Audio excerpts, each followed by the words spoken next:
Chapter 1.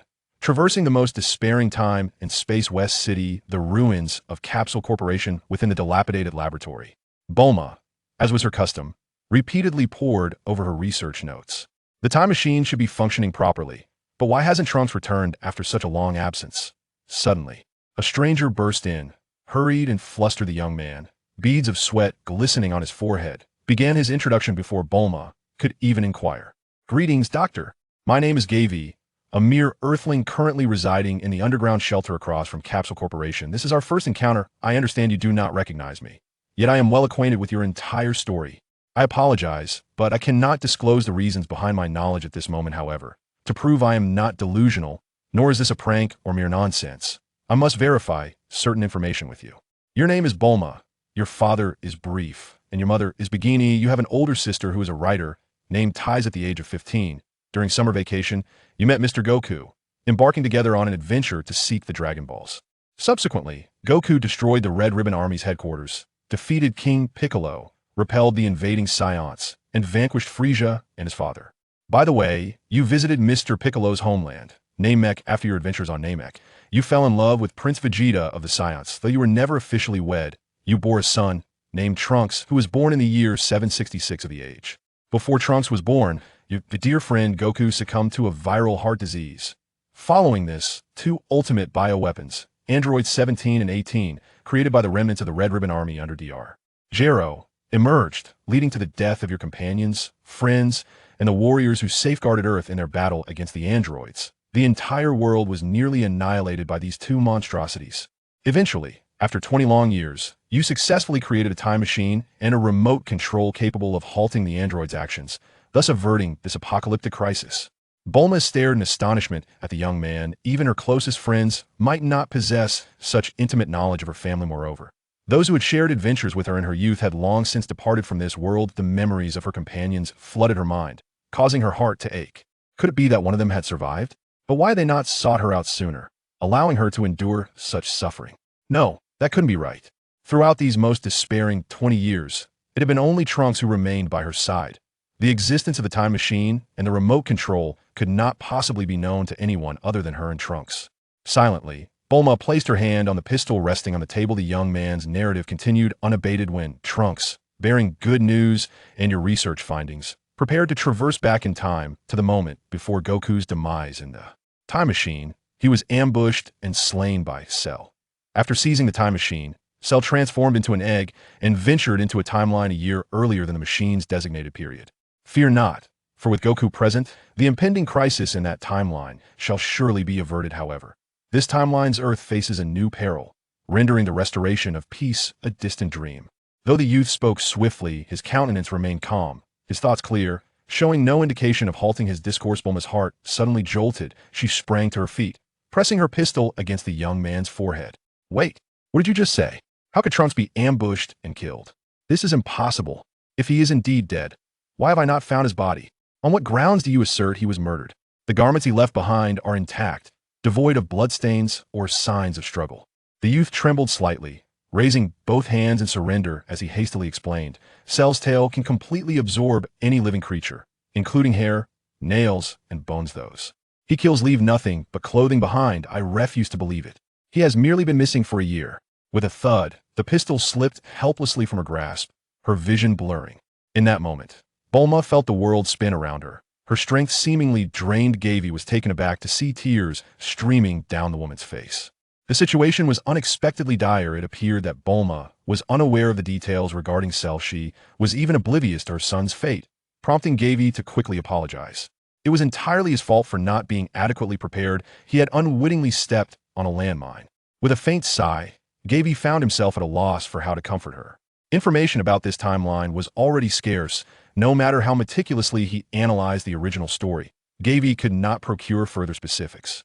He had initially been at home, joyfully indulging in instant noodles while watching a sports match. Little did he anticipate that in the next moment, he would be transported into the world of Dragon Ball. Moreover, he had found himself in this most despairing timeline. There were no Dragon Balls, no Z Fighters, no time machine, no Senzu beans, nor coordinates to New Namek. Crucially, his current identity was merely that of a native Earthling, lacking even a power level of 5. without scion blood or the essential systems or advantages typically bestowed upon a traveler. Wasn't he destined to be mere cannon fodder? Gavie felt equally troubled, yet had no venue for grievances. He was clearly the one who needed comfort. However, witnessing Bulma's sorrowful tears, his heart tightened. This version of her bore an immense burden after a moment's hesitation. He offered his shoulder to Bulma. She buried her face in his arm, and his shirt sleeve quickly became soaked with her warm tears as Bulma's emotions began to stabilize. The two silently parted ways. After a moment of contemplation, Gavie spoke in a low voice. Dr. Bulma, this is not the time for sorrow. A new crisis has emerged in the year since the androids were vanquished. Martial arts tournaments have been held across the globe. These tournaments are entirely manipulated, concealing a vast conspiracy behind them. The mastermind is a character named Babidi. He seeks out powerful warriors and siphons their strength to unseal an ancient demon. Once that seal is broken, the entire Earth, and even a galaxy, faces obliteration. We must prevent Babidi from amassing sufficient energy. On this planet, Gavie could only turn to Bulma for assistance. Bulma abruptly raised her head. Who exactly are you? How do you know so much? I am indeed an ordinary Earthling, but my knowledge of these events stems from my origin in a timeline where they transpired. For survival and self-preservation, I stand by your side. So please trust me. The concept of time travel is not too difficult to grasp in the Dragon Ball universe, especially for a scientist like Bulma, who has created a time machine. What else will happen in the future? I'm only aware of events that have already occurred. The future remains unpredictable. From the moment we met, Bulma furrowed her brow. So, you sought me out because you have a solution to the crisis and require my assistance, correct? It seems she had initially placed her trust in Bulma. Gavie nodded with appreciation. Conversing with an intelligent individual is indeed less strenuous. Exactly. However, I cannot guarantee this method's success. What is your plan?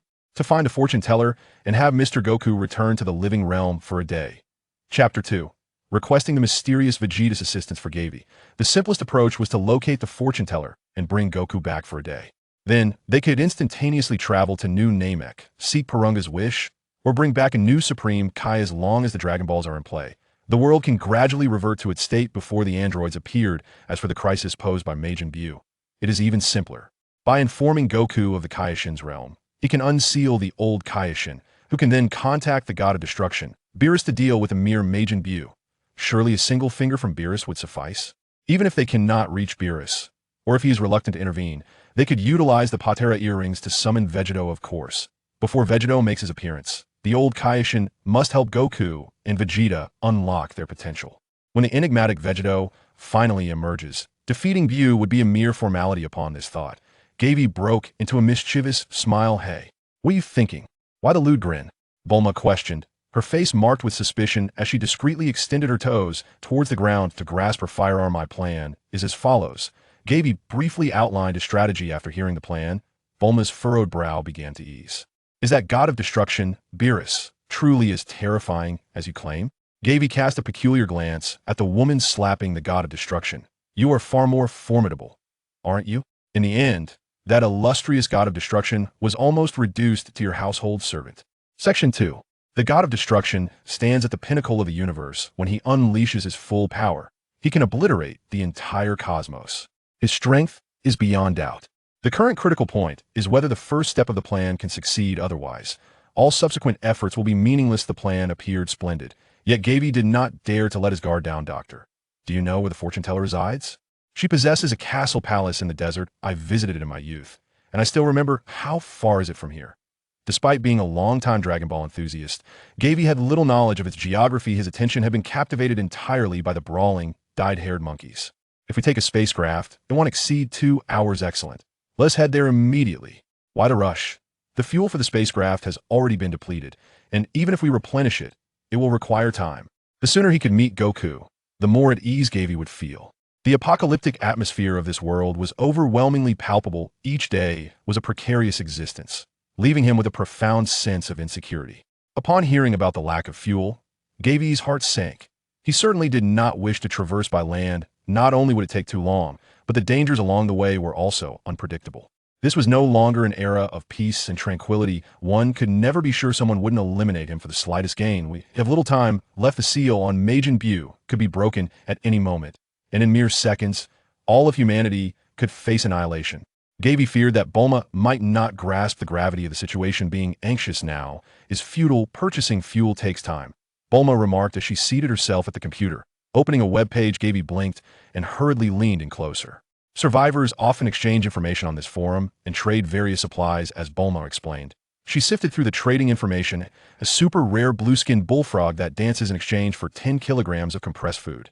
Long-term high purchase of snacks, such as soda and cream-filled biscuits, even past their expiration date, was acceptable. I found it. Bulma lightly tapped the keyboard. In a post marked with fuel for sale, she left a message to place an order. Is it really possible to do this? Gavie's eyes sparkled with excitement next. We simply await the delivery at our doorstep, Bulma declared as she rose. I shall prepare the goods for the transaction. Please wait for me here. Very well, by the way. Doctor, may I use the computer for a while? This forum appears rather intriguing. Certainly. Once Bulma departed, Gavie swiftly navigated through the forum to comprehend this timeline. One must engage in extensive online exploration. Under the post concerning the blue-skinned bullfrog exchanging food, a cacophony of scorn and mockery ensued. Is the original poster unwell? In this day and age, people can hardly find enough to eat who would possess such an abundance of food to purchase an unsightly pet. The original poster should perhaps consider butchering it for consumption, though I wonder if it might be poisonous, for I have never encountered a bullfrog of such hue. Colors can be dyed. This original poster is clearly a fraud. I have already reported them to the administrator. Indeed, the antennae on that bullfrog's head are obviously fabricated. This little creature possesses quite a unique appearance. Gavie glanced at the accompanying image in the post before hastily scrolling past him. The subsequent message caused his pupils to constrict, sharply read, RR. The avatar of the original poster of the post regarding the acquisition of sodas and snacks bore a somewhat familiar emblem. Gavie was suddenly taken aback. Isn't that the insignia of the Red Ribbon Army? They have remarkably persisted into the present. Gavie was acutely aware of the movements of this notorious villainous organization, for they might be concocting a scheme that threatens the world once again. What could the acquisition of sodas, biscuits, and other snacks signify? These items, by now, must be at least a decade past their expiration. What should have been consumed has long been depleted, rendering them mere luxuries devoid of practical use in today's context. After all, scarcity begets value, and in a world plagued by famine, how many processed snacks from the era of civilization could possibly remain? I cannot fathom it. Gavie lamented, massaging his temples as his thoughts became muddled during these 2 days of traversing through this new reality. He had been fraught with anxiety and had not slept a wink. Perhaps he was being overly sensitive after all. They were merely useless snacks. What harm could they possibly cause? Moreover, avatars can be appropriated by anyone. After indulging in a bit more online exploration, Gavie rubbed his dry eyes. Why has Bulma been gone for so long? Rising from the desk, Gavie exited the laboratory. Soon, in a dimly lit corner of the corridor, he discovered Bulma. Crouched on the ground at her feet lay a picture frame, showcasing a photograph of Trunks and her. Both beaming with joy, Bulma's face rested against her knees, her shoulders trembling slightly. In Gavie's recollection, Bulma had always been an independent and formidable woman. He had not anticipated her to possess such a fragile side. It seemed as though all the tragedies of Dragon Ball had converged in this future timeline. In an alternate future, Bulma was slain by Black Goku, leaving Trunks motherless. In this timeline, however, it was the mother who had lost her child. Gavie was deeply attuned to Bulma's emotions. However, the looming threat of reality allowed no room for continued melancholy. Doctor, are the preparations complete? Bulma paused momentarily, responding with a soft murmur as she picked up the frame to wipe it clean, gently hanging it back upon the wall. Once the Dragon Balls are restored, everything will be all right, Gavie offered, attempting to comfort Bulma as he met her swollen red eyes in silence.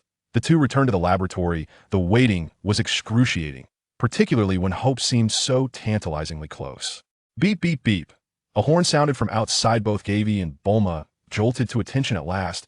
It had arrived. Chapter 3. Babidi's Martial Arts Tournament. Madam, the goods you requested have arrived, announced 2 delivery men as they unloaded a large metal drum from the vehicle. Thank you for your efforts. Here is what you requested. Bulma opened the box specifically designed to hold the universal capsules and retrieved the last capsule within, handing it to the other party with a hint of reluctance evident in her expression. Gavie observed from the side, his curiosity piqued. Although the capsule company had long since ceased operations, the supplies accumulated during peacetime should suffice for Bulma to indulge for a lifetime. Yet, she appeared somewhat pained. As Bulma bid farewell to the delivery man, it seemed she had discerned Gavie's thoughts. If she were to flaunt her wealth, wouldn't it render them vulnerable? Discretion is paramount when it comes to fortune. How astute of her. Gavie couldn't help but admire her intelligence. Those who have managed to survive in this apocalyptic world are undoubtedly remarkable. After explaining, Bulma's eyes dimmed slightly. In the past, under Trunks' protection, she had not been so cautious in her dealings.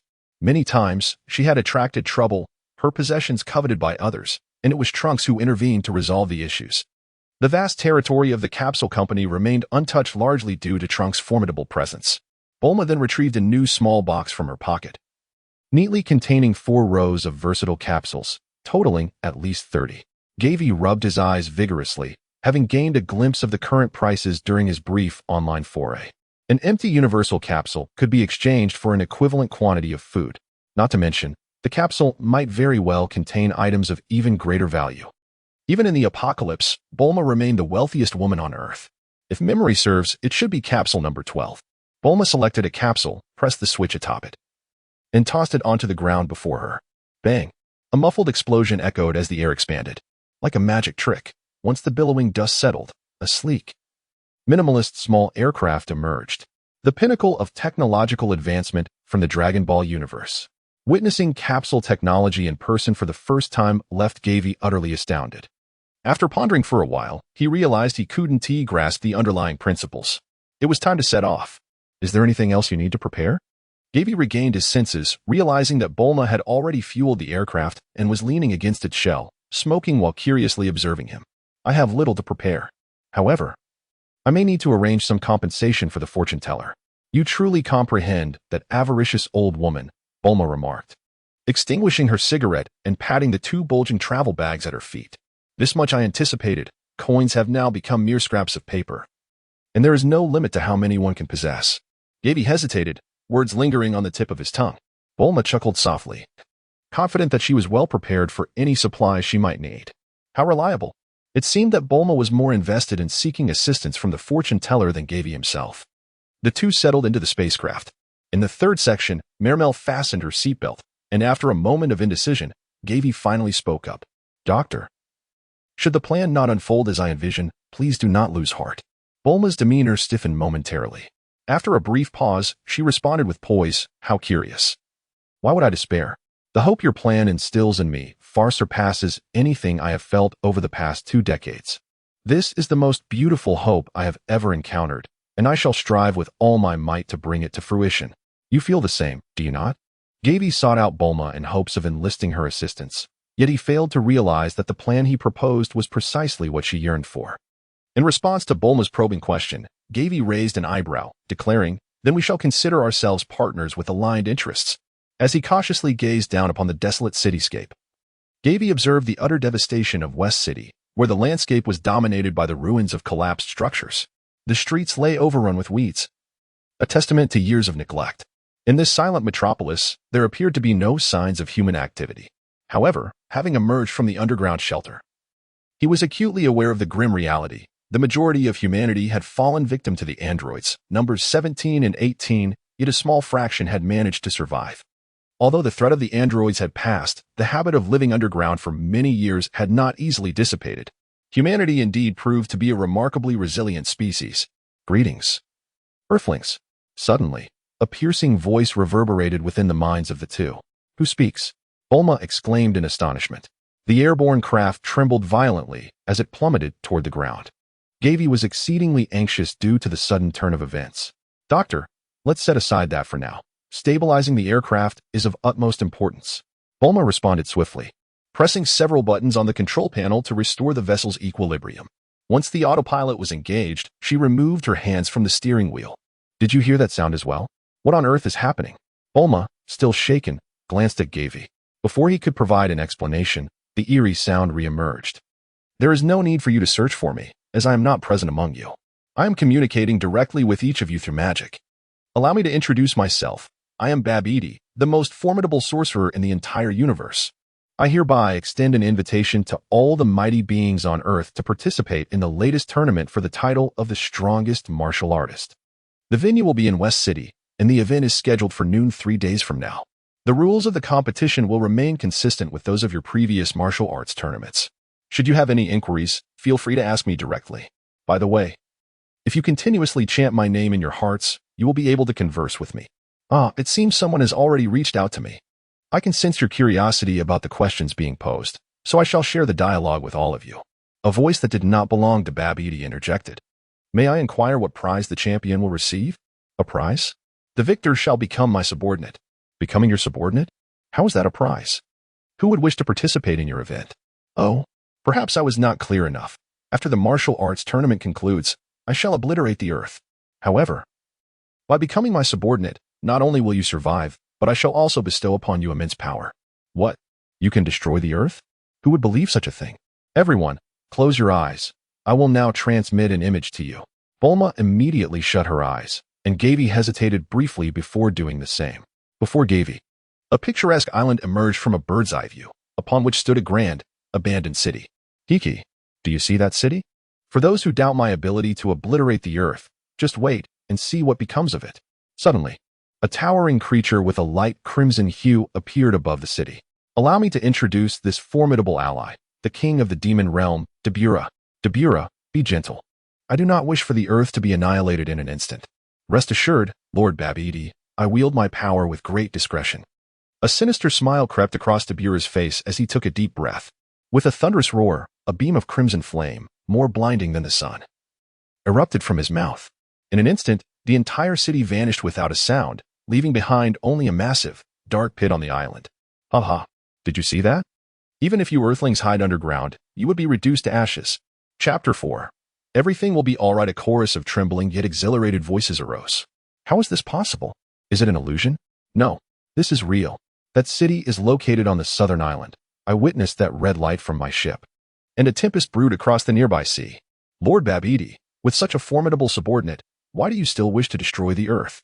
Indeed, we earthlings have not wronged you, and our world has just endured a catastrophe, leaving us utterly defenseless. Whatever you desire, take it directly. There is no need for the destruction of our planet. Humph. I have come to Earth for but one purpose. Yet this singular task has caused me to linger here for half a year. My time is precious, and in this lengthy span, I have achieved less than half of what I could have on other planets. Were I to venture to other worlds, I would have already dominated the universe. Can you comprehend my frustration? Babidi's voice grew laced with bitterness. Thus, for those who wish to survive, come participate in this martial arts tournament. This is your final opportunity. With that, Babidi's voice faded from the minds of the people. Inside the spacecraft, Bulma furrowed her brow. That scoundrel. What does he take the lives of us earthlings for? Doctor, stay calm. This is the Earth crisis I mentioned. We have only 3 days left. We must devise a strategy for what lies ahead. Babidi issued an ultimatum, which paradoxically alleviated some of the burden on Gavie's shoulders. At least he no longer had to live in constant anxiety. However, with only 3 days at their disposal, the timeline felt rather pressing. It became evident that the order of wishes granted by the Dragon Balls must be executed with utmost precision. Goku, Vegeta, the Supreme Kai, and Piccolo were essential to resurrect. The Supreme Kai and Piccolo held the highest priority, necessitating the use of the Namekian Dragon Balls. The Dragon of Namek, Porunga, could grant 3 wishes, yet was initially designed to resurrect but one individual at a time. The lives of the Supreme Kai and Piccolo were intertwined. Resurrecting Piccolo would likely result in the concurrent revival of the Supreme Kai as well. Once both were brought back, the Dragon Balls of Earth would naturally reactivate. However, a crucial point to note is that in this timeline, Earth had not welcomed the new Supreme Kai, Dandy, and thus the Earth Dragon Balls had not undergone any enhancements, limiting the dragon's capabilities to fulfill only a single wish. While the Earth Dragon could potentially revive numerous individuals in one go, it faced significant restrictions. Any individual who had been deceased for over a year, or who had previously been revived, could not be brought back to life. Moreover, to truly resurrect someone, it was imperative to preserve the physical remains of the deceased. Otherwise, the revival might yield a skeletal figure or some other ghastly apparition, which would be quite unsettling. Trunks' remains had vanished, and future Gohan had been deceased for many years. It appeared that the Earth Dragon Balls were incapable of resurrecting any significant figures. Nevertheless, having the Dragon Balls was certainly better than not having them at all. Whether they could restore the ravaged Earth to its former glory or utilize them to enhance their power, the possibilities were promising. The other 2 wishes of the Namekian Dragon could be employed to resurrect Goku and Vegeta. However, it was crucial to remember that Goku's body was still beset by a debilitating illness, a matter that could not be overlooked. Doctor, do we still have the miracle cure for viral heart disease? Indeed, I have prepared ample supplies, Bulma replied with a gentle nod. By the way, are the Earth Dragon Balls gathered together? If they needed to reassemble the Earth Dragon Balls, the urgency would only intensify. Oh no. After the Dragon Balls entered their cooling period, Mr. Piccolo perished during the battle with the androids. The Dragon Balls in their cooling phase turned to stone and cannot be detected by the Dragon radar, making them impossible to collect, with the ability to instantaneously move. A temporary gathering would not consume much time. Once Goku returned to the mortal realm, there would be much to accomplish. Gavie stroked his chin thoughtfully. He wondered if it would be feasible to achieve all those objectives in a single day. As long as Goku is resurrected, everything will turn out well, Bulma firmly believed. With that, she pressed down hard on the accelerator, eager to make the most of their time. Hold on tight. I'm about to speed up. The rear of the spacecraft belched forth a long plume of white smoke as it departed from West City. As Gavie descended from the aircraft, his legs felt weak and his head spun with dizziness. It was his inaugural flight, and he was already overwhelmed with anxiety, compounded by Bulma's unexpected acceleration. Fortunately, during his days in this new realm, the lack of food had spared him from nausea. Amidst the vast expanse of golden sands, a sapphire lake sparkled like a precious gem. Upon its shores stood a palace, a testament to human ingenuity. How magnificent! Is the fortune teller truly so wealthy? Gavie murmured softly. At the entrance of the palace, a delicate pink specter glided towards them. Are you two here to see the fortune teller? It inquired. Indeed, Bulma replied, stepping forward. Gavie had yet to fully recover, appearing utterly exhausted as he transported 2 travel bags brimming with banknotes to the entrance of the palace. He felt dizzy and famished. Upon noticing the glimmer of coins peeking through the zipper's seam, the little spirit's eyes sparkled with intrigue, inviting them to rest within the palace. No need. We urgently seek the fortune teller. Gavie dared not relax until the crisis was resolved. The little spirit wore a troubled expression, stating that the master had gone to visit a friend, and it was uncertain when she would return. What? How long has she been gone? Bulma and Gavie's faces instantly darkened. The first step of their plan had encountered an unforeseen obstacle. Calculating the time, it must be nearly 6 months now. Can you reach her? The little spirit produced a mobile phone and tapped on it several times. After a considerable wait, it looked regretful, reporting that it could not connect. The master was likely in a distant locale. Where do you think she might have gone? The master's acquaintances were mostly off-planet, so she had probably ventured to another celestial body, or perhaps the underworld. As for the specific location, I cannot say. Did she leave any instructions before departing? Gavie's spirits plummeted. She mentioned that the world of the living was too perilous and that she needed to stay with old friends for a while. As someone capable of traversing the realms of the living and the dead, and possessing the ability to foresee the future through divination, the fortune teller had an acute sense for danger. Did she truly not inform you when she would return? Think carefully. Gavie remained unconvinced. If the fortune teller could return within 3 days, everything would be all right. The little spirit tilted its head, pondering for a moment, then confirmed that the master had indeed said nothing. Do you recall how long she typically stayed away during her travels? Gavie felt a tinge of despair. It's unpredictable. Ever since more than 20 years ago, the master has frequently gone to visit friends, often for months or even years at a time.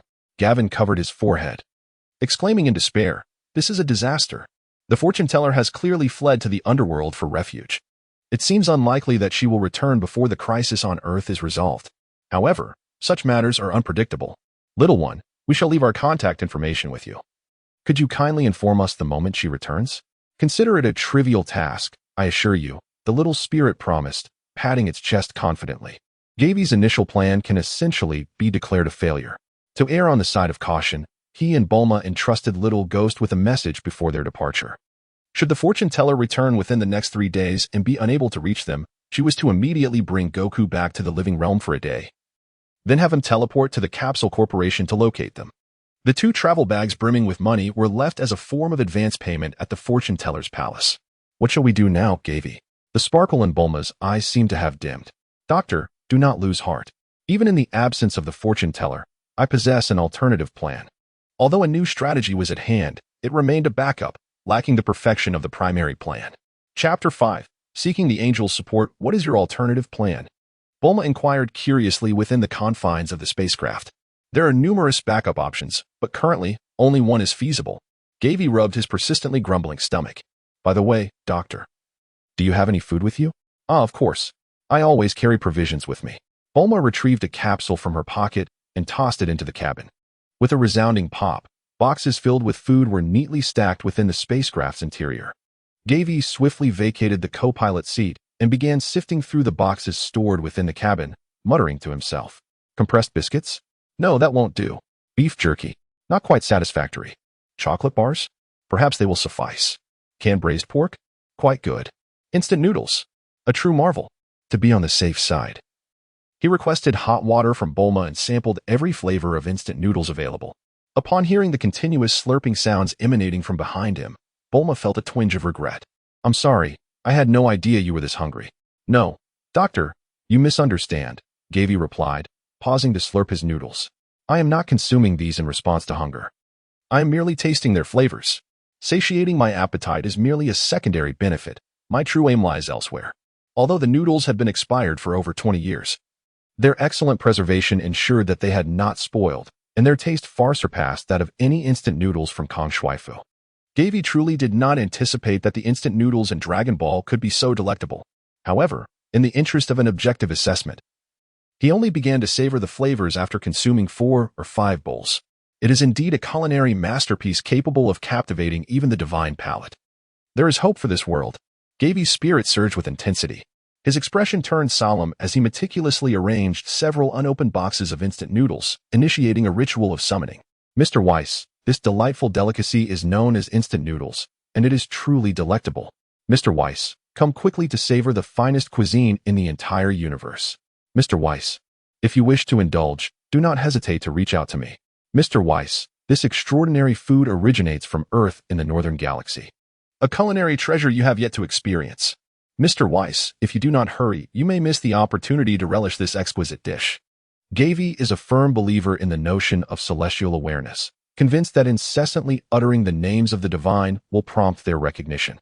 In the resurrection arc of Frieza, it is Bulma who employs the method of offering exquisite delicacies to establish a connection with Whis. Once Whis is reached, all shall be set aright. At that juncture, the angel will transport Beerus from the god of destruction's realm to Earth in less than an hour. Given the allure of culinary delights, preserving the humble planet Earth would pose no conflict with the principle of neutrality, even if Whis were reluctant to intervene. The prospect of savoring Earth's gastronomic treasures would surely compel him to discreetly suggest to Beerus the protection of the planet through the hands of the god of destruction. Gavie had been incessantly murmuring for nearly an hour as the aircraft approached the West City. His throat was nearly hoarse, yet he received no response whatsoever. Mr. Weiss, Lord Weiss, Guiding Angel Weiss, Servant of the God of Destruction Weiss, Weiss-Kun, Weiss-San, Weiss-Oba. Bulma had listened to Gavie's incessant ramblings for quite some time, but nothing had transpired, and she could hardly contain her impatience. Who exactly is this Mr. Weiss you keep mentioning? Can he truly save the Earth? Mr. Weiss belongs to the angelic lineage, a being of divine status. He is both the master and the servant of the god of destruction, Beerus. Servant? Bulma inquired, perplexed. Think of him as a caretaker of a cat, came the reply. Bulma was taken aback. Are you saying that this angel named Weiss treats the god of destruction, who stands at the pinnacle of the universe, as a pet? That was merely a metaphor. A metaphor. I certainly did not mean it in that way. Doctor, could you please refrain from being so blunt in your speech? Gavie was on the verge of panic.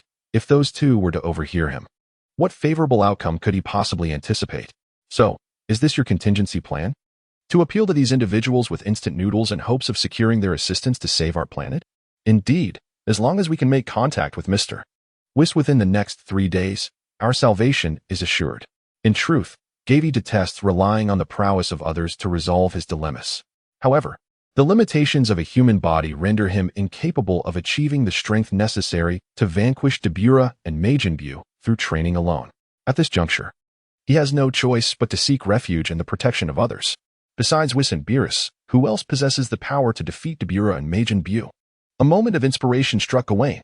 His eyes flickered with caution as he inquired, Doctor, I have a question to pose to you. What is it? It may evoke painful memories, Gawain expressed with some trepidation. Please, feel free to ask. Is your sister, Thais, still alive? Gawain's demeanor turned solemn and earnest. This is something I must ascertain. I do not know. She has been missing for over 20 years. Throughout these years, I have made countless attempts to reach her without success. Do you possess any additional information regarding your sister? For instance, what did she say the last time you met? Where had she resided previously? Bulma pondered, rubbing her forehead. She once settled on a southern island. She rarely returned to the Capsule Corporation and mostly lived outside. It seems she befriended an extraterrestrial. Gavie's eyes sparkled with excitement. Let us seek her out at the place where she once resided. Shall we depart at once? Gavie pondered for a moment. Time was of the essence. This matter was as crucial as contacting Weiss, yet even more urgent. Indeed, we shall go at once. If we locate Thais, we can reach the Galactic Patrolman Jack through her. Although Jack's strength may not be particularly impressive, the Galactic Police behind him is an organization that has existed for over 10 million years. Despite its seemingly low profile and average capabilities, this is merely a FAAD. Even the Supreme Kai entrusted the Devourer of Stars, Moro, to their custody, illustrating the formidable backing of the Galactic King. Furthermore, within the Galactic Police, there is a concealed identity, a trainee angel named Mels, who is undergoing trials in the lower realms. This connection has rendered the Galactic Police a significant ally in Gavie's eyes. If he can establish a rapport with Jack, Earth may yet be saved. However, the officers of the Galactic Police require time to traverse the cosmos and reach Earth. Thus, Gavie was eager to seek out Thais. Along the way, he recounted all he knew about the Galactic Police to Bulma. You mean to say that the elite member named Mels is actually an angel? And he is the brother of Mr. Weiss? Indeed.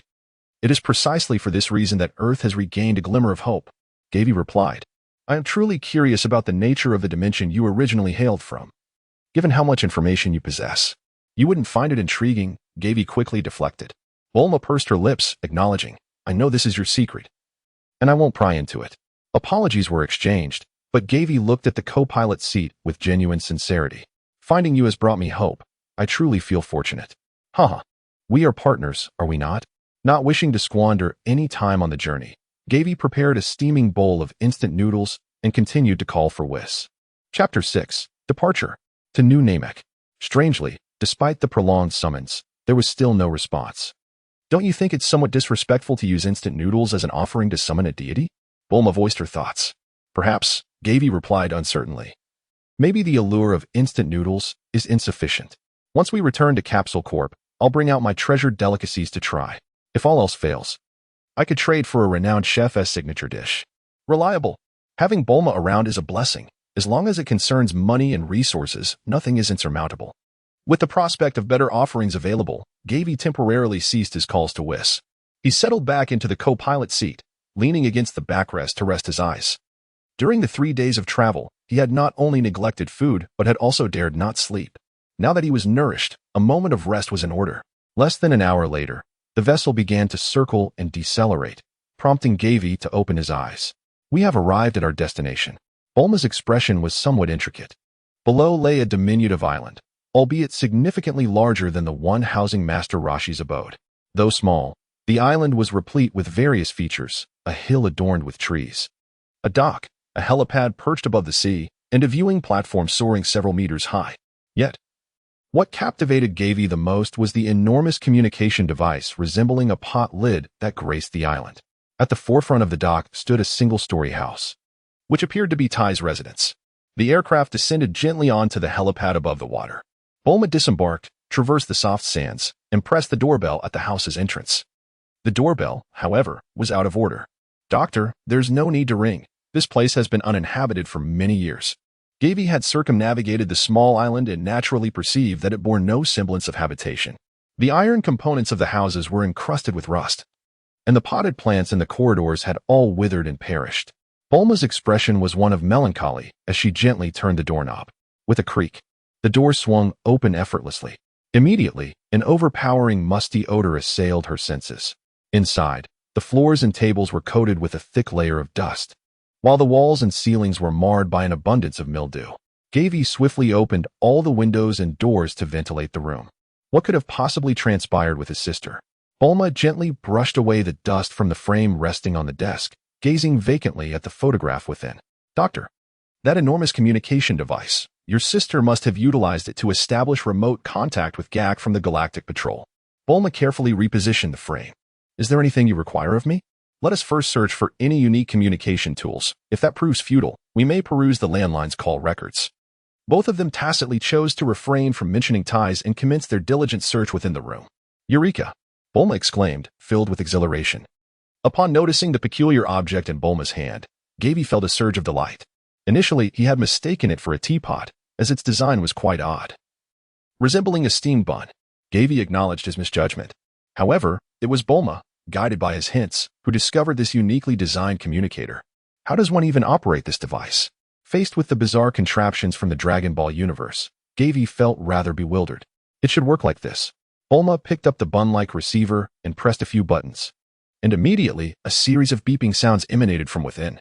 Truly, Bulma was a genius. No, it would be more accurate to say that she was inherently brilliant. There was a response. Overjoyed, Bulma pressed the receiver to her ear. Gavie eagerly leaned in. Hello, this is the headquarters of the Galactic Patrol. How may I assist you? It wasn't long before a voice responded from the receiver. Is this Jack? At last, we've made contact. Gavie's heart soared with exhilaration. Are you looking for Officer Jack? I shall connect you to him right away. Thank you. Things are looking up. Everything is going to be all right. Earth has been saved. Gavie and Bulma exchanged a glance, each recognizing the profound joy reflected on the other's face. Hello, I am Gak, he introduced himself. Greetings, Gak. I am Bulma, the sister of Tais. Bulma and Gavie promptly briefed Gak on the dire crisis facing Earth. Majin Buu? That name seems rather familiar, he pondered. Ah, I recall now. He is the very being who wreaked havoc across the galaxy 500 million years ago. Gak continued. Although Earth falls under my jurisdiction, I must admit that I am ill-equipped to confront this Majin Buu. I strongly advise you to evacuate Earth at once. The situation there sounds exceedingly dire.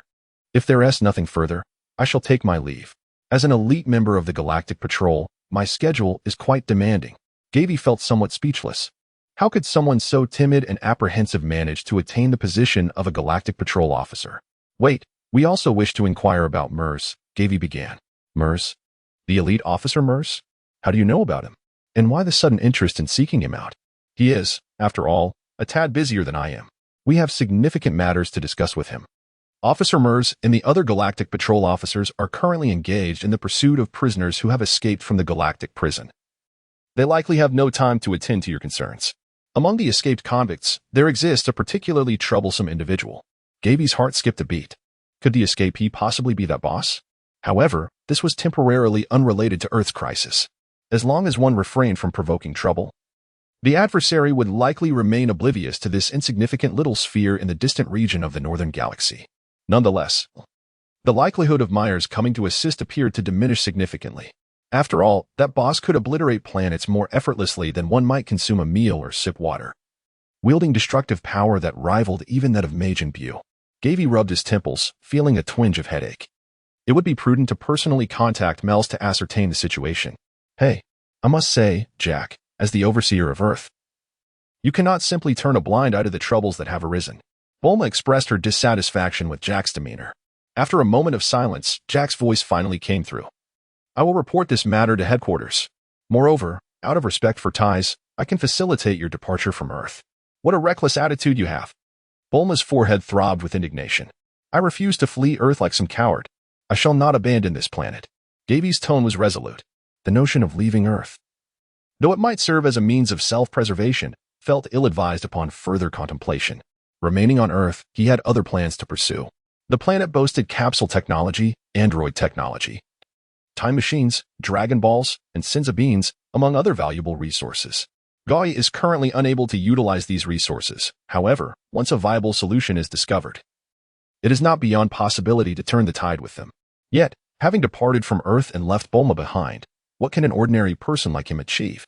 Indeed, it is only with Bulma by his side that Gavie can truly experience a profound sense of security. By the way, Gak, if you genuinely wish to contribute to Earth, you should immediately set off for New Namek. Chapter 7. The King of Worlds generously bestowed. New Namek? Is such a planet truly in existence? Gak expressed his uncertainty.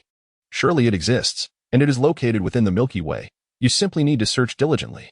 In the original narrative, since the North Kai was able to vaguely sense the location of New Namek, it indicates that the planet lies within the confines of the galaxy. As it remains within the Milky Way, it undoubtedly falls under the jurisdiction of the Galactic Patrol, making the discovery of this planet quite feasible. In that case, I shall check its coordinates in the database. The waiting process made Gavie somewhat anxious. He had previously been trapped in a mental blind spot, persistently believing that only by resurrecting Goku, the protagonist, could he alter the trajectory of this world's development. to ascertain the coordinates of New Namek. He could have sought the assistance of the Galactic Patrol, or even reached out to the North Kai or the King of Worlds for help. He wondered whether the current King of Worlds, Shin, had arrived on Earth to prevent Babidi from resurrecting Majin Buu. This individual, who ascended to the position of King of Worlds only after the Great Kai was absorbed by Buu and all the other apprentice Kais perished, although somewhat unreliable, held significance that was on par with the Dragon Balls. The old King of Worlds had been sealed within a sword for countless ages, and his divine position was inherited by his successor many years after his disappearance, with the life of the God of Destruction automatically linking to the newly appointed King of Worlds. Speaking of which, Beerus was indeed fortunate. When the Great Kai led the 4 apprentice Kais into battle against Majin Buu, he was not directly killed but rather absorbed. This fortunate turn of events allowed the slumbering God of Destruction to evade disaster. However, Beerus's luck has also reached its limit. The current King of Worlds, Shin, although well-meaning, acts rather recklessly. In the timeline of the Great Time, he sacrificed himself during a fierce battle with Dabura. In the timeline of the protagonist, he disregarded Beerus' warnings and recklessly traversed to the Great Time to confront Zamasu. Gavie is currently apprehensive that the impulsive individual might recklessly confront Babidi. Although the Supreme Kai possesses an impressive combat strength of several hundred million, it pales in comparison to Dabura, let alone Majin Buu. While defeat may be acceptable, should he be slain, it would result in the simultaneous demise of Beerus, with whom he shares his life force. Consequently, Whis, the angelic guide to the God of Destruction, would also fall into slumber, plunging the situation into dire straits. This thought weighs heavily on Gavie's mind. However, he finds himself at a loss for a means to contact the Supreme Kai, and can only wait to inquire with Meru's later. The silence is broken as Jack communicates good news. I have located the coordinates of the planet you mentioned. You want me to head there immediately. What is my purpose upon arrival? How long until you reach it?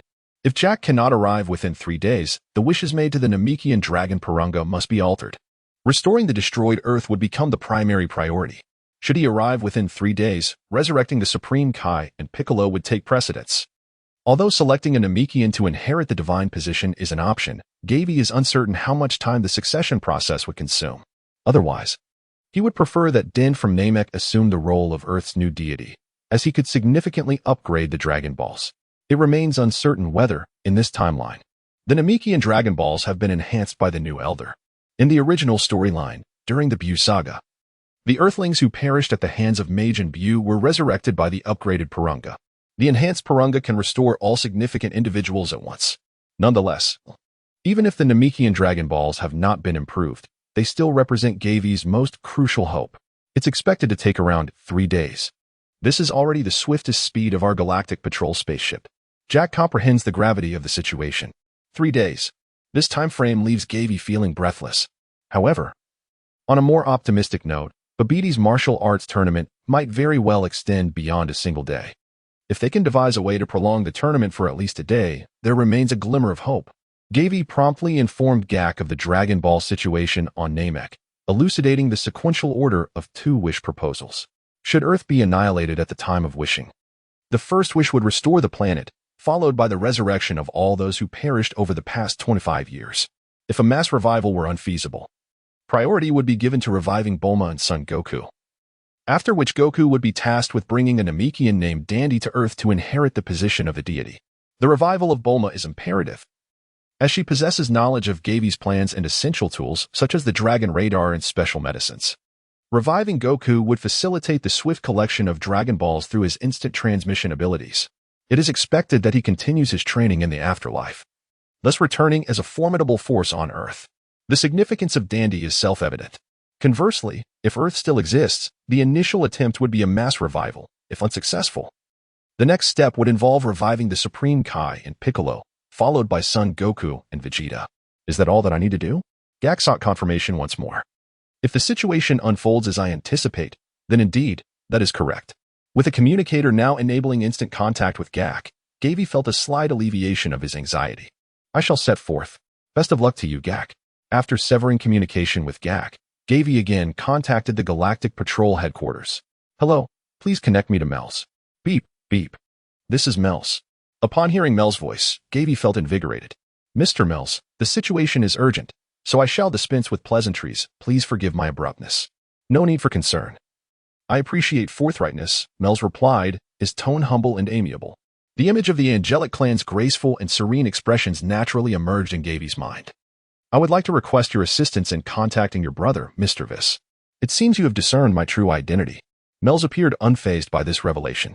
I apologize, but I truly have no other options left. There is no need for apologies. This matter was initially concealed by me, and being discovered is of little consequence. However, I am unable to assist you in this regard. Why is that? Gavie instinctively inquired. Because my brother has been in a state of dormancy for the past 6 months. What? Are you implying that Lord Bylus has been slain? Gawain's current state of mind is beyond mere astonishment. The mightiest entity in the universe, Beerus, has been slain. The god of destruction has never departed from his realm. Thus, the issue cannot lie with him. This implies that the reigning Supreme Kai has been assassinated by the nefarious Babidi and his cohort? Gavie instinctively considered this possibility. The Supreme Kai of Time did not even seek assistance this time. As soon as Babidi appeared, he directly took Jebet up without hesitation. Not only did this implicate Beerus and Whis, but it also squandered the Patera earrings. Gavie was left speechless. The name Babidi rings a bell. Yet it was not he who ended the life of the Supreme Kai. The true perpetrator was a scion responsible for the destruction of the southern galaxy. Indeed, the Supreme Kai was utterly deceived. It is no wonder that communication with the Angel Whis has been so elusive. Gavie's mind began to spiral into confusion. A scion capable of annihilating the South Galaxy? Is this not a narrative reminiscent of the former theatrical version of Broly? Furthermore, the characterization of the original Broly is undeniably flawed. His battle power allegedly doubles with age. This timeline is set more than a decade later than the original saga of Buu. This implies that Broly, having lived these extra years, must have experienced an exponential increase in strength, potentially by tens of thousands or even more. One cannot help but wonder just how formidable his current power has become. The crisis with Buu remains unresolved, and yet another Broly has emerged. Moreover, this incarnation of Broly embodies the purest, most savage bloodlust inherent to scions, presenting himself as a quintessential villain. Wait a moment, I heard that you, Mr. Mels, are in pursuit of a group of escaped convicts from the galactic prison. One of their names wouldn't happen to be Moro, would it? Gavie inquired, testing the waters. You are indeed aware of the clandestine connections between the Supreme Kai and the God of Destruction, and it seems the Moro prison break has also been anticipated by you. At this moment, a hint of curiosity seemed to infuse Mel's tone. Gavie was engulfed in a sense of despondency. In this timeline, where the protagonist Goku had been absent for over 20 years, formidable adversaries had indeed emerged, accumulating one after another. Of course, not all the notorious villains remained, at least. Frieza and Cell were absent, were they not? This Earth, devoid of Dragon Balls, lacked the means to resurrect Frieza. Moreover, Cell had already transitioned to the protagonist's timeline. However, upon the mere mention of Cell, a sudden realization struck Gavie. A possibility unfolded before him. The soda and cream-filled biscuits acquired by the Red Ribbon Army could very well be cola and Oreos, specifically prepared for the grandson of Dr. Gero. Goodness, could it truly be that their fears were becoming reality, with all the villains converging in this singular era? Gavie expressed that if he were the Earth, he would immediately self-destruct. I shall no longer partake in your games. Glancing at Bulma beside him, he felt a flicker of hopeful fantasy as his brow relaxed. Gavie found it difficult to summon the courage to reveal to her the harsh reality. Chapter 8. The slumbering artificial being. As for the matter concerning Dr. Gallo's grandson, no tangible threat had yet emerged. Gavie must temporarily focus his efforts on Babidi's side. Mr. Mers, the Earth is encountering some troubles, and we hope to receive your assistance. Gavie briefly recounted the events involving Babidi and Majin Buu. I shall depart immediately, hastening towards Earth in the capacity of a galactic patrol officer. I trust you will understand. And I kindly ask you to keep my true identity confidential. Angels must maintain a neutral stance. Though the reasons remain unclear, Gavie has mentally prepared for this. I am grateful for your agreement to come. There is no need for formalities. My journey to Earth serves a purpose: to defeat Moro. We must harness the power of Majin Buu. Please be patient for the next 70 hours in your earthly time. 5 million years ago, the Grand Kaishin did not perish directly but was absorbed by Majin Buu, remaining in slumber within him to this day. Miruz possesses the ability to briefly awaken the Grand Kaishin's persona within Buu. This development significantly increases the likelihood of a confrontation between Majin Buu and Moro, a mutually beneficial scenario. Furthermore, the timing is remarkably precise, proving more reliable than another member of the Galactic Patrol. Can you arrive on Earth within 3 days? Indeed. Babidi is set to host a martial arts tournament. Perhaps I will even manage to participate. This news invigorated Gavie. The clash between Majin Buu and Moro raises the question of who might emerge stronger.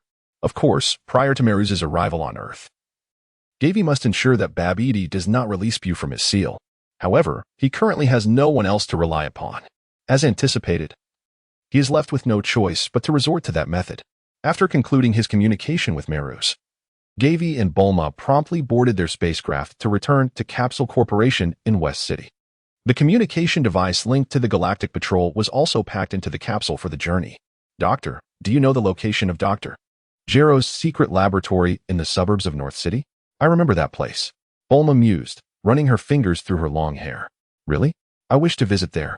If I recall correctly, within that research institute, there exist the blueprints for the creation of Android 17.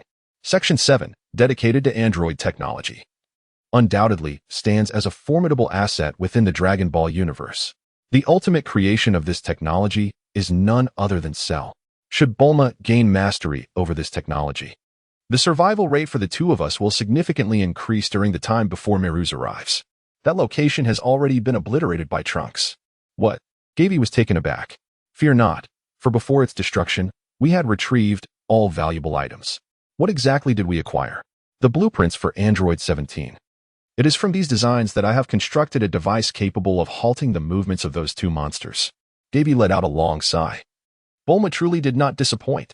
By the way, along with the blueprints, he also brought back Dr. Gero's computer and an unused android. Who is this android? Gavie's curiosity was piqued. Who could this dormant artificial being be? Number 16? 19?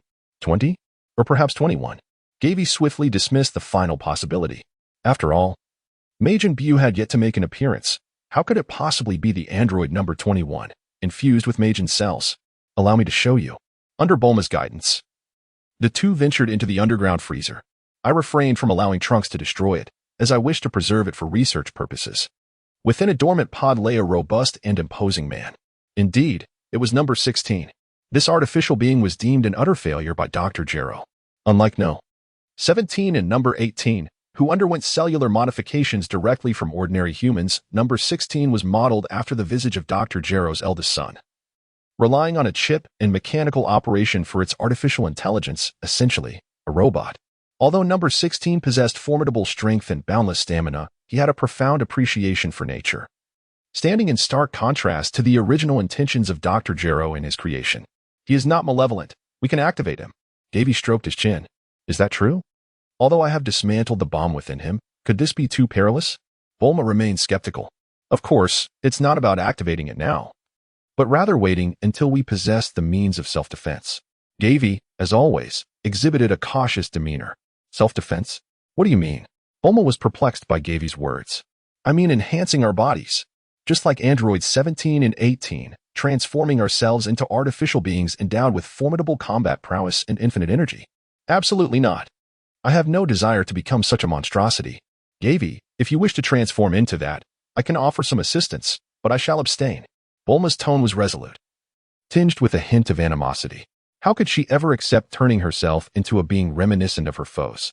After all, the androids had taken the lives of her parents, friends, and loved ones. My apologies, Doctor, it was my oversight. Gavie had initially envisioned that becoming an android would provide him with an ally in combating Babidi, never anticipating Bulma's profound hatred for androids. This realization might hinder her ability to fully devote herself to the research of android technology due to lingering resentment. How could he persuade her? Should he appeal to her sense of humanity? Yet, she had already sacrificed so much in the past. Gavie pondered deeply, temporarily at a loss for compelling reasons. The time allotted for the two of them was already scant, and thus, the potential for flaws in Gavie's android project loomed large. I hope you can comprehend my dilemma, Bulma remarked bitterly. Among companions, mutual understanding is essential. Gavie, unperturbed, offered a faint smile. After all, combat is the essence of a man's romance. It seemed only natural that they would not resonate on this matter. This minor interlude would not deter Gavie from his subsequent actions, and he proactively shifted the conversation. Doctor, West City is becoming increasingly perilous. It would be prudent for us to relocate temporarily. Due to Babidi's martial arts tournament, the influx of people into West City will only escalate. For two ordinary individuals to remain at Capsule Corporation is, in Gavie's view, excessively conspicuous and exceedingly dangerous. Capsule Corporation, being a prominent entity, is likely to attract the attention of those with ulterior motives. Leave here? Is there anywhere on Earth safer than my home? Bulma questioned. The underground of Capsule Corporation is fortified with robust shelters, equipped with comprehensive facilities. It is not easily breached by the average person. That location offers greater security and possesses the resources we urgently require. The resources we urgently require? If you need something, why not just tell me directly? Bulma inquired, her eyes blinking in confusion. Doctor, what we need is time. Chapter 9. The genius scientist Bulma Gavie briefly explained to Bulma the existence of the hyperbolic time chamber within the temple. Could such a wondrous place truly exist? Although this version of Bulma had heard of the temple's existence, she had never visited it. Indeed, spending a year inside equates to merely a single day passing outside. This would grant us ample time to research the technology of the androids and enhance our physical forms, even if Gavie is a prodigy in combat. Under the typical physical condition of an Earthling, 10 years of training would not suffice to rival Dabura. The enhancement in strength that comes with becoming an android is a level he could never attain through rigorous training alone. Furthermore, androids like 17 and 18 possess biological structures akin to those of normal humans. They can marry, have children, and enjoy long lifespans while retaining their youth. By merely eliminating the bombs and brainwashing installed by Dr. Gero, one could embark on a path of human genetic ascension. The technological advancements in the Dragon Ball universe left Gavie in awe of their audacity. According to your words, that extraordinary chamber allows each individual to enter only twice in their lifetime, with a cumulative duration not exceeding 48 hours. Thus, we must prepare thoroughly before our entry. That is indeed correct. I have all the necessary equipment and supplies right here. When Trunks destroyed Dr. Gero's secret research facility, he salvaged all the useful equipment within. Unexpectedly. This simplified matters significantly. Trunks truly is the most reliable scion. Truth be told, among those Gavie wishes to resurrect, after Goku and Piccolo, Trunks is next on the list. We also require a separate room to serve as a laboratory, preferably one equipped with a gravity chamber. The conditions within that space are scorching during the day and frigid at night, with gravity 10 times that of Earth. Gavie is not particularly concerned about the environmental issues within the hyperbolic time chamber. He suspects that the version of the chamber from the Buu saga underwent modifications by Bulma, eliminating the restriction of only allowing 2 individuals inside at a time. When Goten and Trunks trained within it, Piccolo brought Buu along. Gavie's suspicion that Bulma has the capability to modify the hyperbolic time chamber is not baseless. In the Cell saga, Vegeta entered the chamber twice and trained for a full 2 years. Furthermore, during the Zamasu saga, Vegeta again entered the hyperbolic time chamber for an extended training period. The storyline of Dragon Ball Super also mentions that Bulma improved the chamber while repairing it after Buu's destruction. Altering the internal environment of the chamber is not beyond her capabilities. In conclusion, this woman is truly the most versatile among scientists. It is precisely for this reason that Gavie has always believed in Bulma's ability to master android technology flawlessly. This conviction forms the backbone of his decision to pursue this plan. Gavie, you seem to know everything about my home. Bulma remarked skeptically as she cast a glance at him. Ahem, how could that possibly be? Doctor, time is of the essence. Let us swiftly gather our belongings and embark on our journey. In a flurry, Gavie hastily shifted the topic. It appeared that Bulma had no intention of delving further into his secret. The gravity chamber had not been utilized for many years, and I had nearly forgotten that such an apparatus still existed in my home. That contraption was specifically crafted by Dr. Bree for Vegeta. Now, both individuals associated with it have long since departed from this world. I wonder if Bulma might reminisce about the past upon seeing it. Gavie momentarily regretted bringing up this topic. Yet, upon reflection, the brief hours spent in this realm with Bulma revealed to him her resilience and open-mindedness, rather than a disposition steeped in melancholy. Moreover, she approached every task with meticulous consideration. Such a companion is indeed worthy of trust. How might I be of assistance? Gavie pondered, eager to contribute. No need. Just wait for me here. I will soon have everything sorted, she replied. During the waiting period, Gavie found himself at a loss for activities. He once again opened the computer on Bulma's desk, his mind occupied with thoughts of the Red Ribbon Army. Did they still harbor ambitions of world domination, even in this apocalyptic setting? He accessed the Survivor Communication Forum and once more stumbled upon a post adorned with the red R insignia. The comments below had multiplied significantly, all requests for trade. However, The original poster remained cautious, offering no hints regarding their own location, merely instructing buyers to await their arrival for collection. After perusing the comments for a considerable time, Gavie gleaned no useful information. He could only hope his concerns were unfounded as he closed the post. Logically, the cell created by Dr. Gero in this timeline had stolen the time machine, and, at most, a year had elapsed. Since its creation, it had left no significant achievements. The Red Ribbon Army might be unaware of Cell's terrifying nature or perhaps had no intention of recreating such a monstrosity. Yet, their secretive actions beg the question, what are they truly up to? Gavie pressed his fingertips against his forehead, deep in thought.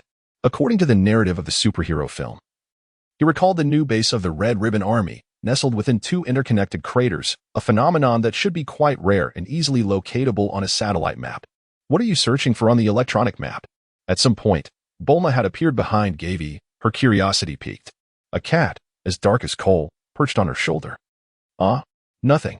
Gavie momentarily refrained from revealing anything about the Red Ribbon Army to Bulma. After all, without concrete evidence, voicing his concerns would only serve to heighten her anxiety. Casting a glance at the ashtray on his desk, overflowing with cigarette butts, Gavie could not help but sigh inwardly. Bulma was already under considerable pressure, and adding to her burdens could lead her to smoke even more. What if she were to develop a pulmonary ailment at a critical moment? That would surely hinder their efforts. I used to be a non-smoker, but ever since my companions departed. Gavie expressed his understanding, acknowledging that life is arduous, and one must find diversions. Doctor, are we ready to embark? Indeed, he replied.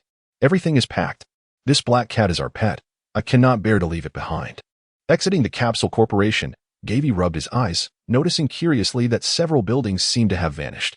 Bulma shook the capsule case in her hand. I see now. Gavie instantly comprehended. How do we reach the temple? Bulma inquired as she settled into the cockpit of the spacecraft. Above Corin Tower, the spacecraft glided smoothly through the air. Gavie borrowed Bulma's computer and continued his clandestine search for the strongholds of the Red Ribbon Army. Unfortunately, his efforts yielded no results.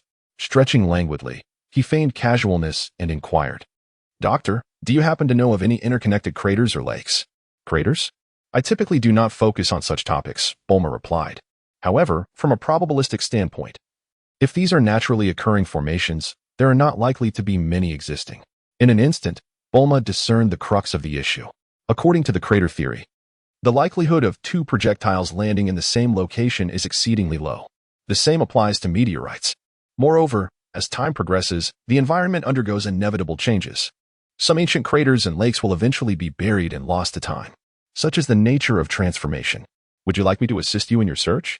Bulma tilted her head and asked. That would be much appreciated. Gavie pondered that he could not leave the matters concerning the Red Ribbon Army unattended. He had no choice but to enlist Bulma's assistance. Chapter 10. Entering the Hyperbolic Time Chamber. He set the spacecraft to autopilot mode.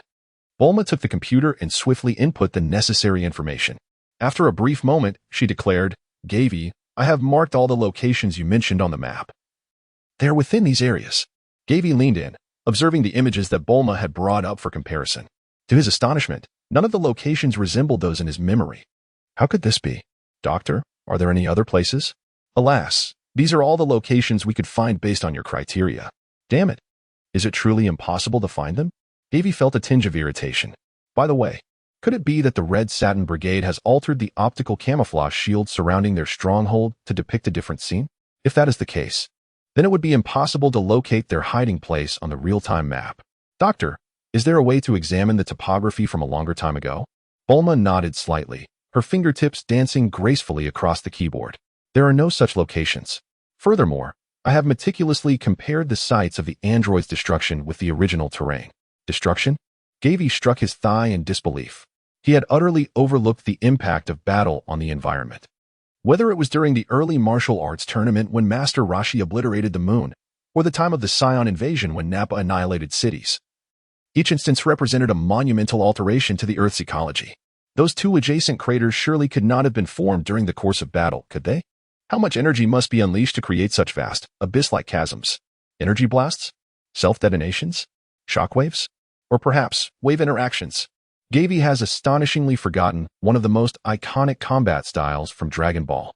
The most profound battle against Cell resurfaces in his mind, Super Saiyan 2 Gohan versus Perfect Cell. The new stronghold of the Red Ribbon Army has been established at the very site where the fierce confrontation between Cell and Super Saiyan 2 Gohan took place. It is no wonder that he and Bulma, in their exhaustive search, have been unable to locate such a place. This is entirely due to the fact that in the future timeline, this battle never occurred. Consequently, he is utterly incapable of discovering the lair of this villainous organization through the corresponding narrative of the Dragon Balls. Moreover, he cannot thwart their nefarious schemes in advance. Dealing with the Red Ribbon Army will necessitate a more improvisational approach. My apologies, Doctor. I was mistaken. There is no such place to be found.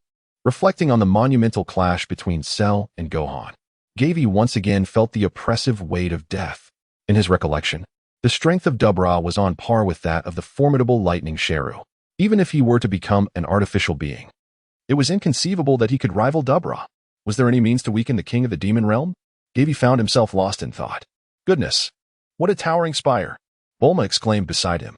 As he snapped back to reality, before them stood an immense tower that seemed to pierce the heavens, reaching into the clouds. Doctor, the peak of Korin Tower is still above the clouds, Gavie reminded. Without hesitation, Bulma ascended the aircraft. As they traversed through the mist, their vision opened up magnificently. The apex of the tower was suddenly revealed before their eyes. Is this truly the summit of Korin Tower? Bulma gazed upwards towards the pinnacle of the towering structure. At the very center of the pinnacle of Galinta lies an elliptical spherical platform. This platform is divided into 2 tiers, with a dozen robust columns along the perimeter, supporting the arched dome above. Indeed, Dr. Gavie affirmed, it is a pity that this place appears to have been uninhabited for many years. One wonders where the immortal Galan has gone. Gavie felt a profound sense of regret within. The mystical Senza beans could only be cultivated by the elusive Karen, who had long since vanished without a trace. In the supplementary narrative of the future world, a conversation between Trunks and future Gohan alludes to the absence of Senza beans on Earth. As for the cause, aside from the gluttonous influence of Yajirobe, it is undoubtedly intertwined with the sudden disappearance of the cat sage. Perhaps locating the cat sage would enable the cultivation of Senza beans once more. The whereabouts of Master Karen were mentioned in a fleeting remark by Yajirobe in the animated series. It was said that during the assault by Black Goku, Master Karen sacrificed himself to save his own life. In this timeline, where Black Goku does not exist, it stands to reason that Master Karen may still be alive. However, restoring the production of the Senza beans is not the most pressing concern at this moment. Is this not the temple? Bulma questioned with a hint of confusion. No. The temple hovers above Korin Tower. The spacecraft swiftly glided over the platform, continuing its ascent. At the apex of the towering spire, a straight red rod pierced the horizon. This rod, of course, is the power pole. In earlier times, those wishing to ascend to the temple had to first undergo Master Karen's trials to earn his approval. Furthermore, any human vessel that approached the temple would be repelled. Now, with the connection to the power pole, the deity has also departed following Piccolo's demise. Gavie speculated that the barrier capable of preventing aircraft from approaching had ceased to exist. Otherwise, he and Bulma would have had no choice but to obediently climb the Rui stick. Well, there seems to be something up there. Moments later, the two within the spacecraft discerned the object above, a gigantic hemispherical platform. Is this the temple? Gavie murmured in awe. He had not anticipated that a palace truly existed at such an elevated height. Bulma's eyes sparkled with excitement. A shadow stood solitary at the edge of the expansive circular plaza, as if watching over something or waiting for an arrival. Upon seeing the figure, whose skin resembled black coal, adorned with a white turban and clad in a long gown, Gavie felt an overwhelming sense of familiarity. Mr. Bobo was still alive. Bobo also recognized the visitors in the spacecraft. I know him. He is Mr. Bobo, Bulma exclaimed, waving enthusiastically. It was Mr. Bobo who had accompanied Bulma to find the spaceship where the deity had once resided, just before their journey to Namek, and he had taught her the Namekian language. Bobo grinned widely, reciprocating the wave. He then produced a handkerchief to wipe away the tears at the corners of his eyes, gently choking back a sob. After all these years, there was finally hope for the resurrection of the deity. The spacecraft landed smoothly in the center of the plaza. Bobo approached, stating, I am already aware of your intentions. Bulma expressed her surprise. You know we wish to borrow that magical house? I keep a vigilant watch over all that transpires in the lower realm, and I am well aware of the crises facing Earth. Bobo nodded, his face reflecting a sense of sorrow. However, due to certain constraints, I cannot intervene in mortal affairs. In the world of Dragon Balls, both gods and their servants are bound by various restrictions. Gavie is already mentally prepared. Please follow me, both of you. Bobo, with his hands clasped behind his back, leads the way ahead. Gavie curiously observed the figure ahead of him. In his memory, Mr. Bobo was an enigmatic character. Not only had he lived a long life, assisting numerous celestial beings, but he had even crafted a statue of the divine dragon, which was subsequently animated by the former deity. Although Mr. Bobo's combat power was officially rated at a mere 1030, his combat philosophy had grazed the threshold of the ultimate mastery of martial arts. Gavie speculated wildly within his mind. Surely, this individual's true combat prowess could not be merely 10 to the 30th power? Nevertheless, it was undeniable that Mr. Bobo was an excellent teacher. Perhaps, after becoming an android, he could enlist Mr. Bobo's guidance on matters of combat and cultivation. Wandering through the interior of the temple, the trio soon came to a halt before an ancient stone door. So, this is the room of spirit and time? Before entering, there were crucial precautions to consider. Mr. Bobo, may I ask if you could adjust the gravity inside to match that of Earth? Gavie inquired tentatively. Certainly, please wait a moment. After a brief pause, Bobo nodded gently to Gavie and his companion. Remember, the duration spent inside must not exceed 48 hours of real time, or the exit will vanish forever. Chapter 11. Mastering Android Technology. Mr. Bobo, could you kindly look after this cat for 2 days? A coal-black cat had been trailing behind the trio. Do not worry. I will take good care of it, Bobo assured with a nod. He then cautioned, once you enter the room of spirit and time, your connection to the outside world may very well be severed. It is advisable to address any important communications beforehand. How reliable Mr. Bobo is. Gavie mused internally. This capsule contains a communication device to contact the Galactic Patrol. Please place it in the square. This phone holds the number for the servant of the fortune-telling elder. Should they call, please inform us at once. Bobo nodded, affirming, understood, I will take care of this. With the external matters settled, it was time to enter the room of spirit and time. Gavie pushed open the stone door and stepped inside without hesitation, narrowing his eyes to adjust to the light. He soon realized he was enveloped in an expanse of pure white. Everything around him was constructed of pristine whiteness, and nothing else existed within this realm. It seemed as though even the air was significantly thinner, evoking a profound sense of solitude that unsettled Gavie. Fortunately, to his right, Bulma was scanning the surroundings with curiosity. This place felt remarkably vast. Indeed, the space we occupied was comparable in size to that of Earth. The temperature fluctuated between 50 degrees Celsius and minus 40 degrees. Thus, in order to address the challenges posed by this temperature differential, we must establish our experimental setting within a separate chamber. Bulma furrowed her brow. Yes. As for the location, let us choose one near the exit. Gavie harbors a lack of confidence in both his willpower and mental fortitude. What if he were to lose his way in the depths of space or succumb to illusions? That would spell disaster. The ability to see the exit at any moment brings him a measure of comfort. Within the hyperbolic time chamber, provisions and water are amply supplied. Yet the conditions undoubtedly pale in comparison to those that Bulma has brought in through her capsules. Bulma retrieves a capsule set, with a series of resounding pops. A dozen structures quickly encircle the entrance of the time chamber. Gavie stands astonished. This is a lavish suite, with each room featuring a bathroom equipped with hot water. We shall reside within these walls. This building serves as a separate dining hall, while adjacent structures include a swimming pool, entertainment room, gymnasium, storage facility, and cold storage. Ah.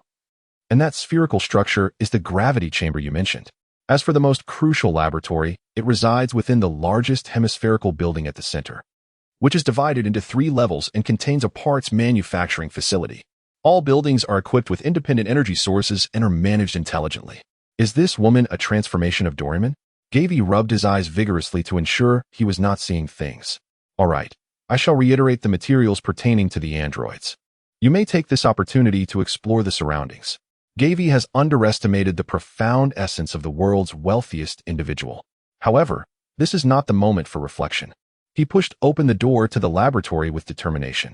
A casual glance revealed that the space within was far more pristine and luminous than he had anticipated. An array of unfamiliar apparatus and cutting-edge instruments were meticulously organized in their respective categories. Truly, this is the domain of a leading scientist. Gavie traversed each room of every floor, a sense of quiet joy blossoming within him. The artificial human project was destined for success.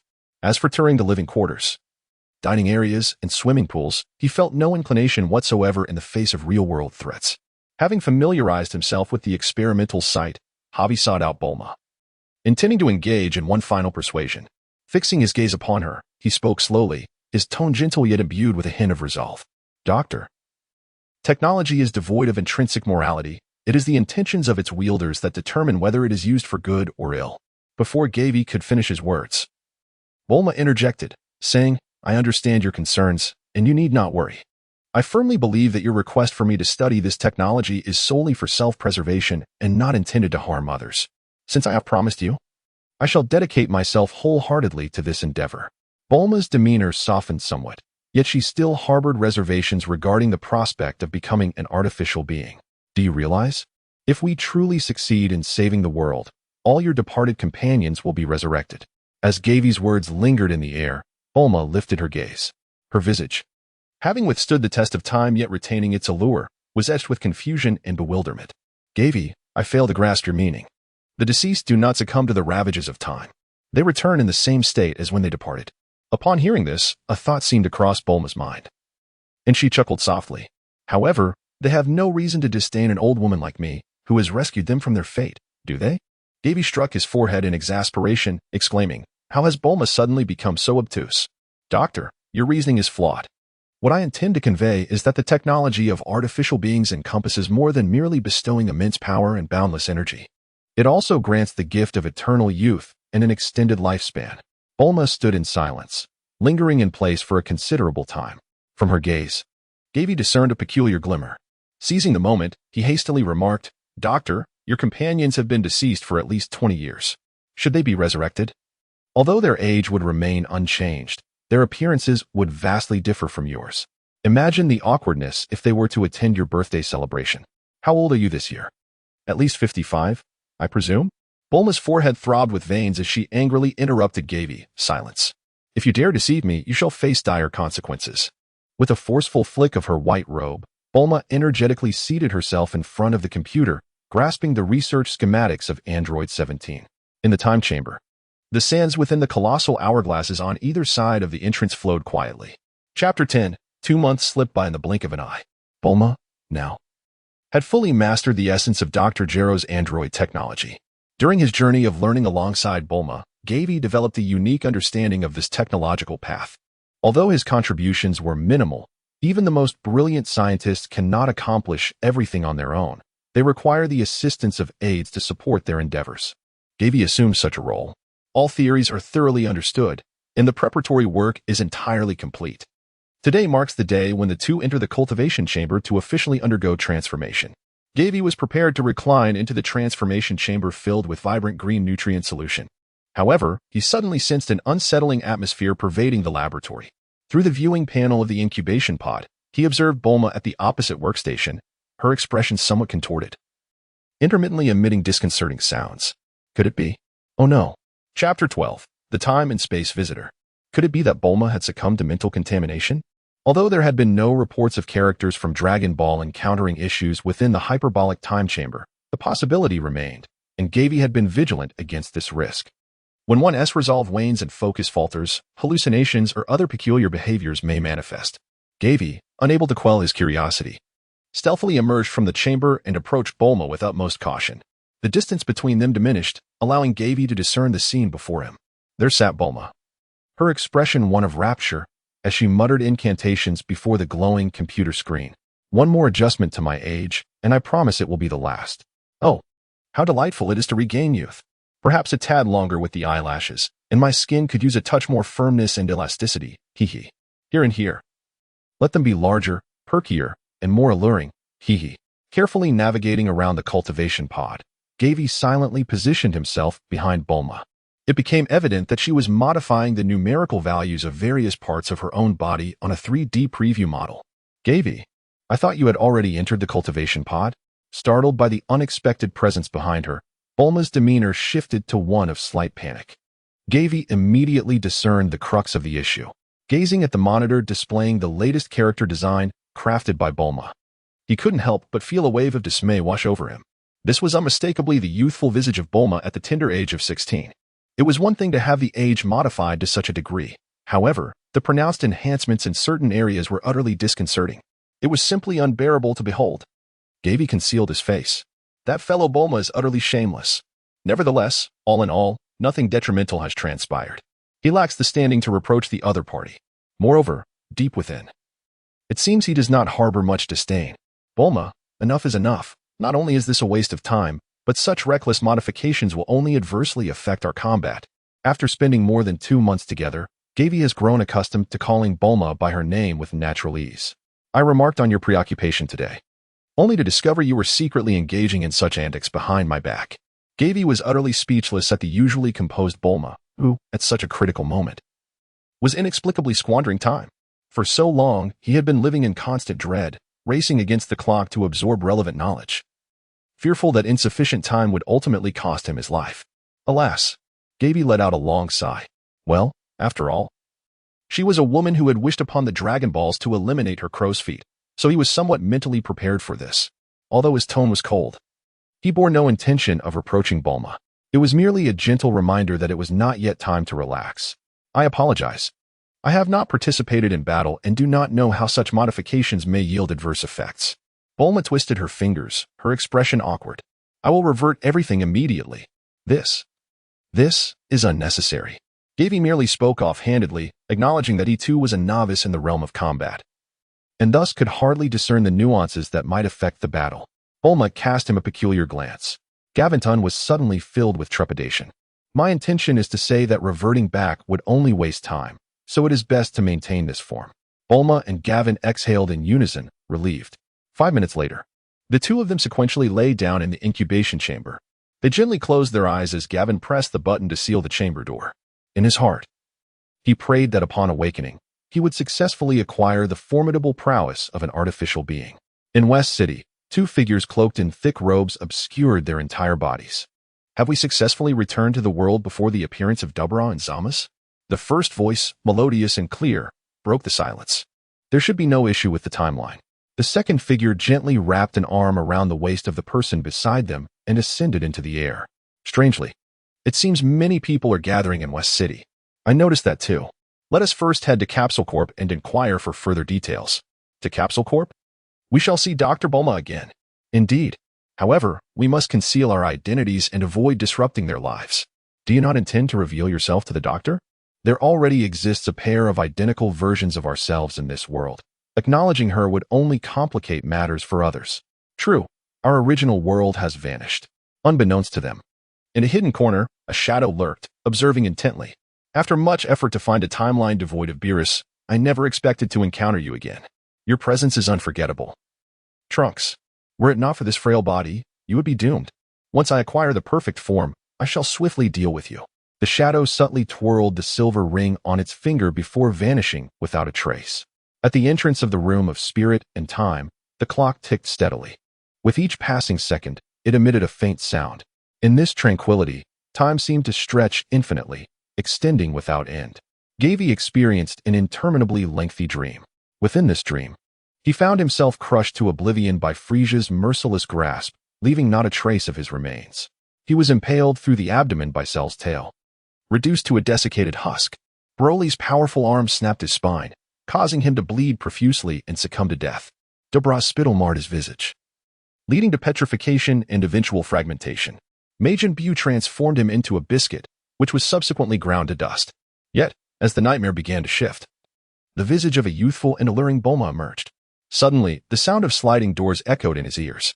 Gavie suddenly awoke, realizing that a youthful and radiant girl was leaning over him, examining his body. Bulma had indeed regained her youth. The sensation was akin to that of a once-aged cinematic goddess suddenly returning to her 18-year-old self, leaving Gavie in a state of awe. Gavie, your physical condition is quite remarkable, the girl remarked, clad in a white lab coat, her long aqua hair elegantly tied back.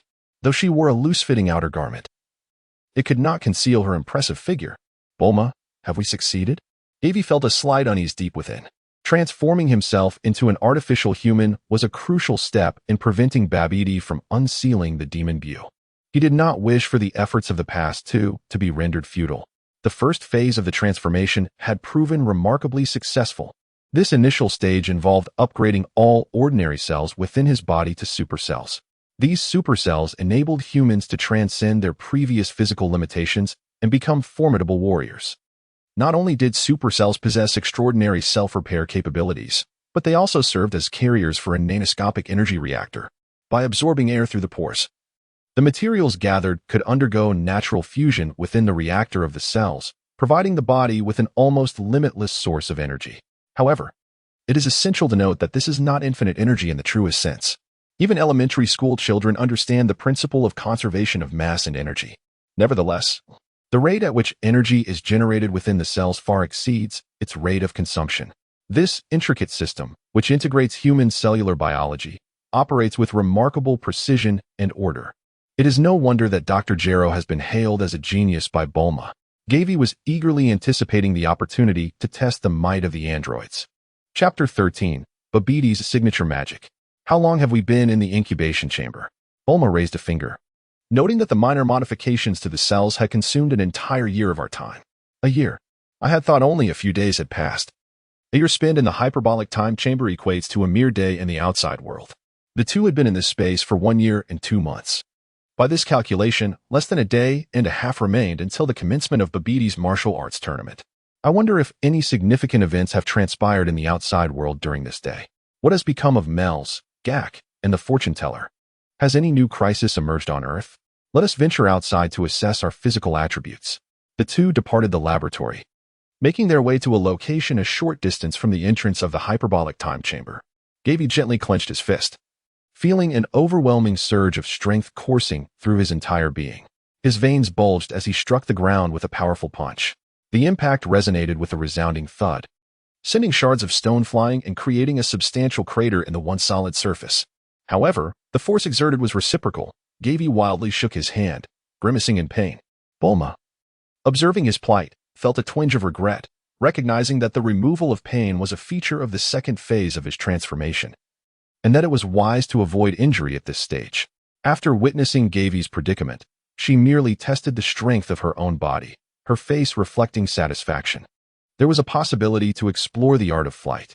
Soaring through the skies was humanity's ultimate dream, a prospect Gavie eagerly anticipated. Yet, how could he harness the energy within him to take to the air? Gavie concentrated intently, envisioning himself as a bird soaring across the vast expanse of the sky. He felt his body becoming lighter and lighter, as though the force of gravity could no longer confine him. How is this possible? Your feet have actually left the ground, came Bulma's astonished voice, faintly echoing in the distance. Abruptly interrupted, Gavie glanced down and was startled to see Bulma reduced to a mere speck below him. How could he be so high? In a moment of panic, he lost the sensation he had just experienced, and his body plummeted rapidly towards the earth. Bang! Gavie fell spectacularly, landing ungracefully. Rubbing his sore cheek, he felt an overwhelming sense of joy within. Flying was indeed so effortless. With just a little practice, he would soon master this remarkable skill. Bulma, flying is exceedingly simple. You should give it a try. Just envision yourself as a gentle breeze. Gavie smirked, eager to witness Bulma's blunders. Bulma's endeavor proved quite successful. She had already learned from Gavie's prior experiences. Once her feet were less than a meter off the ground, her ascent ceased, and she began to rotate gracefully at that height. It was astonishingly simple. So this is what it feels like to fly. After practicing their aerial maneuvers for a while, the two were as comfortable as fish in water. The next step was to unleash energy waves. For Gavie, who had not undergone any close combat training, this might become his primary method of fighting in the future. Bulma, let us maintain a distance, he cautioned. I worry that I may mismanage my energy and inadvertently harm you. Any attempts at this stage are exceedingly perilous. He patiently awaited as Bulma, instructed to move away, faded from his sight. Gavie's blood surged with fervor. In this moment, he could hardly contain himself. His excitement exceeded even that of soaring through the skies 100-fold. The postures and techniques he practiced were already ingrained in his very being, all for this moment of earth-shattering brilliance. Steadying his stance, Gavie assumed his position, his youthful spirit soaring as he bellowed, Kamehameha. On to the next technique. He pressed his 2 fingers lightly against his forehead, declaring, Spirit Bomb. And the next. With one arm raised high, palm spread wide, he unleashed, Energy Slice. Yet another. Balancing on one leg, his body twisting sideways, he locked his left palm against the outer side of his right palm, proclaiming, Gallic Gun. Hobby attempted the techniques of the flashing magic, the Spirit Bomb, the ultimate flash, and the solar fist in succession. With each attempt, he let out a thrilling roar. Yet, to his dismay, not a single wave was released. What on earth went wrong? Gavie lay back in despair, questioning the very essence of existence. Suddenly, a deafening explosion echoed from afar, startling him. Had Bulma succeeded in her experiment? Even I, a seasoned otaku, have yet to achieve such a feat. How can one endure this? He swiftly soared toward Bulma's direction. The gray smoke rising from the deep pit had yet to dissipate, and there stood Bulma, incredulously gesturing with her hands. Indeed, she had triumphed. A pang of bitterness welled up within Gavie. Gavie, your shout was quite loud, but I couldn't quite make out what you said. Were you addressing me? Bulma inquired, her fingers gently smoothing her disheveled hair as a look of curiosity crossed her face. Ahem, ahem. No, I wasn't saying anything. It's just as well you didn't hear it. Gavie stammered, nearly choking on his own saliva. He was taken aback that their distance was so great, yet Bulma had still sensed the commotion. Could it be that her hearing had heightened after becoming an android? Thankfully, she had not discerned the content of his shout. Otherwise, Gavie would have been at a loss for how to face her in the future. Quickly redirecting his thoughts to the matter at hand, he asked, Bulma, did your experiment succeed? Oh, this was rather straightforward, far less perilous than I had anticipated, Bulma replied, casting a puzzled glance at Gavie. Perhaps I overcomplicated things. Would you be so kind as to teach me this simple method? Gavie mused, wondering if this woman was also a genius in this realm. Gavie, though dissatisfied, reluctantly acknowledged his defeat to Bulma. The emission of energy waves necessitates the mobilization of every cell in one's body, guiding the converging energy through the meridians. First, attune yourself to the energy circulating around your cells, consciously gathering it, Bulma advised, awakening a realization within Gavie. Unlike flight, the release of energy orbs requires the utilization of the body's circulatory system. It appears that Gavie's understanding of androids remains superficial. Following Bulma's guidance, a sphere of light, the size of an egg, swiftly coalesced in Gavie's palm. When hurled to the ground, the light orb created a small crater. Despite this success, Gavie remained devoid of excitement.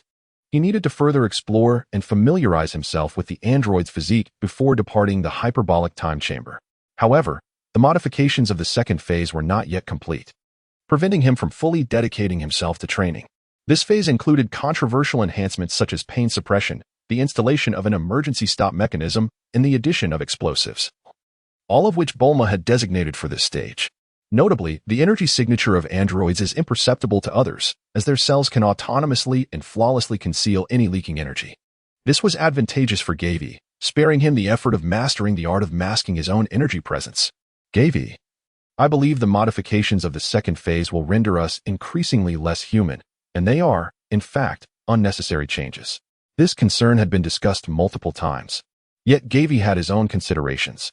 The malevolent sorcerer Babidi possessed the ability to manipulate hearts, a signature skill of his. If even a trace of wickedness resided within, that fiend's magic could infiltrate and corrupt one's mind.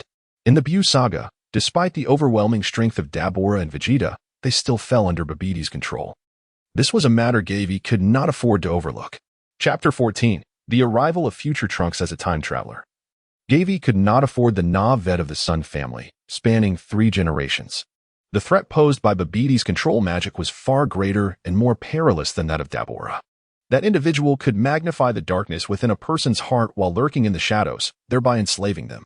Such tactics were insidious, causing Gavie considerable distress. Hence, he intended for Bulma to install an emergency shutdown mechanism and explosives within him, as a precaution. Bulma, the pain suppression is unnecessary. I require the feedback of pain during combat to gauge my physical condition.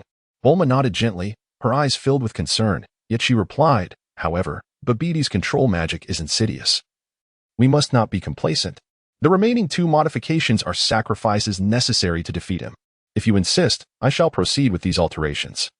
I believe that once the crisis is averted, I can remove these 2 devices.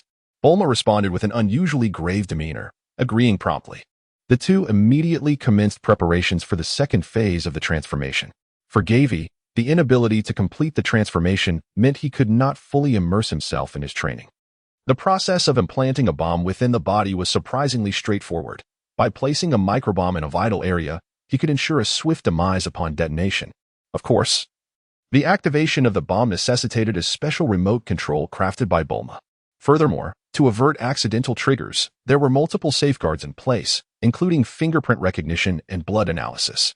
The emergency stop mechanism similarly required the use of this remote to activate.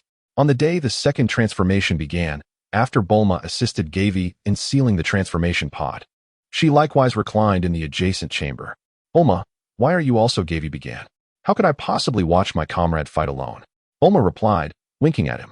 Deep within her heart, she was resolute. She could no longer bear to witness her companions perish before her eyes. This time, she too would partake in the battle. Gavie found himself at a loss for words. In his original plan, Bulma was not meant to engage in combat. Her role was to provide support and assistance. Persuading her to become an android was merely a means to enhance her self-defense capabilities, ensuring that when Gavie was not by her side, she would not be easily bullied by any random adversary. He had never contemplated charging headlong into battle against Dabura alongside her. Even 2 androids would be insufficient against the might of the Demon King. The most prudent strategy to counter Babidi and his minions was to lurk in the shadows and execute a surprise attack to eliminate the mastermind. With Babidi's demise, Majin Buu would not materialize. Freed from his constraints, Dabura would not necessarily seek to annihilate Earth or pursue him. Moreover, the likes of Goku and Vegeta in the other world likely surpassed Dabura in strength significantly. Reviving one of them would suffice to vanquish him. Consequently, Gavie had always envisioned Bulma's position as one of safety in the rear. The emergency stop device and mini explosives were solely intended for his own enhancement. Now, however, it seemed Bulma had made an unexpected decision to enter the transformation chamber alongside him. As the anesthetic coursed through his veins, Gavie gradually succumbed to unconsciousness. Within the Capsule Corporation, 2 groups faced off against each other, the atmosphere charged with tension. How did you intrude into my home? What have you done to my family? A member of the beleaguered side shouted in desperation. They were outnumbered, consisting of only 2 individuals, a robust young man, his face obscured by a red scarf, and his petite companion, a woman with long, straight black hair, also masked. From the larger group emerged a man who exuded an air of arrogance. Who are you? A mere novice, to covet my territory? He sneered, as his subordinates echoed his derision. You don't even know where you are, do you? This is the residence of the former world's wealthiest individual. What did you just say? This is your home? How audacious. There are plenty of treasures within, but they are far beyond your reach. If you know what's good for you, you'll vacate immediately, or I'll put a bullet in you. The subordinates surrounding the leader spoke with a biting harshness, their words growing increasingly unpleasant. Just as their voices faded, a light chuckle echoed through the air. At the sound of this laughter, the youth confronting them sprang into action. He neither walked nor ran. Instead, he vanished from the leader's sight, as if transported in an instant. Before the leader could utter a word, a series of dull thuds reached his ears, signaling the fall of objects. He swiftly realized the gravity of the situation and aimed his pistol at the body of the youth's companion. Those who have survived the apocalypse understand when they have encountered a formidable opponent. The leader's response was seasoned and ruthless, exuding menace. Your speed is impressive, but my bullets are swifter. If you wish to spare this woman, kneel and surrender. The leader wiped the cold sweat from his brow with his other hand, his voice dripping with menace. In the next moment, his vision blurred, and he was left dumbfounded. A sharp pain shot through his wrist as his gun was suddenly seized by the youth. With a single hand, the young man methodically crushed it into fragments. Could he truly have rendered the firearm useless with his bare hands? Was this individual even human? Glancing around, the leader noticed that all his subordinates lay motionless on the ground, their fates uncertain. Spare my life. When we arrived, there was not a soul in sight. The leader's legs weakened, and he fell to his knees, pleading for mercy. Are you a local from the West Capital? The youth inquired, suppressing his growing agitation. Although the leader was unaware of the youth's origins, he could ascertain from the rising chests of his fallen companions that this person was not malevolent. Had he been, he would have slaughtered them all moments ago. Yes, I reside in a nearby shelter. The influx of outsiders into the West Capital forced us to seek a new stronghold. Please, spare me. I swear I will never set foot here again. Everything we found inside, I will offer to you. The youth's tone remained calm, betraying no sign of anger or joy. What became of those who originally inhabited this place? Unjustly accused. When we arrived, we found not a single person, not even a scrap of supplies. The leader lamented, his face drawn in despair. If it weren't for the absence of signs of destruction within, I would suspect this place had already been looted. Absence of destruction? Could it be that they merely relocated? The youth mused, observing the leader's expression of terror as he soared above the capsule company. Upon closer inspection, he confirmed the leader's claims. Yet his scrutiny revealed numerous signs indicating recent habitation. If they had indeed moved, their departure must have been recent. But where had they gone? Chapter 15. Mastering the prince's strategy logically speaking, with Trunks safeguarding Bulma, the two could comfortably reside here without any need to relocate. Was there some crisis on Earth that compelled them to abandon their home? Contemplating this, the young man furrowed his brow. With a swift motion, he reappeared before the leader. Upon witnessing the young man's expression, the leader trembled in fear, lowering his head. His legs felt weak, and he simply collapsed onto the ground. Had a dreadful monster emerged on Earth once more? Indeed, it seems so. The leader stammered, unsure of how to articulate his thoughts. Was the creature named Babidi? Or was it Dabura? Yes, precisely those two. You must have seen it that day, right? The leader felt an inkling that something was amiss, but could not pinpoint it. What did you see? The young man's face displayed a flash of concern. It appeared he had arrived too late, missing crucial information. Moreover, the appearance of Babidi and Dabura in this timeline had occurred much earlier than in his own. I witnessed that being, Babidi, proclaiming a martial arts tournament, threatening the entire human race to participate, and declaring an intent to annihilate Earth. The leader explained, casting furtive glances at the young man, his anxiety mounting. Upon hearing this, the young man's brow knitted tightly. Not only had the timeline advanced, but Babidi's actions in this reality diverged from his memories. However, hosting a martial arts tournament was indeed a means to gather the energy necessary to unseal Buu. This plan must not succeed. With his current strength, he could easily defeat Dabura. As long as these two monsters appeared, he was confident in his ability to vanquish them. After clarifying the time and location of the tournament, the young man allowed the leader and his group to depart. Noticing her companion's furrowed brow, the long-haired woman expressed her concern. Trunks, should we immediately contact Lord Supreme Kai to inform him of the situation on Earth? The young man was none other than future Trunks, who had endured the horrors of the Cell games and the zero-human plan orchestrated by Zamasu. His companion was Mai, one of the last two survivors from his timeline. After experiencing the Zamasu incident together, they had lost their world. Originally, they were meant to settle in the main timeline. But due to the unknown provocations from an enigmatic Gohan, they resolved to return to a time before Dabura and Zamasu's emergence. Reflecting on Gohan's words still pricked Trunks' heart with pain. Surely, in the future world with Trunks present, peace would reign. If given the opportunity, I would dearly love to witness the world restored to peace by Trunks. I long to meet the future Bulma, my dear aunt. Every utterance from Gohan feels like a sharp blade, piercing deeply into his heart, already battered and bruised, though spoken without intent. Trunks yearns to forge a peaceful world in the future through his own strength. Gohan, this time I shall not let you down. The image of a one-armed man's formidable silhouette lingers in Trunks' mind. Xiao Wu, the Supreme Kai has been keeping a watchful eye on Babidi. He will undoubtedly appear at a crucial moment. Moreover, we currently lack a means to contact him. It would be best to first seek out my mother and the alternate version of myself. A hint of bitterness crosses Trunks' face. Chapter 13, The Hyperbolic Time Chamber. Two figures intertwine, their forms merging in a cascade of light and shadow, accompanied by a resounding roar.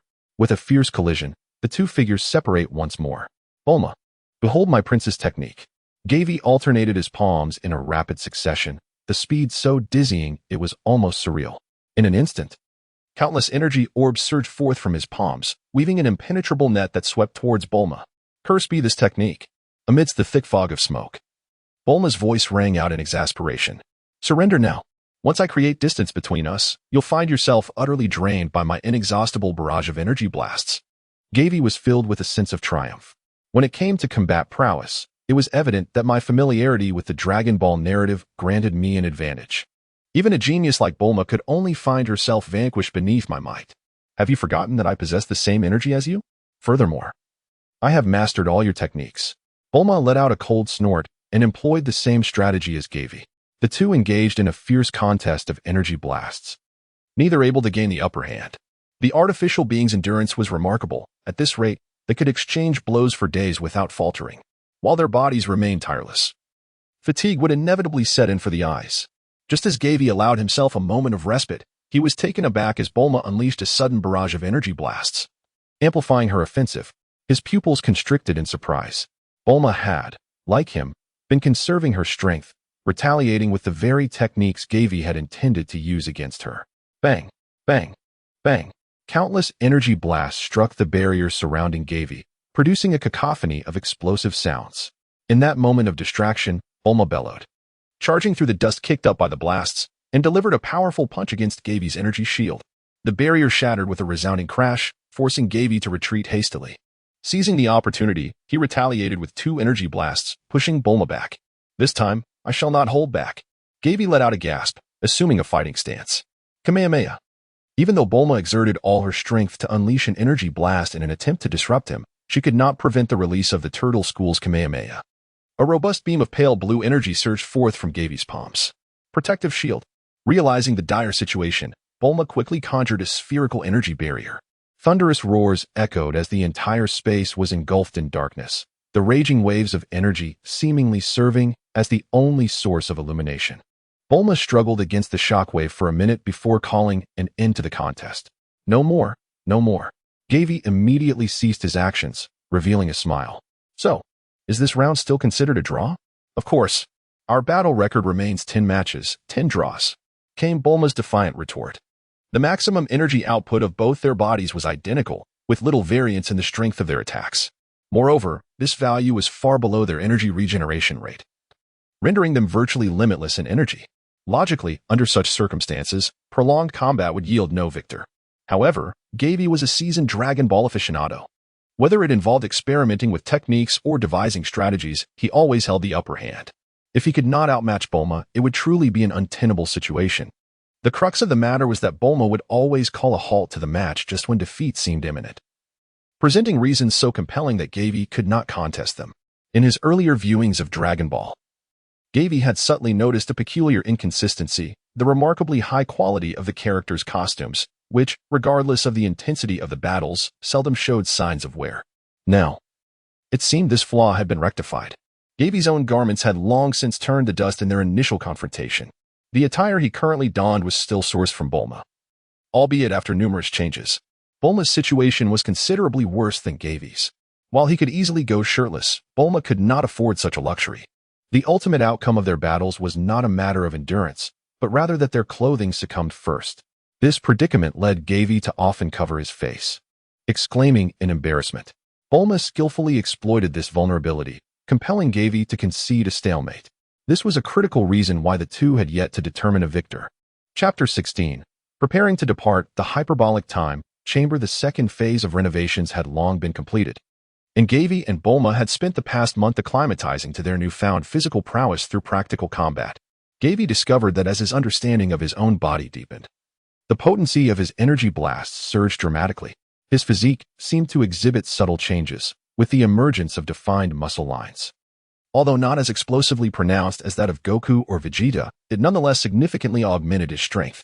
This revelation filled him with immense joy, for he had long believed that after becoming a cyborg, he could no longer enhance his power through training. Clearly, this notion was an antiquated stereotype. On the eve of the Universe Power Tournament in the protagonist's timeline, Android 17 mentioned that his strength had been elevated through sparring with the young Cell. He ultimately survived until the end of the tournament, making substantial contributions.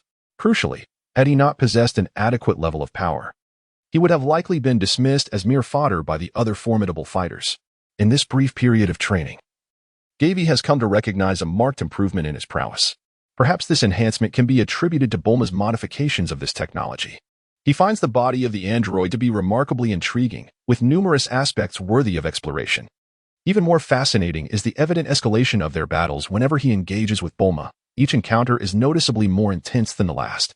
As the chief engineer overseeing this technology, Bulma elucidates that, as they adapt to the power of the androids, or as their physical training strengthens, the output of energy will likewise increase. She further posits that the maximum output will rise in tandem with their growing capabilities, ultimately leading to a situation where the energy recovery rate cannot keep pace, thereby disrupting the current state of pseudo-infinite energy.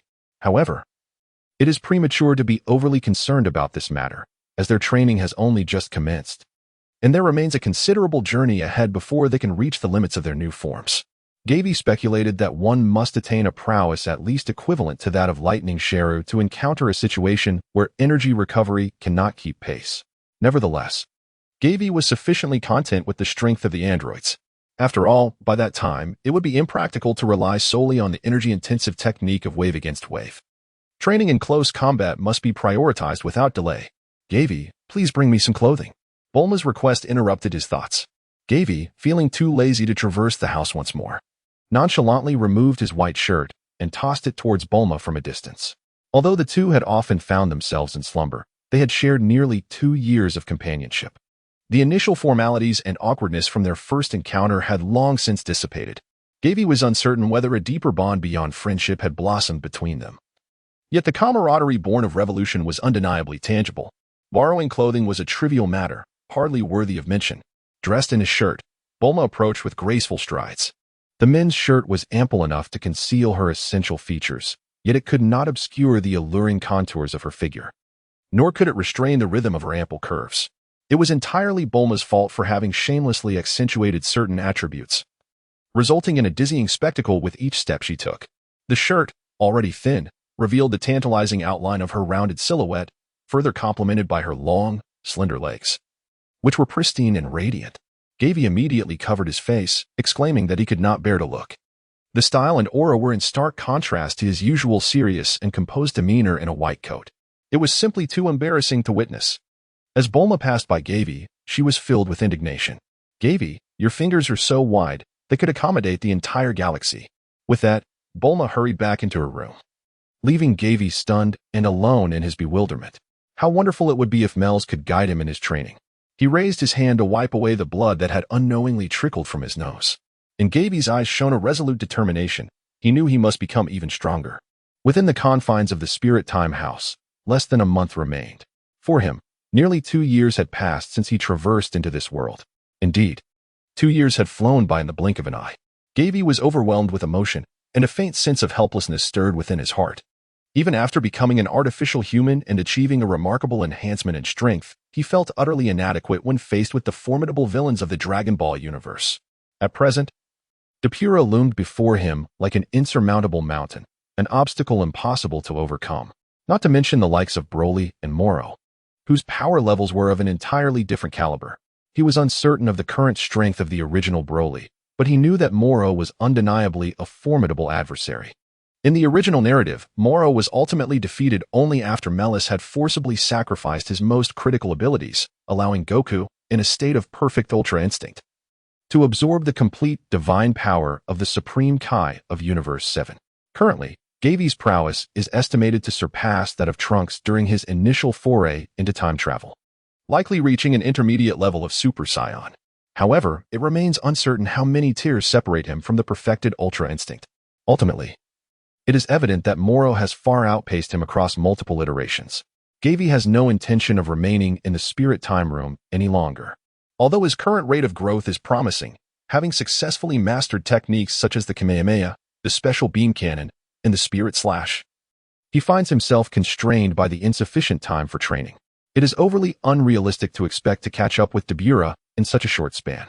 Even for warriors like Goku and others, the transition from Super Saiyan to Super Saiyan 2 was achieved only after enduring numerous life and death battles and years of arduous training, culminating in their breakthroughs.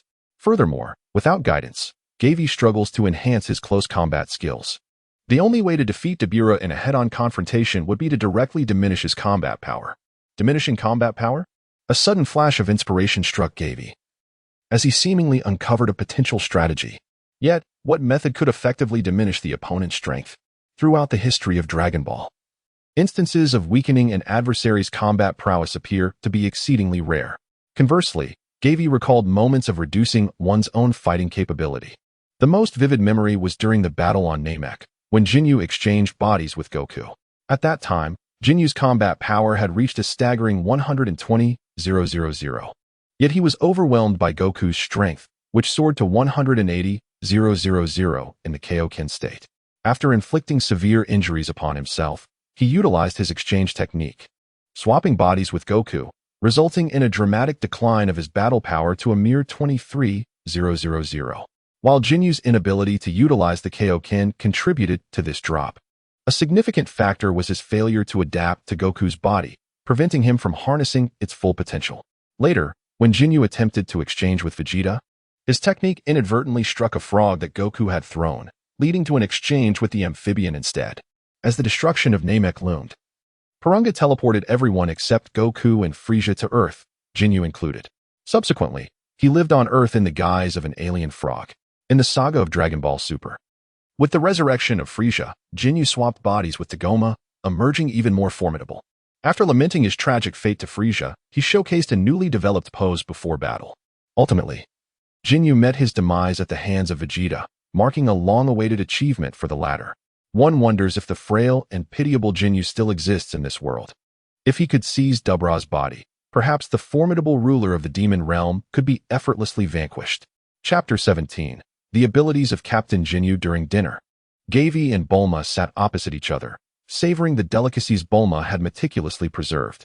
"Gavie," she remarked, "in my spare moments lately, I have been pondering the principles behind this wondrous spatial construct. However, I will need to conduct external research for a period. Yet, this is not a realm I am well versed in.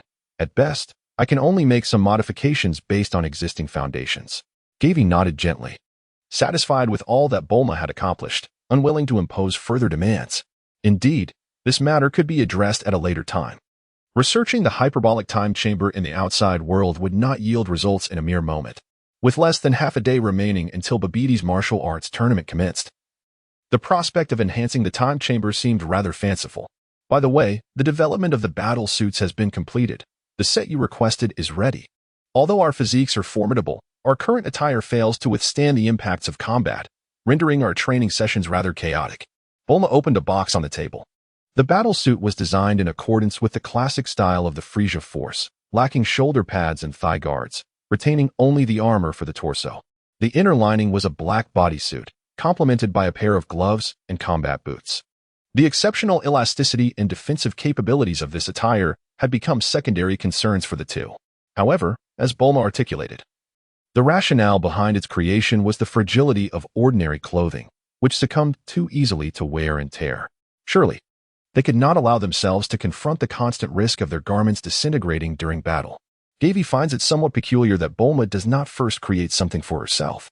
However, upon reflection, it becomes clear that male battle suits have readily available templates, while the design of female battle suits necessitates considerably more thought. "Bulma, are you familiar with Captain Jinyu?" At that time, he resembled a blue frog. Gavie sought to uncover information regarding Jinyu, while simultaneously harboring a profound curiosity about the answer to this query. In the original manga of the Namek saga, Bulma never encountered Jinyu. However, in the original animation produced by Toei, in a bid to extend the runtime, they forcibly inserted a segment where Bulma's body was exchanged with that of Jinyu. At that moment, Jinyu, unable to overcome Vegeta, attempted to swap bodies with him, but his energy beam inadvertently struck a Namekian frog that Goku had thrown. By virtue of Goku's intercession, Jinyu narrowly escaped with his life from Vegeta's grasp. Subsequently, after exchanging bodies with the Namekian frog, Jinyu fortuitously crossed paths with Bulma. Bulma perceived the frog to be intelligent and seemingly capable of communication, prompting her to create a device for translating animal language. To her astonishment, upon donning the device, the frog's first utterance through the translator was the incantation for the soul exchange. Thus, Jinyu seized Bulma's body. Thankfully, Gohan, displaying remarkable cunning, discerned the true identity of the foe on the battlefield. As Jinyu sought to exchange bodies with the mightier Piccolo, Gohan deftly hurled the frog, now Bulma, into the path of the exchange beam. Only then did the two regain their original forms. "Jinyu? That detestable blue frog is named Jinyu?" Bulma's expression darkened, as if recollecting an unpleasant memory. Gavie could hardly contain his amusement. Before him was Bulma, who indeed possessed such a regrettable past. However, with Bulma's history, the situation became considerably more manageable, eliminating the need for Gavie to elaborate on Jinyu's unique abilities. This frog had arrived on Earth following the battle on Namek. How could such a villain have come to Earth? Had he resumed his nefarious ways?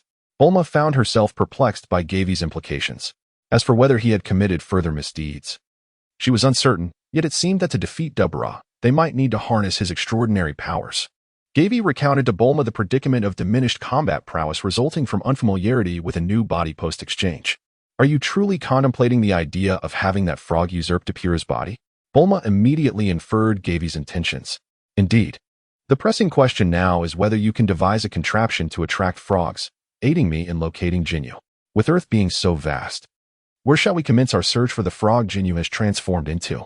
As a frail frog, its chances of survival in this apocalyptic world are rather slim. Don't you think? It could very well have fallen prey to desperate survivors seeking sustenance. After all, The diet of those in the apocalypse is far more diverse than that of peaceful times. Contemplating this, Gavie found his hopes dwindling. After a moment's reflection, Bulma spoke up. Creating an attractor for the respective species is not particularly challenging, but deploying them worldwide would necessitate an astounding number of devices. With just the two of us, we certainly cannot produce them in a short span. However, I might be able to utilize a computer to scour the globe for his whereabouts. Truly. Bulma's ingenuity never ceased to amaze. Gavie gazed appreciatively at the woman before him as she searched on the computer. What is your approach? Gavie inquired. Have you forgotten? We could post a bounty on the Survivor Forum. As long as the reward is substantial enough, there will undoubtedly be someone willing to assist us in our search. Bulma reminded him, her arms crossed over her chest. Wait, what are the characteristics of the alien frog? Gavie pressed his temples with fervor, as if grasping a vital clue. I shall never forget that fellow's visage. Blue skin, crimson eyes, and a pair of antennae atop his head. His physique was also somewhat larger than that of an ordinary frog on Earth. Bulma clenched her teeth in frustration. The past was too painful to revisit. Wait. I feel as though I've encountered him before. Gavie pondered deeply, then suddenly smacked his thigh in realization. Someone had already listed him for sale on the forum. Is it true? Bulma exclaimed with boundless excitement. Gavie finally recalled that while utilizing Bulma's computer at the Capsule Corporation, he had come across a post regarding the sale of a blue-skinned bullfrog. Driven by curiosity, he had clicked on the image. His mind preoccupied with resurrecting Goku and the other protagonists, intending to rely on them to navigate the impending crisis. He had dismissed the peculiar little creature as nothing more than a gimmick employed by unscrupulous merchants. However, 2 years had swiftly elapsed. No, that couldn't be right. To the outside world, merely 2 days had passed, yet the situation remained grim. There was a genuine risk that Jinyu might be captured and consumed by his pursuers during this time, which would spell disaster. Indeed, I must locate him immediately. His life may be in peril. Gavie promptly donned the battle suit that Bulma had prepared for him. Wait, I shall accompany you. Bulma rose instantly. No, Bulma. You must stay here. I require you to create a device capable of translating animal languages. Additionally, continue your work on the battle suit. Once you have completed these tasks, you may join me. Bulma's face was etched with concern. But Gavie, I cannot help but worry for your safety. Do not fret. I shall return swiftly. Gavin casually seized the computer from the table and hastily made his way to the storage room to gather some supplies before swiftly departing from the time chamber. Bulma, witnessing this, could only sigh in resignation. Chapter 18. The Rescue of the Alien Frog, Jinyu. Outside the time chamber, Gavie quickly logged into the forum on his computer and located the post selling the blue-skinned bullfrog. The post remained active, and the accompanying images allowed him to instantly recognize the creature from planet Namek. The distinctive pair of antennae on its forehead left a lasting impression. As he scrolled to the bottom of the post, he encountered the disheartening news that the transaction had already been completed. Jinyu had been traded away. Gavie's pupils constricted. Upon reviewing the address provided in the buyer's message, he immediately dashed out of the temple. Without pausing to greet Mr. Bobo, Gavie leaped to the edge of the square and soared directly towards the direction of Shido. He glanced up at the sky, which was enveloped in darkness. Gavie vividly recalled that by noon tomorrow, the Babidi martial arts conference would commence. He felt an urgent need to reach the location where Jinyu was held captive and rescue him. The individual who purchased Jinyu had ominously declared his intention to dissect this extraordinary blue bullfrog. Half a day had already elapsed since Jinyu was traded away, and it was likely that the optimal moment for his rescue was slipping away.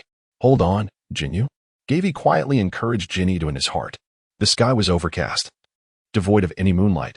The sound of the wind slicing through the air echoed sharply as Gavie exerted himself to fly forward with all his might. After nearly 20 minutes of flight, he finally arrived in Shido. With a resounding crash, he struck the hard city pavement, creating a substantial crater. Touching down on a street, Gavie began to search for signs to confirm his location. He took out a paper map of Shido from his pocket, and once he pinpointed his position, he immediately soared toward his destination. As he navigated through the city streets, he left a trail of afterimages, darting through countless intersections like a bolt of lightning. The sound of the air bursting apart only erupted after he vanished from sight, shattering numerous panes of glass in the chaotic gusts. Fortunately, the desolate city streets were devoid of pedestrians. Despite his terrifying speed, no accidents occurred. Since becoming an artificial human, Gavie's reaction speed and dynamic vision had undergone a profound transformation, placing him in a realm unattainable by ordinary individuals. Flying at supersonic speeds through the cluttered ruins of the city posed no challenge for him. The gusts generated by Gavie's passage resonated with a thunderous roar akin to that of a colossal beast, echoing through every alley and street. Many survivors, concealed beneath the ground, were drawn to the surface by the commotion, their eyes widening in astonishment as they beheld the devastation reminiscent of a tornado's wrath.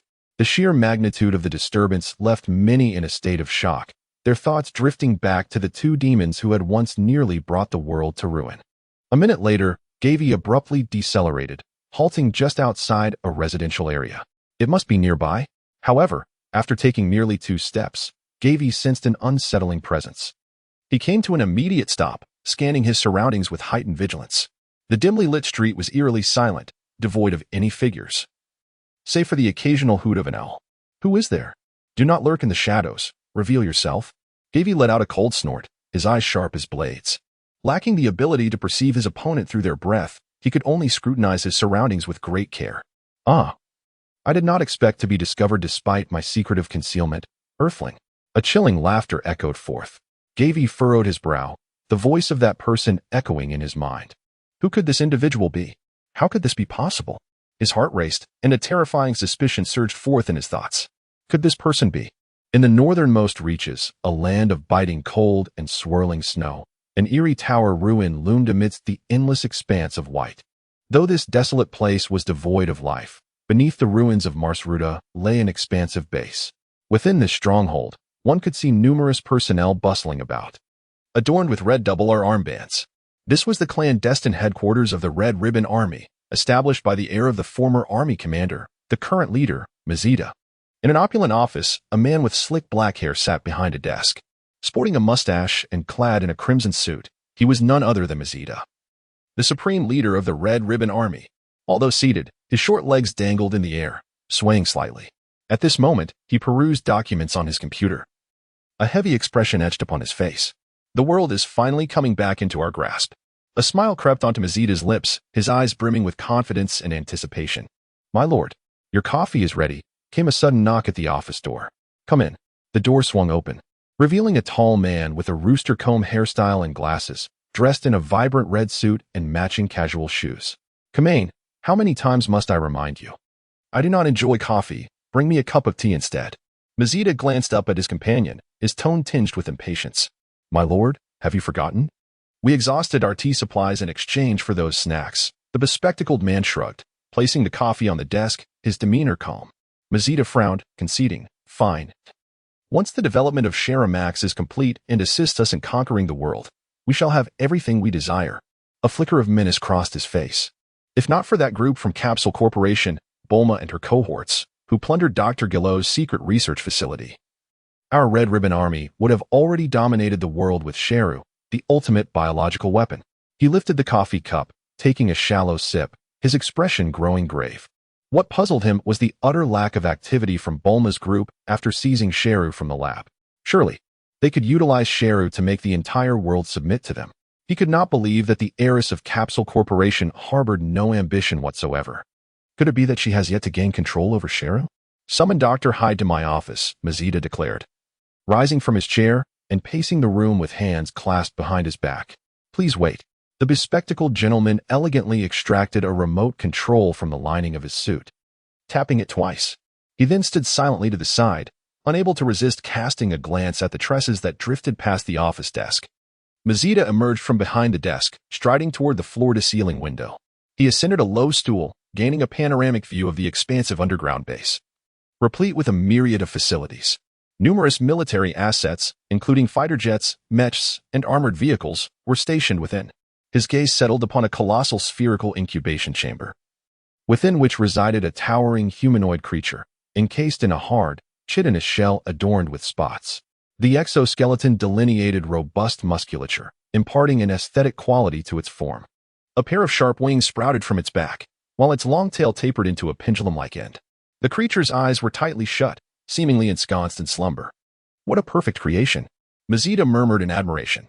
Chapter 19. The resurrected Cosmic Emperor and his son, my lord. Dr. Hyde has arrived, the bespectacled man intoned gravely. A stout figure entered the office, clad in a white robe with a snug hood, his entire body swathed securely, leaving only a small portion of his face exposed. A hint of self-assuredness adorned his round visage, rendering him quite amiable. He was a scientist, the son of the late Dr. Gallo's second son, making him Gallo's grandson.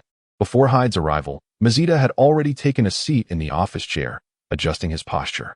Dr. Hyde, when will the Shadow Max be completed? It's difficult to say. Significant time is still required for refinement, Hyde replied, resting his chin on one hand. Did you not claim it would be finished soon? Mazida frowned. What is complete is merely its physical form. If what you desire is a mindless beast, driven solely by destruction and slaughter, its current power will certainly astonish you. However, to fully control it, further resources must be invested in the development of a mental control device. Hyde crossed his arms, seating himself on the guest sofa, and took a bite of a cream-filled biscuit from the coffee table. Sharu is the culmination of your grandfather's lifelong research, and indeed his greatest work. The power of Sharu is beyond question. You must comprehend this, Mazida huffed, evidently dissatisfied with Hyde's demeanor. This significant research achievement had been pilfered by Dr. Bulma of the Capsule Corporation, plunging the entire world into crisis. Our aim in developing a more formidable Shadow Max is to confront this impending threat. Even so, there is little I can do to hasten the progress. Moreover, to deal with that ordinary Shadow, my Gamma android should suffice, Hyde shrugged, requesting a cup of milk from the bespectacled man, and lamented, alas, it is truly unfortunate. The disappearance of those two out-of-control androids from your Red Ribbon Army deprived my Gamma of a splendid opportunity to showcase its prowess. Mazida drained his cup of coffee with great fervor, his tone sharp and unyielding. Had you not squandered your energy on those two Gamma androids, perhaps Cell Max would have already been completed. Cell's development, reliant on the fusion of diverse cells, inherently demanded considerable time. Hyde, demonstrating patience, elaborated with an air of confidence. Rather than wasting energy, I prefer to say I have made full use of the idle time during the wait to develop Gamma 1 and Gamma 2. Enough. I care not. My sole desire is to activate Cell Max. Mazida roared in fury, his decorum lost in the tempest of his emotions. Otherwise, I shall revoke all your research resources. I understand your urgency, but tomorrow presents an opportunity to showcase the strength of the Gamma androids, does it not? Hyde shrugged, sipping delicately from his milk, maintaining his confident demeanor. Perhaps once they reveal their true capabilities, you shall no longer dwell on Cell. The martial arts tournament hosted by Babidi indeed garnered significant attention. Mazida, slightly calming, narrowed his eyes. In that case, we should dispatch Cell Max to participate in the competition, to demonstrate our might and proclaim the return of the Red Ribbon Army. Apologies, but Gamma 1 and Gamma 2 have already set off to compete, Hyde remarked nonchalantly, dipping a biscuit into his milk while offering reassurance. Rest assured, they bear the insignia of the Red Ribbon Army on their armbands, and can equally boast of your prowess. In the dimly lit residential district of West City, two figures, one tall and one short, emerged from the shadows. Cloaked in dark robes, their true identities remained obscured. Only their outlines faintly discernible. Who are you? Gavie asked warily. The strength of the individuals appeared formidable, and he could faintly sense an aura of pressure emanating from them. Your attire seems somewhat familiar. Could you be from the Frieza force? The taller figure spoke, his voice deep and gravelly. As he spoke, he launched an attack on Gavie without hesitation. His movements were swift as lightning, almost instantaneously closing the distance to Gavie's side. His right arm reaching out to grasp at Gavie's chest. Gavie's expression shifted slightly as he swiftly sidestepped. However, the opponent's movements were remarkably seasoned, instantly escalating their speed to its zenith. Just as Gavie believed he had evaded the attack, the adversary's left hand shot out with sudden ferocity, firmly gripping his shoulder. Ugh! Gavie let out a muffled groan as excruciating pain surged through his captured left shoulder, the overwhelming force nearly crushing it to pieces. Instantly, he summoned all his strength to activate the protective shield, forcefully repelling the colossal hand that had gripped his shoulder. Gavie unleashed a powerful energy blast towards the ground, stirring a cloud of dust that allowed him to create distance from his opponent. Little did he expect that his first true battle would arrive so unexpectedly. In that moment, Gavie's mind raced, should he fight or flee? Who was this towering figure? How could they possibly be familiar with the attire of Frieza's army? Gavie silently gathered his strength, determined not to retreat in defeat without first gauging his opponent's capabilities in this inaugural battle. You must answer my question first, and then I shall respond to yours. Spoke the towering figure responsible for Gavie's shoulder injury, his voice resonating with gravity. This time, the opponent remained still, showing no immediate intention to strike. After a moment of contemplation, Gavie slowly spoke. "My name is Gavie, a warrior recruited by the Frieza force on Earth." "Oh, Mr. Gavie, may I inquire which legion you belong to? Who is your commander, and on which planet is your base located?" The voice of the diminutive figure was somber, tinged with a hint of malice. "I serve under the Chief of Staff of the Third Star Domain, Salber, and my current base is indeed on Earth. I have been tasked with finding a way to resurrect Lord Frieza and Lord Kurd." For reasons unknown, an overwhelming sense of danger surged within Gavie. Yet he maintained his composure. Upon hearing Gavie's words, the small figure fell into an eerie silence. After a long pause, he finally spoke again. "In that case." At this juncture, he abruptly lifted his head, a cruel smile curving the purple corners of his mouth. "The consequence of deceiving me will be your demise at my hands." With a fierce shout, the diminutive figure lunged toward Gavie with lightning speed. Gavie's gaze shifted suddenly, and with a swift push from his toes against the ground, he propelled himself backward for several meters, narrowly evading the petite figure's ferocious assault. Yet, it seemed as if his opponent had anticipated his move. In an instant, they transformed into a shadow, pursuing him relentlessly and delivering a fierce punch with unyielding ferocity. Gavie hastily defended himself. A sudden sharp pain surged through his right arm, as if it were on the verge of exploding. This fellow's strength is equally terrifying. Gavie's complexion was somewhat pallid, and cold sweat began to bead on his forehead. As he saw the adversary advancing once more, he found himself utterly at a loss for a countermeasure. At that moment, the diminutive figure suddenly halted their offensive, narrowing their eyes as they regarded Gavie. "Heh, Mr. Gavie, can you speak the truth now? Everything I have uttered is indeed the truth." Chapter 20. The return of Jinyu to the Frieza force. The small figure took 2 steps forward, addressing Gavie. "You still remain unaware of the current state of the Frieza force, do you not?" Gavie truly fails to comprehend the current state of the Frieza force. Yet he cannot fathom where the fault lies, as his own deceit was instantaneously unveiled. Upon hearing the diminutive figure's sinister laughter, he instinctively surmised the identity of his adversary. Following a brief exchange of blows, it became unequivocally clear that he was facing Frieza. The mere fact that Frieza was still alive astonished Gavie. But even more shocking was the revelation that his father, Cold, was also very much alive. How could this not instill a sense of dread? Moreover, the formidable prowess of the duo was beyond terrifying. In Gavie's understanding, the strength of the androids was sufficient to effortlessly overpower the father and son before him. However, the reality was starkly different. Judging by their speed of movement and the force behind their strikes, they had decisively surpassed Gavie in skill. Had these two ruffians undergone a period of rigorous training? Regardless, he recognized that at present, he was no match for either of them. "Frieza and Cold, were you not supposed to be dead? Why do you still stand here?" Gav's voice was remarkably calm, devoid of any trace of panic. "Oh, you have indeed uncovered our identities, which is why you resorted to such pretexts to gain our trust. Our survival is undoubtedly thanks to Sun Wukong. The pity shown by that detestable scion is utterly nauseating." Frieza's countenance darkened, a cruel, bloodthirsty smile curving his lips. "After my father and I fell into his clutches, he spared the soldiers of his battalion." Kurder scoffed disdainfully, asserting that the scion's son Wukong, despite his formidable strength, was profoundly foolish. "Our race's tenacity far surpassed his imagination. Before long, the soldiers located our severely injured bodies and transported us back to headquarters for treatment.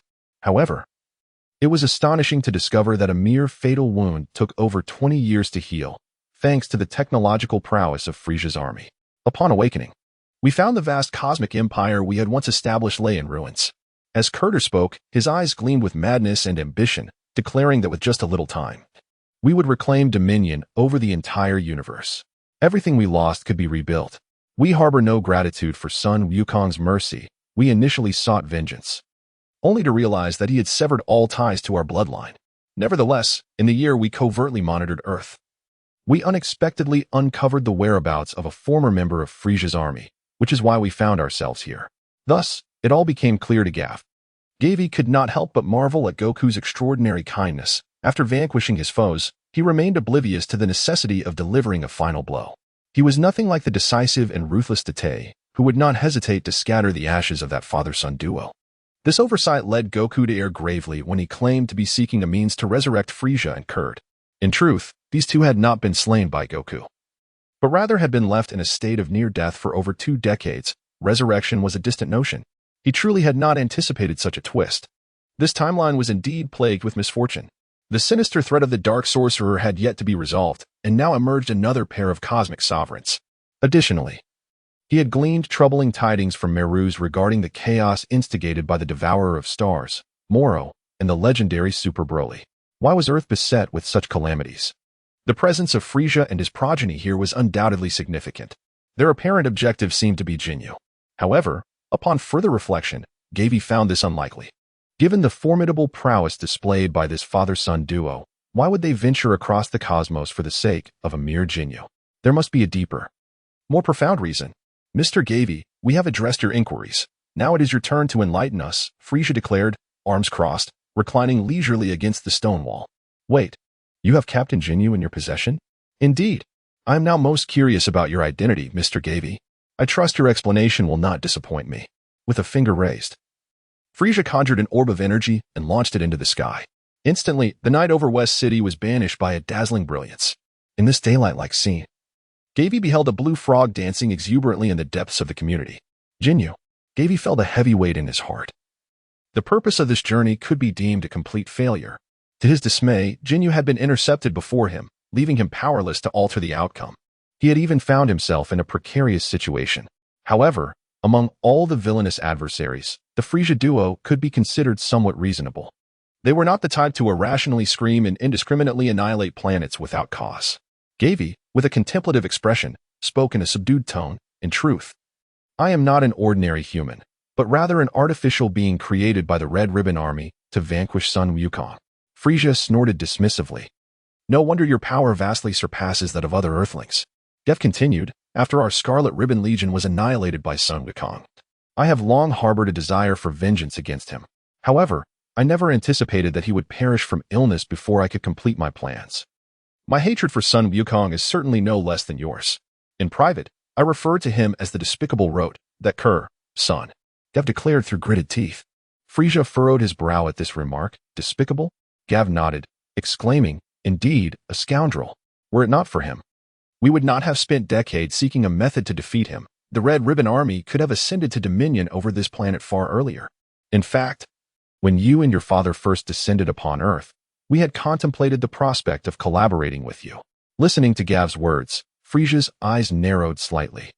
As a true superior being, Frieza's thought processes were evidently distinct from those of ordinary individuals. He maintained his focus on the crux of the matter, remaining impervious to Gavie's provocations. Through nearly a year of surveillance on Earth, he had developed a more comprehensive understanding of this world.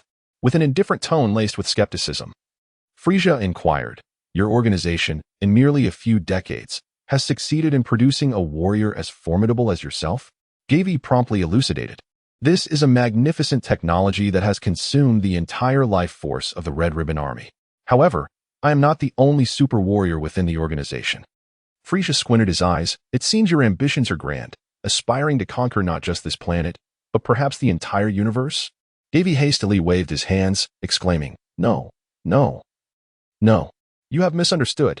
We no longer possess that level of power, especially now that we are aware of your and your father's continued existence. The pressing issue we face is that Babidi intends to annihilate the Earth at the conclusion of tomorrow's martial arts tournament. I have come here in search of a means to save our planet. To enhance the credibility of his deceit, one must blend 7 parts truth with 3 parts falsehood. Frieza and Kurd each fell into deep contemplation. Chapter 21. Frieza's invitation. Frieza curled his lips into a disdainful smirk, scoffing at the notion of Earth's destruction. Destroy the Earth? Does Babidi and his minion Dabura truly believe they are worthy of such a feat? Kurd affectionately patted Frieza's shoulder with his massive hand. Were it not for your grand design, I would have long since obliterated that grotesque little gnome who boasts of conquering the universe. Frieza, maintaining his composure, brushed aside Kurd's hand with an icy smile. This time, father can sit back and watch. I shall ensure that the renown of the Galactic Emperor once again resonates throughout the cosmos.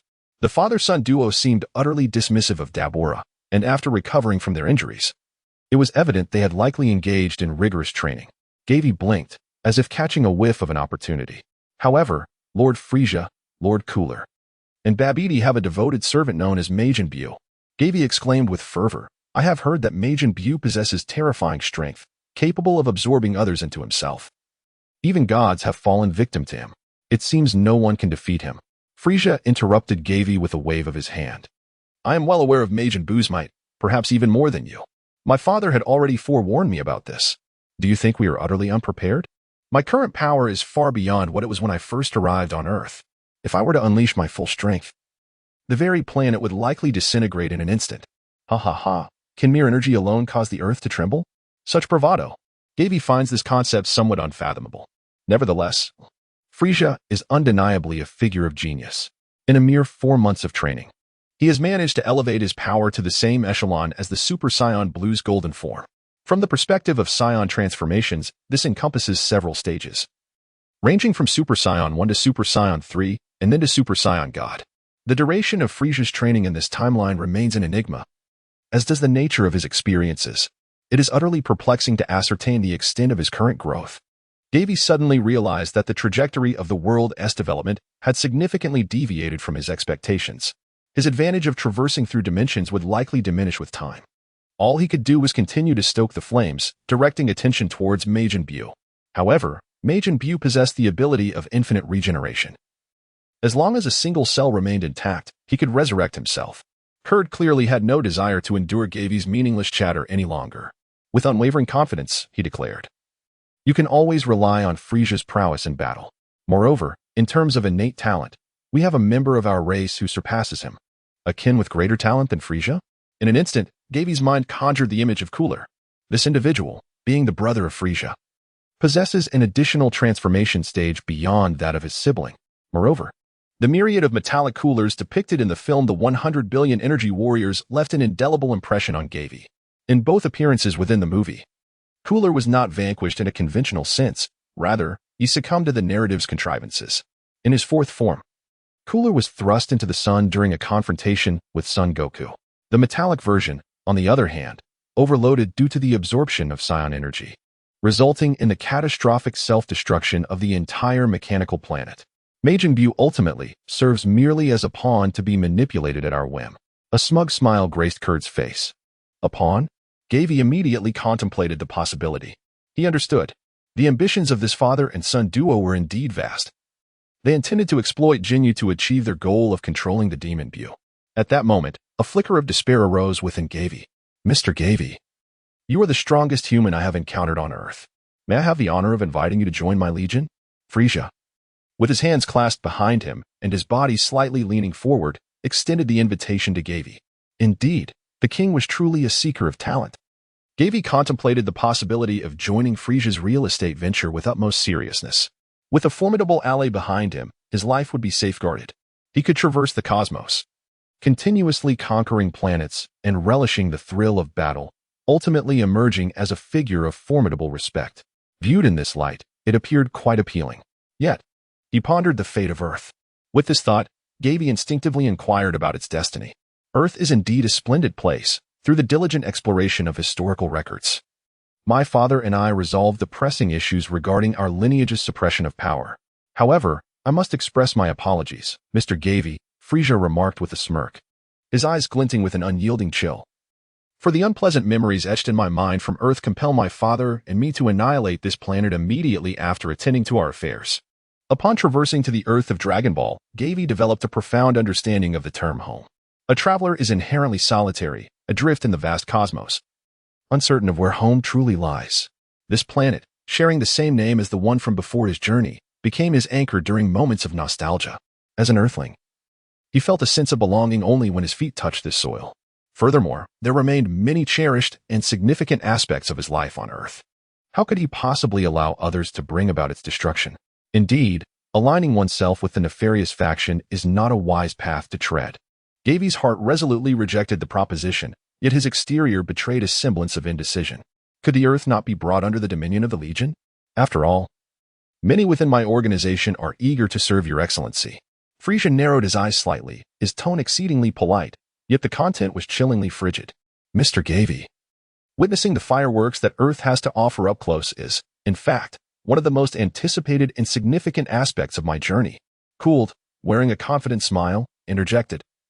As long as your companions possess strength comparable to yours, my son and I will wholeheartedly welcome them. You need not fret about finding refuge after the Earth's destruction.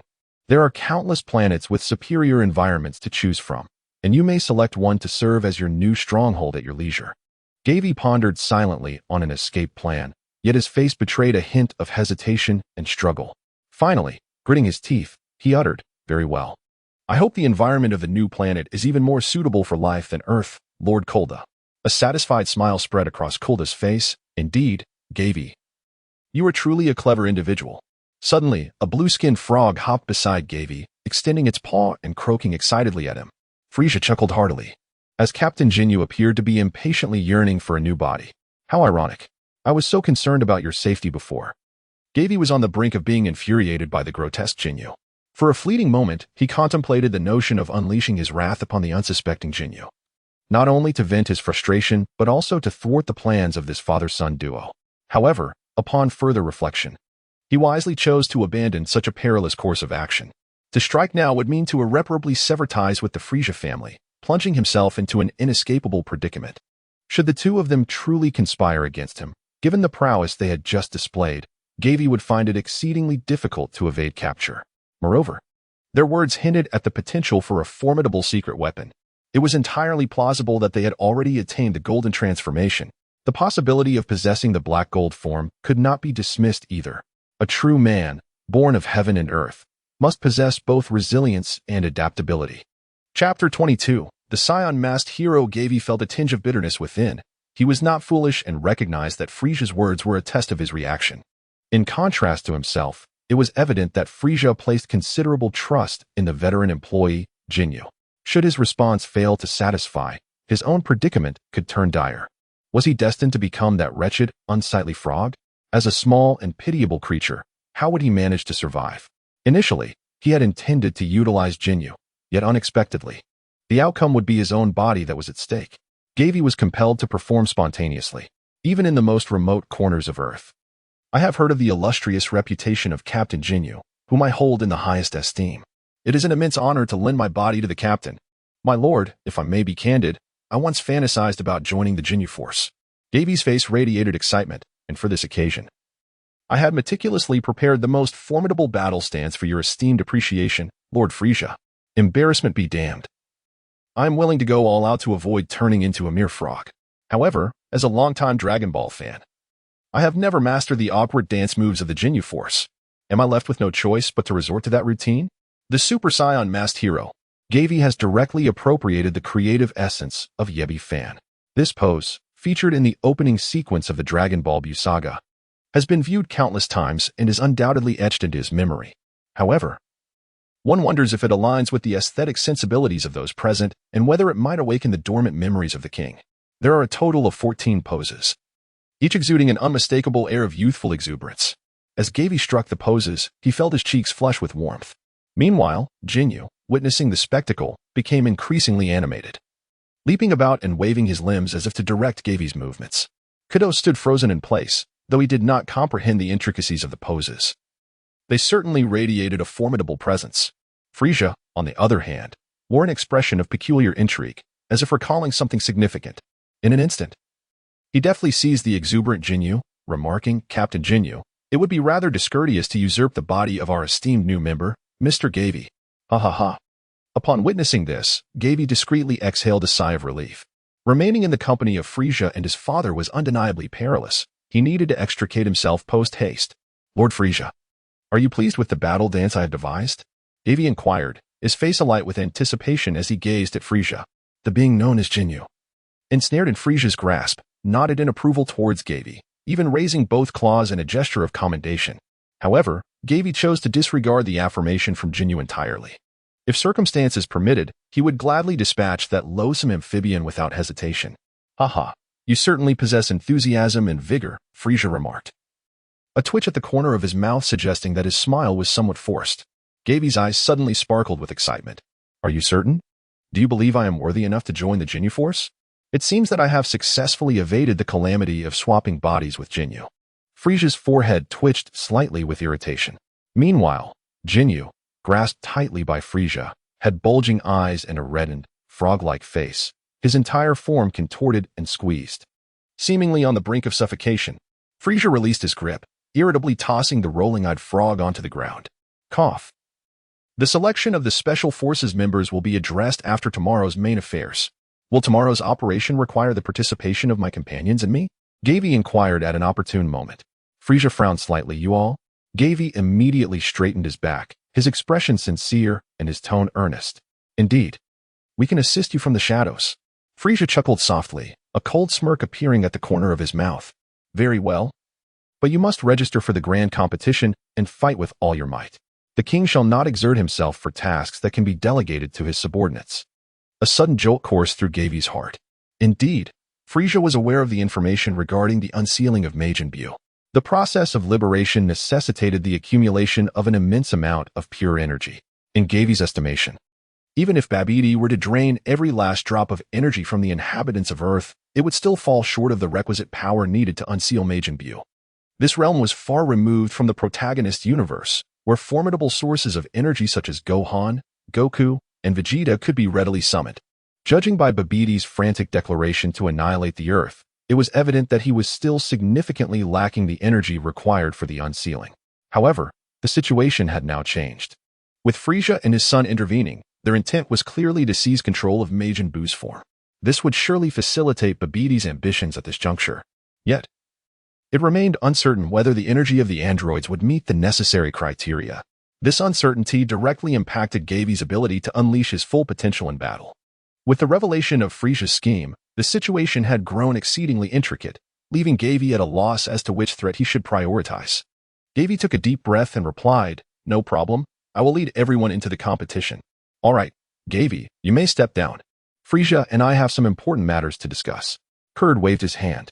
"Do not forget to bring your companions tomorrow. We shall assess their qualifications for joining the Legion." "Yes, my lord." Gavie bowed respectfully. As he departed, a contemplative expression crossed Frieza's face. "Father, what do you think of this fellow? A rather eloquent young man. The Legion is indeed in need of capable individuals. Having him join would not be a disadvantage." Kurd stroked his chin. "Humph. That crimson satin ribbon Legion behind him is quite concerning," Frieza remarked, his eyes glinting with a cold light. "Had we not endured 6 months of arduous training, we might have found ourselves at the mercy of that boy. Indeed, any organization capable of threatening our family's dominion cannot be spared. They must be annihilated." "Just as the Scions were," Kurd sneered cruelly. "Speaking of Scions, they truly are an unshakable specter. Our influence in the southern galaxy has been utterly eradicated by that arrogant Scion. If not for the need to confront him, we would not have to venture into such remote lands to seize the body of Majin Buu." Kurd's tone turned icy. "If only I had a bit more time to train, even the highest of deities would not stand against me." Frieza's tone was tinged with regret. Yet a hint of pride curled at the corners of his lips. "I hope Majin Buu's power does not disappoint us. You have indeed mastered that transformation skillfully." Kurd regarded Frieza with admiration. "Ha ha ha, it took me half a year of intense training to fully comprehend it," Frieza replied, a deep pride evident on his face. "I eagerly await your performance at tomorrow's martial arts tournament." Patting Frieza's shoulder, Kurd squinted. "Before that, should we not find a suitable body for Jinyu that can speak?" Frieza glanced at the unconscious frog lying at his feet, its belly exposed, and replied coldly, "No need. I have already instructed someone to deliver the hastily prepared translation device." He then sighed helplessly. If only Captain Jinyu could amend his disposition. Chapter 23. News from the fortune teller in the southern region, on Kame House Island. The waves lapped against the shore with a gentle rustle. As night deepened, the silvery moonlight poured over a pair of young men and women seated atop the roof. Their hair danced lightly in the sea breeze. "Trunks, your expression has been quite off since earlier. Is something amiss?" Mai asked, concern etched across her face. "Just now, from the direction of West City, I sensed 2 powerful and malevolent auras, but they vanished almost immediately." Trunks wore a grave expression. "Are they enemies? How formidable are they?" Mai's face was tense. "They are likely foes, slightly less powerful than I," Trunks sighed. "But what?" The 2 auras felt vaguely familiar, reminiscent of past adversaries. Upon realizing that their opponent's energy was inferior to Trunks, Mai felt a slight relief. "Who do you think they might be?" "I cannot say. The timeline we inhabit now seems markedly different from before," Trunks revealed, his face reflecting anguish. Since arriving in this timeline, they had been tirelessly searching for Bulma and Trunks, yet had found no trace. No signs of battle near Capsule Corp, and crucially, they could not sense the presence of the 2. A dreadful conjecture emerged in Trunks' mind. Could this timeline be the very one where he was ambushed by Cell? Had his mother and another version of himself succumbed to Cell's wrath? During the Cell saga, through the subtleties of Piccolo's questions, the Z fighters had learned from Cell about a future resembling this one, that Cell had traversed from the year 788 in the age. And now they found themselves 1 year after he had seized the time machine. The timeline matched. Trunks felt an unsettling conviction in his hypothesis. Had this timeline altered due to his presence? Is Earth in danger? Mai inquired, furrowing her brow. Not at the moment, Trunks responded, his eyes flickering with complexity as he recalled the two auras. Gazing into the distance, Trunks murmured, if my instincts are correct, Frieza and Cooler from this timeline are still alive. Who are they? Mai asked, momentarily taken aback, her eyes filled with concern. They are formidable foes, having once ruled over much of the universe. Trunks inhaled deeply. In the timeline where Goku resides, I eradicated them completely. Yet in this timeline, they should have fallen at Goku's hands. What do you intend to do? Mai asked anxiously, gripping Trunks' arm. Since they dare to appear on Earth, I shall find a way to eliminate them. Trunks' gaze was fierce. Whatever happens, I will stand by your side, Mai said earnestly, locking her eyes with Trunks. We will always be together. Trunks was momentarily taken aback, but quickly regained his composure, feeling the warmth of Mai's grip on his arm, and softly replied, thank you. There is no need for such words between us. Get some rest. A fierce battle may await us tomorrow. Trunks spread a blanket on the rooftop and lay down. Mai followed suit, curling up against Trunks' waist, resting her head on his chest. They lay quietly on the rooftop, enveloped in silence. Gavie raced through the night sky, leaving behind a lengthy, luminous trail. He pushed his speed to its utmost limit, so swift that it seemed as though he might tear the very fabric of the void. Upon encountering Frieza and his offspring, an unprecedented sense of despair enveloped him. Frieza, Cooler, and Gula, each of them a figure standing at the pinnacle of the universe. Now, they were on the verge of converging upon Earth. He had no choice but to confront this harsh reality. Gawaine's countenance was eerily calm. He had been acutely aware of the movements behind him, and, upon not detecting any signs of pursuit from Frieza and his son, he slightly reduced his speed and veered towards the temple. The temple emanated a faint glow amidst the darkness of the night. Gavie's figure gracefully descended upon the square, where he discovered Mr. Popo had been awaiting him at the entrance. Gavie, I am well aware of the situation. Gavin could not discern Mr. Bobo's expression. He remained silent, merely nodding faintly, burdened with unspoken thoughts. By the way, someone called you just before your departure, Mr. Bobo remarked with a broad smile. Gavie's eyes sparkled with intrigue. Who could it be? One was a galactic patrolman named Jack, and the other, a servant who claimed to be a fortune teller. The galactic patrolman Jack was intricately linked to the Dragon Balls of the new Namek. Meanwhile, the fortune teller was a pivotal character in Gavie's original plan. At this moment, they reached out simultaneously. A turning point was at hand. Gavie regained his composure and promptly followed Bobo into the temple. However, in this world, Beerus had vanished, leaving Earth bereft of its greatest support. This planet still faced an impending cataclysm. The formidable warriors had become the key to breaking the deadlock. Contemplating this, Gavie's thoughts expanded considerably. Within the realm of Dragon Ball, there exist numerous methods to enhance one's power. Making a wish upon the dragon Shinron is perhaps the most direct approach. Additionally, the old Kai, sealed within the divine sword, could also significantly augment one's combat prowess. Due to the circumstances surrounding Jinyu, Gavie even considered the notion of wishing to exchange bodies with his adversary. Thus, even if Frieza were to attain his black gold form, Earth would not be without hope. Although there might be an initial adjustment period after the exchange, it would effectively weaken the enemy's strength. Once acclimatized to his new form, the tides could turn, allowing Earth's crisis to be resolved smoothly. To be honest, Gavie felt a degree of reluctance towards seizing the peculiar forms of the alien beings. Yet, in the face of life and death, such concerns became secondary. If it truly came to that, whom would he wish to exchange with? Frieza? Cooler? Gula? Or perhaps Moro? Buu? Broly? Regardless, once the Dragon Balls cooled down, he could always wish to revert to his original body. As Gavie pondered deeply, he followed Mr. Popo into the living room, contemplating whom to contact first. It had to be the fortune-telling granny. Goku's instant transmission allowed for swift interstellar travel, serving as a vital link to the North Kai and the new Namek. Moreover, Goku represented a formidable force in the defense of Earth. The return call was swiftly connected, and a voice resembling a little specter echoed from the other end. Is this Bulma and Gavie? The fortune-telling granny had returned and was aware of their request. Splendid. Please let me speak with her. Gavie exclaimed eagerly. The granny had already departed to fetch the one called Son Goku. Wonderful, Gavie thought, exhilarated, and pumped his fist in triumph. This was the most exhilarating news he had encountered since his arrival in this realm. Bulma remained within the hyperbolic time chamber. Yet time was fleeting. There was scarcely an hour left. Gavie intends to share this wonderful news with her once she emerges. Chapter 24. Arrival at New Namek. After hanging up the phone, Gavie finally felt a slight easing of the anxiety that had been weighing on her heart. Next, it was time to focus on Gak. Earth is in dire need of warriors, and Palunga could be the solution to this predicament. Apart from Goku, the likes of Vegeta, Trunks, Gohan, and Piccolo are all vital combatants. Although their strength may not entirely match that of Goku, the assistance of the Elder Kaioshin would certainly alter the situation dramatically. Moreover, the existence of the fusion technique allows even the comparatively weaker characters to play significant roles. When Tien Shinhan fuses with Kaiatsu, will he be called Legend Hin or Tien Cha? He should be able to attain Super Saiyan strength, right? Furthermore, what might arise from the fusion of future Trunks and future Gohan? Could it give birth to the most stable Saiyan in history? This prospect fills Gavie with anticipation.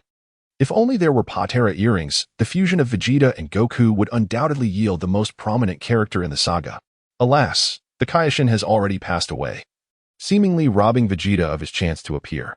It remains uncertain whether the Proud Prince would be willing to perform the fusion dance and become one with Goku. While Gogeta earned the title of King of the Waves during his battle against the Ultimate Shenron in GT, he exhibited remarkable efficiency and reliability when confronting the evil dragon and the new Broly.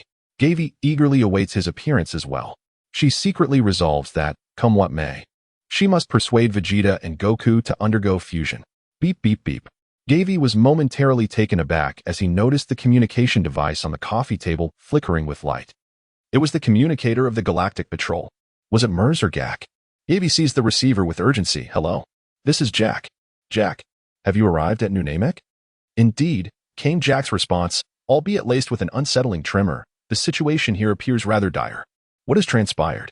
Gavie's heart quickened with anxiety. There are no living souls to be found on the entire planet. The Namekians are a scarce race, numbering no more than 1,000. And they reside in villages that are widely spaced apart. Gavie furrowed his brow, searched thoroughly. What I mean to say is, everyone on this planet is dead. Jack's voice dwindled to a whisper. I witnessed a corpse being swept away by the river. How can this be? Gavie's heart raced. What about the Dragon Balls? Those luminous orange orbs? Or spherical stones? Upon my arrival, I conducted a search, but I found none of the items you mentioned. Jack sighed. Then a note of confusion crept into his voice. Strangely, none of the corpses bore any signs of injury. Corpses without any injuries? Gawain instantaneously grasped the gravity of the situation.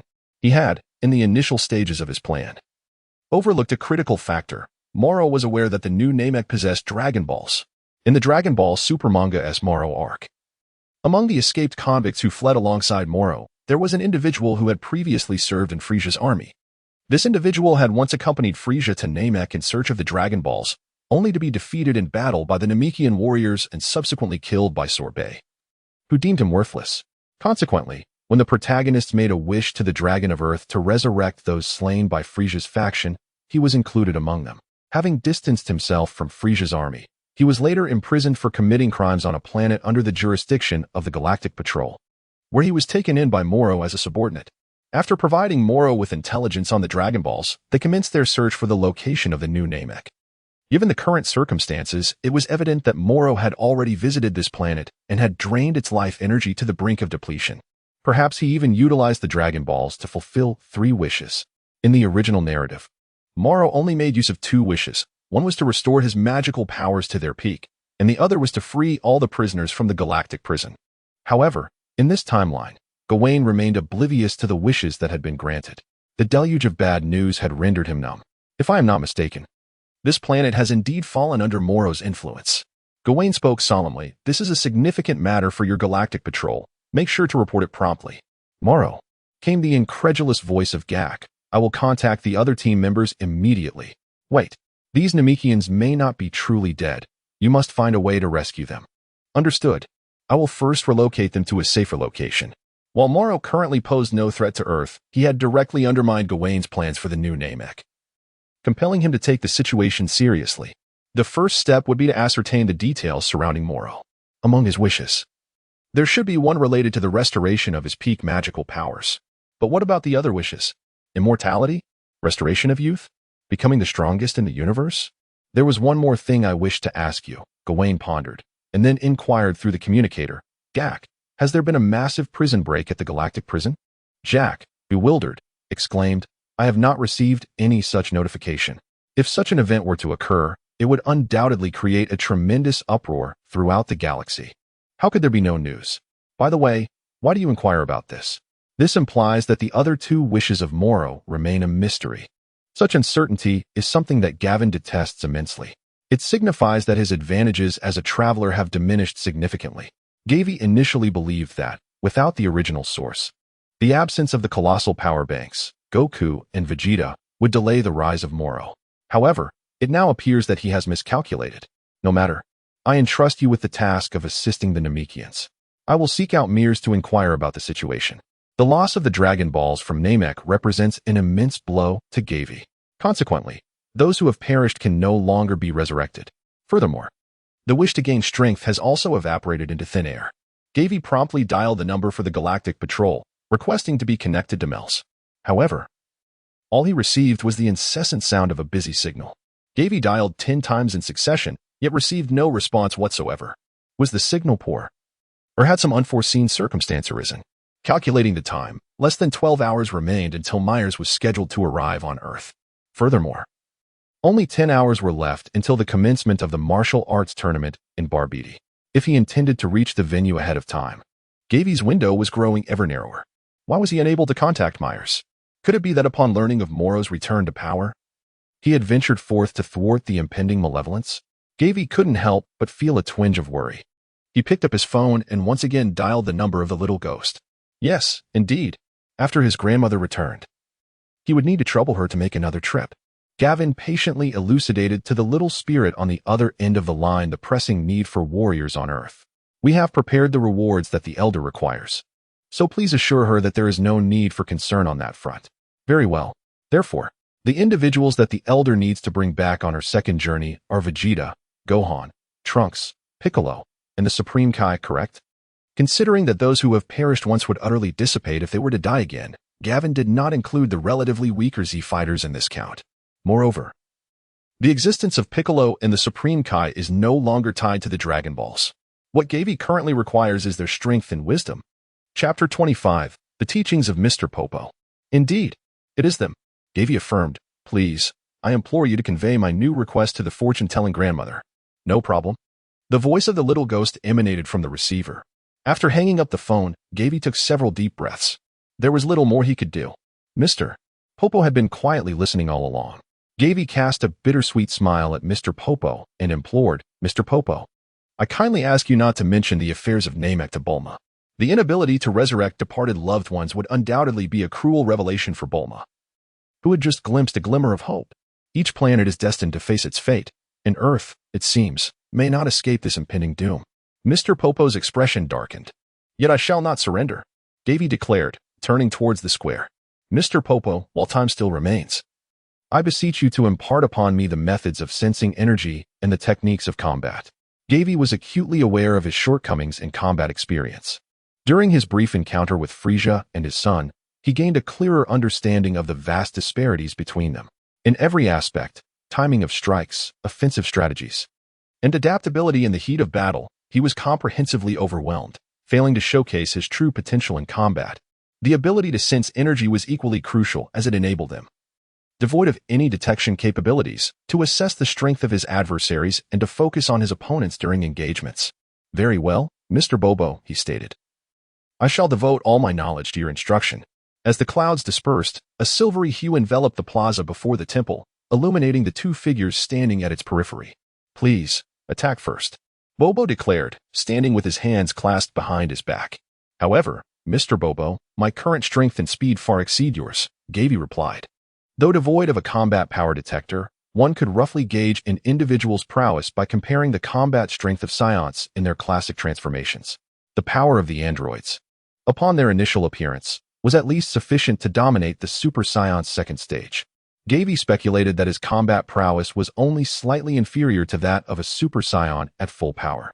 Even without any melee skills, His sheer strength and speed would suffice to overwhelm Mr. Bobo. No worries, Mr. Bobo chuckled, as long as you refrain from flying and unleashing energy blasts. Understood, Gavie nodded. No longer hesitating. In an instant, he darted towards Bobo, raising his right fist to strike directly at Bobo's face.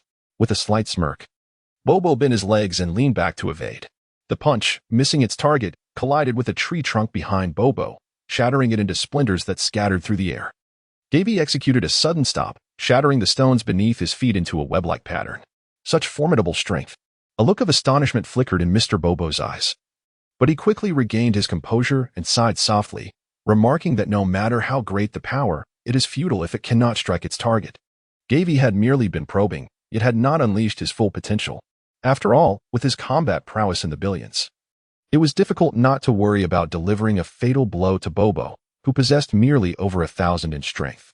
Mr. Bobo was indeed a figure whom Gavie held in high esteem. He contemplated restraining some of his power during their confrontation, as it would allow him to more acutely perceive the deficiencies in his combat experience.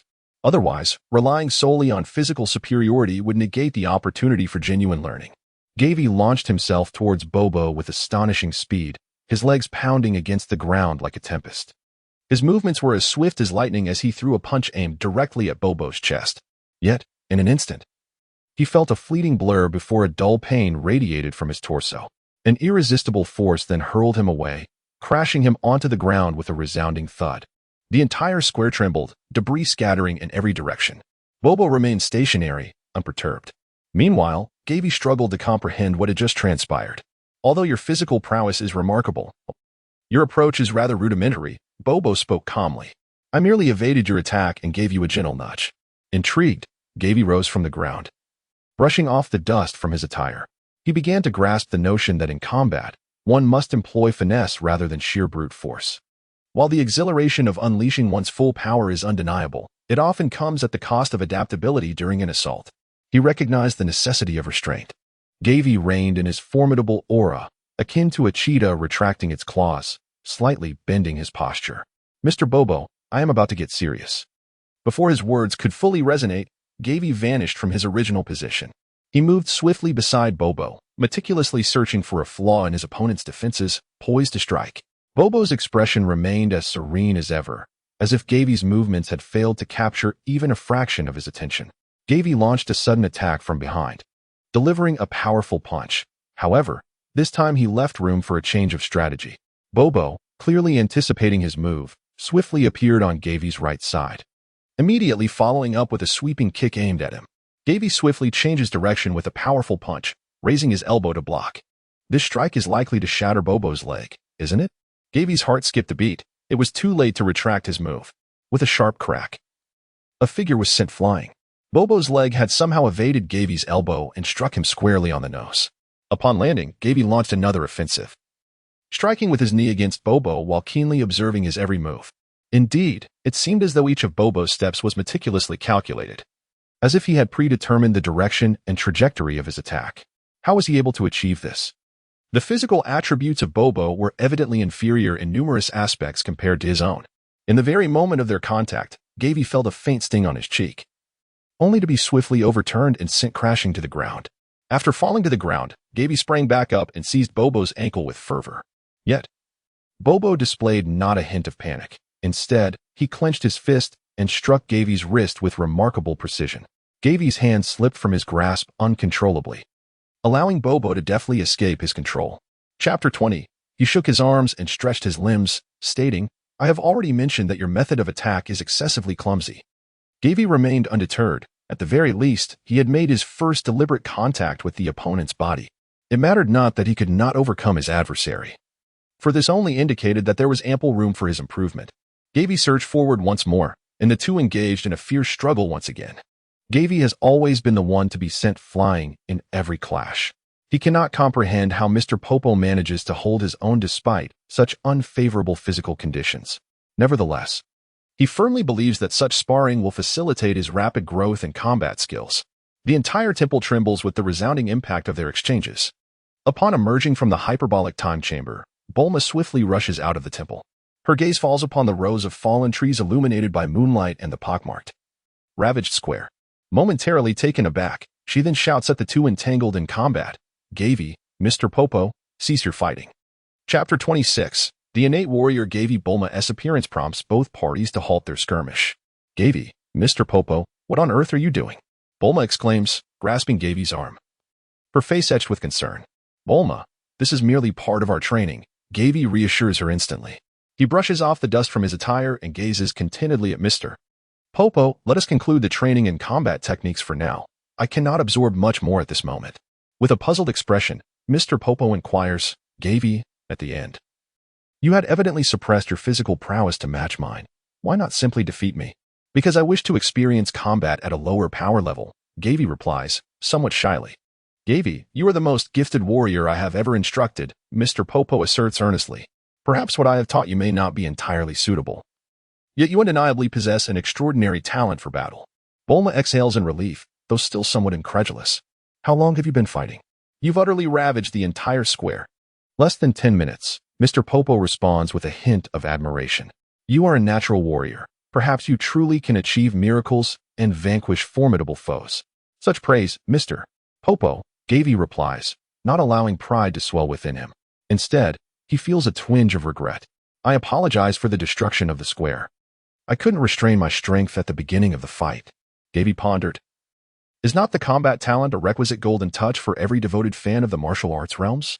Across 5 millennia, the crystallization of countless predecessors' martial arts wisdom, coupled with a plethora of styles and techniques, has undoubtedly etched some essence into the minds of those who have been immersed in it. Furthermore, through the pursuit of animation, one has acquired a myriad of theoretical insights and has witnessed numerous battles. Aside from diligent study and rigorous practice, the only element lacking is the process of testing these skills in real combat. This is inconsequential. If the Earth were to face annihilation, even the temple would not be spared. With a serene expression, Bobo spoke. Upon hearing Bobo's mention of Earth's potential destruction, Bulma grew anxious once more. Gavie promptly elucidated to Bulma the circumstances surrounding his failure to retrieve Jinyu.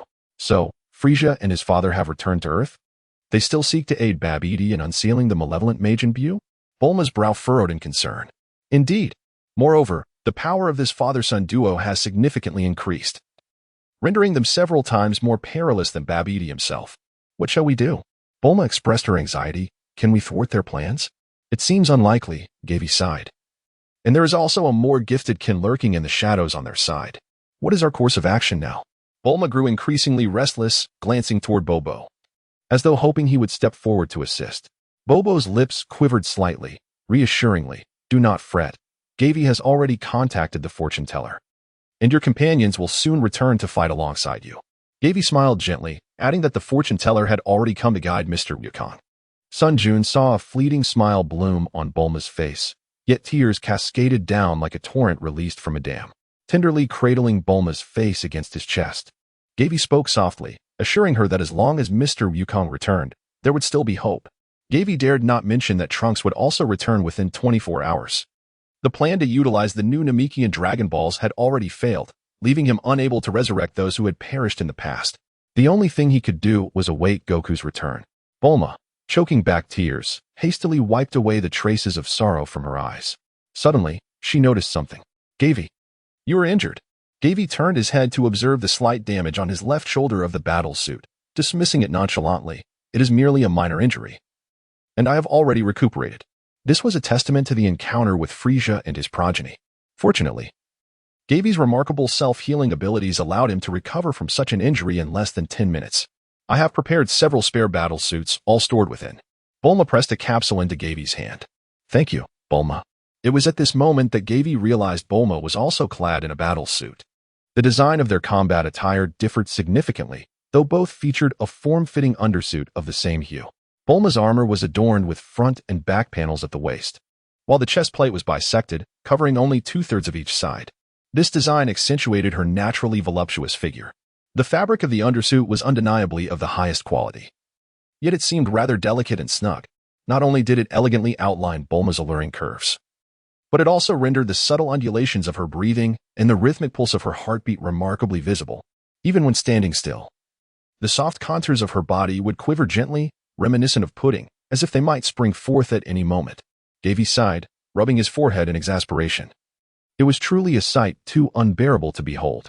This combat attire, when paired with Bulma's physique, was nothing short of provocative. Indeed, before the modifications, Gavie had been correct in his assessment. The alterations to this particular area had been ill-considered, significantly impacting my agility during combat. Bulma, feeling a twinge of regret, adjusted her breastplate, acknowledging her impulsiveness. Observing Bulma's movements left Gavie somewhat disoriented. Given the circumstances, there was no recourse but to accept the reality. Confronted with such a topic, Gavie realized he was at a loss for words and how to communicate with her. Bulma, blushing, admitted her fault, confessing that she had been solely focused on compensating for her youthful shortcomings. Well, it is only natural for everyone to yearn for a return to their youth, to rectify the regrets of their earlier days. Such a sentiment is entirely understandable. Gavie sighed heavily, overwhelmed by helplessness. One can only say, truly. She is a woman who employs Dragon Balls as instruments of transformation. Gavie subtly shifted her gaze, curiously inspecting another distinct aspect of the battle attire worn by the two individuals. The two protective panels at the waist, positioned both front and back, effectively shielded vital areas. A modification that was undoubtedly essential. Otherwise, it would have been an embarrassment to behold. One could easily surmise that, due to the bodysuit's snug fit, her physique would be laid bare for all to observe. Gavie gently shook his head, contemplating that the laboratory's white coat was more befitting for Bulma. He took a deep breath and diverted his gaze from Bulma. "Mr. Bobo, please enlighten us on the perception of chi." "Follow me," Bobo replied, hands clasped behind his back as he led the way. The trio arrived at the center of the square. Bobo opened his palm, revealing a small orb that emitted a soft blue glow. Chi is a manifestation of energy in its various forms, and to truly perceive its presence, one must possess a certain degree of sensitivity to chi. As he spoke, Bobo released the glowing orb, which immediately floated in midair, slowly orbiting around Mr. Bobo's figure. Gavie immediately concentrated an energy sphere within his palm, which would freely plummet and explode upon leaving his grasp. Gavie recalled the tea deity's energy orbs. If he could master the manipulation of the energy sphere, coalescing, levitating, and redirecting it, would that not serve as evidence of his ability to perceive chi? Moreover, discerning the presence of another's essence is merely a sophisticated application of chi. Gavie once again coalesced a sphere of energy, focusing his mind to command its movement. The energy orb flickered in his palm, reminiscent of a dancing flame. Suddenly, it contracted into a diminutive sphere, levitating unsteadily as it soared towards Gavie. Gavie has begun to comprehend. Chi, in essence, is the amalgamation of spirit and energy in harmonious unity. You are truly astute. Having already taken the initial steps toward perceiving chi, Bobo nodded in satisfaction and said, "Now, close your eyes and attempt to sense my location." Upon hearing this, Gavie slowly closed his eyes, quietly attuning himself to the subtle movements around him. A cool night breeze swept by, carrying the gentle rustle of leaves. Where could Mr. Bobo be? Chapter 27, Reunion. The Return of Wukong. Gavie furrowed his brow in contemplation, then focused intently, savoring the sensation of manipulating the energy orb.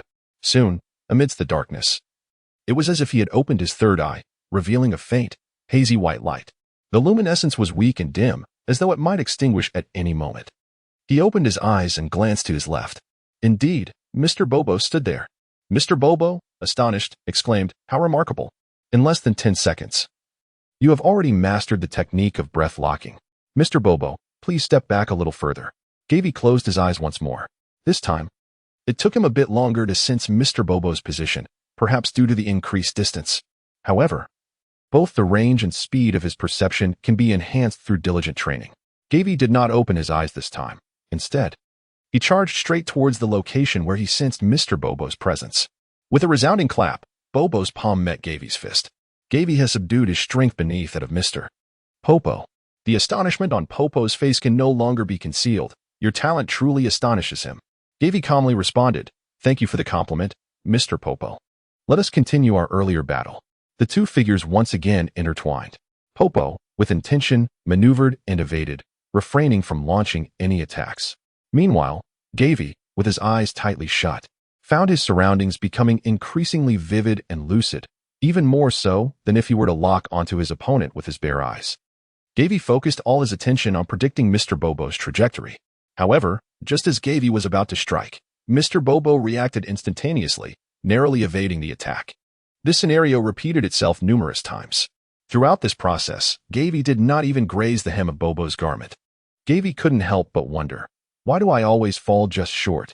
It is because you lack the ability to assess the battlefield, which prevents you from accurately predicting Bobo's evasion path. Bobo softly replied. Gavie, though enlightened, found himself enveloped in a shroud of confusion. Yet, what truly constitutes mastery of the battlefield? After a moment of silence, Popo thoughtfully replied, for instance, when I intend to strike. Your instinctive response would be to defend or evade. However, should you choose to exploit the vulnerabilities I reveal, you too can neutralize my assault. A sense of understanding dawned upon Gavie as he absorbed these words, leading him to a profound realization within. With renewed determination, he charged once more towards Mr. Popo, who remained still. Gavie swiftly approached Bobo and unleashed a straightforward punch. Bobo sidestepped, using his palm to deflect Gavie's fist, pushing it outward. However, Bobo's defense was not merely a simple act of blocking. In that fleeting moment of intercepting Gavie's punch, he skillfully harnessed the momentum, deftly pulling Gavie's entire right arm towards him, subsequently delivering a light yet impactful collision against Gavie's chest. Gavie's entire body was propelled backward, carving a deep trench into the ground. Clutching his aching right arm, Gavie paused for a few seconds in stunned silence, before suddenly breaking into a smile. The finesse of skill had triumphed over brute force, demonstrating the principle that a mere 4 ounces can deflect 1,000 pounds. Indeed, Mr. Popo's martial prowess is exceedingly profound. Undoubtedly, learning to harness the strength of one's opponent is invaluable. With a grin, Popo inquired, Do you have any questions at this moment? Gavie shook his head, declaring, I have discerned the means to vanquish you, Mr. Bobo. Gavie's gaze remained tranquil, yet his body propelled forward like a bolt of lightning. Bobo, with an expression of serene indifference, delicately tapped his toes, soaring into the air like a swallow skimming across the water's surface. Gavie had anticipated that Bobo would leap and had prepared accordingly. His knee shot up suddenly, directly targeting Bobo's waist. The abruptness of this maneuver left Bobo still suspended in midair, with no means of evasion. Whoosh! Thud! Gavie's strike landed with undeniable precision. At last, victory is ours. Gavie's lips curled into a subtle smile as he opened his eyes, only to find that the familiar figure of Mr. Bobo, with his prominent brows and large eyes, was nowhere in sight. Instead, a large hand firmly grasped his knee, while an unfamiliar silhouette stood before Mr. Bobo. The figure wore a solemn expression, yet the distinctive crab-like head and the halo atop it betrayed his identity. I am Wukong. May I inquire who you are? Gavie slowly retracted his legs and spoke with composure. I am Gavie. The two extended their hands towards each other, clasping them together. Hello, Mr. Bobo. It has been quite some time. Wukong withdrew his hand and greeted Bobo. Then, as if he had stumbled upon a newfound realm, exclaimed, Oh, is that you, Bulma? How have you become so youthful? After a long separation, old friends reunited. Bulma gazed at Wukong with a smile, tears cascading down her cheeks. Sun Quan, you have returned. Mr. Bobo's eyes also glistened with tears as he pulled a handkerchief from his pocket to dab at his cheeks, his voice choked with emotion. Son Wukong, are you faring well in the afterlife? Only Wukong maintained a radiant smile, embodying the innocence of a child. Gavie silently observed the reunion of the 3 old friends, a tumult of emotion swirling within him. Bobo and Bulma were both longtime acquaintances of Goku. The bond between Bulma and Goku was particularly profound. Having formed a deep friendship since childhood, to call them childhood sweethearts would not be an exaggeration. Unfortunately, Goku, her dearest friend, had succumbed to illness over 2 decades ago, leaving her to navigate the chasm of life alone. In the end, Bulma was left solitary, ensnared in a world of despair and loneliness. However, this was not the time for reminiscing. According to Gavie's plan, there were myriad tasks that Goku needed to undertake. I sincerely apologize for intruding upon your reunion, but the situation is indeed dire. Gavie swiftly conveyed to Wukong the grave crises facing the Earth. Wukong's expression turned solemn. He had already heard a rough account from his grandmother. Little did he expect that Frieza, that scoundrel, had returned to Earth to wreak havoc once more. This time, I shall not let him escape. Gavie harbors grave suspicions that Frieza has already attained the golden transformation. If that is the case, Goku may not necessarily be his equal. Mr. Goku, may I inquire as to the current stage of your Super Saiyan transformation? In this timeline, Goku has not undergone the Cell Games and tragically passed away before the emergence of the androids. At the moment of his demise, his power certainly had not reached full Super Saiyan level, nor even the 3rd stage of Super Saiyan. Nevertheless, Gavie believes that as a martial arts enthusiast, Goku must have been diligently training in the afterlife. However, it remains uncertain at which level his current strength stands.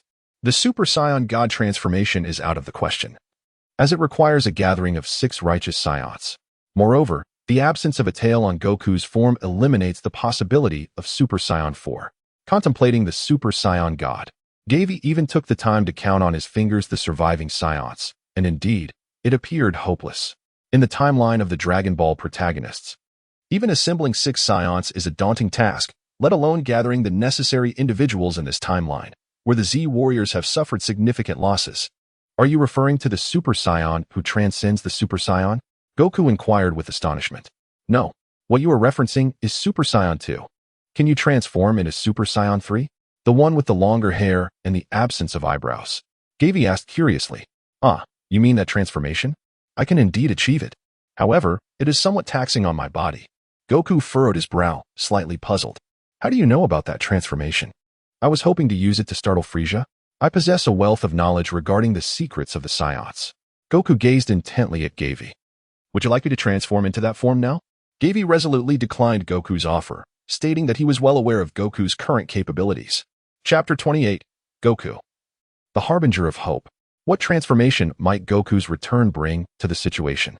Initially, Gavie had intended for Goku to venture to the Kaioshin realm to lift the seal placed by the old Kaioshin and subsequently summon Beerus. However, following a series of events, the prospect of relying on Beerus has become unattainable. Fortunately, there remains the old Kaioshin, who possesses the ability to unlock a person's potential beyond their limits. This method of power enhancement is a significant aspect within the Dragon Ball universe, yielding remarkable increases in strength. Moreover, the old Kaioshin also possesses a pair of Patera earrings, further underscoring his importance. Yet, the quest to reach the Kaioshin realm now faces a substantial obstacle. In the original narrative during the Buu saga, even the North Kaioshin was unaware of the existence of the Kaioshin, let alone their dwelling. Goku himself only managed to arrive at that realm after sensing Gohan's presence there upon his return to the afterlife, using instant transmission. Presently, it is likely that the Kaioshin realm is devoid of any living beings. In the absence of any life force, it appears that mortals cannot access that realm. Consequently, seeking assistance from the old Kaioshin seems to be an impractical route. Another task that requires Goku's intervention is the resurrection of the Dragon Balls on Earth. However, the new Namek has fallen into calamity, with the entirety of the planet's life energy absorbed by Moro. Even the Dragon Balls of Namek have been utilized by Moro, severely undermining Gavie's plan to resurrect Piccolo and the Supreme Kai. Fortunately, there exists an alternative method to revive the Dragon Balls, finding a Namekian to assume the role of the new Supreme Kai of Earth. Gavie pondered for a moment before speaking. Mr. Wukong, are you capable of instantaneously traversing to the new Namek? The new Namek? Are you referring to the Namekian's new sanctuary? Wukong inquired, his brow furrowed in confusion. Indeed, Gavie affirmed. After our separation from Earth, I lost track of their whereabouts in the planet they now inhabit. A grave expression settled upon Wukong's face. In the saga involving Sharu, Wukong had located the approximate coordinates of the new Namek through the North Kai, subsequently using his ability to sense the Namekian's energy to pinpoint the planet. Then, a look of astonishment crossed Wukong's features as he realized the implication of Gavie's request. You wish for me to bring a Namekian back? I hope to have him serve as the new deity of Earth, Gavie elucidated. This would, in turn, reactivate the Dragon Balls on Earth. Wukong instantly grasped the significance of the task. Placing 2 fingers on his forehead, he solemnly declared, that poses no issue. I shall seek the assistance of Lord Kai immediately. May you succeed. Gavie offered his heartfelt wishes. With a swift motion, Wukong's figure vanished from the spot. In that moment, Gavie's heart brimmed with anticipation. However, it was at this juncture that Bulma realized a critical oversight. Gavie, shouldn't you remind Wukong to request the Namekian dragon to resurrect everyone? Gavie was taken aback. Initially, he intended to conceal this unfortunate news from Bulma, but the current situation rendered any attempts at disguise futile. Fortunately, after reuniting with Goku, everyone found renewed hope once more. Thus, it is for the best. Gavie recounted in detail the occurrence of Moro to Bulma. After listening, Bulma's expression remained remarkably composed. Gavie, I appreciate your discretion in withholding this information to spare me heartache. Among comrades, such gratitude is unnecessary, Gavie replied, somewhat remorseful. Ultimately, it was my fault for concealing the truth from you. The Bulma of this timeline had endured countless trials, emerging resilient and mature. Perhaps he could indeed extend a bit more trust towards her. The night wind howled, bringing with it a biting chill. Although the combat suit she wore was so lightweight it felt almost weightless, it was both insulating and warm. Gavie stood side by side with Bulma, informing her of the imminent return of several Z warriors by the fortune teller. He elaborated on his subsequent plans. Bulma, brushing her wind-tousled long hair, bore a complex expression and remarked, "Gavie, if it weren't for your presence, I shudder to think how dire this world would have become." Gavie smiled. "Have you forgotten? My initial intention was solely for self-preservation. Yet, you have undeniably brought hope to me and to us. Even in this desperate situation, you have not given up, have you?" Gavie paused momentarily, his gaze resolute yet his tone gentle. "For I believe we shall undoubtedly protect this world." "Indeed, to protect." Bulma lowered her head, observing the elongated shadows cast beneath the moonlight. "Bulma, during the time we await Mr. Goku's return, shall I and Mr. Bobo enlighten you on the perception of energy?" "Very well." Gavie remarked that chi does not exist in isolation. Rather, it is a product born from the union of spirit and energy. The energy continuously flows within you, under the governance of your own spirit. Bulma listened attentively, a gentle smile gracing her face. The clouds drifted gracefully, the wind rustled the trees. The moonlight shone brilliantly, and the stars twinkled in the night sky. After a period of diligent study, Bulma had also mastered the art of perceiving chi. A look of satisfaction appeared on Mr. Popo's face. Gavie calculated the passage of time. It had been an hour since Wukong's departure. Why had he not yet returned? Gavie wished to seize the remaining time to engage in further practice with Mr. Popo. However, Mr. Popo shook his head in refusal. "Gavie, the training has concluded, and there is little else I can impart to you." Yet Gavie queried, "I believe there are still many areas in which I can improve." "The remaining aspects can only be mastered through genuine combat experience," Mr. Popo replied. Gavie believes that there are still numerous facets of the android's physique that can be enhanced. Regrettably, the duration for training and cultivation has been insufficient to unlock its full potential. Although referred to as an android, he perceives his existence as belonging to a post-evolutionary humanity, with all genes approaching perfection. In terms of potential, he is certainly not lacking. Under the tutelage of Mr. Bobo, he has begun to showcase his rightful prowess in close combat. Nevertheless, in terms of strength, a considerable gap still exists between him and Dabura. Since the conclusion of the Frieza saga, the Dragon Ball power scaling system has begun to unravel.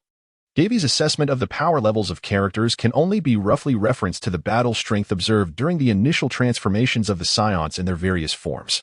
Within this classification, 5 distinct tiers can be delineated.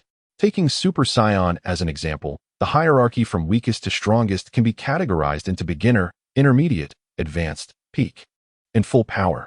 Gavie speculated that he currently found himself at the pinnacle of the Super Saiyan level. Meanwhile, the father-son duo of Goku and Gohan, at the commencement of the battle against Cell, had reached their full potential.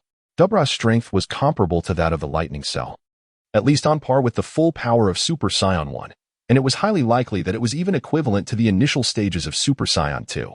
Should he return to the hyperbolic time chamber to continue honing his abilities? Perhaps a month of rigorous training could elevate his strength by a small degree. Just as Gavie was caught in this dilemma, Goku's figure suddenly appeared beside Mr. Popo. "Mr. Goku, how's the situation over there?" Goku furrowed his brow and replied, "I'm afraid I cannot sense any energy signatures from the Namekians while at King Kai's." Chapter 29, Searching for the Namekians. "Why don't you give it a try here?" Gavie pondered that perhaps the results on Earth would differ from those experienced on Planet King. As Wukong lifted his hand midway, he suddenly felt somewhat embarrassed, exclaiming, "Oh dear. On Earth, I am uncertain of the direction of that celestial body." "Wait a moment." Bulma promptly conceived a solution. "We have a friend who is currently on New Namek. Perhaps we can ascertain the location through coordinates." Gavie promptly dialed the number for the Galactic Patrol, requesting to be connected to Officer Gak. After a few moments of ringing, an excited voice came through. "Gavie, you were right. These Namekians are not truly deceased. They are indeed a remarkably resilient race." Hearing this familiar voice delivered such uplifting news that Gavie's brow relaxed slightly. "Please share the coordinates of New Namek with me." Upon receiving the coordinates from Gak, Bulma immediately pointed towards a direction. "Over there." Goku faced the direction Bulma indicated, closed his eyes, and gently placed 2 fingers on his forehead to sense the energy. After standing still for quite some time, Goku remained motionless, puzzled. "Strange. I still can't locate them," Gavie explained. Perhaps the Namekian's life energy has become too faint after being drained. Opening his eyes, Goku replied earnestly, I apologize. Perhaps, as you said, the distance combined with their weakened presence makes it impossible for me to instantaneously transport there. Hearing this, Gavie furrowed his brow slightly. What about Gak? Can you sense his energy? Goku replied, a hint of frustration on his face. I don't know that guy. I must remember the energy signature of the person. If only we could shorten the distance, Gavie sighed, feeling a sense of hopelessness in his heart. However, Bulma snapped her fingers, a confident smile appearing on her face. Gavie, you've reminded me. I have a way for Goku to reach New Namek swiftly. Everyone turned to Bulma, awaiting her next plan. Bulma grabbed the communicator. Gak, please send me the coordinates of any inhabited planets between Earth and New Namek.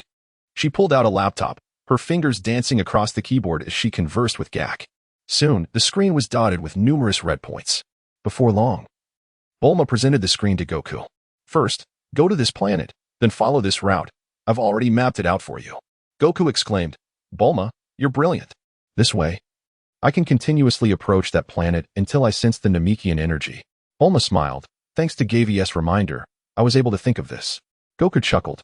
You and Gavie truly share a remarkable connection. Gavie felt a sense of helplessness. He had yet to establish an emotional foundation with Bulma. So how could they possibly share a telepathic connection? Wasn't Goku's choice of words rather peculiar? Bulma shot Goku a glance, thrusting the computer into his hands. Hurry up and set off. We shall await your news here. Gavie stepped forward to bid farewell. Mr. Yukong, may you have a safe journey. Yukong nodded, accepting the computer to begin sensing the aura. Moments later, he vanished from sight. Just when everyone believed he had departed, with a swift motion, Yukong returned. Scratching his head in embarrassment, he said, Bulma, I can't decipher the route on this computer. The crowd sighed, as expected of you, Yukong. Bulma, reacting swiftly, said, well then, I shall accompany Sun Quan on this journey. No, I will go with Mr. Yukong instead, Gavie interjected. Bulma, you stay here and await the fortune-telling lady. And keep an eye on news regarding Merus. After a moment of contemplation, Bulma nodded in agreement. All right, I will continue here under Mr. Bobo's guidance. You must return safely. Gavie took the computer handed to him by Yukong, resting his hand on the latter's shoulder. Mr. Yukong, let us embark on our journey. Whoosh. Gavie felt a sudden darkness envelop him, and when he opened his eyes again, an unfamiliar landscape unfolded before him. He had no time to examine the environment of this planet. Instead, he focused intently on the computer, guiding Goku with the predetermined routes marked by Bulma. As the swift transitions between planets occurred with a series of whooshing sounds, Gavie took every opportunity to closely observe Goku's movements. Instantaneous movement was undoubtedly the most coveted supernatural skill within the Dragon Ball universe. Gavie had often envisioned the myriad possibilities that mastering instantaneous movement would unveil. Each time he indulged in these fantasies, excitement would consume him, keeping him awake through the night. After nearly 10 minutes, the red dot on the computer screen was approaching its destination. Mr. Yukong, we are now very close to our goal. Can you sense the presence of the Namekians? Gavie inquired. Indeed, I can detect some exceedingly faint traces, Yukong replied solemnly. Hold on tight. This upcoming teleportation will be quite extensive. Whoosh. Gavie felt an exhilarating lightness enveloping his entire being, as if he were experiencing weightlessness. However, this sensation was fleeting, lasting less than a second. Before he could fully savor the moment, the grounding sensation returned. The scene before him appeared rather bleak, with withered vegetation scattered throughout the area. Even the gently flowing river seemed to have lost its vitality. They found themselves in a village where at their feet lay a multitude of Namek beings, their green skin barely clinging to life. The arrival of the two attracted the attention of a figure on the outskirts of the crowd. In an instant, the figure drew a pistol from their waist and aimed it at the pair. Greetings, I am Gavie. He promptly declared his identity. Aren't you on Earth? How could you possibly be here? The individual with egg yolk-like eyes queried, perplexed. Hello, I am Goku. Goku waved. We arrived here via instant transmission. Jayak, however, was as if faced with a formidable adversary. The ability of instantaneous movement was strictly prohibited within the cosmos. Gavie found the situation somewhat amusing. What is the matter? Are you planning to arrest us? Well, since we are acquaintances, I shall pretend I did not see you this time. Jack lowered his handgun and stepped forward to scrutinize the two individuals closely. You two do not appear particularly formidable. Have you perhaps come here seeking refuge? Now you must realize just how perilous Earth can be. We intend to take one Namekian to Earth. Gavie provided a general overview of the situation on the other side of the Earth to Jack. Jack held his chin thoughtfully, reflecting that not remaining on Earth was indeed a wise decision. The terrifying might of the evil Emperor was something I had also heard about while serving in the Galactic Patrol. It was said he possessed a power that was truly monstrous. With a serious expression, Wukong responded, "I will undoubtedly defeat that villain, Frieza. Not only Frieza, but his entire legion is far from benevolent. The fact that you dare to oppose him is commendable." Gak appeared somewhat perplexed. "We have our own strategy." "We are not without our chances," Gav spoke up. "Coming here is merely a segment of our plan." Chapter 30. The Art of Instant Transmission. Jackal warned, "Do not entertain any thoughts about me and your plans. I have already contributed enough. Do you not wish to achieve merit and gain the favor of the Galactic King?" Gavin inquired. Jayak clasped his arms across his chest and stated earnestly, "If there is no imminent danger to my life, I might consider joining." Wukong inquired curiously, "So, does this mean you possess considerable fighting prowess?" Jack let out a cold snort, declaring that by the standards of Earthlings, none could rival him. "How thrilling. Shall we engage in a spar?" Goku exclaimed eagerly, repeatedly clenching his fists. However, Gavin quickly intervened, stating that now was not the time. They had more pressing matters at hand. The disparity in strength between the two was too great, and Gavin feared that Goku might inadvertently deliver a fatal blow. Moreover, although these Namekians were not dead, they had succumbed to a profound unconsciousness. If this continued, they would inevitably share the same fate as their planet, losing all vitality. A shadow of concern crossed Jack's face. "Is there a way within the Galactic Patrol to assist them?" Gavin inquired urgently. Jack nodded with a sense of pride, "Of course. Within our Galactic Patrol, we not only have therapists and healing pods, but also the finest hospital in the entire galaxy." "Why didn't you mention this earlier?" Wukong inquired, puzzled. "My spaceship can only accommodate 2 individuals. Moreover, do you think returning to headquarters from here is a quick endeavor?" Jack raised his voice slightly. Apologies. Wukong scratched the back of his head and then, with a serious expression, declared, "Let us commence the transportation." "Transport what?" Jack asked, bewildered. "Why, we shall transport these Namekians." "Of course." Wukong chuckled mischievously. "I can effortlessly relocate them to the hospital in an instant." Gak pondered for a few moments, stroking his chin. "You are violating the law. It is well known that utilizing teleportation to traverse the star realms is a grievous offense under galactic law. Do not be so rigid." Goku replied with a mischievous grin, playfully patting Gak on the back. Suddenly, with a whoosh, a figure darted away at great speed. With a resounding crash, Gak found himself embedded within the rocky terrain. Gavie, in a state of utter disbelief, pressed his forehead with his hand. By the time Jack emerged from the mountainside, he was entirely covered in dust and debris. Supporting his aching back, his eyes widened in astonishment, and the corners of his mouth twitched slightly, reflecting sheer shock. What had just transpired? Why had he felt utterly powerless? Just how formidable was this Earthling? Wukong, equally perplexed, exclaimed, "Huh? I didn't mean to. Please forgive me. It's been so long since I last fought that I couldn't control my strength." Gavie hastily stepped forward, his face etched with concern as he implored Jack, "What Mr. Wukong means is that he will not go easy on you next time." Instantly, Wukong turned to Gavie, his brow furrowed in confusion as he softly inquired, "Is that truly what I meant?" Gavie's face radiated unwavering confidence. "This is precisely what you mean. The infamous name of that scoundrel, Rot, is known to all. Such a persona must not be tarnished." Gak cast a wary glance at Wukong, then, with utmost seriousness, declared, "Since it is for the purpose of saving so many lives, I can feign ignorance regarding your use of instant transmission. Gak, you shall accompany Mr. Wukong and escort those Namekians for treatment." Gavin promptly arranged. "I will seek out survivors from other villages." "Well then, let us depart," Wukong replied. He tucked 4 or 5 Namekians under his arm and extended a free hand towards Gak.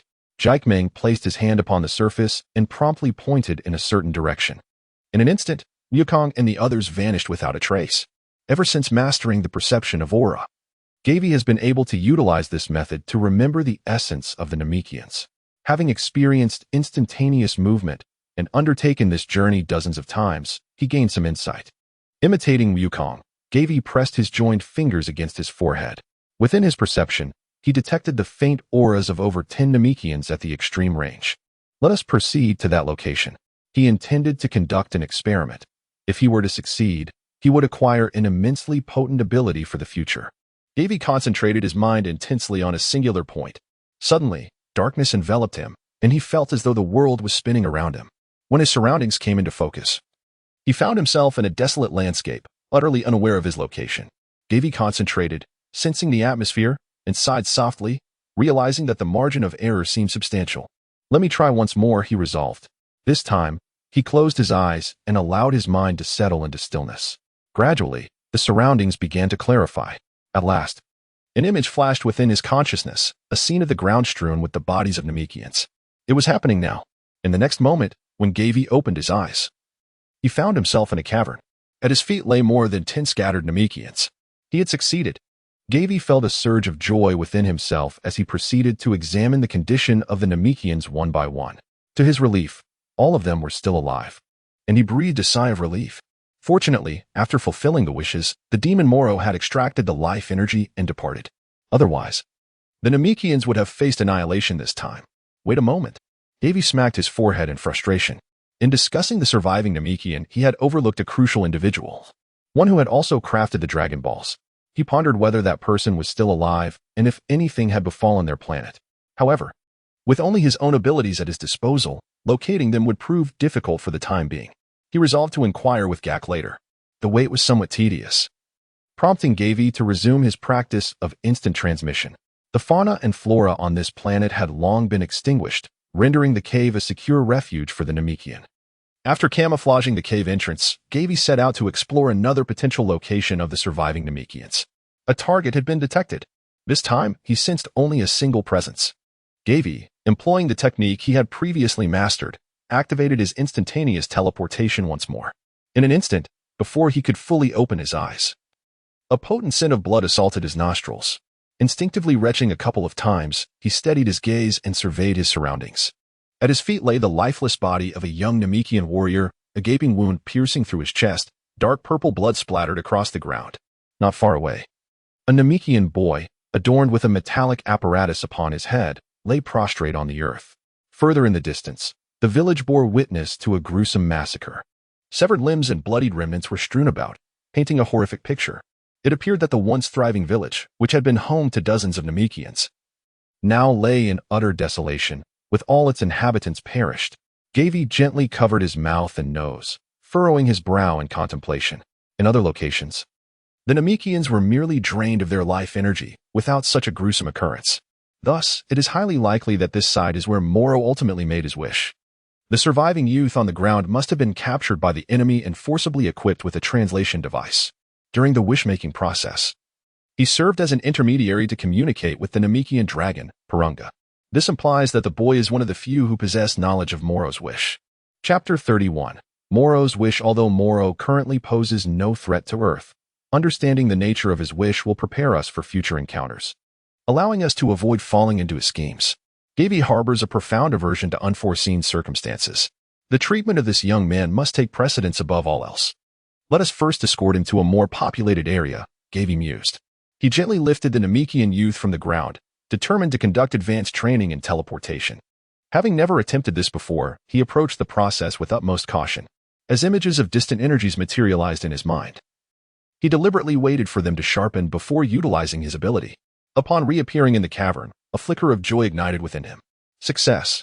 The art of instantaneous movement he had mastered now enabled him not only to teleport over short distances but also to transport others along with him. Although he was yet unable to traverse planets through teleportation, with diligent practice, he was confident that he would one day reach the proficiency of Goku. A fervent light sparkled in his eyes, and Gavie was brimming with determination. His next objective was to gather the scattered Namekians. This endeavor was not merely a rescue. It was also a form of training. Whoosh, whoosh, whoosh. The figure of Gavie appeared and vanished, a fleeting presence. Throughout this process, not only did he gain a deeper understanding of instant teleportation, but his sensitivity to the surrounding atmosphere also heightened. When Wukong encountered Gavie once more, astonishment filled his gaze. How peculiar it was that so many Namekians were crowded within this cave. Gavie did not respond directly. Mr. Wukong, let us hasten to relocate them, he urged. Wukong nodded in agreement, remarking that Gak had not accompanied them, allowing him to bring along a greater number of individuals this time. With that, he proceeded to carry a dozen or so Namekians upon his shoulders. Gavie, along with 7 or 8 Namekian youths, piled them onto himself. What is this? Goku inquired, puzzled. All the Namekians on this planet are here. With my presence, I can transport more individuals at once, Gavie replied with a faint smile, placing a hand on Goku's back. Assisting this Namekian boy, who was aware of Moro's wish, is of paramount importance. Additionally, Gavie yearned to experience Goku's instant transmission up close once more. Within the spacious and bright hall, rows of treatment pods were neatly arranged. The first batch of Namekians brought here had already settled inside, receiving treatment in chambers filled with a transparent liquid. Upon arriving here via Goku's instant transmission, Gavie immediately spotted Gak, who was leaning against a treatment pod, his expression somber. Gak, please prioritize the rescue of this boy. Jack slowly raised his head, his gaze towards Gavie tinged with a hint of resentment. You shall reimburse me for all the expenses incurred in treating those Namekians. Is your galactic patrol not the organization with the most generous benefits? It's merely a matter of tending to a few Namekians, Jack questioned. He then instructed the medical staff, nurse, please escort this young man to the therapist. I must add, the cost of the therapist is 10 times that of the medical bay. I am merely advancing these funds for you temporarily. Gavie immediately placed the nameless individuals, who were adorned upon him, onto the stretcher in succession. Section 24. A nurse approached and ushered the youth selected by Gavie into a private treatment room. Gavie, touching his nose gently, sincerely remarked, Jack, when you come to Earth for your holiday, I shall treat you splendidly. Jack, with an expression of resignation, replied, by the time I visit next, Earth will have long been destroyed. Gavie rested his chin on his hand, realizing that he indeed lacked confidence in safeguarding the Earth. By the way, I possess intelligence regarding the Moro, sufficient for you to earn merit before the Galaxy King. Surely this could offset all expenses, wouldn't it? Gak's eyes gleamed momentarily before he swiftly regained his composure and inquired, what is it? It must hold value for me. Gavie spoke of the wish that Moro had made using the Dragon Balls, adding that they would only know the details once the young boy awakened. With that, Gavie and Goku vanished, leaving Gak brimming with excitement. Upon returning to the new Namek, Gavie discovered that he was still unable to perform interplanetary instant transmission. It seemed that his attempts at clandestine learning had proven futile, and he would have to seek Goku's guidance at a later opportunity. During the remaining time, Goku and Gavie took on the roles of diligent laborers. Fortunately, this race was sparse, with a population of less than 200. Soon, they successfully evacuated all the survivors from the new Namek. After returning to the hospital, Gavie reminded, Gak, your spaceship remains on that planet. Aren't you going to retrieve it? When you head back to Earth, just take me along. I shall not depart until I am aware of Moro's wish, Gak declared earnestly. Just then, the door to the treatment room swung open, and the Namekian youth stepped out, his expression bewildered, seemingly unaware of the circumstances surrounding him. How did I end up here? Who are you? The boy asked, dazed. I am Gak, a super elite of the Galactic Patrol. Gak promptly stepped forward, brimming with pride. These two are Gavie and Goku. It was the three of us who saved you and your kin. I am Eska. Thank you, the boy replied, offering a sincere smile and bashfully expressing his gratitude. Eska, I have a question for you, Gak said, his face alight with anticipation. What was the wish that Moro made with the Dragon Balls of Namek? The boy's expression shifted to one of fear, as if recalling a painful memory, and he stammered, the content of my wish. Take your time. No need to rush, Gavie reassured him. Goku chimed in, don't be afraid. After all, we will ultimately defeat that guy anyway. Goku remained as innocent and optimistic as ever. Gavie pondered over Moro, realizing that merely wishing for the restoration of his peak magical prowess was already a formidable challenge. At present, on Earth, there existed no warrior capable of matching him. If he were to wish for something as grand as being the strongest in the universe or attaining immortality, it would indeed be an entity beyond the reach of mere mortals. Gavie reminded Askar with a hint. Did Moro request the restoration of his peak magical power? Suddenly, Askar exclaimed with excitement. The first wish is to restore his magical prowess to its zenith. The second wish is to maintain eternal youth and vitality. And the third is to possess an inexhaustible reservoir of magic. Wukong furrowed his brow and remarked, it appears that this Moro fellow is proving to be more formidable than I had anticipated. Gavie felt a profound sense of helplessness. What on earth is this demon doing? To use all three wishes solely to enhance his own power is exceedingly ruthless, leaving no room for others to survive. Fortunately, the Galactic Patrol stands in the way, otherwise, Earth would once again be on the brink of catastrophe. Yet, one cannot help but wonder if Mels can withstand this challenge. With that thought, Gavie found himself increasingly curious about Mel's whereabouts. Nevertheless, the most pressing matter at hand remains the resurrection of the Earth Dragon Balls. Gavie inquired in a low voice, Isuka, is there someone among your kin named Dondi? Chapter 32. Farewell. The proud prince, how do you know my brother Dondi? Isuka responded with a hint of astonishment. Without pausing for Gavie's reply, he began to search through the healing pots. Dondi is a close friend of Mr. Wukong's son, Gavie elucidated. I found him. He is indeed my brother Dondi. Isuka exclaimed joyfully, pointing at an Namekian youth within one of the healing pots. Wukong expressed his surprise. Wow, Dondi has grown so much. The young man lay quietly inside, his complexion a ghastly green, with his eyes tightly shut. Gavie expressed a sense of nostalgia, saying, Jack, he is the very person whom Mr. Wukong and I seek. Please have the healer intervene to awaken him. The medical staff swiftly opened Dandy's treatment pod and transferred him to the therapy room. Watching his kin being wheeled away, Isuka looked perplexed and inquired, what do you need Elder Dandy for? Our planet is facing a grave crisis, and we require Dandy's assistance. Wukong promptly explained the current situation on Earth to the Namekian youth. After listening to Wukong's account, Isuka fell into deep contemplation. After a moment, he raised his gaze towards Gavie and Wukong, stating earnestly, if what you say is true, and Elder Dandy can indeed be of help, he would certainly be willing to go to Earth. By the way, Gavie, can Dandy truly create Dragon Balls? Wukong asked, a hint of confusion in his voice. Absolutely. He is a non-combat genius of the Namekian clan, endowed with formidable healing abilities, making him the most suitable candidate to serve as the Guardian of Earth. Gavie asserted with conviction. Regardless of whether Dandy can create or enhance the Dragon Balls, the significance of his healing prowess is immeasurable, especially in the absence of sins of beings. Furthermore, according to the Grand Elder, Dandy, like Piccolo, is an exceptional heir of the dragon lineage. Gavie speculates that the Dragon Clan may be intricately connected to the Dragon God, Salam. As the creator of the Super Dragon Balls, Salam's status appears to be on par with that of the Omni King. Unfortunately, his identity remains shrouded in mystery, with no one truly aware of his origins. However, one fact is almost certain. Salam shares a profound relationship with the Namekians. Additionally, Dandy and Piccolo, being among the elite, undoubtedly harbor information that warrants further exploration. Hence, Gavie resolves that, even if it requires coercion, he will bring this individual to Earth. Within 5 minutes, the door to the treatment room swings open once more. Are you Mr. Goku? The Namekian youth inquires, his expression brimming with excitement. Ah, it truly is Dandy. Goku exclaims, reflecting on the years gone by. I can hardly believe how much you've grown. Indeed, it has been over 20 years.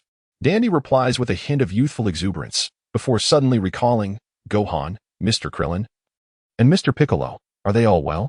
Goku responds with a grave expression, they have all passed away. How could this be? Dandy exclaims in shock. Gavie promptly elucidated the crises confronting Earth and the tasks that lay ahead for Dandy. We shall delve into the specifics as we journey forth. Gavie's demeanor was grave. Isuka chimed in, Brother Dandy, they rescued all our kin from New Namek. They are our benefactors. Thank you. Dandy expressed his heartfelt gratitude. Yet a shadow of concern crossed his face. But what about my kin? Rest assured, this is the finest hospital in the galaxy, Gak replied with pride. After hearing this, Dandy nodded resolutely, very well. Given the urgency of the situation, we shall depart at once. Dandy, hold tightly to my hand. Goku began to sense their surroundings. Travel safely. And I hope you will occasionally take me to visit Brother Dandy. I will always cherish you, Brother Dandy. Isuka waved farewell to everyone. Whoosh. The figures of Gavie and his companions vanished from the hospital lobby, only to reappear on an unfamiliar planet moments later. I apologize, Gak, Goku said, scratching the back of his head with a hint of embarrassment. The instantaneous teleportation can only lead us to places where we can sense living beings. We can no longer return to the New Namek, and your spacecraft must remain there for the time being. Truly remarkable, you scoundrel rot, came the retort, laced with a touch of resentment. Gavie suppressed a laugh, fully aware of Goku's innocent nature. How infuriating. That was a brand new spaceship I had just introduced. Jack clenched his teeth in anger. My sincerest apologies, truly. Goku chuckled sheepishly. Why not join us on our return to Earth? Gavie suggested. Jack, with firm resolve, refused, exclaiming, No. Shall we then abandon you on this planet? Wukong inquired with a hint of mischief. Absolutely not. Take me back to the hospital, Jack retorted, his frustration palpable. What a troublesome fellow. Wukong sighed in resignation, ultimately acquiescing to escort Jack back.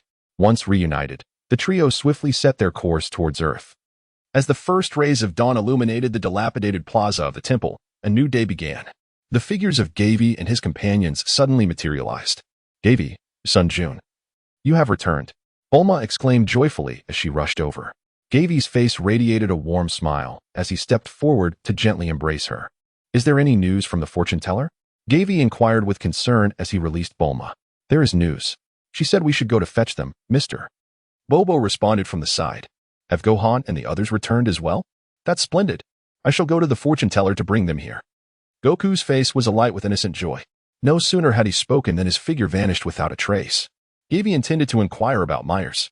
Wukong had already appeared beside Mr. Bobo, accompanied by several figures. Dandy, witnessing this, was momentarily taken aback, then his expression turned somewhat excited. "Gohan, Mr. Piccolo." Bulma's eyes glistened with tears as she exclaimed, "Trunks, Gohan, I never expected to see you again." Mr. Bobo took out a small handkerchief once more, wiping away the tears that flowed freely. "Divine Master, it brings me immense joy to see you again." The returning souls were supposed to number 5, yet one was missing. Gohan, Trunks, Piccolo, and the Supreme Kai were present, but Vegeta was absent. Gavie felt a hint of curiosity about the whereabouts of the proud Saiyan Prince. "It is impossible for Vegeta to return," the Supreme Kai swiftly explained. "Souls of the wicked, upon their demise, are drawn to the underworld. Once their sins are cleansed, their memories are erased, allowing them to reincarnate. I apologize. I never anticipated that calamity from over 20 years ago would be so dreadful. I did not consider preserving Vegeta's physical form for him to train in hell," the Supreme Kai clarified, dispelling Gavie's doubts. In earlier times, Vegeta had been a quintessential villain, mercilessly slaughtering the innocent and exhibiting a ruthless demeanor. It was only after his battle with Frieza, where he met his demise at the hands of the tyrant, that he began his gradual redemption. Unfortunately, he did not have the opportunity to atone for all his sins before falling victim to the androids. Vegeta's absence meant that this timeline would never again witness the unparalleled might of Vegeto and Gogeta, which undeniably dealt a significant blow to Earth's fighting capabilities. Perhaps in another timeline, we may yet cross paths again. Gavie sighed with regret. "I shall do my utmost to safeguard this timeline, Your Highness. You need not worry." In Chapter 33, Section 25, Trunks remained enraptured by the joy of reuniting with his mother. Upon hearing news of Vegeta, his spirits dipped slightly. It appeared that the inhabitants of this timeline had yet to forge any bonds with Vegeta. Moreover, Piccolo harbored a deep-seated prejudice against him, even if resurrected. "That fellow might not stand alongside us in battle. Uncle Piccolo, I implore you to be a bit more considerate of Trunks' feelings," Gohan urged cautiously. The Supreme Kai continued to elucidate. Originally, Trunks was unable to return, as his physical form was entirely absorbed by the creature. However, at my request, King Yama agreed to assist in reconstructing his body. By the way, King Yama places great importance on this crisis facing Earth. Thus, before departing, he specifically restored Gohan's severed arm. Gohan touched his newly regenerated arm, his expression brimming with emotion. "Why haven't Krillin, Tien, and Yamcha returned?" Piccolo inquired, a slight furrow creasing his brow. He stood apart from the group, appearing somewhat out of place. Gavie cast a glance at Piccolo. Their combined strength was insufficient to confront the looming crisis. "Is it true that Frieza and his son have returned to Earth to wreak havoc?" Piccolo inquired with a sardonic smile. "Indeed, in addition to Frieza and his progeny, we must also contend with the formidable Babidi and Dabura," Gavie replied somberly. "It appears we are in for a fierce battle. I can hardly contain my excitement," Goku exclaimed, eager and ready for action. The opponent's prowess was exceedingly formidable. If we were to gauge it by the standards exhibited by Frieza upon his initial arrival on Earth, we would undoubtedly suffer dire consequences. "Let us each disclose our current levels of strength," Gavie stated with a grave expression, hoping that none would withhold their true capabilities. For this crisis threatened the very fate of the planet. Subsequently, Gavie presented his classification system for measuring strength and assessed the power levels of all present. The most formidable among them was undoubtedly Goku, who had ascended to the level of Super Saiyan 3. Goku refrained from transforming to showcase his power to the others, as the Super Saiyan transformation might potentially shorten his stay in the mortal realm. The crux of the matter lies in his suspicion that Frieza and his progeny, through a year of surveillance over Earth, have mastered the art of concealing their energy signatures and detecting those of others. After acquiring the ability to sense the essence of the Gavie, he became entirely oblivious to their presence on Earth. Consequently, he harbored deep concerns that the outburst of emotions from the crowd would unveil the temple to the enemy's gaze. One by one, they disclosed their capabilities. After a meticulous comparison, Gavie established a ranking. The order, from highest to lowest, is as follows: Trunks Super Saiyan, Gohan Super Saiyan, Gavie Super Saiyan, and Bulma Super Saiyan. However, it is essential to note that this is merely a superficial ranking of power levels and may not entirely reflect each individual's true capabilities. When considering the aspect of combat skills, Bulma's overall combat prowess is, in reality, significantly inferior to several others. Mother, how did you become an android? This is a long story, Bulma replied, casting a sidelong glance at Gavie before resolutely stating, moreover, this time I wish to fight alongside everyone. Gavie initially held high expectations for Gohan's strength, only to be surprised that he had not even reached full power in his Super Saiyan form. Of course, one cannot dismiss the possibility that the loss of an arm hindered Gohan's ability to accurately assess his own strength, given his extraordinary potential. Gohan, filled with remorse, expressed, I apologize. During my time in the afterlife, I did not train diligently, and my strength has only increased slightly. As for Piccolo, he had yet to attain even the power of a Super Saiyan. With a strained expression, Piccolo coldly remarked, although I have been diligently training in the afterlife. The process of strengthening one's abilities is not as simple for us Namekians as it is for you Saiyans to transform. Gavie felt it was time for Piccolo and the Supreme Kai to reunite as one, even though he had mastered the Kaioken. The enhancement it provided paled in comparison to the transformations of a Saiyan. Currently, Piccolo's strength had completely fallen behind the current state of affairs. The Supreme Kai's existence had merely become a vessel for the Dragon Balls of Earth, having already succumbed to death. Even if he were to return to the realm of the living now, the Dragon Balls had not been reactivated.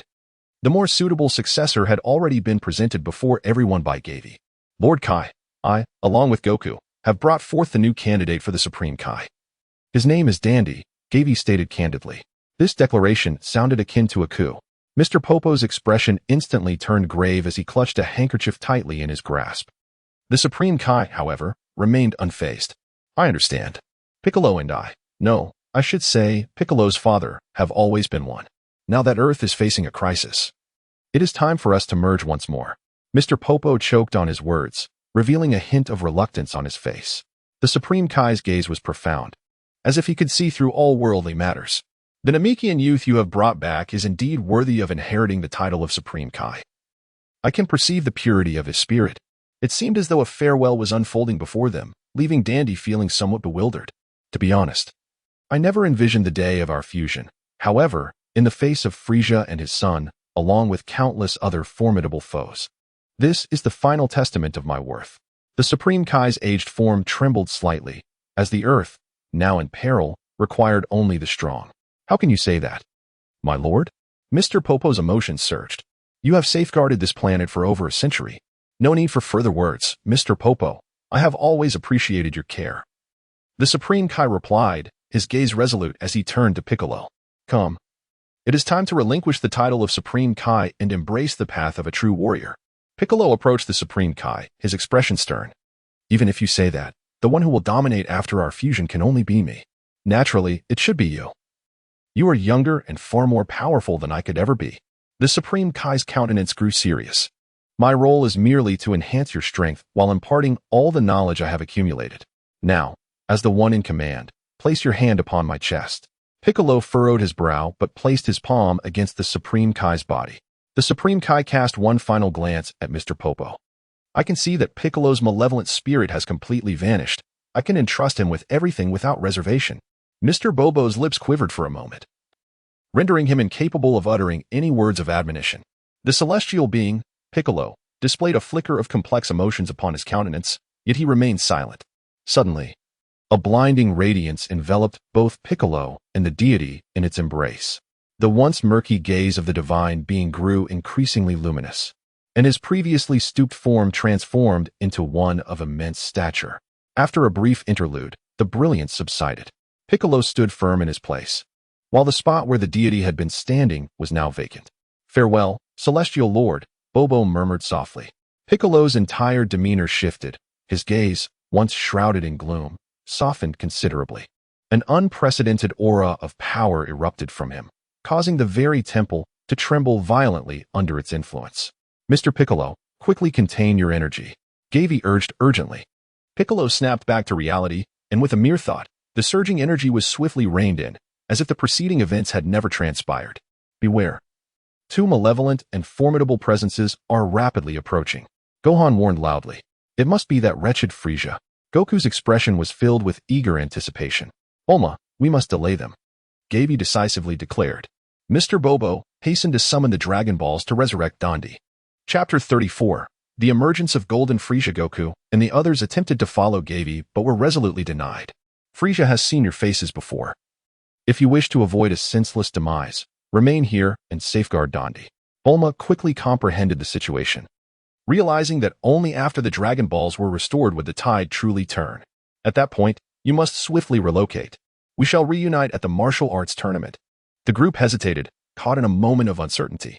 Gavie spoke with remarkable rapidity, aware that the adversaries he faced included the nefarious Babidi and his accomplices, who continued to lurk in the shadows. Until his whereabouts were ascertained, it was prudent to conceal their true strength. With this in mind, Gavie and Bulma leaped from the periphery of the square, swiftly racing towards the ominous presence of Frieza. Once Galinta is exposed to Frieza's gaze, the temple will inevitably be discovered. The temple serves as a crucial stronghold for the warriors of Earth, housing not only the Room of Spirit and Time, but also the model of the dragon and other significant artifacts such as the holy water. Gavie must intercept Frieza midway on this journey.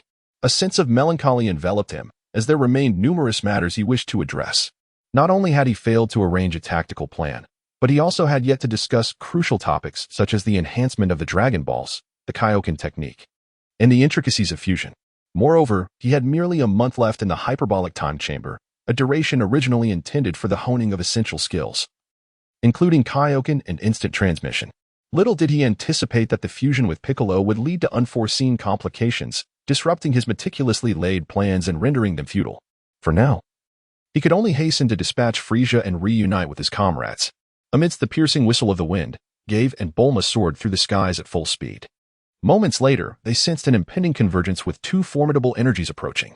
Gavie immediately urged Bulma not to slow down. Just as both parties came into each other's line of sight, Frieza's faction came to a halt. Two crimson beams of light surged towards Gavie and Bulma in an instant. The duo swiftly erected a translucent shield. In the next moment, the rays collided violently with the barrier. The entire space resonated with a thunderous roar, and a powerful shockwave radiated outward, uprooting countless trees in the forest below. Gavie and his companion were compelled to halt, suspended in midair. Oh ho ho! Is that not Mr. Gavie? Frieza remarked, a smirk playing at the corners of his mouth as he scrutinized the two with interest. As Bulma felt the overwhelming aura emanating from Frieza, she trembled slightly. Gavie removed his protective shield and calmly spoke, Lord Frieza, Lord Cooler. I did not anticipate your presence here. This is the companion I mentioned. We were just about to head to the tournament venue. Not having spotted Jinyu, Gavie felt a slight sense of relief. He worried that if Jinyu were present, he might recognize Bulma as Goku's ally, potentially raising Frieza's suspicions. May I inquire your name, dear lady? Frieza inquired with a warm smile, his demeanor surprisingly gentle. I am Bulma, and you must be Lord Frieza? Bulma responded, seemingly grasping Gavie's intent as she too removed her shield. A hint of astonishment crossed her exquisite features, clearly indicating that it was her first time witnessing Frieza in person. Despite Frieza's monstrous appearance, his smile was exceedingly courteous. What a pleasure it is to meet you. Mr. Gavie is indeed fortunate to have such a lovely companion. Gavie felt a sense of helplessness. Nothing had transpired between him and Bulma, yet how could he be accused of having such fortunate encounters? The king's choice of words was rather prone to misinterpretation, wasn't it? Kurt cast a glance at Bulma and remarked coldly, Our legion does not recruit based on superficial standards. Gavie, do you grasp my meaning? Of course, I comprehend your intent. Gavie indicated to Bulma with a subtle nod and calmly stated, Bulma, please demonstrate your power at your discretion. Bulma understood the unspoken cue, and a pure white energy orb began to coalesce in her palm. To Kurt's astonishment, the energy orb grew larger and brighter, resembling a miniature sun that illuminated the surroundings in blinding white light. Frieza chuckled in admiration. Ho ho ho, what formidable power. Such an energy orb, when it explodes, will surely be a most exquisite spectacle of fireworks. Kurt narrowed his eyes slightly. Bulma, is it? Please cease. I acknowledge your strength, but I don't know how to stop. Bulma's panicked voice echoed. Gavie, what should we do? What? How could this happen? Gavie exclaimed, though a flicker of appreciation shone in his eyes. Bulma was remarkably astute, seizing this opportunity to stall despite the daunting circumstances. The energy sphere continued to swell and pulsate, distorting the surrounding scenery in its searing brilliance. How could she possess such astonishing power? The initial arrogance had faded from Kurd's demeanor, replaced by a weighty seriousness. Even Frieza's indifferent smile began to wane. The aura of destruction spread relentlessly outward, tearing at the fabric of the surrounding space. As the group felt as though they were ensnared within a tempest, their forms swaying slightly. Gavie believed that Bulma should nearly cease her efforts if she continued. It was likely that she would be unable to bring it to a close. Should an explosion inadvertently breach the Earth's crust, the entire planet would face annihilation. Mr. Gavie, you must find a way to make her stop, Frieza urged, furrowing his brow as he turned to Gavie. Very well, I shall try, Gavie replied, immediately soaring to Bulma's side. Upon closer inspection, he was taken aback to discover that Bulma was gritting her silver teeth, beads of perspiration glistening on her forehead and neck. Her entire body trembling violently. It became clear that her earlier plea for help had not been feigned. This was dire. Gavie forcefully suppressed the turmoil within his heart, encircling Bulma's form as he prepared for an instantaneous escape. Simultaneously, he exclaimed in alarm, "This is impossible. She cannot act on her own right now. The planet is on the brink of destruction. Earth is about to be annihilated." What? How infuriating. Frieza's eyes widened in disbelief as he swiftly positioned himself before the impending explosion, extending his arms to intercept. Everyone, retreat at once. Bulma forcibly severed her connection with the energy sphere, and Gavie swiftly carried her limp body away into the distance. Frieza's dark cloak was instantly incinerated by the searing sphere, revealing his true form. His body was relentlessly restrained by the ferocious, colossal energy orb, rendering him immobile. Frieza, do not resist. Kurta had long since taken refuge at a safe distance. No, Earth belongs to me. Frieza's expression contorted as he gritted his teeth and let out a piercing roar. Zhao. The king was indeed willing to risk everything to protect the planet.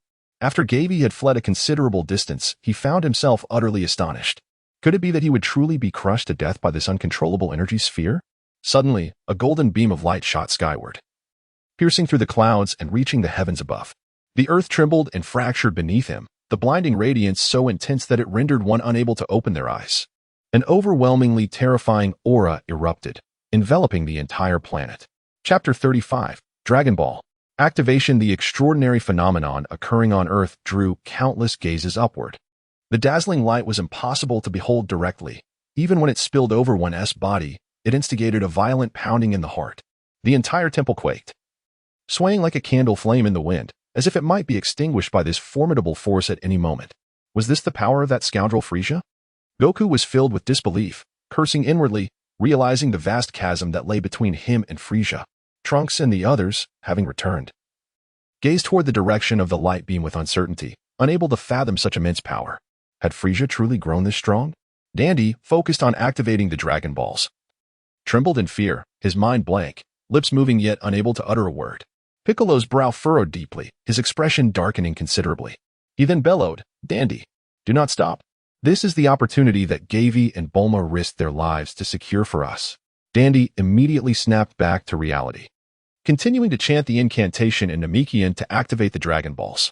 On Kame House Island, Trunks stared in horror at the direction of the golden beam. There was no mistaking Frieza's aura. Yet, he could not comprehend why Frieza had become so immensely powerful. Was he doomed to fail in protecting this world? How infuriating. His face contorted with pain and confusion, as he had faced considerable setbacks since arriving in this realm. Mai wrapped her arms around Trunks, reassuring him, Trunks, do not lose hope.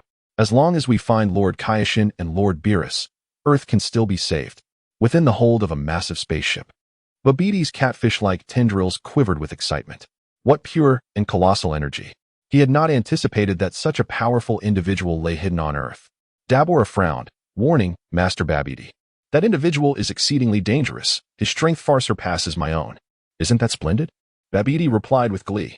I am now filled with anticipation for the martial arts tournament, as the seal on Majin Buu will soon be lifted.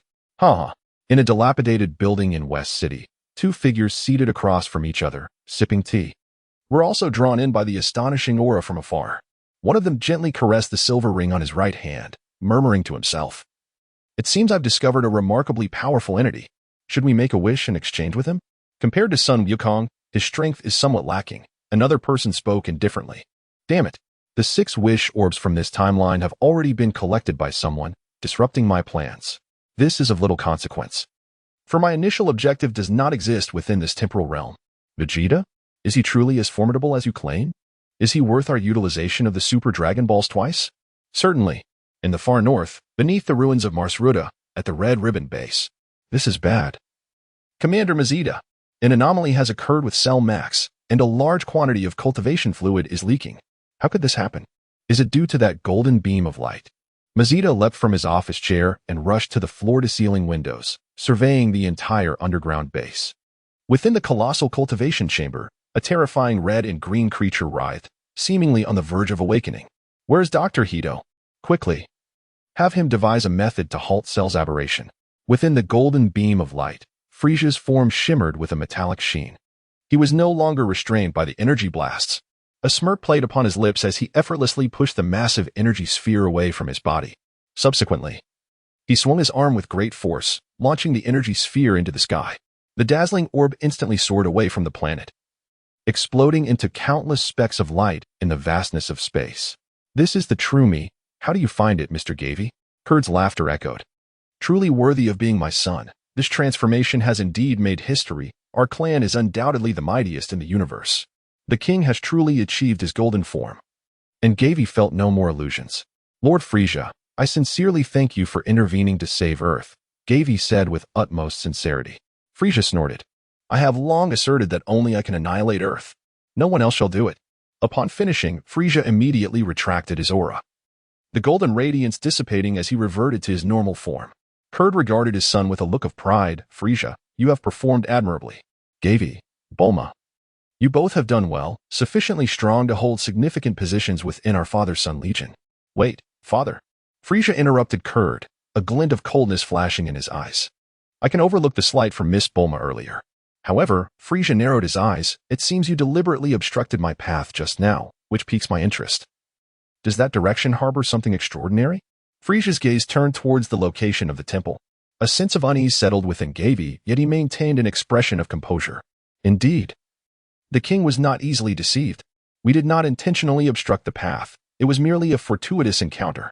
That location is a sacred ground for martial artists of Earth, frequently visited by formidable practitioners on their pilgrimage. We had just concluded our visit to this hallowed site." Gavie strained his mind to conceal the truth. A cruel, bloodthirsty smirk curled upon Frieza's lips. "Is that so? Then let us proceed there together." Bulma, still cradled in Gavie's arms, cast a glance at him, her eyes flickering with a hint of anxiety. Gavie felt a sense of unease within, uncertain whether Wukong and the others had successfully evacuated. He wished to prolong the moment. Yet Frieza showed no inclination to wait for the two, soaring directly towards the temple. Meanwhile, Cooled remained steadfastly by Gavie and his companion's side, seemingly biding his time for their departure. Gavie, feeling helpless, could only follow closely behind Frieza. Just as Galinta emerged into the sight of the crowd, several white beams of light suddenly shot out from the sky in all directions. Frieza's expression hardened, and he immediately turned to pursue one of the beams, moving with unparalleled speed. Who could it be amidst the brilliance of the white light?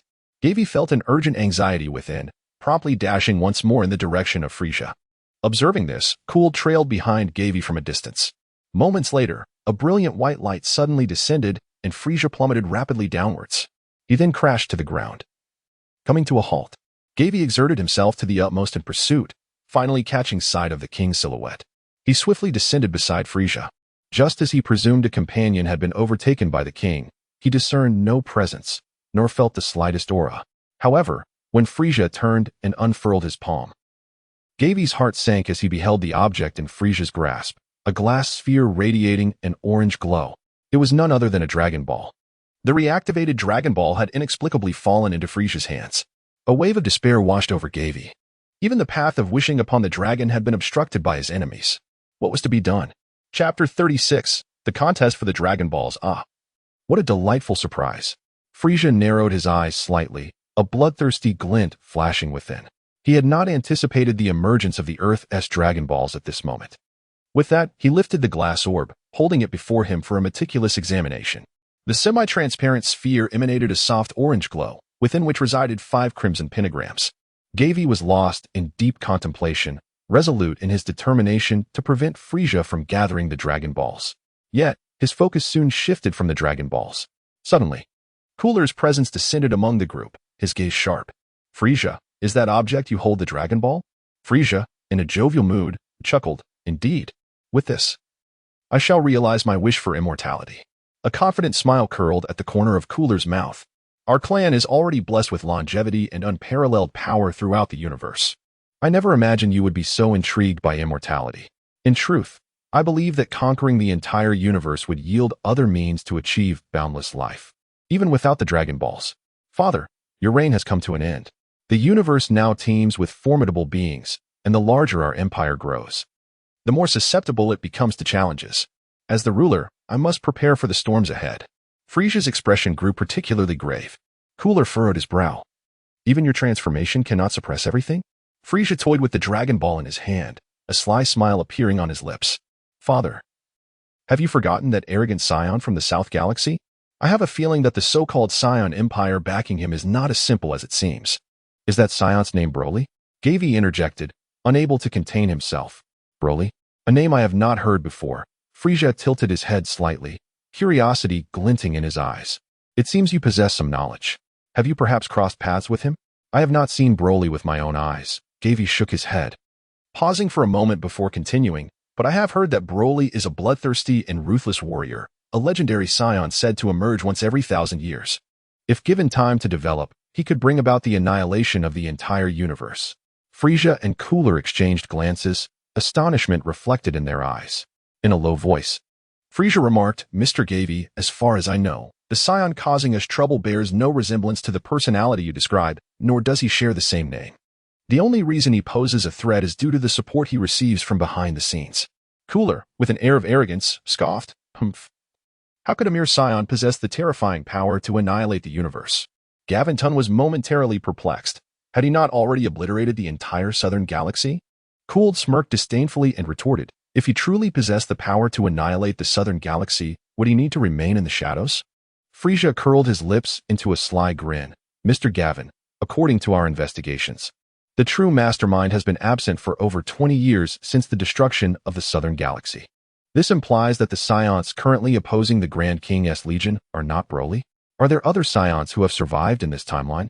Gavie was enveloped in profound perplexity. A subtle cough from Frieza interrupted his train of thought. "Father, summon the Legion soldiers from the nearby star regions to this planet. We must unearth every Dragon Ball on Earth, even if it requires digging to the very core." Kurd cast a fond glance at Frieza and nodded in agreement. "Very well. By the way, I almost forgot something." Frieza raised a finger, a chilling smile gracing his lips. "Let us also investigate the source of those descending white lights. I hope to encounter something intriguing there." With that, Frieza soared ahead towards the temple. After dispatching a message via the communicator, Kurd urged, "Gavie, let us proceed as well." Gavie furrowed his brow, pausing for a moment's contemplation before he decided to follow suit. Meanwhile, on the opposite side of the Earth, in the frigid expanse of the Arctic, the ruins of Mars Ruta trembled violently and collapsed entirely. A colossal structure, encased in thick, impenetrable ice, rose with a thunderous roar from the ground. It resembled a slumbering beast that suddenly unfurled its gaping maw, poised to devour all in its path. Suddenly, the interior of the building erupted with a cacophony of booming sounds. Following this, a fleet of black warplanes surged forth from the open base like meteors streaking across the sky. The Dragon Balls had re-emerged, bringing us one step closer to world domination. In a spacious and radiant office, Mazida exuberantly waved his hands, determined to gather all 7 Dragon Balls in the shortest time possible. In the capital city, within the subterranean mechanical factory, a figure clad in a purple ninja suit rushed into the room on all fours, exclaiming, "Master Pilaf! Master Pilaf!" Pilaf, setting down his wrench, regarded his intruding companion with a furrowed brow, inquiring, "What is it, Asu?" "The Dragon Balls. The Dragon Ball radar has detected a signal," the eager dog named Asu replied. "What?" Pilaf exclaimed in astonishment, his eyes glimmering with excitement. He took the radar from Asu's paws and, upon glancing at it, could hardly believe his eyes, rubbing them in disbelief. It had been over 20 years since he and his companions were transformed into infants by the dragon. In those years, he had constantly yearned to find the Dragon Balls and fulfill his grand aspirations. Yet, the Dragon Balls had seemed to vanish without a trace.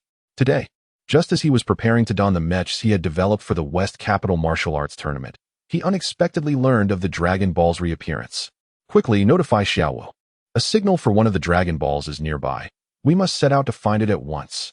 Pilaf trembled with exhilaration, his laughter echoing throughout the underground factory. Yes, Asu responded, promptly turning to dash away. The towering Korin Tower has come into view for Gavie and his companions. Once the temple is discovered, a fierce confrontation with Frieza and his son becomes inevitable. The animosity they harbor towards Goku is profound, and they would not hesitate to strike at those close to him. When the two sides eventually meet, there will be no room for negotiation. In the effort to protect the temple and Dandy, everyone will undoubtedly fight to the death. Gavie and Bulma have already engaged in clandestine discussions, preparing for the final showdown. Although the odds of victory in this battle are exceedingly low, the current circumstances demand that they fight with all their might. This is a perilous struggle for the very survival of Earth. Upon witnessing the magnificent Korin Tower reaching towards the heavens, Kurter surprisingly set aside his usual arrogance and remarked, "I never expected such an awe-inspiring structure to be erected on such a small planet." Meanwhile, Frieza showed no signs of hesitation as he soared upward without pause. At this moment, Gavie was secretly gathering the energy within him. Chapter 37, The Tenacious Frieza. Gould seemed to sense the unusual atmosphere around him and could not help but inquire, "Gavie, what are you planning to do?" Gavie responded calmly, "This place often attracts skilled individuals, and I fear that Lord Frieza may be ambushed." "Is that so?" Kurd's gaze was sharp as a blade. Fixated on Gavie's remarkably composed visage, his body slightly poised, as if readying for battle. At that moment, Frieza's ominous voice echoed from afar. "That individual who revealed his presence has indeed departed." Gavie secretly exhaled with relief as he soared upwards along the Galinta. Before long, he had ascended beyond the pinnacle of Galinta, arriving at the site where the temple once stood. However, the temple that should have been suspended there had vanished without a trace, leaving the space desolate. Even the scepter that connected the base of the temple to the summit of Galinta had disappeared. Could it be that Dandy, upon attaining divinity, had once again rendered the temple invisible? Or had he relocated the entire structure to another realm? Regardless of the circumstances, this crisis had been narrowly averted. As Gavie contemplated this, he couldn't help but feel a slight alleviation of the immense burden that weighed upon his heart. It seemed that he must exercise greater caution when confronting the king. This individual was not only difficult to deceive, but also possessed overwhelming strength that utterly overshadowed the warriors of Earth. Gavie and his companions descended onto the upper platform of Galinta, following Frieza. With a mischievous smile, Frieza glanced at Gavie and remarked, "Mr. Gavie, you and Miss Bulma seem to share an exquisite bond." Gavie, unable to comprehend Frieza's insinuation, found himself at a loss for words. Suddenly, Bulma leaped from Gavie's embrace and turned to Frieza, explaining, "The energy blast I unleashed earlier drained all my stamina, preventing me from keeping pace with you all. I apologize." In truth, the energy blast Bulma had gathered was merely a momentary lapse in control and had not depleted her energy reserves. Moreover, given the nature of their android bodies, both she and Gavie were currently operating at their maximum output, sustained by an inexhaustible supply of energy. Gavie understood. Bulma must be feigning weakness to confound the father and son before her. Upon hearing this, Frieza displayed a look of realization and let out a sinister laugh, exclaiming, "So that is it. It appears I have misunderstood something. Ho ho ho." At Frieza's mockery, Bulma's ears seemed to flush with a hint of embarrassment. Meanwhile, Kurd surveyed the perimeter of the platform, frowning as he remarked, "There is nothing of value here. Since there is nothing, let us continue our search for the Dragon Balls." Frieza said coldly, preparing to take flight. "Wait," Gavie suddenly interjected. "Sir, wouldn't it be more efficient if we split up in our search for the Dragon Balls?" Gavie intended to seek an opportunity for escape. "Oh, Mr. Gavie, shall we divide ourselves into two groups?" Frieza observed him with a sly smile. Upon seeing the king's grin, Gavie sensed that he was plotting against him. This fellow was as cunning as a fox, if he was not mistaken. The division into two groups was meant to separate him from Bulma, pairing each of them with their respective fathers. This was undoubtedly not the scenario Gavie wished to witness. "Surely, you do not mean for me and Bulma to join your respective teams, do you?" Gavie boldly confronted the situation. "Oh ho ho, Mr. Gavie. You are indeed far more astute than my foolish subordinates. Frieza narrowed his eyes, emitting a mocking chuckle. Kurter displayed a confident smile. Gavie, you truly differ from those in our ranks. It is no wonder Frieza holds you in such high regard. However, you must still demonstrate your loyalty through action. Frieza interjected. Father, allow me to handle the affairs of the Legion. Kurter gazed at Frieza with fondness. I have long since retired, having entrusted the Kurter army to you over 50 years ago. Thus, all decisions are yours to make. Mr. Gavie, since you are unwilling to part ways, let us proceed as a quartet, Frieza proposed. Upon hearing this, Gavie let out a deep sigh within his heart. It is truly a formidable challenge to stand against the king. This Frieza fellow bears little distinction from a genuine sovereign, and perhaps even surpasses one. His thoughts are intricate and peculiar. He is cold-blooded, domineering, and exceedingly cunning. It is precisely these traits that have allowed Frieza to expand his real estate empire across the cosmos, flourishing beyond measure. At the height of his power, his domain encompassed a significant portion of the universe, with civilizations under his rule numbering in the hundreds. The king possesses an uncanny ability to discern talent, embracing those of worth with utmost generosity. For instance, he accommodates unique individuals like Jinyu, heavily relies on the traitorous Vegeta, and offers enticing terms to persuade Goku to surrender on Namek. Despite being a nefarious villain, Frieza exudes a certain charisma. Although this charm evokes terror and trepidation, it solidifies his authority among his subordinates. Unlike typical antagonists, he acts with intention and principle, eschewing the senseless slaughter for amusement. The sole instance of tormenting an opponent occurred only when his longtime employee, the tragic Tarbell, betrayed him, prompting a lesson to be imparted. When confronted by the rebellious Sita clan seeking to challenge his supremacy, he obliterated the traitors with overwhelming force, yet ultimately forgave and integrated 2 of their members. Had it not been for an error in the order of killings on Namek, the Scions would have long been extinct, and the subsequent tales of the popular Dai would never have emerged. Of course, Frieza is not perpetually dominant. When faced with stronger entities, he can exhibit remarkable discretion. Whether contending with the god of destruction Beerus, the omnipotent Vegeto, or the expansion of the galactic bandits, he chooses to endure. In summary, Frieza is perceived by Gavie as a particularly troublesome adversary. However, Gavie will not succumb to Frieza's might, even if the prospect of defeating him remains grim. He is resolute in his efforts to navigate the situation. Having chosen to stand against Frieza, he has long since prepared himself for the confrontation that lies ahead. Gavie was acutely aware of the peril posed by his adversary, hence he treaded with utmost caution at every step. Although he had mastered the art of instantaneous movement, the lengthy preparatory phase before its execution rendered it vulnerable. Should Frieza detect any anomaly during this fleeting transition, there was a significant risk of interruption. He dared not take such a gamble. Even if he managed to escape right under Frieza's nose, it would ultimately be futile in altering the circumstances. Goku and his companions would certainly have concealed their presence well in advance, minimizing any chance of encounter prior to the commencement of the martial arts tournament. Furthermore, on the Dragon Ball front, failing to acquire the singular Dragon Ball held by Frieza would render the gathering of the remaining 6 utterly meaningless. There was even a possibility that possession of the Dragon Ball could lead to detection by Frieza's radar, plunging him directly into a perilous predicament. Gavie glanced at Bulma, a look of hesitation crossing his face. Bulma, let us join these 2 esteemed individuals in their endeavors. Bulma's eyes sparkled with trust as she gently nodded in agreement. Chapter 38. Return to West City, Section 28. Gavie has abandoned the notion of fleeing using instantaneous movement. This pivotal skill, if prematurely revealed to Frieza, would undoubtedly raise his suspicions. Consequently, attempting to leverage instantaneous movement for an element of surprise during their next encounter would prove exceedingly challenging. While Frieza has yet to unveil all of his trump cards, Gavie intends to feign cooperation and ascertain the true nature of the situation on the side of the tyrant. Moreover, there lies the formidable figure of Cooler, Frieza's brother, lurking in the shadows, a crucial character capable of altering the course of the battle. Gavie currently possesses no substantial understanding of Gula's strength, a considerable risk for someone as inherently cautious as himself. While remaining close to Frieza to gather intelligence, he might seize the opportunity to snatch the Dragon Balls that Frieza has collected. With the Dragon Radar in Bulma's possession, it will prove challenging for Goku and his companions to locate the Dragon Balls. The sole concern now is Frieza's ability to gather all 7 Dragon Balls in a remarkably brief period to summon the Eternal Dragon. This significant matter regarding wishes solidifies Gavie's resolve to remain by Frieza's side. However, Bulma's presence raises concerns for her safety. seemingly attuned to Gavie's apprehensions. Bulma displays a reassuring smile, declaring, "Gavie, I shall certainly perform admirably in front of our esteemed masters." Indeed, Bulma's intellect is unparalleled, as she comprehends his sentiments with merely a glance. Frieza, in high spirits, exclaims with a chuckle, "Ha ha ha.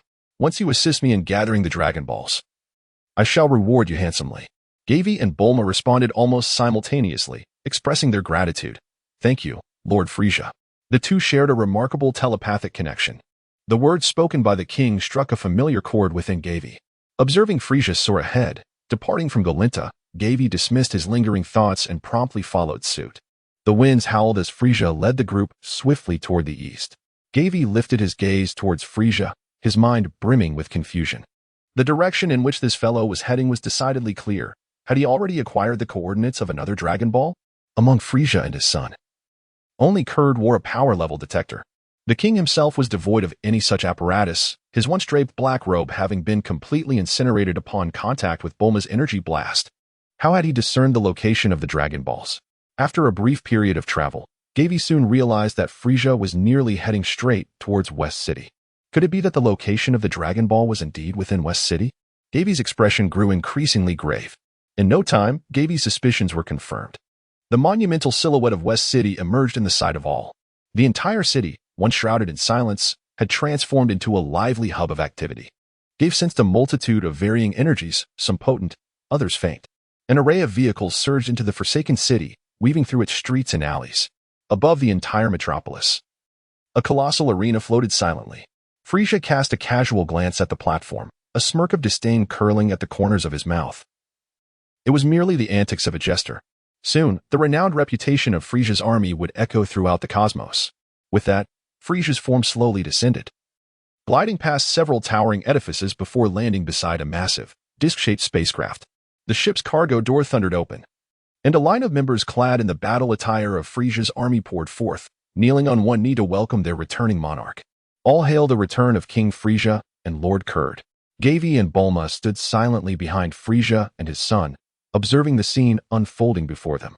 "Everyone, depart immediately to search for the Dragon Balls," Frieza declared, flicking his tail and creating a crater in the ground with a resounding thud. "As you command, Lord Frieza." In a flurry of movement, soldiers scattered in all directions. Frieza turned to Gavie and Bulma, a smile illuminating his face. "Leave the search for the Dragon Balls to them. You two are our primary forces in the martial arts tournament. It is best you rest well."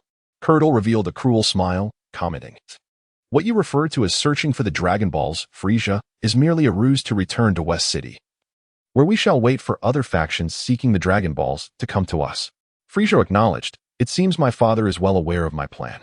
As he strode towards the spaceship, he elaborated on his strategy. "I have heard that Earthlings possess a radar capable of detecting Dragon Ball signals. Once those who own such a radar arrive here, we can seize that device with ease.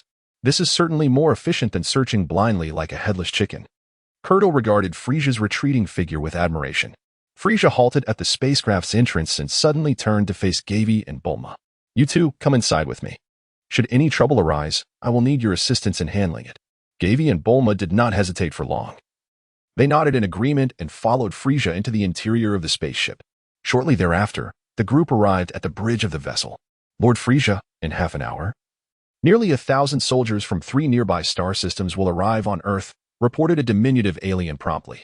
"I understand. Thank you, Lady Biliblu," Frieza replied, his body gradually lifting off the ground as he settled into his levitating chair.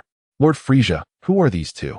inquired the cheerful Biliblu, casting a smile towards Gavie and Bulma. "They are newcomers to the Legion, still unfamiliar with our operations. Please, show them around our warship," Frieza said. His back turned to the group, his tail lazily swaying outside the chair. "You are too kind, Lord Frieza. It is my honor to serve you.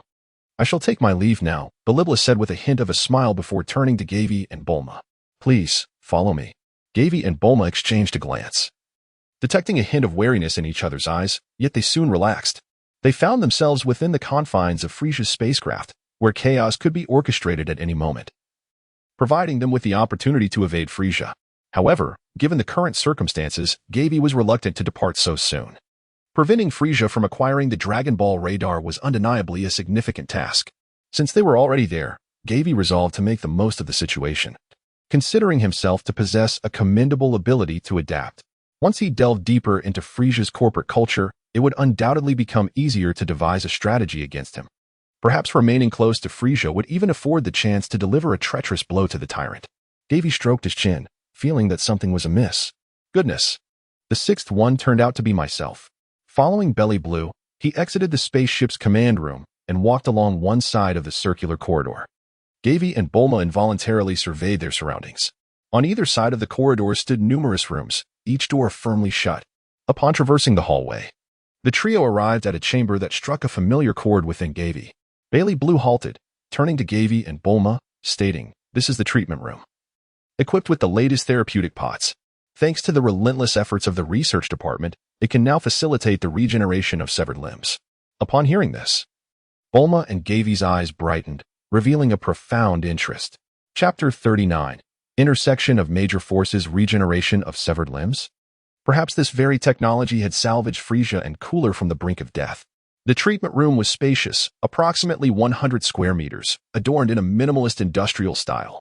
Clearly, practicality was the primary criterion of its initial design.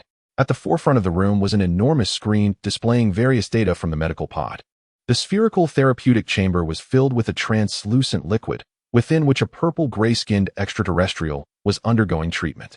Belly Blue introduced. The individual receiving treatment within is the Legion's foremost warrior, Tagma. He has clawed his way back from the brink of death countless times, and now possesses not only formidable strength, but also an indomitable will. Tagma? Gavie murmured. Wasn't he the one who served as Frieza's sparring partner during the revival saga? Tagma had undergone a grueling and merciless training regimen, one that was more torturous than death itself. In the end, this individual had experienced an astonishing enhancement in power.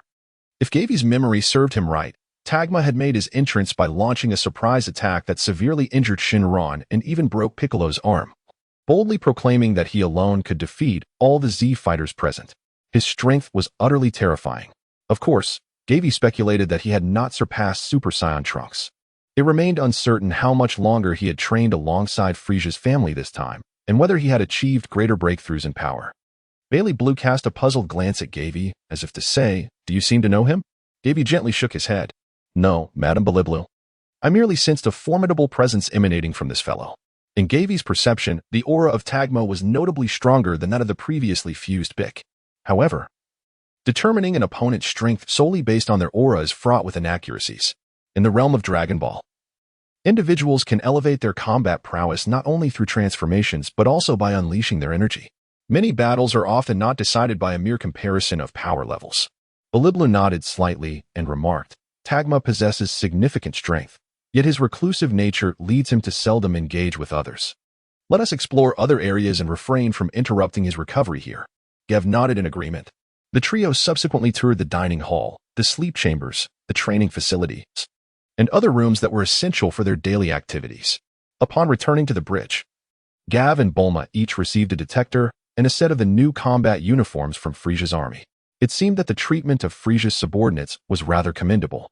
Unfortunately, during this time, Gav and Bulma had little opportunity for private conversation. Frieza gazed out at the urban landscape beyond the porthole, delicately sipping from the goblet filled with a vibrant red liquid. He casually inquired of the group behind him, "What do you think of this city?" The city lay in ruins. The streets were devastated, buildings had collapsed, and debris littered the entirety of the metropolis. Gavie furrowed his brow, perplexed by Frieza's inquiry.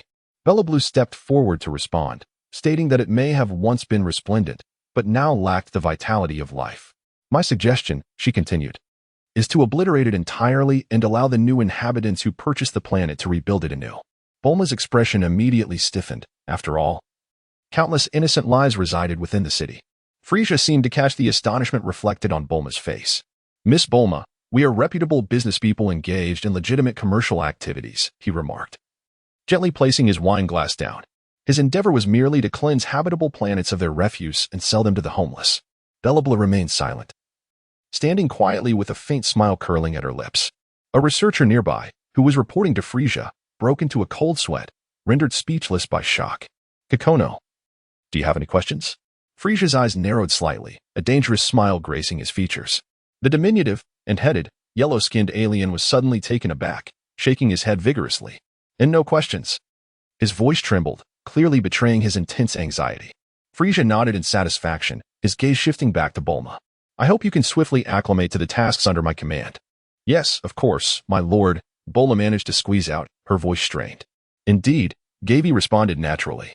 He was genuinely intrigued by the research division of Frieza's army. The battle power detectors, spacecraft, firearms, combat suits, healing pods, these were all invaluable assets. Scientific advancement necessitates a substantial accumulation of foundational knowledge across relevant disciplines for breakthroughs. Otherwise, it is merely a castle in the air. Currently, Earth's technological level pales in comparison to that of Frieza's army. If he could unearth even a couple of talented individuals from there, it might just catalyze a new era of interstellar conflict in the Dragon Ball world. Of course, Gavie's musings were just that, thoughts. The prevailing theme of this world always remained that personal strength eclipsed all. The might of technology could serve as a support but was insufficient to determine the ultimate outcome. Just as Gavie indulged in these thoughts, several black fighter jets suddenly swooped in from the sky. Boom. The cannons of the aircraft erupted with blinding flames, instantly demolishing the nearby structures. The interior of the spaceship swayed slightly. The enemy is firing upon us. Kikono shouted. Lord Frieza, should we activate the ship's shield? Unnecessary. Frieza replied, propping his chin up with one hand, a smirk playing at the corner of his lips. It appears the Dragon Ball radar we seek has been delivered right to our doorstep. Once again, a barrage of missiles soared through the air. Boom, boom, boom. The missiles detonated, sending flames and debris scattering in all directions, while the buildings surrounding the spacecraft were obliterated. Within the confines of the spacecraft, however, only a slight tremor was felt for a fleeting moment. Upon seeing the red R insignia emblazoned on the attacking fighter jets, Gavie immediately recognized the identity of the adversary. Yet, this time, the enemy had gravely miscalculated their opponent, daring to provoke the mighty king. My lord, shall we retaliate? Gavie felt compelled to express his loyalty. Unnecessary. Frieza replied, raising a hand to quell any thoughts of aggression, his gaze sweeping forward. These are but insignificant minions, incapable of even chipping the paint off our vessel. After a brief pause, he pointed ahead. Look, it seems the enemy has finally dispatched some worthy opponents. Gavie focused intently as two individuals, clad in cloaks adorned with the insignia of a legion marked by crimson ribbons, approached rapidly. How could this be? How could these two Gamma-class androids manifest in this timeline? Could it be that the monstrous creature known as Cell Max has also been created? Gav's expression darkened as he sensed that the situation had surpassed his control, although he had initially contemplated this possibility. The emergence of his hidden fears elicited a deep sigh from within. The challenges on Earth were indeed overwhelming. 3 formidable forces, capable of annihilating it, had emerged in succession. Presently, the Western capital had become a nexus for various factions. Perhaps it would not be long before the city was entirely erased from the face of the Earth. Chapter 40. Frieza vs. Gamma. Gavie's eyes were fixed intently on the two approaching Gamma androids. According to the storyline of the theatrical version of the superhero saga, the power of the Gamma androids was sufficient to overwhelm Super Saiyan 2 Gohan, and though slightly inferior to God Goku, they were nonetheless capable of trading blows. Thus, Gavie deduced that the combat strength of these two was close to Super Saiyan 3. Fortunately, they were not villains. On the contrary, they possessed a noble heart. In an instant, the figures of the two androids hovered above the spacecraft. Gamma 2, with a flourish of his cape, confidently declared, "Surrender the Dragon Balls, and we will allow you to leave unharmed." With a thunderous boom, the hatch at the top of the spacecraft swung open, and the hovering seats ascended into the air. "Who are you?" Frieza inquired with a hint of intrigue. "You need not know," Gamma 2 replied, crossing his arms defiantly, leaning back in his chair. A sinister smile crept across Frieza's lips, his tone icy as he said, "Oh, I am quite curious to see what gives you the audacity to speak so brazenly." Frieza gently raised a finger, and a crimson energy beam shot forth towards his adversaries. Gamma 2, disdainfully snorting, swiftly drew his energy gun, aimed at Frieza, and pulled the trigger. A light blue energy orb erupted from the barrel, traversing several meters in an instant, consuming the red laser before striking its intended target. What? A cry of disbelief erupted from Frieza. The ferocious energy orb detonated violently, sending an invisible shockwave rippling outward and creating a tremendous surge. The very fabric of space seemed to tremble, causing the spacecraft to shake violently. Gavie promptly took to the air with Bulma. Such formidable destructive power. Gawain gazed towards the epicenter of the explosion, where clouds of smoke swirled around a colossal crater, measuring 100 meters in diameter. Kurd, equally astonished, flew to Gawain's side, incredulous that such formidable beings still existed on Earth. Frieza's spacecraft lay tilted within the pit, its massive mechanical arms sustaining varying degrees of damage. Gamma 2 triumphantly declared, "This is the energy weapon recently developed by the Doctor, far more potent than any weapon I have ever wielded. It is my fault for infusing too much energy. I inadvertently reduced that little imp to ashes." Little imp? Reduced to ashes? As the smoke began to dissipate, a figure slowly emerged from the depths of the pit. His calm demeanor belied an undercurrent of chilling menace. "You shall pay dearly for your provocation." Frieza ascended gradually into the air, gathering energy. Observing Frieza, who remained unscathed after the attack, Gamma 1 furrowed his brow. Yet Gamma 2 remained boastful, asserting, "Even if you narrowly evade one, what of it? I need only fire 3 energy blasts, and your demise is inevitable." Frieza, with a cold demeanor, retorted, "I am quite curious as to who instilled in you the confidence that 3 energy blasts would suffice to vanquish me? How presumptuous." With a scoff, Gamma 2 raised his hand and unleashed 3 energy blasts towards Frieza. In that fleeting moment, Frieza's body was enveloped in a metallic sheen, a terrifying aura emanating from him. He did not evade. Instead, he thrust his palms forward, sweeping like 2 colossal mountains, shattering the 3 energy blasts with a resounding crash. "It is time to conclude this farce," Frieza sneered disdainfully. His form abruptly vanished from sight, reappearing before Gamma 2. Frieza unleashed a mighty punch, a force so tremendous it seemed to rend the very fabric of space, striking Gamma 2 squarely in the chest. Bam! Gamma 2, caught off guard, felt his chest collapse, his eyes bulging with shock. Frieza did not relent. His tail lashed out, striking Gamma 2's face with brutal force. The impact sent Gamma 2 crashing into the ground, fracturing the earth and obliterating rocks, leaving behind an unfathomable chasm. The crackling sound of electricity filled the air as Gamma 2 was rendered completely immobile by that blow.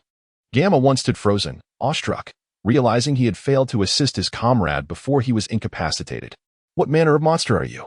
Gamma 1 exclaimed in disbelief. "Oh ho ho ho, a monster? I am no mere monster. I am the tyrant of evil in the universe," Frieza proclaimed, erupting in raucous laughter. "Tyrant of evil?" Gamma 1's expression turned grave as he glanced at his incapacitated ally. "In that case, I shall employ my full strength." As the words fell, the figure of Gamma 1 abruptly vanished. In the next moment, he had already appeared above Frieza, delivering a fierce kick aimed at Frieza's head. Gamma 1's speed was astonishing, arriving before Frieza in the blink of an eye. Frieza's eyes narrowed with icy coldness as he raised his right arm to block Gamma 1's calf. With a resounding crash, a violent shockwave surged outward. Gamma 1 was sent hurtling backward, tracing an arc through the air before crashing to the ground, which instantly fractured into numerous menacing crevices. Just as Frieza contemplated pursuing, his pupils constricted. Gamma 1 drew his energy gun and began unleashing a barrage of energy blasts. Each projectile surged from the ground with incredible velocity, bombarding Frieza's position. The explosions echoed continuously, engulfing the area in billowing smoke. Scorching waves of heat radiated outward, turning the city ruins within miles into mere ashes under this relentless assault. The inhabitants of West City were left paralyzed with shock by the sheer ferocity of the battle. It wasn't an earthquake. Had war truly erupted? Surely, it must have been caused by bombs. Many watched in horror as dense smoke billowed from the city. When the smoke finally cleared, Frieza remained standing, unscathed. However, his expression had twisted into one of extreme malevolence. It was only then that the crowd noticed the 2 Gamma androids had vanished without a trace. Frieza murmured to himself, realizing that the relentless barrage of energy blasts had been a diversion to facilitate their escape in a bid to save their comrade. I truly believed he was concealing his true power. They cannot have gone far. We will pursue them. A flicker of anger ignited on Kado's face as he swiftly took off in a determined direction. Frieza, however, paid him no heed, his gaze fixed ahead, his demeanor grave, as though sensing the approach of danger. Gavie remained motionless, his instincts alerting him to the presence of someone lurking in the shadows. A swift sound sliced through the air. In the next instant, the very ground where Frieza had stood crumbled to dust, vanishing into oblivion. Frieza's figure flickered in the sky, his crimson eyes ablaze with fury. "Who dares? Show yourself," he bellowed. "Frieza, prepare to meet your demise." Against the sunlight, a shadow radiating a golden hue descended from above. A chilling blade descended upon Frieza with lethal intent. The assailant's speed was astonishing, their timing impeccable. Even Frieza could not evade this strike. Chapter 41. Yet another genius scientist at that moment. A towering figure appeared before Frieza. The shadow roared, its muscles swelling, exuding an explosive and terrifying power. Just as the long sword was about to strike Frieza, a robust golden hand seemingly materialized from thin air, firmly grasping the sword, rendering the opponent powerless to withdraw it despite their frantic struggles. Gavie's pupils constricted sharply as Cooled made an unexpected return, astonishingly able to transform into a golden form. It appeared that his mastery of this transformation surpassed even that of Frieza. A cruel smile crept upon Cooled's lips as he unleashed a surge of dark red energy from the palm of his other hand. This devastating wave of energy surged toward the figure wielding the sword. Just as the attack was about to make contact, the assailant swiftly abandoned his weapon and evaded. The dark red shockwave vanished beyond the spectator's sight. Moments later, a flash of crimson light flickered on the horizon, followed by the emergence of a colossal mushroom cloud. Subsequently, the entire sky was bathed in a fiery red hue. Chapter 30. Father, you nearly obliterated the Earth just now. Frieza squinted, searching for the shadow of the ambusher, pondering the potential destruction of the Dragon Balls, which would thwart the fulfillment of his desires. My apologies, Frieza. I was merely concerned for your safety when I intervened. Cooled's expression turned grave as he retracted his golden form, contemplating that aura. Surely it belonged to a Super Saiyan. Yet again those detestable Saiyans. Frieza's demeanor darkened, starkly contrasting with his usual elegance and composure. Among the Saiyans we know, it seems none are adept at wielding weapons. Cooled toyed with the long sword in his grasp, which appeared exceedingly sharp. A sword? Gavie was momentarily perplexed. Although the formidable warriors of this dimension were known to wield swords, their prowess could not possibly be so overwhelming.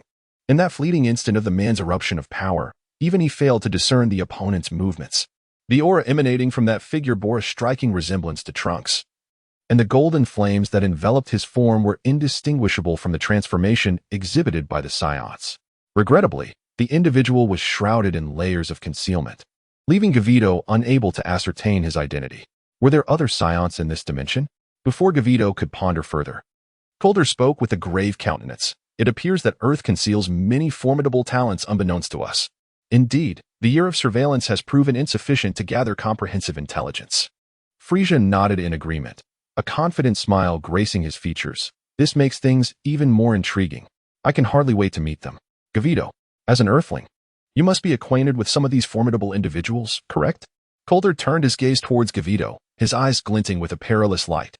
I suspect those two rather unsophisticated fellows are not from Earth, are they? Gavie sighed inwardly. Both father and son were indeed cunning individuals. His eyes twitched slightly at the corners as he forced a smile, saying, "Ah, of course, they can be considered my brethren." Oh, Frieza displayed a glimmer of interest, urging him to elaborate.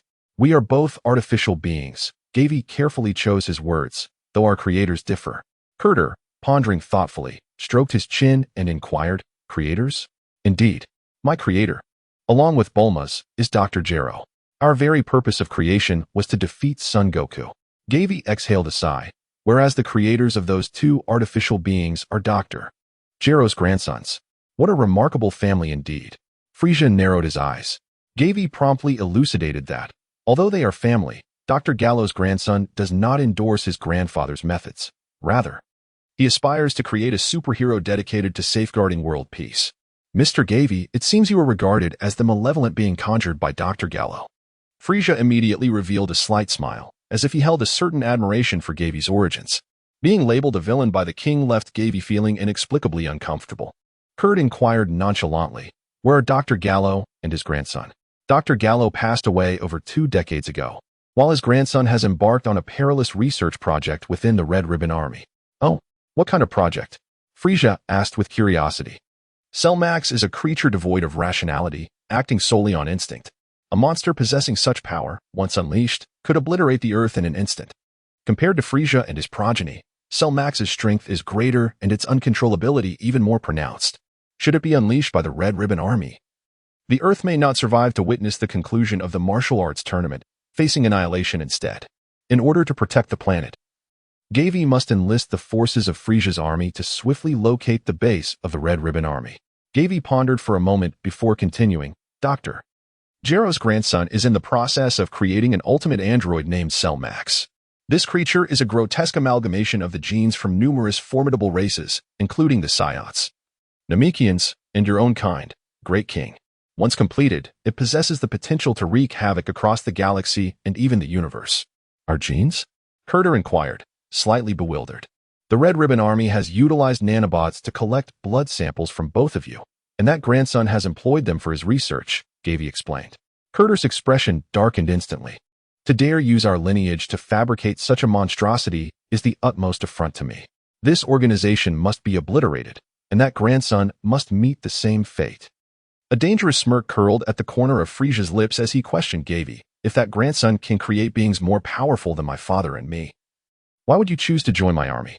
Because Cell Max has not yet reached its final form, and to achieve that, it must absorb both me and Bulma. Once awakened, that monster will undoubtedly be driven by its instinct to evolve and consume us. Gavie explained patiently, then added with indignation, to survive.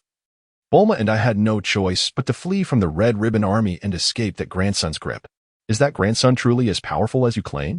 Frieza's tone still bore a hint of skepticism. Though Bulma was unaware of Gavie's plan, she astutely interjected, indeed, that grandson is several times more intelligent than his grandfather. The Cell Max he has created is immensely powerful, far beyond what Gavie and I can contend with. Where is that grandson now? I shall personally see to his demise. Herder's eyes glimmered with a dangerous red light, clearly unable to endure such an insult. That grandson is exceedingly cautious. He has established the base for developing Cell Max in a highly secretive location, one even Bulma and I are unaware of, Gavie said with a worried expression. I shall dispatch someone to locate that grandson immediately. Herder's teeth ground together audibly. Chapter 42. New allies. Frieza's gaze darkened slightly, yet his expression remained indifferent. Father. According to Mr. Gavie, that grandson is quite cunning. Recklessly searching for him may only serve to alert him. Clearing his throat, Frieza coldly regarded Gavie, Mr. Gavie. Why are you only now revealing such crucial intelligence regarding that grandson? Gavie's heart sank in an instant. And he replied earnestly, that wretched individual has created a monstrosity that is exceedingly terrifying. I do not wish for the King's Legion to become entangled in this affair. Moreover, should we engage in battle with the adversary, the losses would undoubtedly be catastrophic, potentially derailing your plans. Frieza scoffed softly, a bloodthirsty smile creeping across his lips. When the soldiers of the Legion arrive, I shall dispatch someone specifically to investigate the whereabouts of that scoundrel. As my father said, our clan shall never tolerate such an affront. Even if it demands a grievous price, we must utterly annihilate that wretch along with the abomination he has wrought. Herder, satisfied, stroked his chin thoughtfully. Please keep a vigilant eye on the recent movements of that scoundrel, Gavie. Should you uncover any leads, inform me without delay. Gavie and Bulma nodded in agreement. Frieza released his golden form and descended into the spaceship with his hands clasped behind his back. Balibru approached and inquired nonchalantly, Lord Frieza, shall we send soldiers from Earth to apprehend the foes who attacked you? There's no need, Frieza replied, his gaze chilling as he surveyed the arena hovering above the distant city. Both the scion who ambushed me and the Red Ribbon Army will undoubtedly partake in this martial arts tournament. I shall grant them a swift reckoning during the competition. My anticipation for the tournament's commencement grows ever stronger. At this moment, there were less than 3 hours remaining until the tournament began. Numerous survivors had already flocked to West City, preparing to register for the contest. A sudden voice echoed in Gavie's mind. Good morning, everyone. I am Babidi, the greatest sorcerer in the universe. Earthlings, the martial arts tournament you have eagerly awaited is about to commence. Have you noticed the arena floating above West City? The competitors who have successfully passed the preliminary rounds will engage in their final battle upon this aerial stage. Due to the overwhelming number of participants, I have temporarily added several registration points, scattered in 8 directions around West City. As my time is precious, the preliminary rounds will adopt a team battle format. Each team may consist of up to 3 members, and as long as you eliminate 3 opposing teams, you will advance to the elimination rounds. By the way, the entire West City serves as the venue for the preliminary matches. Once the time is set, you may battle freely throughout the city. Rest assured, I will be monitoring each group's performance, and I shall use magic to project your names and scores into the sky. Remember, once the tournament concludes, I will annihilate the Earth. If you wish to survive, give your utmost effort to claim the ultimate victory. The crew aboard the spaceship exchanged uneasy glances. Giacomo felt a cold sweat trickle down his cheek. What kind of magic is this? It can communicate directly with my mind? Frieza narrowed his eyes. Dismissing it as a trivial trick, this jester shall soon meet his demise. Herder's expression twisted into a snarl. Indeed. I will ensure this boastful fool has no place to rest in death. Frieza elegantly lifted his wine glass from the table and turned to Gavie, saying, Mr. Gavie, you may proceed to register for the competition. Very well, my lord, Gavie replied, raising an eyebrow. By the way, Frieza sipped from his glass. It seems you are still in need of a third teammate. You may choose freely from among my subordinates. Is this an attempt to send someone to monitor me? Gavie maintained a facade of calm, yet within, he began to ponder the rationale for rejection. There was no need, for we indeed have another companion. Bulma, seemingly unwilling to be surveilled by Frieza's minions, stepped forward to assert a direct refusal. Oh? Frieza inquired with a hint of curiosity. Where is he currently? He has been with us all along, Bulma replied. Who does Bulma refer to? Gavie gazed at Bulma's bulging waist pouch, which contained her capsule set. You mean number 16? Gavie suddenly recalled, looking at Bulma with admiration. As an inanimate robot, it seemed plausible for him to be housed within a capsule even in an inactive state. Could he possess a strength comparable to yours? Kurt inquired, furrowing his brow. Absolutely, Gavie replied with unwavering certainty. In the saga of Cell, as stated by number 17, the power of Android 16 significantly surpassed his own. However, due to 16's limited combat experience, he had not left a profound impression on Gavie. Had it not been for Bulma's reminder, he might have forgotten about such a formidable ally on their side. The only uncertainty lay in whether number 16 would consent to join him in the competition. Exiting the spacecraft, Bulma retrieved the capsule containing 16 and tossed it onto the ground. As the dust settled, a previously barren patch of earth revealed a dormant chamber. Inside, a robust and muscular figure lay with eyes tightly shut. Gavie, shall we activate him now? Bulma turned to inquire. Gavie hesitated briefly before agreeing. Yes, awaken him. Bulma stepped forward and pressed the button to open the stasis pod. With a hissing sound as the gas released, the pod slowly opened. The man inside gradually opened his eyes and climbed out of the chamber, standing silently in place. Number 16, welcome back to consciousness, Gavie greeted. Doctor, Gero had no intention of activating you, but he is no longer among us. After all these years, how does it feel to see the light of day again? Number 16 silently surveyed his surroundings. Bulma, intrigued, asked Gavie, will he not speak? He can, but he seldom does, Gavie replied with a furrowed brow, contemplating how to persuade number 16 to join their ranks. After a moment of contemplation, Gavie inquired, you were created to eliminate Sun Wukong, were you not? Number 16's expression wavered slightly as he turned to Gavie and replied, indeed. Alas, Sun Wukong is already deceased. Gavie displayed a look of regret, stating, as androids, we now possess a new mission. Number 16 gazed at Gavie in confusion. Gavie pointed towards the arena soaring above the city, inviting me to join him in this martial arts tournament. I declined. The response from number 16 was resolute and unequivocal. Gavie's expression froze. Aren't you passionate about nature? How does this relate to participating in the competition? Asked number 16 with indifference. The situation was intricate. Nonetheless, for now, you should register for the competition with us. I will explain the reasons along the way, he continued. Chapter 43, Enrolling in the Competition. Number 16 nodded in agreement. Gavin immediately sighed in relief. There were many things he could not conveniently express in the presence of Frieza and his entourage. After bidding farewell to the king, Gavin Bulma soared toward the heart of the city. Section 31, number 16 trailed behind them, curiously observing the desolate city below. What could have caused this city to fall into such a state? Number 16 inquired. Gavin patiently elucidated the malevolent deeds of the two nefarious androids to number 16. How could they possibly commit such atrocities? Number 16's previously indifferent demeanor exhibited a flicker of emotion. Indeed, Gavin candidly affirmed. Number 16 furrowed his brow and reflected.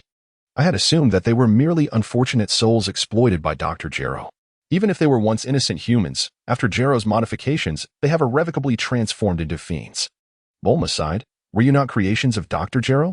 Number 16 inquired, taken aback. No, Bulma replied, a momentary expression of discomfort crossing her face. Gavie briefly recounted his experience of becoming an android alongside Bulma. What is the reason you sought my inclusion in your ranks? Inquired number 16. The Earth currently faces a multitude of crises. Gavie meticulously recounted the current predicament to number 16. What is it that I must do now? Number 16 replied, momentarily taken aback, before calmly stating, it appears my strength is insufficient to confront the present situation. To speak candidly, this Earth seems beyond salvation. In such dire times, the addition of even one more person equates to an increase in strength. Even if there remains a sliver of hope, I shall not yield. Gavie's expression was resolute. What do you mean by hope? Number 16 inquired, somewhat perplexed. Even Bulma gazed at Gavie with anticipation. On the planet Metamor, the inhabitants possess a secret technique that allows two warriors to merge. This ability enables the fusion participants to transcend their physical limits and attain unparalleled might, Gavie revealed, outlining his initial plan. With the martial arts tournament approaching and in light of the recent series of events, Gavie had formulated a preliminary strategy. The fusion technique represents one of the most potent methods for amplifying strength. During the Buu saga, after a brief training session, Goten and Trunks fused in their combined strength. Gotenks soared to the level of Super Saiyan 3, bridging a significant gap that took Goku over a decade of arduous training and countless near-death battles to achieve. The mere mastery of the fusion dance's fundamentals allows one to attain such a profound enhancement. It is not an exaggeration to deem it a divine technique. The sole drawback lies in the fact that the fused warrior's existence is limited to 30 minutes. Should the battle not be resolved within that time frame, the situation could become increasingly perilous. However, Gavie had pondered this issue thoroughly, and currently, they had the most suitable candidates for fusion, Trunks and Gohan. These two individuals possess comparable strength and, having experienced the apocalypse, exhibit a notably prudent approach to their actions. The personality resulting from their fusion would undoubtedly be reliable, far removed from the recklessness of Gotenks. Thus, without delving into other considerations, the 30 minutes of combat time would surely be utilized to its fullest potential. The uncertainty resides in the level of power they could achieve upon merging. Undoubtedly, they would occupy pivotal positions within the first tier of fighters. It would be ideal if someone could fuse with Goku. However, this timeline lacks the Proud Prince, leaving them without a suitable partner to execute this secret technique alongside Goku. Piccolo's current strength aligns closely with Gohan and Trunks, yet a fitting fusion partner for him remains elusive. At this moment, Gavie is unable to detect the presence of his companions. They must have concealed themselves to avoid engaging in a futile battle with Frieza. This has prevented Gavie from informing Goku and the others of their plan in advance. He can only wait for the tournament to commence before seeking them out. After all, once the registration points are dispersed, he cannot ascertain the locations where his comrades will report. Gavie wished to continue elaborating on his plans, yet at that moment, he caught sight of the bustling crowd below. It suddenly dawned on him that he had arrived at one of the registration points for the competition. Gavie hovered in the air, amidst the astonished expressions of the crowd below. He turned to 16, with a hopeful inquiry. Have you made your decision? 16 sighed, reflecting on the unexpected reality that our homeland is on the brink of destruction. In that moment, I fear that the nature I hold dear will also vanish. Will it not? Gavie slowly nodded, his expression grave yet his tone resolute as he affirmed, indeed. However, I refuse to accept this outcome. I firmly believe that one day, we shall rebuild our homeland. Number 16 smiled gently, a warm expression gracing her features.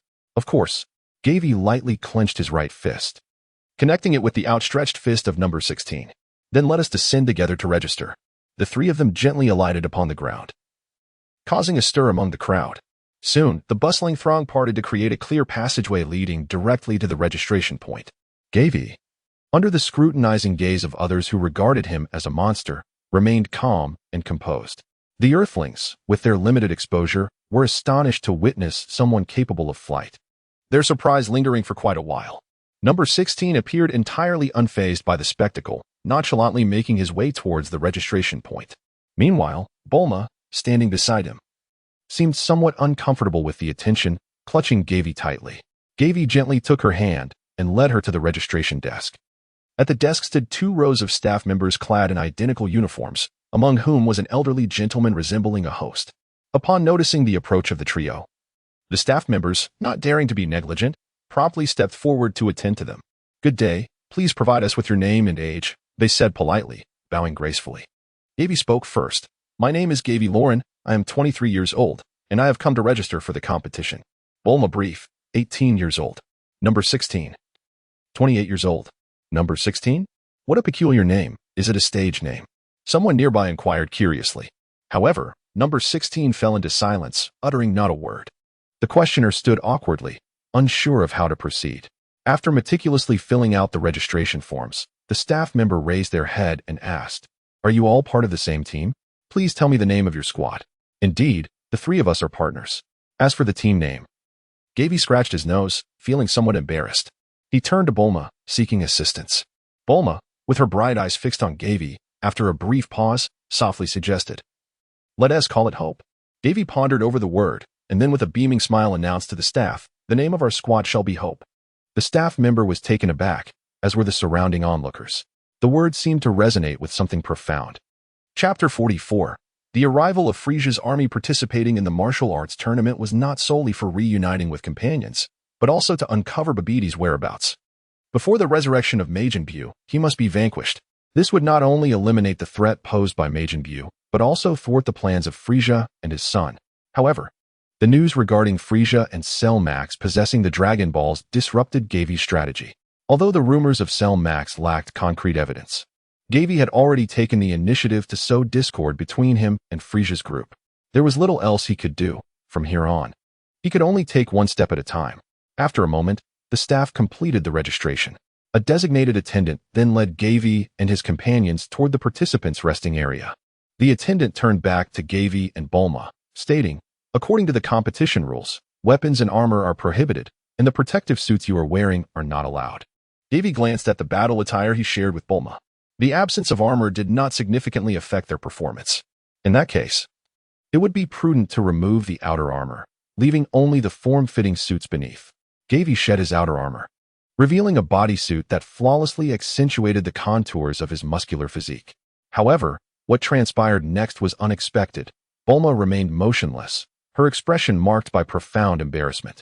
Gavin was momentarily perplexed, inquiring, "What is it, Bulma?"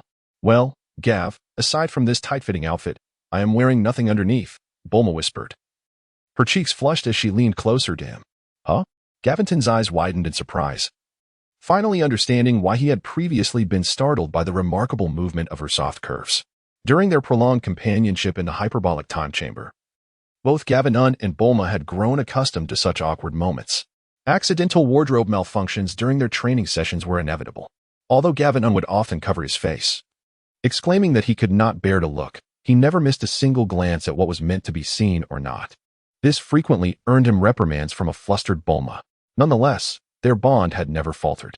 Under the pressure of external crises, their revolutionary friendship remained profoundly genuine.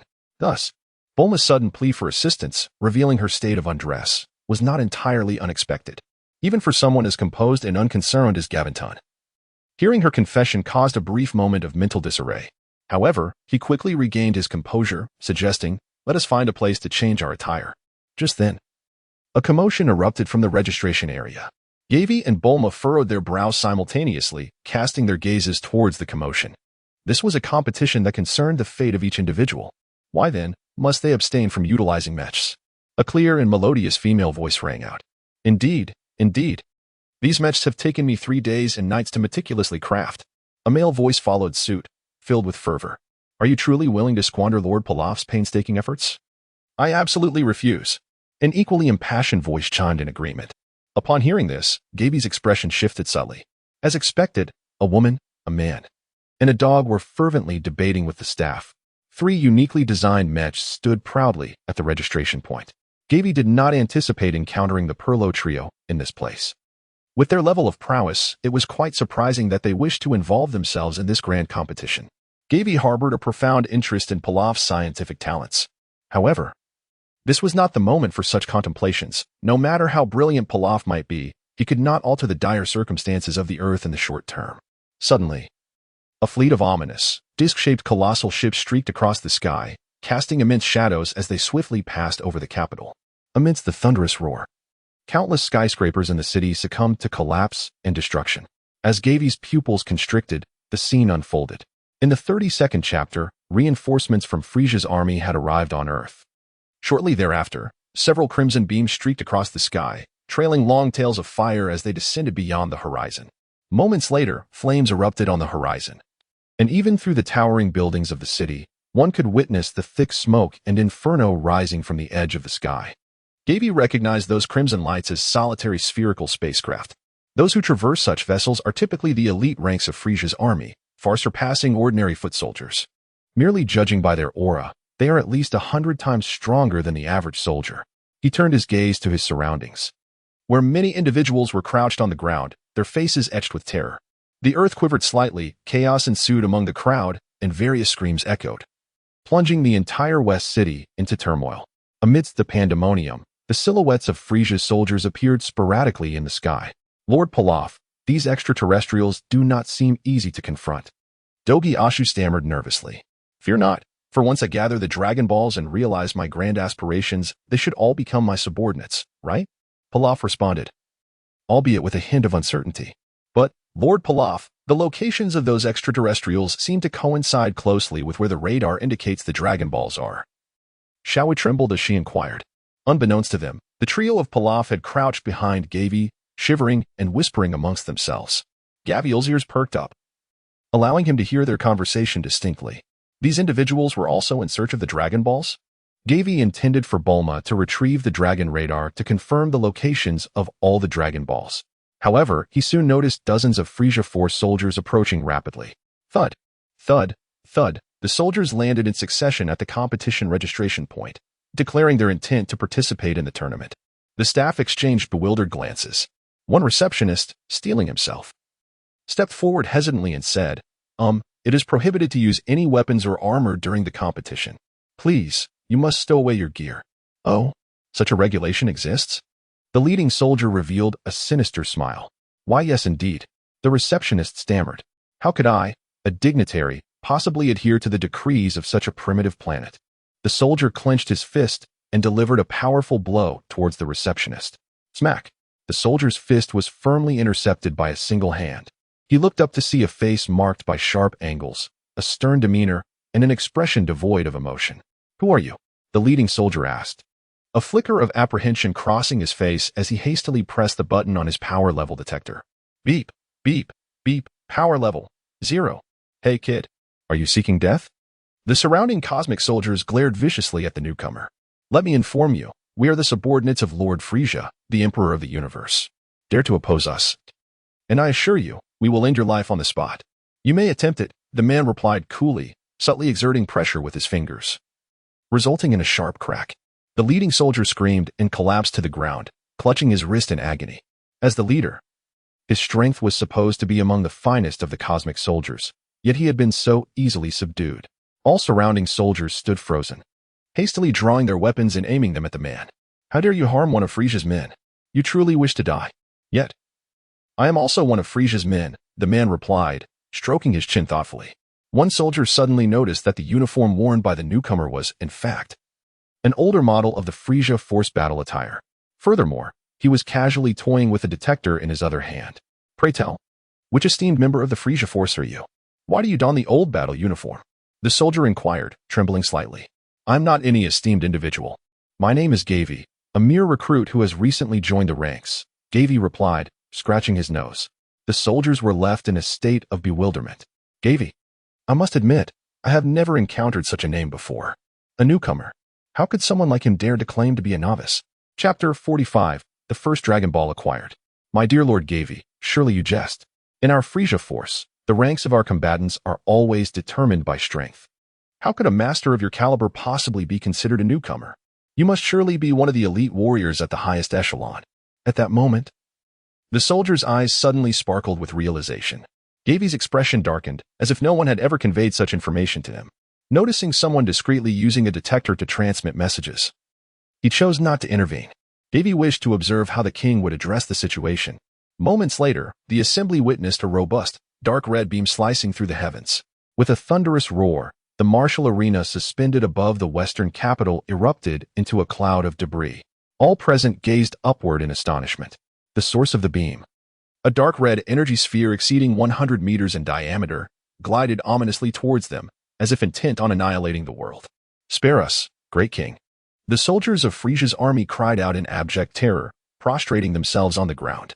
However, the energy sphere sailed directly above Gavie and the others, coming to rest beside the ruins of the arena. It radiated an intense heat, warping the very air around it, casting the surroundings in a crimson hue, reminiscent of a furnace.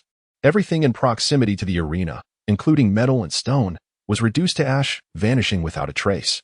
At that moment, Gavie heard Babidi's voice resonate in his mind. Who is responsible for this? What do you intend to accomplish? Shortly thereafter, another voice replied. Ah, esteemed Master Sorcerer. You need not concern yourself with my identity. I merely have a slight dissatisfaction with the rules you have established for the competition. The voice belonged to Frieza, who was communicating with Babidi from afar. How dare you meddle with my competition? I shall see you dead. How is it possible? Why does my magic fail to vanquish you? Well, if you have any grievances, do voice them. Babidi's bravado quickly shifted to timorousness. I believe the prohibition against the use of weapons and armor renders the competition exceedingly dull. Additionally, I would appreciate it if you could lift the restriction on killing. Although Frieza's tone was courteous, it exuded an unmistakable air of authority. Very well, as you wish. After all, these rules were merely hastily adopted out of my indolence. I trust you Earthlings have overheard this exchange. In the competition, weapons and armor may be utilized. And victory can be achieved not only by incapacitating your opponent for 10 seconds or forcing them to surrender, but also by eliminating them entirely. Fight with all your might. Hee. The voice in Gavie's mind abruptly ceased. Simultaneously, the colossal dark red energy sphere gradually dissipated into nothingness. Wonderful, Master Pilaf, your mech has found its purpose, exclaimed the excited dog in his purple ninja garb. Yet, I lack confidence in battling these extraterrestrials. Pilaf responded with a furrowed brow. If we falter, we may very well meet our demise. Perhaps we should consider abstaining from the competition, Master Pilaf? Suggested little Wukong. However, if we do not participate, we shall surely perish when the Earth is destroyed. We have no choice but to fight. Pilaf lamented bitterly. Gavie, Bulma, and Android 16 exchanged glances. Regardless of the circumstances, I find it impossible to strike down others in the competition, Bulma confessed. I apologize, Gavie. There is no need for such apologies.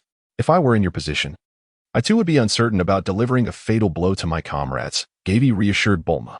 It is an honor to be your teammate. Android 16 remarked with a slight smile. In this contest, our only objective is to defeat our opponents. What shall we do next? Bulma inquired. Gavie cast a glance at the Frieza Force soldier sprawled on the ground, their eyes meeting for an instant. The soldier promptly rose to his feet, bowing deeply at a 90-degree angle towards Gavie. My Lord Gavie, he proclaimed, we have received directives from the commander. You are now the temporary leader of our squad. Gavie raised an eyebrow, inquiring, what is your mission? Report, my lord. After we registered for the competition, we must also seek out the Dragon Balls and the base of the Red Ribbon Army. We shall return here just in time for the tournament to commence. The mention of the Dragon Balls startled the Pilaf gang, causing them to perk up and eavesdrop intently. Shiwu instinctively tightened her grip on her pouch. Gavie nodded and instructed. Proceed with the plan. For now, do not concern yourselves with me. Understood. The soldiers replied in unison. After observing the soldiers complete their registration and depart, Gavie turned to Bulma and said, Bulma, may I borrow the Dragon Ball radar? Noticing that Xiaowu had exhibited some unusual behavior earlier, Gavie intended to confirm the matter directly. Bulma handed him a small, circular device and inquired, are you familiar with its operation? Gawain, feeling somewhat embarrassed, said, please, teach me.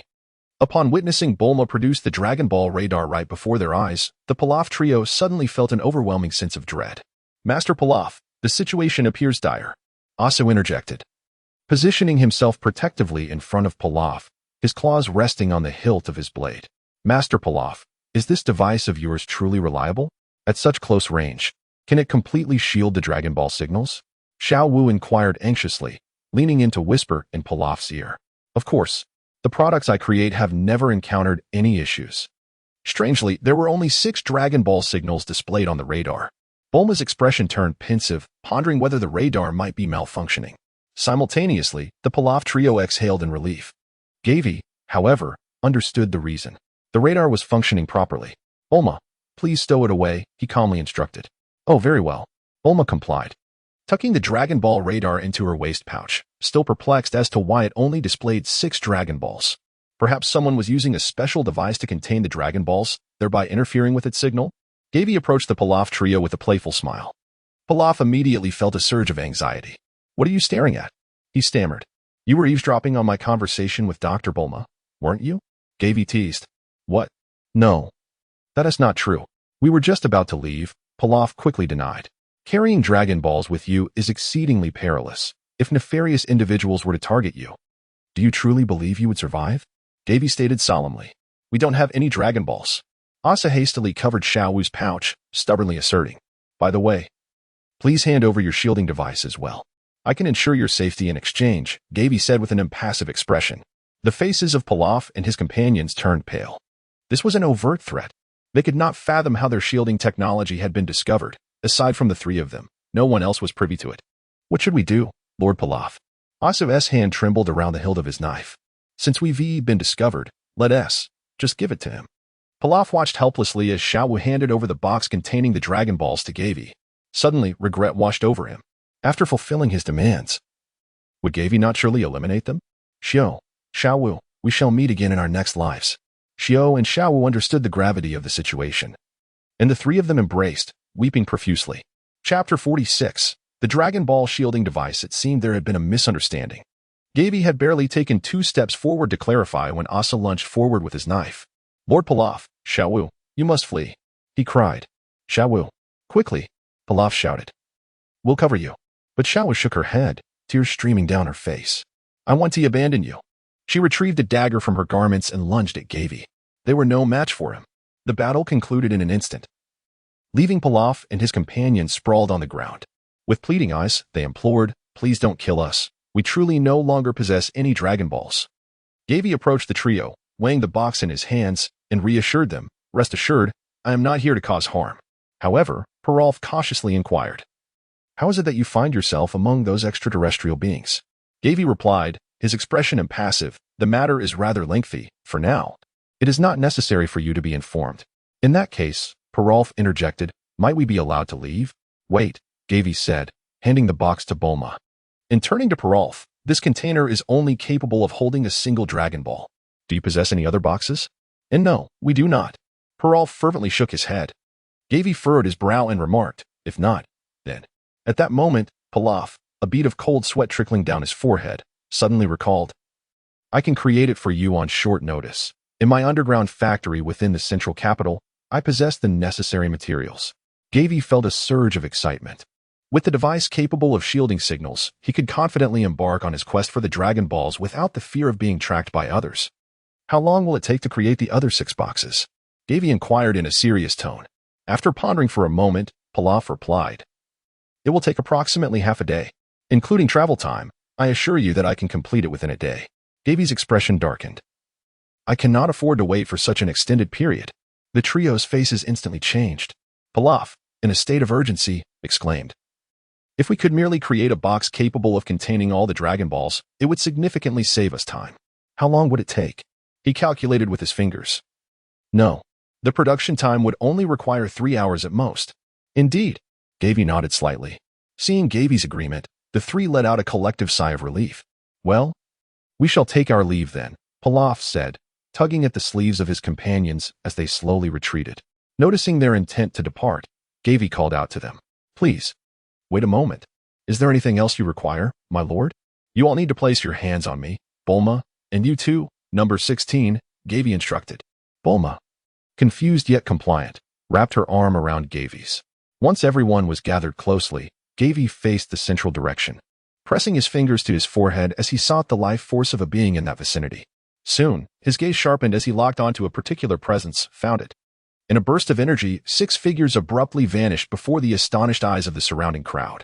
The next moment, Gavie and the others found themselves in an unfamiliar setting. The view was dim and a foul odor wafted through the air, as if water was flowing nearby. It appeared they were situated within a sewer. "What is happening? Where are we?" Pilaf gasped. "Gavie, what just occurred?" Bulma asked, pinching her nose in confusion. Amidst the panicked squeaks of mice, Gavie delivered a powerful punch, shattering the overhead pipe. Sunlight streamed down as he hurled Pilaf and the others onto the street. "This is Zhongdu." Gavie took in the dilapidated cityscape and then explained to Bulma. "That technique was called instant transmission, which I learned on the new Namek.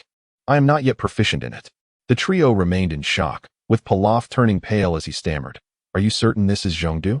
In merely an instant, we have arrived here?" Bulma and number 16 also found it hard to believe. Gavie nodded to a few individuals, affirming, "Indeed. There is no time to squander.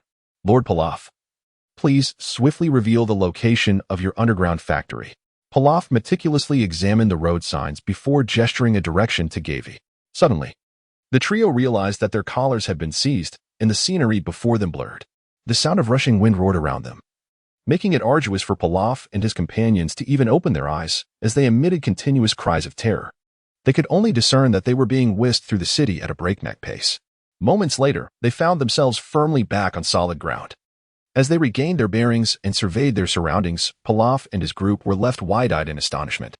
They had somehow traversed a significant portion of the central urban area and arrived at the entrance of the underground factory. Javis, could it truly have arrived at our factory? Pilaf inquired incredulously. Shall we venture inside to ascertain? Javis proposed. Indeed, indeed. Pilaf eagerly tapped on the metallic cover beneath their feet. Shortly thereafter, the cover lifted, revealing a child peering out. Its master Pilaf returned. The child exclaimed joyfully. Pilaf immediately extended an invitation to Javis and the others. Welcome to my humble abode. Please do come in. The group entered in succession. Pilaf's underground factory was quite modest. One side of the floor was adorned with makeshift bedding. Yet it appeared remarkably tidy and clean. A dozen or so children had gathered around the bedding, curiously observing Javis and his companions. Their gazes were pure and clear, seemingly infused with joy and delight. Noticing Javis's puzzled expression, Pilaf hastily elaborated.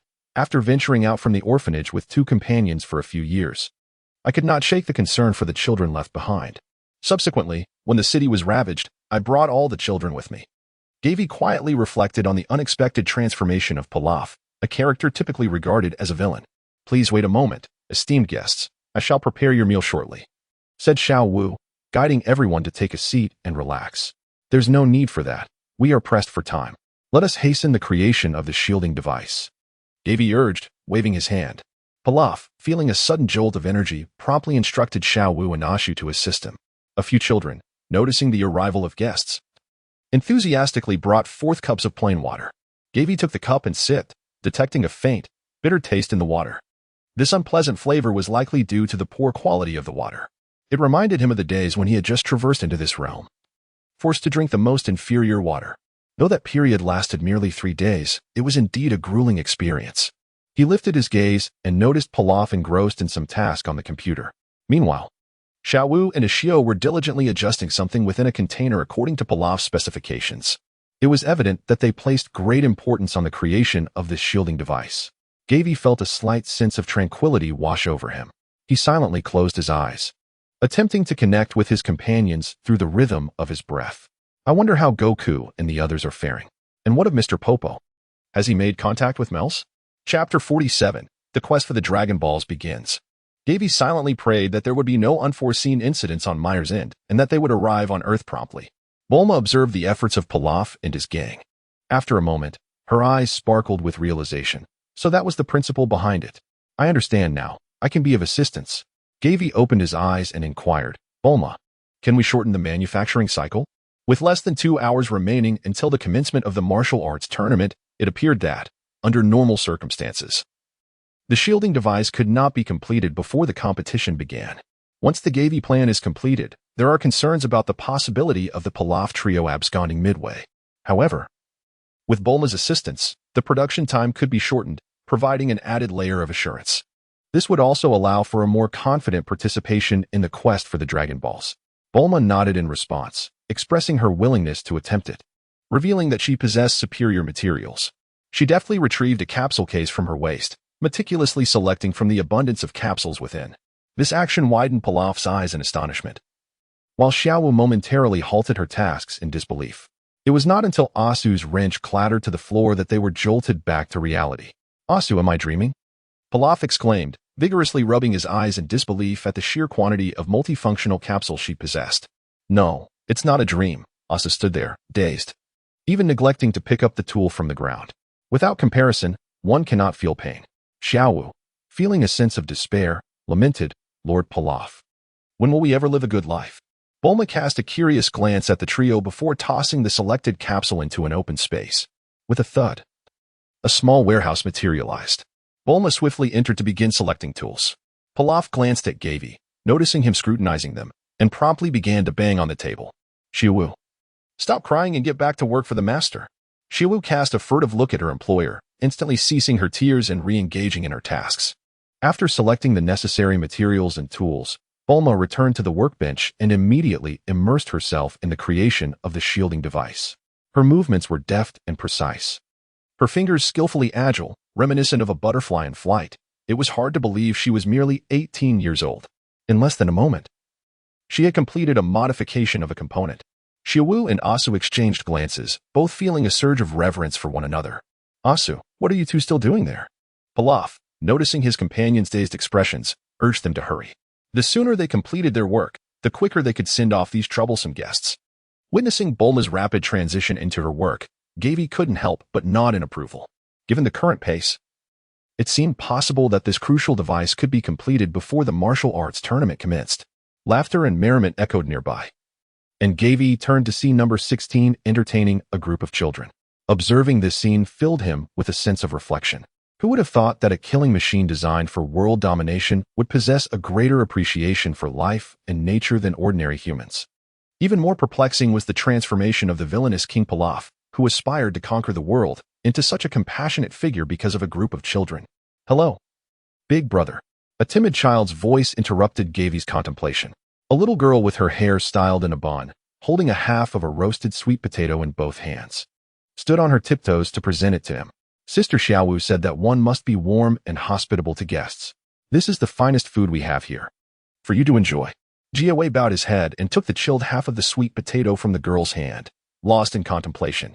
Silently, he peeled away the skin of the sweet potato and took a bite. Though cold, it was remarkably sweet. Gavie swiftly finished the sweet potato. Big brother, the skin is also edible, she exclaimed. Do not discard the sweet potato skin. It is quite fragrant and delightful. The girl, with a glimmer of moisture at the corners of her mouth, pointed at the sweet potato skin on the table and earnestly explained. Gavie was rendered speechless. As a traveler from the gluttonous empire, he found himself admonished by a mere child of this world for wasting food. How absurd. Gavie picked up a charred sweet potato skin, placed it in his mouth, and chewed it slowly. The crunching sound was delightful. Indeed, it was both crisp and fragrant. Glancing at the little girl, it was evident that her saliva was nearly cascading like a waterfall. Gavie took another bite, the sound of crunching resonating in the air. The girl's delicate face contorted into a grimace, resembling a mask of anguish. The only constant was the relentless cascade of saliva. After Gavie had sufficiently teased the child, his expression suddenly turned serious as he remarked, "You treated me to something to eat, yet I am unable to reciprocate. Consider it a debt of gratitude." Bulma, having inadvertently witnessed this exchange, gazed with a glimmer in her eyes and a smile playing on her lips. She tossed a universal capsule to Gavie, saying, "Let this serve as your token of appreciation." Gavie took the capsule and discovered it to be one of Bulma's cherished culinary treasures. Without hesitation, he crouched down and handed it to the little girl. "This is a token from your lovely sister. When we meet again, I shall present you with an even finer gift," Gavie assured her. "Thank you, big brother." The little girl sweetly expressed her gratitude before joyfully running off to boast to her friends. Meanwhile, Bulma and her team were diligently crafting a signal jamming device. Finding the wait rather tedious, Gavie resolved to utilize this time to search for the Dragon Balls. Once equipped with the signal blocking box, it would become exceedingly difficult for adversaries to locate the Dragon Balls in his possession. "Bulma, may I borrow the Dragon Ball radar?" Gavie called out to Bulma, who was immersed in her work. She lifted her gaze, seemingly understanding Gavie's intentions. Without attempting to dissuade him, she offered a serious warning. "No problem. But you must promise me to stay safe." "Understood." Gavie nodded earnestly, taking the radar from Bulma's hands. As he activated the device, he closed his eyes in deep concentration, pinpointing the direction of a Dragon Ball before vanishing in an instant. Whoosh! Gavie's silhouette emerged in midair, seemingly stepping upon a seagull beneath his feet. According to the radar's display, a Dragon Ball was located within this maritime expanse. Focusing intently to sense the surrounding aura, he detected no unusual fluctuations. Thus, he proceeded to fly in the direction indicated by the radar. Beep, beep, beep. The radar's alert tone grew increasingly urgent. Gavie was enveloped in an air bubble as he descended into the depths of the ocean. Shortly thereafter, as he plunged hundreds of meters down, he caught sight of a glimmering light amidst a cluster of underwater rocks. The Dragon Ball emitted a faint orange glow from the seabed, and as Gavie drew nearer, it began to pulse with a resonant flicker. Elated by this discovery, Gavie swiftly approached to retrieve the Dragon Ball. It was the 4-star ball, inside the clear glass sphere. For crimson pentagrams shimmered. After securing the Dragon Ball in his backpack, Gavie ascended once more to the surface. Upon checking his radar, he chose the direction of another Dragon Ball and activated his instant teleportation. With a swift motion, the fish around him scattered in a frenzy. The scenery remained that of the ocean, yet the Dragon Ball appeared to have landed upon an island ahead. Gavie emerged from the depths of the sea, surveying his surroundings upon the water's surface. He then began to delicately sense the life forces around him, and the absence of formidable beings nearby filled him with a sense of relief. However, as Gavie examined the radar, he discovered that the Dragon Ball was inexplicably drifting further away from him. Could it be that a creature adept at concealing its presence had reached the Dragon Ball before him? Gavie felt a twinge of anxiety within. Fortunately, the Dragon Ball remained on the island. Reluctant to concede defeat, he resolved to conduct a discreet investigation to ascertain who had acquired the Dragon Ball. To avoid arousing suspicion, Gavie opted to swim ashore from the sea. Soon, his feet sank into the soft sands of the beach. Gavie did not recklessly venture deep into the island. Instead, he cautiously observed the periphery for a while. Once he discovered that the Dragon Ball had not departed from the confines of the island, he carefully infiltrated the dense forest within. Gavie, utilizing the shelter of trees and rocks, cautiously surveyed his surroundings. He moved swiftly through the terrain, not making a sound. Before long, he found himself mere meters away from the location of the Dragon Pearl. He was captivated by the sight before him, for 300 meters ahead. Two dinosaurs were locked in a standoff. Gavie concealed himself behind the tree, quietly observing, when he suddenly realized that the signal from the Dragon Ball was emanating from a dinosaur. It turned out that my fears were unfounded. Gavie secretly breathed a sigh of relief, swiftly advancing to incapacitate the two colossal beasts. Soon, he discerned a glimmer of orange light nestled between the teeth of his target dinosaur. 3-star spheres. Gavie stepped forward to retrieve the Dragon Balls from the colossal jaws of the dinosaur, examining them briefly before stowing them in his backpack. The process of searching for these two Dragon Balls had been remarkably smooth, lifting Gavie's spirits somewhat.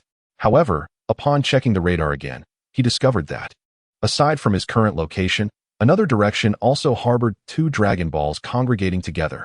Simultaneously, two additional Dragon Balls were rapidly approaching his position. Yet, in his perception of energy, he sensed no formidable presence. Gavie suddenly sensed that the situation had become rather precarious. It appeared that at least 3 factions were in pursuit of the Dragon Balls. He dared not act rashly, nor could he afford to remain stagnant. Gawain found himself in a predicament. Chapter 48, Assault on the Kurds.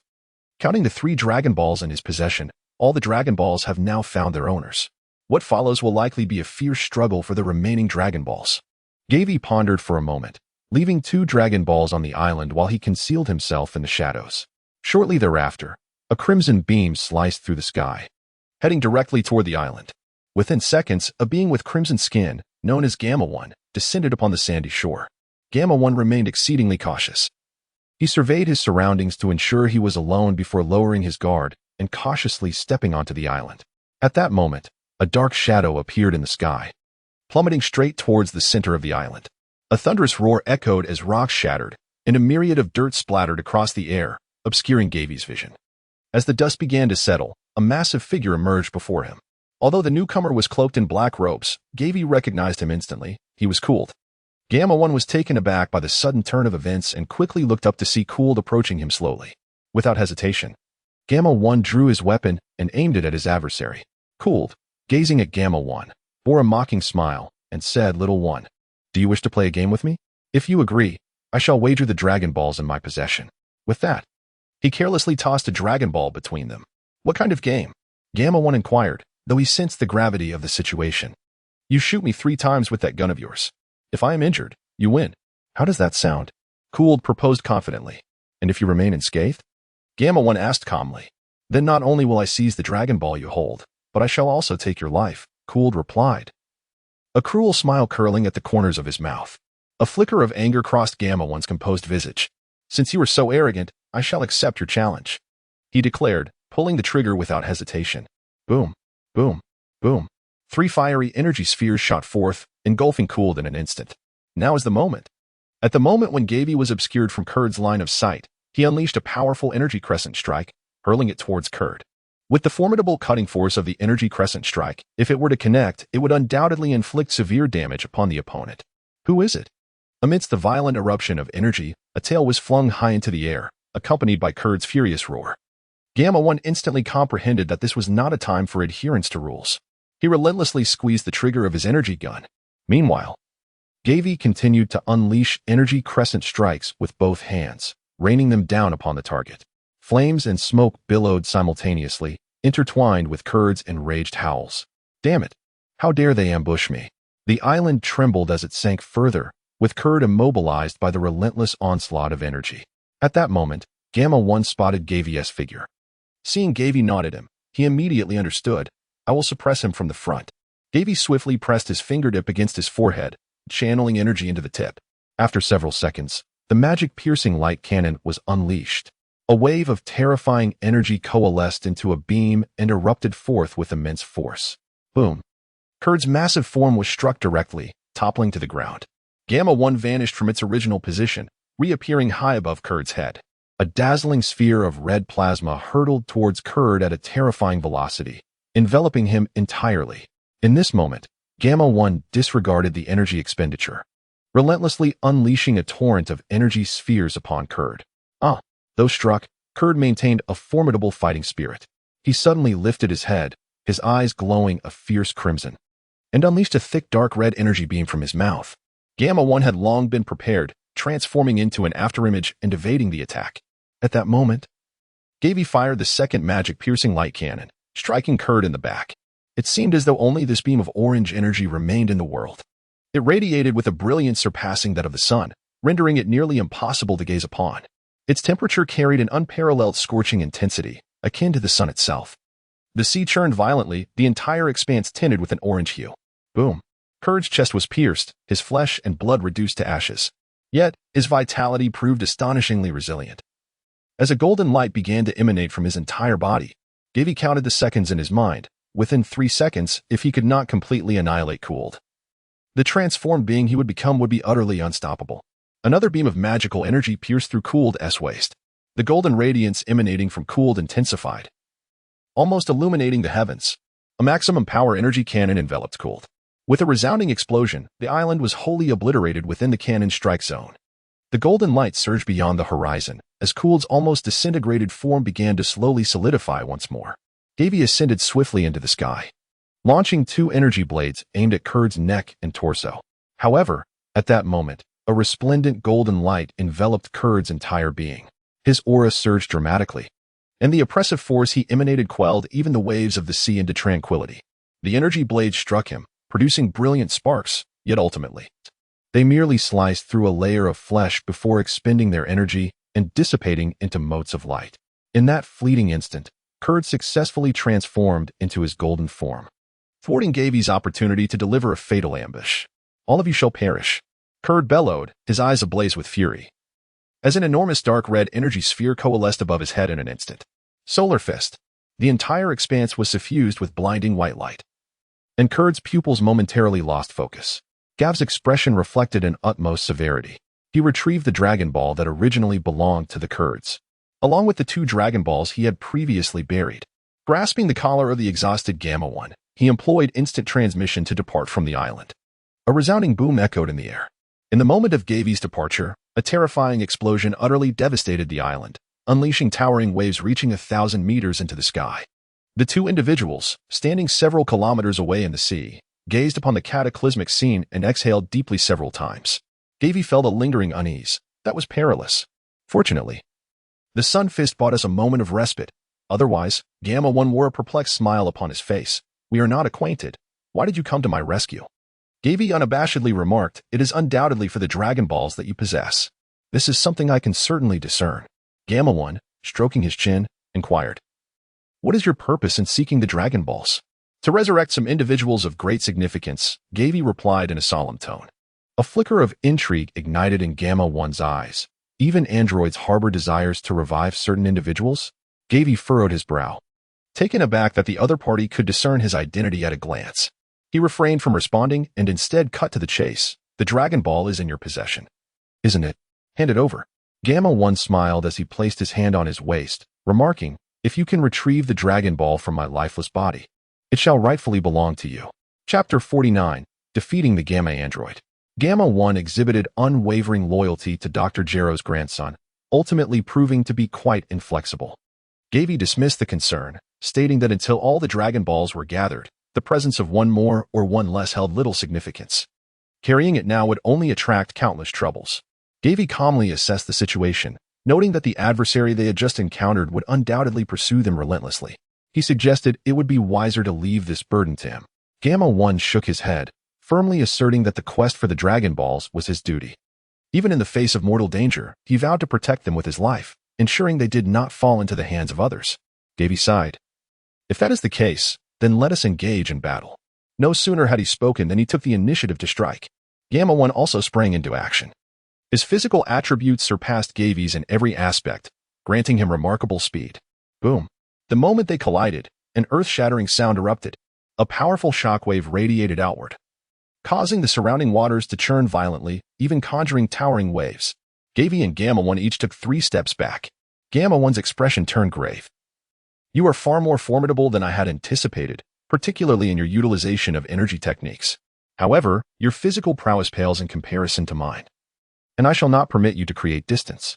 I understand, Gavie replied calmly. Let us find another location to continue our battle.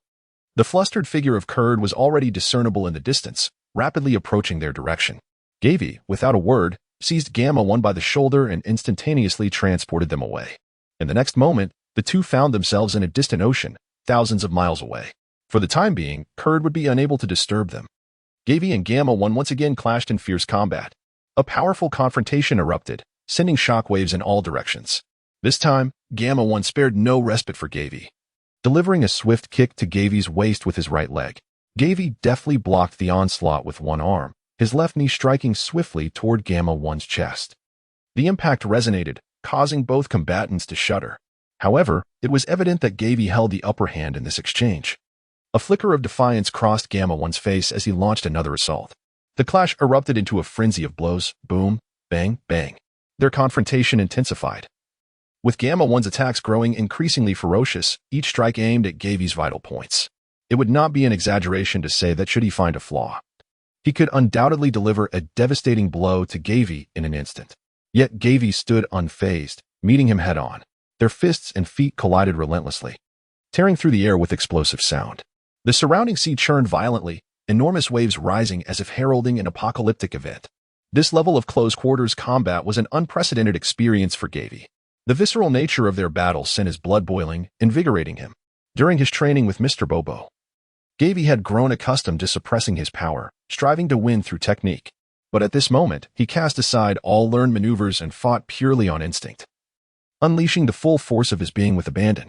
It felt exhilarating. Gavie could not help but let out a triumphant roar to the heavens. Damn it. What manner of monster is this? Gamma 1 was beginning to falter.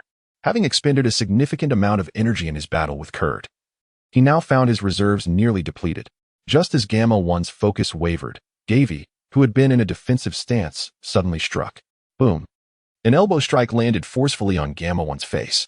With a heavy thud, Gamma 1 plummeted into the sea, creating a colossal splash. Curse be it. Gamma 1 shot out of the water, only to feel an overwhelming sense of impending danger. Gavie hovered behind him, his fingertips pressed against his temple. This technique was known as the magical light-piercing cannon. Experiencing this terrifying energy at such close range, Gamma 1's pupils involuntarily dilated. Move. Take action, he thought, as he relinquished his resistance.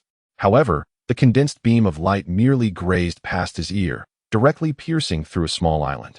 At the moment of the island's explosion, Gavie had already delivered a powerful punch to Gamma 1's abdomen, causing his back to arch. Cough. Gamma 1 coughed twice, his expression filled with despair. I cannot comprehend why I am losing to you. In terms of physical prowess, I am inferior. Yet in skill, I am undoubtedly more refined. Gavie, with an impassive face, replied, hand over the Dragon Ball. Gamma 1 forced a bitter smile. As I have stated before, unless you kill me, you will never obtain this Dragon Ball. Is that so? Gavie began to gather energy in his palm, aiming at Gamma 1's chest. His demeanor was stern, devoid of any emotional fluctuation. Just as the energy wave was about to be unleashed, Gamma 1's expression shifted slightly. Wait a moment, he stammered, swallowing hard. The doctor has just sent a message instructing me to hand over the Dragon Ball to you. Gavie nodded indifferently as he accepted the Dragon Ball from his companion's hand. Within the crystalline sphere, a pentagram lay quietly, shimmering with a crimson glow. At this moment, Gavie possessed 5 Dragon Balls, with just 2 remaining before he could summon the eternal dragon to grant his wish. He stowed the Dragon Ball into his backpack, casting not a single glance at Gamma 1, and prepared to venture towards the location of the next Dragon Ball. This site was situated in West City, where it was nearly certain that the last 2 Dragon Balls had fallen into the hands of Frieza. Please wait a moment, Gamma 1 called out to Gavie. Gavie ceased his actions and turned to look at him. What is it? Dr. Hyde wishes to speak with you directly. Gavie's expression shifted. It turned out that Dr. Galo's grandson was named Hyde. Indeed. Gamma 1 nodded. What does he seek from me? Gavie inquired, contemplating inwardly whether that grandson had truly developed the monstrous Cell Max. Should Cell Max awaken, it would undoubtedly herald the gravest catastrophe for the entire planet. The creature's power surpassed even that of Golden Frieza. Regardless, the objective must be to sabotage this research endeavor. Dr. Hyde has encountered difficulties and seeks your assistance, Gamma 1 replied. Could it possibly pertain to Cell Max? Gavie speculated. How do you know about Cell Max? Gamma 1 exclaimed. Then his expression softened in realization. Ah, of course, you are an artificial being. However, our records contain no information about you. So, you are indeed a creation of Bulma, correct? Is that question yours? Or are you posing it on behalf of that fellow Hyde?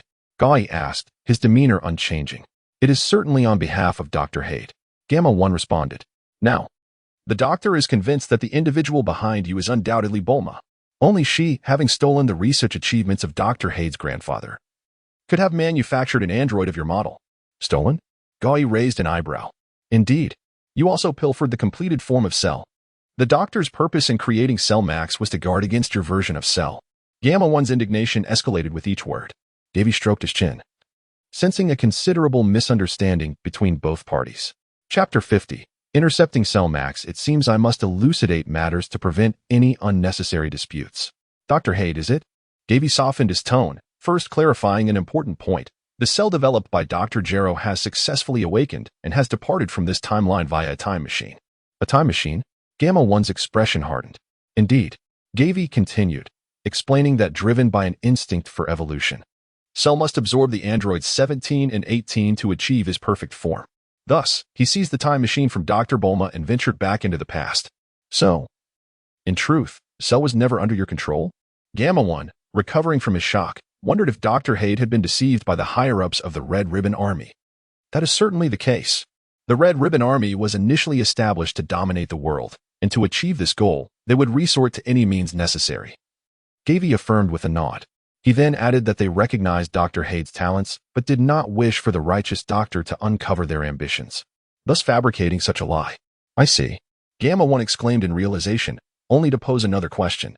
Since you are aware of the entire truth, why do you not thwart their ambitions? Gavie shrugged, stating, we have indeed intervened before. Androids 17 and 18 were defeated by the control devices developed by Dr. Bulma. As for the situation with Cell, we truly did not anticipate it. It was only today that I learned of the Red Ribbon Army's continued existence. Even if what you say holds true, I have observed the collusion between you and Dr. Bulma with extraterrestrial beings, a fact evident in your attire. Gamma 1 furrowed his brow, pondering, what perplexes me is why you chose to rescue me from that monster. Gavie smiled faintly and remarked, it is quite simple. We are not affiliated with them. The Frieza Force once reigned over a considerable portion of the universe, and annihilating our planet would be exceedingly effortless for them. I reluctantly joined their ranks, all the while covertly seeking a means to rescue Earth. Gavin unpaused for a moment before continuing, moreover, we are all inhabitants of Earth, and I hope you can assist us. Gamma 1 remained silent for a considerable time before inquiring, Dr. Hyde has entrusted me to ask you. What do you intend to do? I am uncertain, Gavin unsighed, then suddenly shifted his tone. By the way, can Dr. Hyde perfectly control Cell Max? If he could indeed achieve such control, it might not be entirely unfavorable. He is not an evil individual, on the contrary. He harbors great respect for figures akin to superheroes. In that case, Earth could potentially gain an exceptionally powerful ally.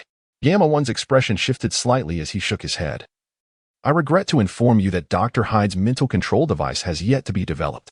As it stands, Cell remains a creature acting purely on instinct. Otherwise, the doctor would have already employed this technology to eradicate the threats to Earth. Gavie's expression darkened.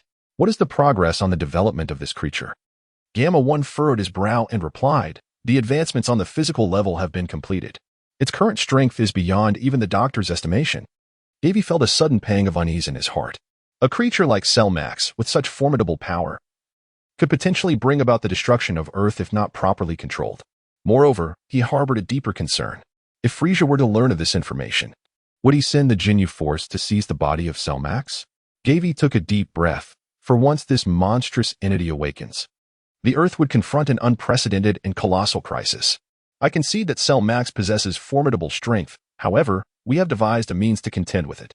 Gamma 1 candidly revealed that the Doctor had intentionally embedded a flaw during the creation of Cell Max to prevent its uncontrollable rampage.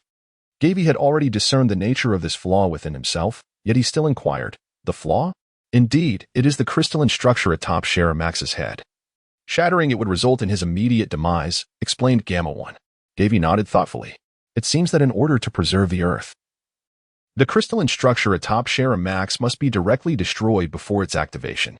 Gavie displayed a resolute expression and implored, Mr. Gamma, please tell me immediately the whereabouts of Dr.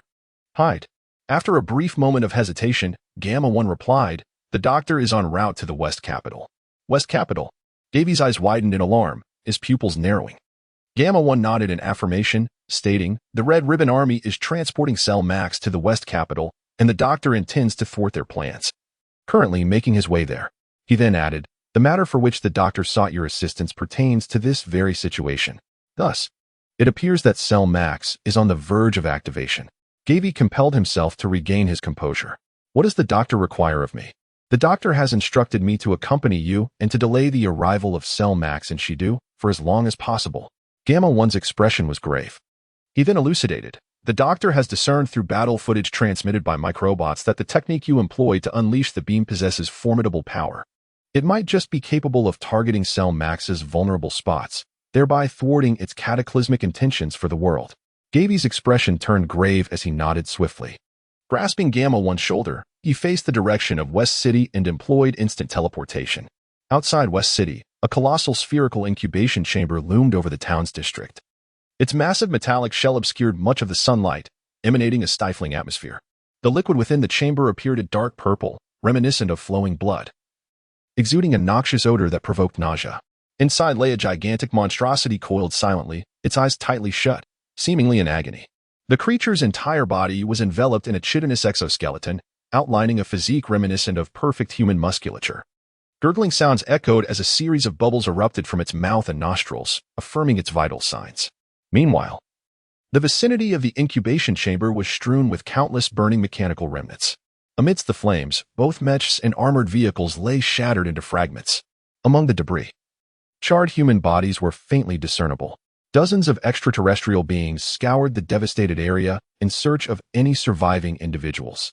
Moments later, one of the aliens bent down to report, Lord Frieza, the armed forces of the Red Ribbon Army have been completely annihilated. Oh my. I had expected this ambitious organization with designs on world domination to possess some unique qualities. A figure sat composed within a hovering vehicle, his tail flicking as he gently swirled the glass in his hand, astonished by their utter fragility. Chapter 51. Collaboration with Dr. Hito, my lord. Just moments ago, Lord Curtis sent a message indicating he was ambushed and gravely injured by the androids of the Red Ribbon Army and is now en route to the flagship for treatment. Not dead. That is fortunate. A smile curved Frieza's lips, reflecting that after this lesson, his father's arrogant demeanor might be somewhat tempered. The others, upon hearing this, lowered their heads, seemingly oblivious to Frieza's musings. Belly Blue interjected, my lord, Lord Curtis' injuries are quite severe. He may need to remain in the medical chamber for an extended period. Do not concern yourself with him. Frieza replied coldly, then inquired, what of the Dragon Ball in his possession? Belly Blue responded flatly, it has been taken by the enemy. Frieza's countenance darkened, recognizing that his father, once a figure of great power, was now a relic of the past, destined to be eclipsed by this era. No one dared to echo Frieza's sentiments. The assembly bowed their heads even lower. Only Belly Blue managed a gentle smile. My lord, Lord Curtis' injury is a significant loss for us. Should we contact Lord Gula directly for assistance? A glint of coldness flashed in Frieza's eyes. Lady Belly Blue, do you recall the agreement made by my brother with us? Belly Blue nodded with a smile. Of course, I remember. Lord Gula only expands our territory or suppresses rebellions in the border star regions and can refuse your summons as well as that of Lord Curtis. Frieza's gaze was as cold as steel, for his brother pursued immense power rather than dominion. On this planet, there seemed to be nothing worthy of his intervention. You are Lord Gula's brother. Whatever your request may be, he will undoubtedly comply with your desires. Babidi narrowed his eyes and added, to facilitate your current endeavor. Did not Lord Gula specifically dispatch his elite task force to Earth? That is one of the most formidable units in the entire universe. Frieza's eyes twitched slightly, his expression momentarily peculiar. Suddenly recalling something, he inquired, has Captain Jinyu adapted to his translator? Babidi smiled in response. Mr. Jinyu has indeed acclimated. With his exceptional combat talents, he awaits only the discovery of a suitable vessel to once again become one of your formidable warriors. Upon hearing this, Frieza's mouth twitched imperceptibly, and he forced a smile, tentatively asking, what do you think of Captain Jinyu's character? Babidi responded with admiration. He is highly motivated, spirited, and possesses unwavering loyalty to you, my lord. Is that so? Frieza's eyes trembled, and his smile became rigid. Babidi looked at Frieza in confusion. What troubles you, my lord? Is there an issue? Nothing. Frieza replied as he drained the liquid from his cup, letting out a soft sigh. What shall we do with this pod we have captured? A soldier of Frieza's army inquired. The creature within the incubation chamber remained dormant, showing no signs of activity. Is this the Cellmax that Mr. Gavie mentioned? I can indeed sense the essence of our race emanating from it. Frieza's gaze sharpened as he surveyed the surroundings. First, take it back. Let Jacono examine it. Yes, my lord. The soldiers began to transport the incubation chamber. After Gavie concealed himself within the clouds, he cast his gaze upon the events unfolding below. The Shala Max had fallen into the hands of Frieza. His brow furrowed, his mind racing with myriad thoughts. Just then, soldiers from Frieza's army flew towards his direction. Likely alerted by the location of the Dragon Balls he carried with him, Gavie let out a soft sigh, seizing the collar of Gamma 1 and teleporting away. Following Gamma 1's guidance, Gavie successfully met with Dr. Hyde. Upon gazing at the round-faced, plump figure before him, Gavie furrowed his brows. Dr. Hyde donned a white lab coat. Yet beneath it, he wore a bodysuit that enveloped him entirely, accentuating his rotund physique. Gavie, without any pleasantries, got straight to the point. Dr. Hyde. The Shara Max has fallen into the hands of Frieza's group. Our collaboration has failed. Dr. Hyde, with a confident smile, responded, Gavie. It seems you are overly concerned about the Shara Max. Gavie spoke in a low voice. Perhaps you underestimate the terrifying power it possesses. I have stated before that the Shalu, while powerful, lacks intellect. Coupled with the lethal weaknesses I have devised, should your skills successfully strike, it would be sufficient to vanquish it. A confident smile adorned Hyde's round face. But what if it were to gain cognitive abilities? If it were to acquire exceptional combat skills along with the cunning of a sentient being, how shall we defeat it? Gavie calmly reminded him. How could this be possible? Hyde expressed mild surprise, then pondered for a moment before solemnly stating, if what you say is true, the situation would indeed become precarious. Let us proceed this way. I shall dispatch 2 Gamma androids to assist you in your endeavor. Gamma 1 looked astonished. Has the damage to Gamma 2 been repaired? Hyde beamed with pride. Fortunate that during my time with the Red Ribbon Army, I amassed a considerable stockpile of spare parts, making the repairs a matter of little effort. Just then, a blue figure descended from the sky. 1. How delightful to see you well. Are you not astonished to see me lively once more? Upon witnessing the fully restored Gamma 2, Gavie could not help but feel a twinge of surprise. Have you forgotten who nearly fell victim to the opponent due to a lack of caution? Gamma 1 reprimanded with a stern face, though unable to conceal the joy at the corners of his mouth. Gamma 2 laughed heartily. You know I was careless. Next time I encounter that little dwarf, I shall certainly exercise greater caution. He then patted Gavie on the shoulder with a cheerful demeanor. The task of courting death can be entrusted to us. Our purpose for being created is to fight for justice. Gawimaran, after a brief encounter with number 16, found himself struggling to discern the distinction between mechanical creations and human beings. The 2 artificial beings crafted by Dr. Hyde exhibited personalities that were nearly indistinguishable from those of ordinary individuals. Nevertheless, he chose not to dwell on such matters.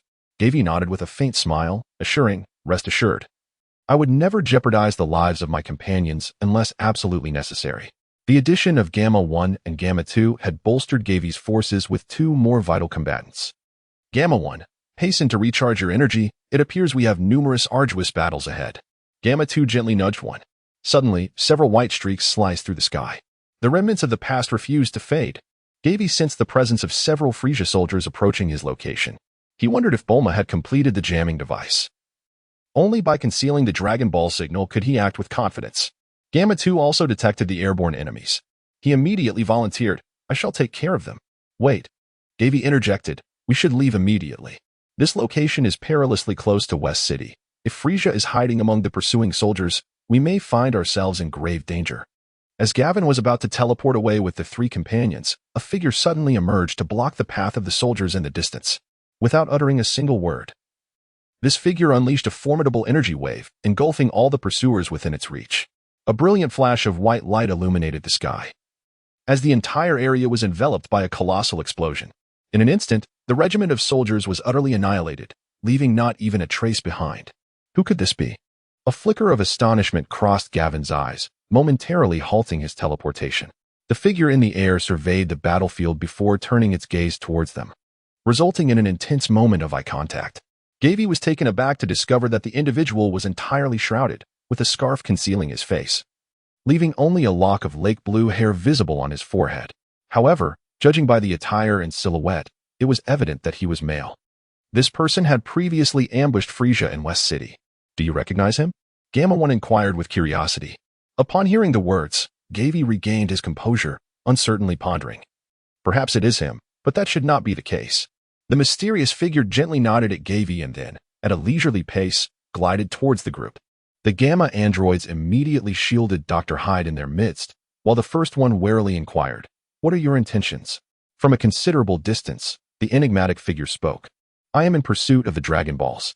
Upon hearing this, Gavie instinctively braced himself. When he noticed the emblem on the stranger's sleeve, his pupils dilated in shock. It was a design of a circle encasing the letter C, the logo of the Capsule Corporation. The identity of the mysterious figure became glaringly apparent. "Do you belong to the Red Ribbon Army or the Frieza Force?" The enigmatic figure landed before the crowd, energy coalescing in his palm, aimed directly at Gavie. "Both of these organizations are our adversaries." Gavie raised an eyebrow. Are you all androids?" The mysterious figure scanned the group one by one, asking in a solemn tone. "Indeed," Gamma 2 replied unabashedly. The energy orb in the mysterious figure's hand became blinding, poised to unleash its power. Gavie and two Gamma androids erected a protective shield, sheltering Hyde behind them. "I am Gavie. May I inquire your name?" Gavie observed the other with keen interest. "You need not concern yourself with that," the mysterious figure replied coldly. "Hand over the Dragon Balls and refrain from any futile resistance." "You must be Trunks," Gavie stated, his tone resolute despite the interrogative nature of his words. The mysterious individual paused, pulling down the scarf that concealed his face.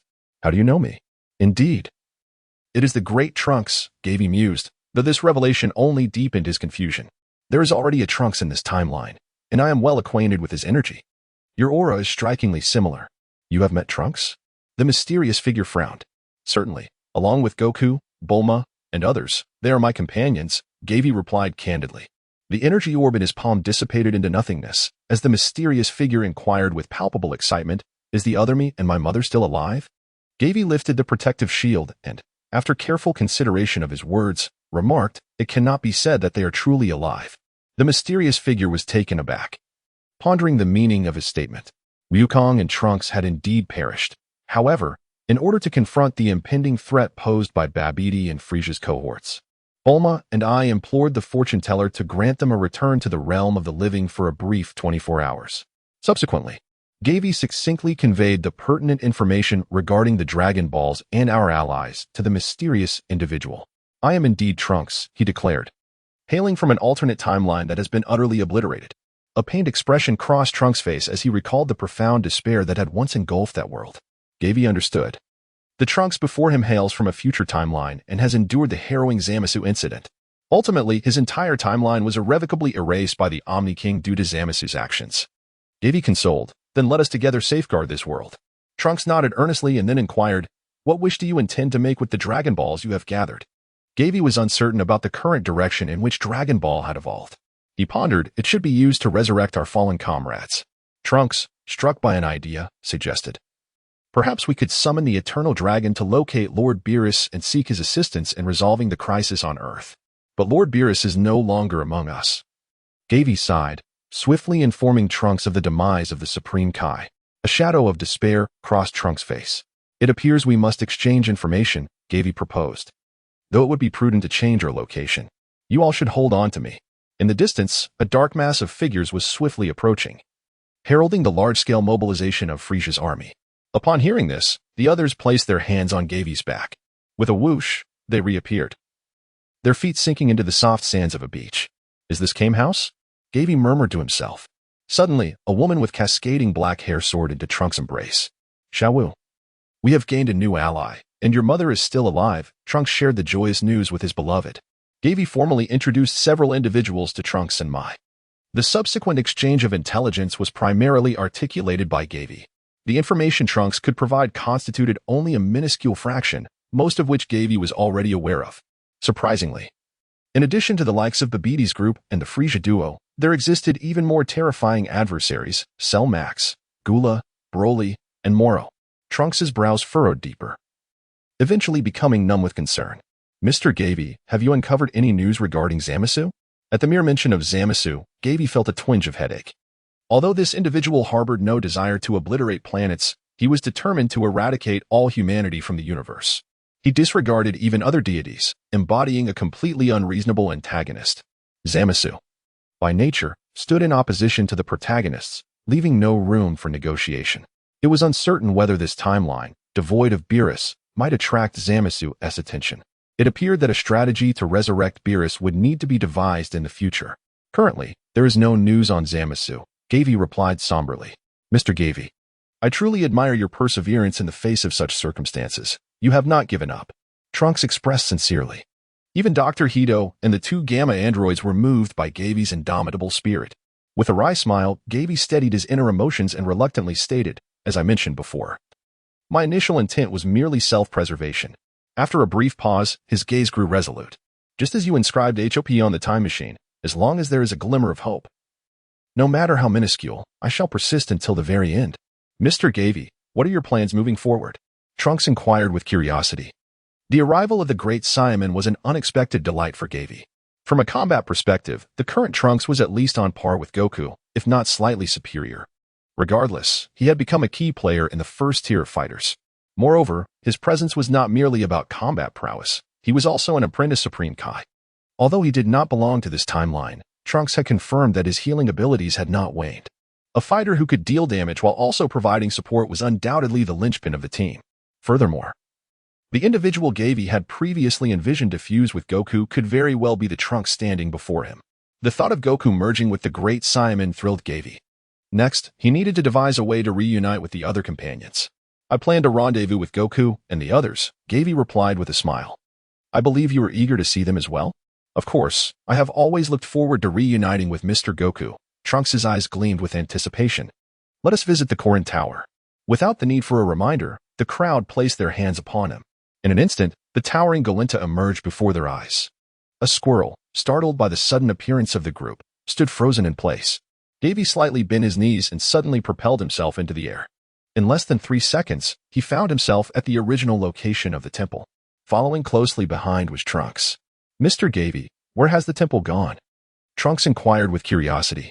"It doesn't appear to have been shielded. It seems to have been relocated by Dandy," Gavie murmured. He then turned to Trunks and said, "Trunks, release your energy at this location. Nothing too overpowering, just enough to catch Goku's attention." Upon hearing this, Trunks immediately began to unleash his energy. His tousled blue hair stood on end, instantly transforming into a brilliant golden hue. A vibrant yellow aura swiftly enveloped him, and a powerful flow of energy swirled around his body. Witnessing the transformation into a Super Saiyan for the first time, Gavie felt a surge of envy within him. How wonderful it would be to become a Super Saiyan himself. After all, his childhood dream was to be a Saiyan. With the assistance of the two great scientists, Bulma and Hyde, acquiring Saiyan blood seemed like an attainable feat. However, all of this hinged on overcoming the current crisis. And there was no time to delve into Saiyan research now. An unending stream of energy surged from Trunks, and his momentum began to rise exponentially. One could faintly sense the terrifying power contained within him. Gavie remained utterly focused, attuned to the biological essence surrounding him, vigilant against any sudden onslaught from foes. At that very moment, a figure abruptly materialized before Trunks with a swift whoosh. Gav's expression stiffened upon recognizing the character Wu emblazoned on the back of the visitor's martial arts uniform, and he felt a sense of relief wash over him. "Mr. Wukong." Trunks, suppressing his aura, greeted him with joy. "Oh, Trunks?" Wukong exclaimed, scratching the back of his head with an incredulous look. Aren't you undergoing special training in the temple? How did this happen? Gavie immediately stepped forward and briefly elucidated Trunks' origins to Goku. After listening, Goku remained silent for a considerable time, still somewhat perplexed. However, it sufficed for him to know that Trunks was on their side. The Goku of this timeline had no connection to the great T of this timeline, let alone the future Trunks before him. Goku extended his hand, engaging in a handshake with Trunks, greeting him. Hello, Trunks. I am Goku. With their pleasantries exchanged, the atmosphere relaxed. Gavie promptly addressed, Mr. Goku, I kindly request that you take these Dragon Balls to the North Kai's planet for safekeeping. He extracted the 4 Dragon Balls from his backpack. Originally, there were 5 Dragon Balls collected, while the remaining one was securely housed in a shielding box currently in Bulma's possession. What do you mean? Goku inquired. Gavie explained. The Frieza Force likely possesses the means to detect the locations of the Dragon Balls. Carrying them would only invite relentless interception by Frieza's soldiers. This strategy would render it difficult for other factions to locate the Dragon Balls in his possession, simultaneously avoiding the incessant entanglements with the Frieza army, thus granting Gavie the space needed to better orchestrate his plans. Goku nodded, accepting the Dragon Balls, and then vanished from sight. Moments later, he returned near Korin Tower. The Dragon Balls have been entrusted to Lord Kai for safekeeping. He has been closely monitoring the situation on Earth. Goku flew to Gavie's side and earnestly stated, Lord Kai asked me to extend his gratitude for your efforts. It is my duty, Gavie replied.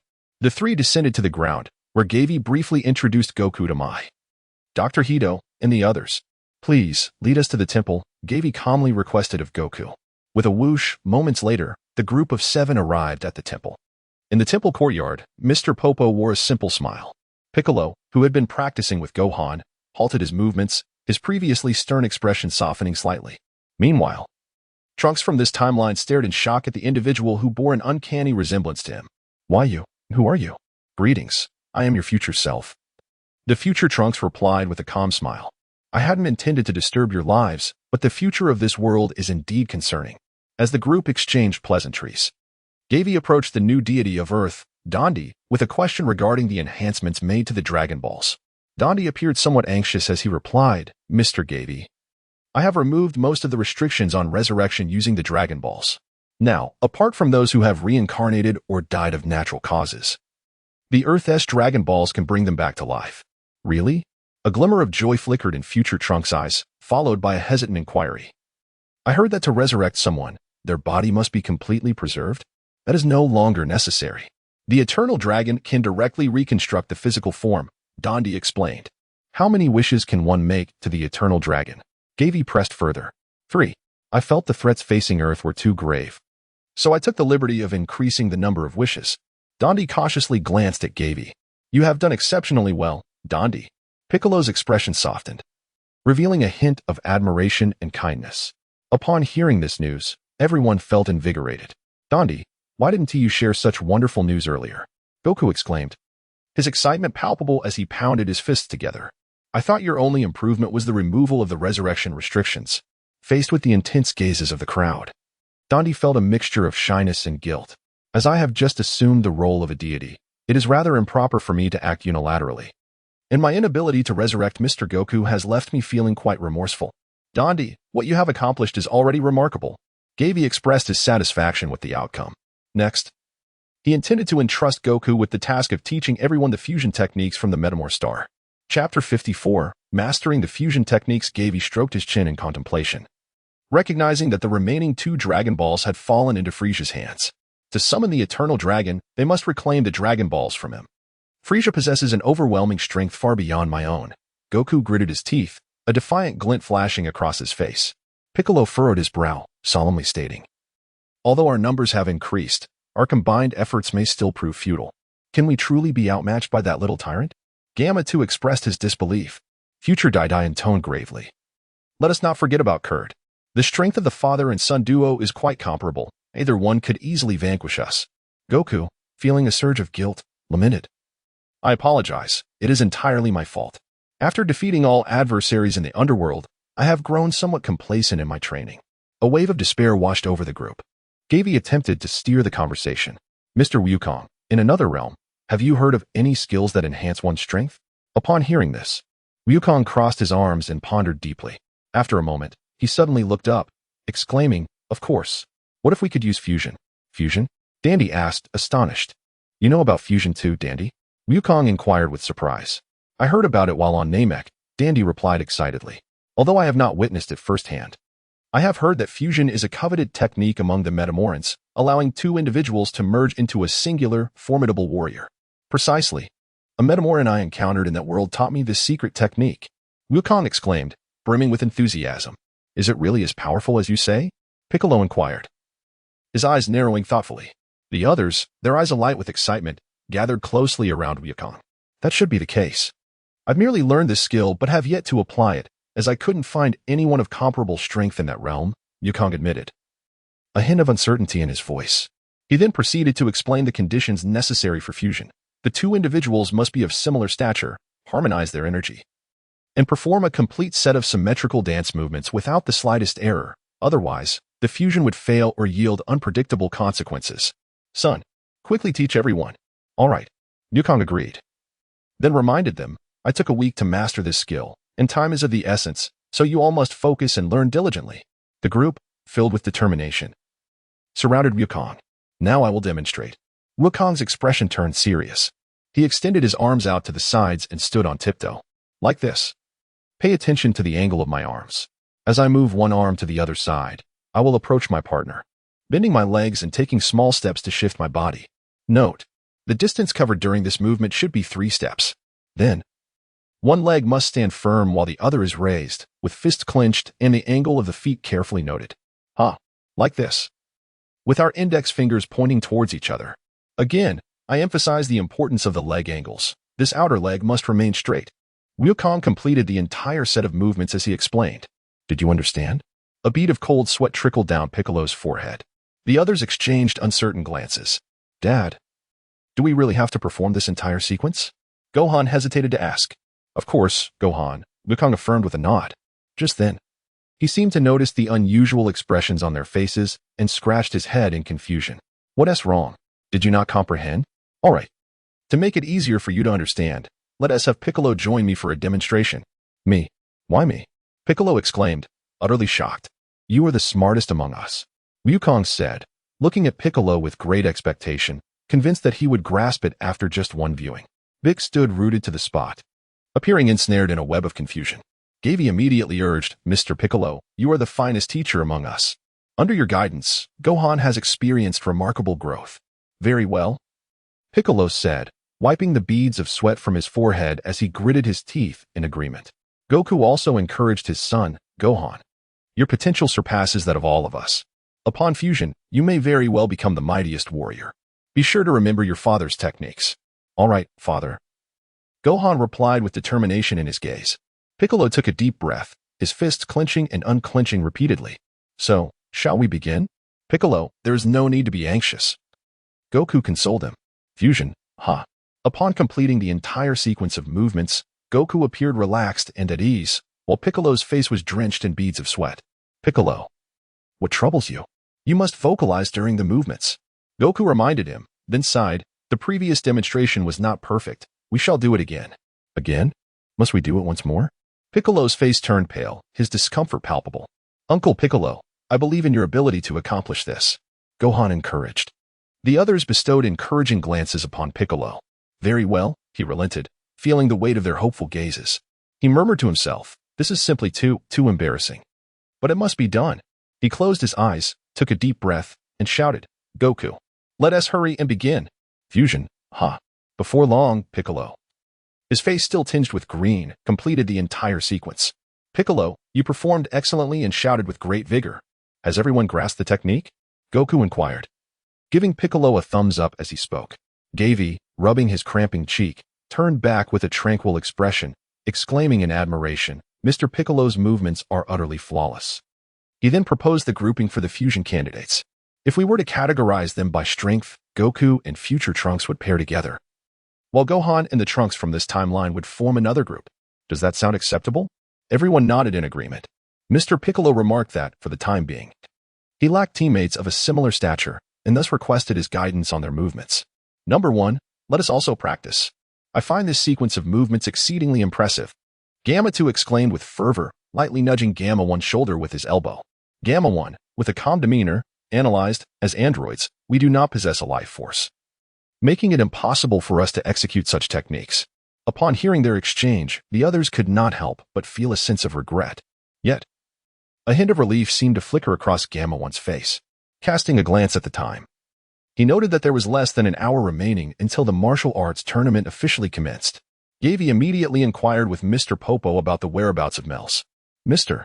Popo expressed his regret, stating that no one had reached out proactively. He had attempted to make contact, but received no response. According to their agreement, Mels was supposed to arrive on Earth within 3 hours. However, with no news from him, Gavie had to prepare for the worst. He approached Goku and asked, Mr. Goku, would you kindly take me to King Kai's planet? Goku responded, I can take you there, but what is your purpose for going? Gavie replied, I wish to learn the Kaioken from Lord Kai. I see, Goku said, nodding in understanding. He then turned to future Trunks and said, by the way, Trunks, why don't you practice with Piccolo for a while? All right, Trunks replied reluctantly, a twitch of annoyance at the corner of his eye. Gavie placed his hand upon Wukong's shoulder. Wukong lowered his head to sense the energy around him. In the next instant, Gavie felt as if he were being crushed, his breath becoming slightly labored. Is this what tenfold gravity feels like? He murmured to himself. If it were an ordinary person, they would likely be unable to endure it. After taking a few deep breaths, he regained his composure and raised his gaze to survey the surroundings. As the two had just arrived, they noticed several individuals approaching. Ah, I'm back. Wukong greeted the gathering, then proceeded to introduce Gavie, saying, these are Krillin, Tan, Kaiatsu, Yamcha, Puar, Mr. Popo, and Guru Greg. And now, Wukong continued with great reverence. Gavie, this is the esteemed King Kai you have been searching for. Gavie solemnly performed a bow and introduced himself, esteemed Lord of the Realms. My name is Gavie Lorraine. The Lord of the Realms gently stroked the tendrils on his cheek, assessing Gavie with keen interest. He then spoke with a serious tone. I am aware of your intentions. However, to learn the technique of the Realm King Fist, you must first become my disciple. And there are certain conditions to fulfill in order to do so. Gavin suddenly felt a sense of foreboding. He had, astonishingly, neglected to consider this matter before his departure. It seemed that in order to become a disciple of the King of the World, he must first amuse him with a jest, thereby earning his approval. Yet Gavin considered himself devoid of any comedic talent. This was a grave miscalculation on his part. Wukong immediately chimed in with a cheerful demeanor. Oh, King of the World, must you be so rigid? The Earth is currently facing a crisis. Rules are rules. One must adhere to them in all matters, the King of the World replied. His expression grave and his tone resolute. What are the conditions to become a disciple of the King of the World? Gavin inquired. Simply tell me a joke that makes me laugh, the King of the World stated, his words lacking any semblance of jest, yet his gaze towards Gavin brimmed with anticipation. Gavie pondered deeply, racking his brain in thought. Fortunately, the King of the Realm had a remarkably low threshold for humor, and it appeared that he had a particular fondness for puns and wordplay. Gavie inquired tentatively, if a young boy were to consume a classmate, what would he be called? The King of the Realm pondered for a moment, unable to derive an answer, and finally asked, what is he called? Precisely, a fellow classmate. Gavie anxiously observed the expression on the face of the King of the Universe, not allowing a single nuance of his countenance to escape his scrutiny. The king stood still, lost in contemplation, and suddenly, an idea struck him. He quickly covered his mouth, emitting a peculiar sound akin to a chuckle. Meanwhile, the others remained rooted in place, deep in thought. After a brief interval, the king regained his composure, asserting, I did not laugh. That earlier incident does not count. To further validate his assertion, he gestured towards the others, proclaiming, see, they too did not laugh. This indicates that your joke was utterly unamusing. The group exchanged glances, their eyes locking in silent agreement, seemingly resolved to a collective conclusion. It appeared that this jest was indeed too frosty for their tastes. Gavie felt somewhat disheartened, but suddenly an idea struck him. Once, my classmates and I competed to see who was more elegant. And what happened next? The King of the Realm inquired eagerly. We transformed into elegant beings. Before Gavie could finish his sentence, everyone except the king erupted in laughter, some even rolling on the ground, laughing uncontrollably. Gavie cast a peculiar glance at them, swiftly realizing they were orchestrating an assist for him. While feeling touched, he couldn't help but critique their exaggerated performances. After a brief pause, the King of the Realm broke into a grin. Just as Gavie believed he had succeeded in eliciting laughter from him, The king clamped his hands tightly over his mouth, struggling to utter a few words. I, ha ha ha, did not laugh, followed by a quacking sound reminiscent of a duck. How absurd. The king was undoubtedly targeting him. Gavie has come to his senses. At such a moment, one must seize the opportunity and not allow the king of worlds to suppress his laughter. Why is it that Vegeta is always the first to lose in battle? Goku, intrigued by this question, immediately inquired, why? For he aspires to become a Super Saiyan. Ha ha ha. Gavie cast a glance at the Realm King. Noticing that he was trembling violently, his hands barely able to cover the gaping mouth that seemed on the verge of bursting open. This fellow was nearly gasping for breath yet still refused to acknowledge him. This wretched Realm King fist, perhaps it was best to disregard it entirely. Gavie truly appeared to be infuriated. Lord of the Realm, you possess many admirable qualities, yet there exists one flaw within you. Oh? What flaw does the Lord of the Realm have? Goku inquired curiously while scratching his head. Gavie stood silently in place, radiating an air of sulkiness. Yamcha, sensing the tension in the atmosphere, promptly stepped forward to mediate. Gavie, I truly cannot fathom any shortcomings of Lord King. Perhaps you could provide an example? Gavie let out a cold snort, declaring his disinterest. With that, he turned on his heel and departed. Disinterest? The crowd felt a wave of sympathy for Gavie, not anticipating his anger to manifest so intensely. One might say that Lord Kai was also to blame, despite his apparent favor towards Gavie. He chose to impose difficulties over trivial matters. The onlookers sighed inwardly, preparing to bid farewell to Gavie, yet an unsettling sense of peculiarity began to creep in. Just then, Gavie's response instantly captured the attention of the King of the World, his face turning crimson as he struggled to contain himself. Suddenly, the laughter erupted, and the King of the World collapsed to the ground, his body writhing uncontrollably. Ha ha. He laughed, rolling on the floor. I concede. I acknowledge your brilliance. I never imagined you were a comedic genius. The crowd stood momentarily stunned, some rendered speechless. Poir, with an innocent expression, inquired, Mr. Yamcha, what is Lord King laughing about? Finally, Yamcha came to his senses, responding, Poir, that is something you need not concern yourself with. In any case, Gavie has successfully passed the test. The others gradually regained their composure, covering their mouths, hesitant to laugh too openly. Gavie's antics are truly outrageous. To think he would jest at the expense of Lord Supreme Kai. Yet, inexplicably, the Supreme Kai appears not the slightest bit irate. Instead, he bears an expression of profound satisfaction. Though rather mischievous, this jest is sufficient to allow me to regain some measure of pride before my adversary. At some point, the Supreme Kai has risen to his feet. Adjusting his glasses, he declared solemnly, Very well, Gavie, you have passed the test. I shall grant you the privilege of learning the Supreme Kai fist. Deep within Gavie's heart, a sense of regret stirred. He had not anticipated that the King of the Universe would possess such a vast heart, harboring no resentment for his prior transgressions. However, the king paused for a moment, recalling how Goku had dedicated 3 months to his training, while Earth did not have the luxury of such time. Indeed, time was of the essence, dear king. Thus I have resolved to invite you to the room of spirit in time to guide my cultivation. Upon hearing this, the king hesitated briefly before nodding in agreement. As they prepared to part ways, the others stepped forward to encourage Gavie. Though reluctant, they acknowledged that their current strength could offer little assistance. We are counting on you. Gavie, the fate of Earth rests in your hands. Go forth with determination. Rest assured, you shall return victorious. Gavie gently ruffled the small head of Pure, nodding solemnly. My friends, I shall exert every ounce of my strength. Having spoken, Gavie and the King of the Worlds placed their hands upon Goku. In the next instant, the trio vanished without a trace. Chapter 56, Intent to Kill on Earth, within the sacred temple, in the room of spirit and time. The King of the Worlds and Gavie stood facing each other. This iteration of the time chamber bore slight differences from the one Gavie had previously inhabited, as the gravity had been recalibrated to 10 times that of normal. With Gavie's current physical prowess, he adapted effortlessly. The King of the World stood with his hands clasped behind his back, observing Gavie intently, and inquired, Gavie, are you prepared?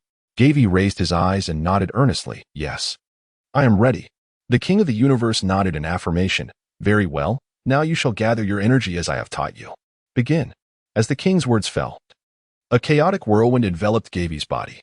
This phenomenon manifested as a result of the king's martial technique in motion. As the turbulent energy surged, a look of anguish gradually surfaced on Gavie's face. His entire being was besieged by immense pressure, which intensified in tandem with the escalating consumption of energy. Yet, he gritted his teeth and persevered.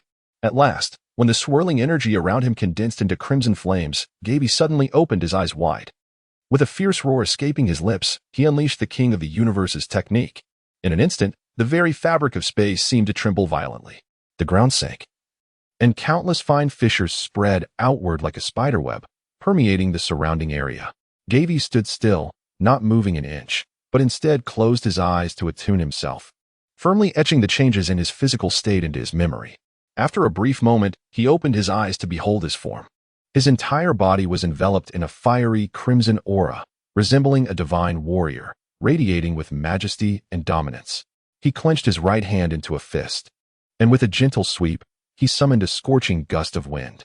The ground before him was violently thrust upwards, creating a massive crater from the force of his punch. As a synthetic being, Gavie's baseline combat prowess had already reached astonishing levels.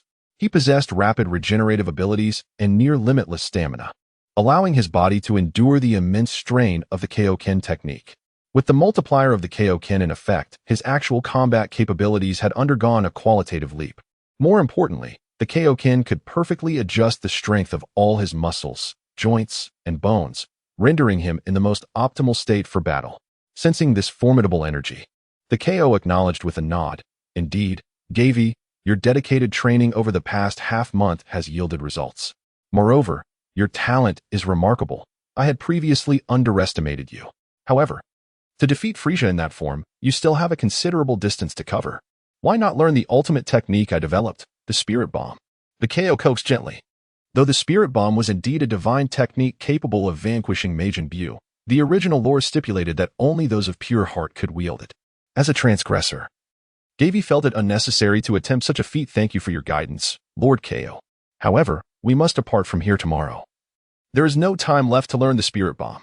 I shall continue to solidify my practice of the Kaioken. As he spoke, Gavie's gaze sharpened. Triple Kaioken. The air shattered with a thunderous roar as turbulent energy surged forth, causing the ground beneath him to fracture and a larger crater to emerge at his feet. Simultaneously, the KO was propelled backward by this force. Lord KO. The air crackled as Gavie dashed forward, catching the KO and stabilizing his descent. The KO appeared somewhat astonished. So swift. To leap from double to triple in such a short span? Gavie was not entirely satisfied. He calmly remarked, my physical attributes have indeed improved. Yet my control over movements has significantly diminished, requiring further adaptation. Ah, what a fine lad, the King of Worlds chuckled, patting Gavie on the shoulder. In any case, the enhancement is remarkably evident compared to my initial expectations. With that, the King of Worlds turned and retreated to a safe zone. Time passed swiftly. Outside the temple, Goku and the others waited anxiously. At last, Gavie and the King of Worlds emerged from the palace. How was it? Have you mastered the King of Worlds technique? Goku inquired. Gavie nodded and said, yes, everything is fine. Upon hearing Gavie's reassuring response, everyone breathed a sigh of relief. Wukong swiftly utilized instant transmission to return the King of the Worlds. Subsequently, the group convened to discuss the final precautions. Fortunately, Gavie had previously elucidated the threats facing Earth, and together they devised a response strategy. Now, they awaited Gavie's return, after which they would all head to West City to compete. Apart from Dr. Hito, Bobo, Dandy, and a few others who remained outside the temple, the rest were set to depart for West City. Only 5 minutes remained until the martial arts tournament commenced. Uncle Piccolo, I really do want to wear a martial arts uniform like yours, Gohan admitted, feeling somewhat shy. Piccolo furrowed his brow and glanced at Wukong before gently pointing a finger. In an instant, Gohan's attire transformed to match Piccolo's style. Shall we set off then? Gamma 2 inquired, already brimming with anticipation. The two Gamma androids had recharged and regained their peak combat prowess. Wukong, Gohan, the two Trunks, and Piccolo were also eager to begin. Mr. Wukong, please take them to register. I will pick up Bulma and join you shortly. Wukong nodded in agreement. All right, let's go. Soon after, their figures vanished from sight. Dandy, Mr. Bobo, Dr. Hito, please ensure your safety. Contact me immediately if you receive any news from Mel's. After assigning all tasks, Gavie began to search for the energy signatures of the Pilaf gang. Suddenly, a faint breeze swept by, carrying a subtle scent of blood. Distant cries of despair echoed in his ears. Ah, Ash, Xiao Wu, you must flee. I will hold them off. Gavin was momentarily taken aback as he surveyed his surroundings. Within the subterranean factory of bereft, numerous corpses lay scattered haphazardly, with blood pooling on the floor, forming rivulets. The ceiling of the entire establishment had been utterly obliterated. Beside Gavie, Pilaf clutched a gun in one hand while cradling Ashu in the other. Meanwhile, Xiaowu leaned against a crumbling wall, her lips stained with droplets of blood. Her complexion as pale as parchment, suggesting she bore grave injuries. In the distance, number 16 was locked in a struggle with a diminutive figure. Though this figure possessed modest strength, there was something rather extraordinary about it. Gavie, flee quickly. Upon hearing this urgent call, Gavie's heart jolted. He swiftly turned his gaze skyward. In the next instant, his eyes were flooded with crimson. Bulma's neck was gripped by a shadowy hand, a sorrowful smile etched upon her face. In the following moment, a blade of energy, conjured by the shadow's other hand, pierced through her chest. Blood seeped from Bulma's lips, her gaze growing vacant. Gavin caught the woman falling from the sky, only to discover that his hands, stained with blood, trembled slightly. A boundless fury surged within him. How dare you harm her? Bulma slightly opened her eyes, concern for Gavin reflected in her gaze. This indescribable feeling nearly suffocated him. Chapter 57, Gavin vs. Zamasu. He gazed at the shocking crimson wound on Bulma's body. An overwhelming aura of murderous intent enveloped Gavin, causing the temperature within the factory to seem to plummet. Gavie suddenly lifted his head, fixating intently on the figure in the sky. Section 41, Zamasu. Oh, I did not anticipate that a mere mortal would possess knowledge of the divine. Gavie's expression darkened to the utmost degree as he slowly extended his hand, grasping the collar of Pilaf's garment. In the next moment, the figures of several individuals vanished from the spot, placing Bulma's body upon the stone steps of the temple. Gavie coldly commanded, Dandi. First, tend to Bulma. Dandi was taken aback by the sight before him, hesitant to inquire further, and promptly stepped forward to cast his healing magic. A gentle radiance emanated from his palms. In mere moments, Bulma's wounds ceased to bleed, and it was evident that she was regaining her vitality. Gavie then spoke, apologizing. I beg your forgiveness, Dandi, for my impulsiveness. I can no longer proceed as planned. What is going on? Dandi inquired, astonished. Yet, no answer came. For Gavie's figure had vanished from sight. In the central capital, Xiaowu felt a vice-like grip around her neck. She struggled desperately, but escape was futile. Breathing became an arduous task, akin to a drowning soul desperately clutching at driftwood, yet unable to secure a hold. She coughed violently, expending all her strength. Yet no sound escaped her lips. Tears streamed down her cheeks as she sensed her heart might cease its rhythm. Was death approaching? She closed her eyes, awaiting its arrival. At that moment, a sudden crimson light enveloped her. Instantly, the hand constricting her throat released its grip. Startled, she opened her eyes. In her blurred vision, a shadowy figure emerged. Sweat-soaked strands of hair clung to the figure's face, obscuring a sharply defined, cold visage. The voice of the Zamasu was hoarse, and his eyes gleamed with intense hatred and a frenzied intent to kill. Xiaowu suddenly realized that the figure standing before him was Gavie. With a voice thick with emotion, she confronted the architect of the devastation of the entire underground factory. Why? Why did you slay so many innocent children? The figure seemed injured, clutching his shoulder, responding in a tone nearly cruel. Lowly humans are all targets I seek to eradicate. To me, there is no distinction between them. Xiao's eyes widened in disbelief. She could not fathom how this demon could commit such heinous acts. The demon's face became clearer in the firelight. He had a pale green complexion and wore a white mohawk. His features were androgynous, with narrow, slightly squinted eyes and a sinister grin curling at his lips. Anger and hatred filled Xiao's gaze as she looked upon Zamasu. She had never encountered such a heartless individual. You monster! Zamasu smirked, a mocking smile playing on his lips. His gaze swept over the youthful figures before him. A monster? No, I am a god, possessing absolute authority and power in this world. Zamasu coldly retorted. To him, the humans before him were mere ants, easily crushed without leaving a trace of dust behind. Xiaowu, consumed by rage, declared, You, who act in such a manner, are unworthy to call yourself a god. Zamasu snorted derisively, a cruel arc forming at the corners of his mouth. Indeed, insignificant humans ought to be eradicated entirely. His palm slowly reached behind him. Xiaowu instantly felt a chill rise along her back, the aura of danger growing increasingly intense. She instinctively retreated, only to realize she had backed herself into a corner, with no escape in sight. At that moment, Zamasu sprang into action. He lunged forward, his hand slicing through the air behind him. A potent force of darkness coalesced into a blade within his palm, poised to pierce Xiao's body in the next instant. Suddenly, A hand enveloped in crimson light struck fiercely against Zamazu's forearm. A sharp, resonant crack echoed, piercing the air. Zamasu hesitated, astonished. "You dare to harm me?" His disbelief was palpable. After all, he was a deity. How could he be injured by a mere mortal? Moreover, his opponent had not exhibited even a hint of the aura of a formidable foe. Xiao Wu was equally stunned. In that fleeting moment, she had believed her demise was inevitable. Yet, just as the crisis loomed, that hand appeared, shielding her from harm. The hand, stained with blood, was long and elegant, with pronounced knuckles, and radiated a thick, fiery crimson light. Its owner possessed blood-red eyes, exuding an aura of bloodlust, like a demon emerging from ancient legends. He radiated destructive energy. What could a god do in the face of such power? Fear flickered across Zamazu's face as he instinctively recoiled. How could a mere mortal instill such profound pressure? It was inconceivable. Zamasu gazed, horrified, at the figure that resembled a blazing demon. The opponent surged forward, the crimson light intensifying. Zamazu's pupils constricted as he hastily raised his palm to defend against the onslaught. "Ah!" Zamasu cried out in pain, his body sent flying, crashing heavily to the ground. How infuriating. The adversary pressed the attack relentlessly. This time, Zamasu dared not confront him directly and quickly sought to evade. Yet, he was too late. A faint explosion resounded, and Zamazu's right arm was shattered into two pieces. His expression contorted as his body was propelled backward, colliding violently with the wall, leaving a deep dent. The opponent charged at him once more. Zamasu immediately raised his left arm in defense. But his movements were inevitably a fraction too slow. With a sickening crack, their fists collided, and Zamazu's left arm broke. The red light surrounding his opponent surged, engulfing him entirely. Then, a right fist descended upon his head.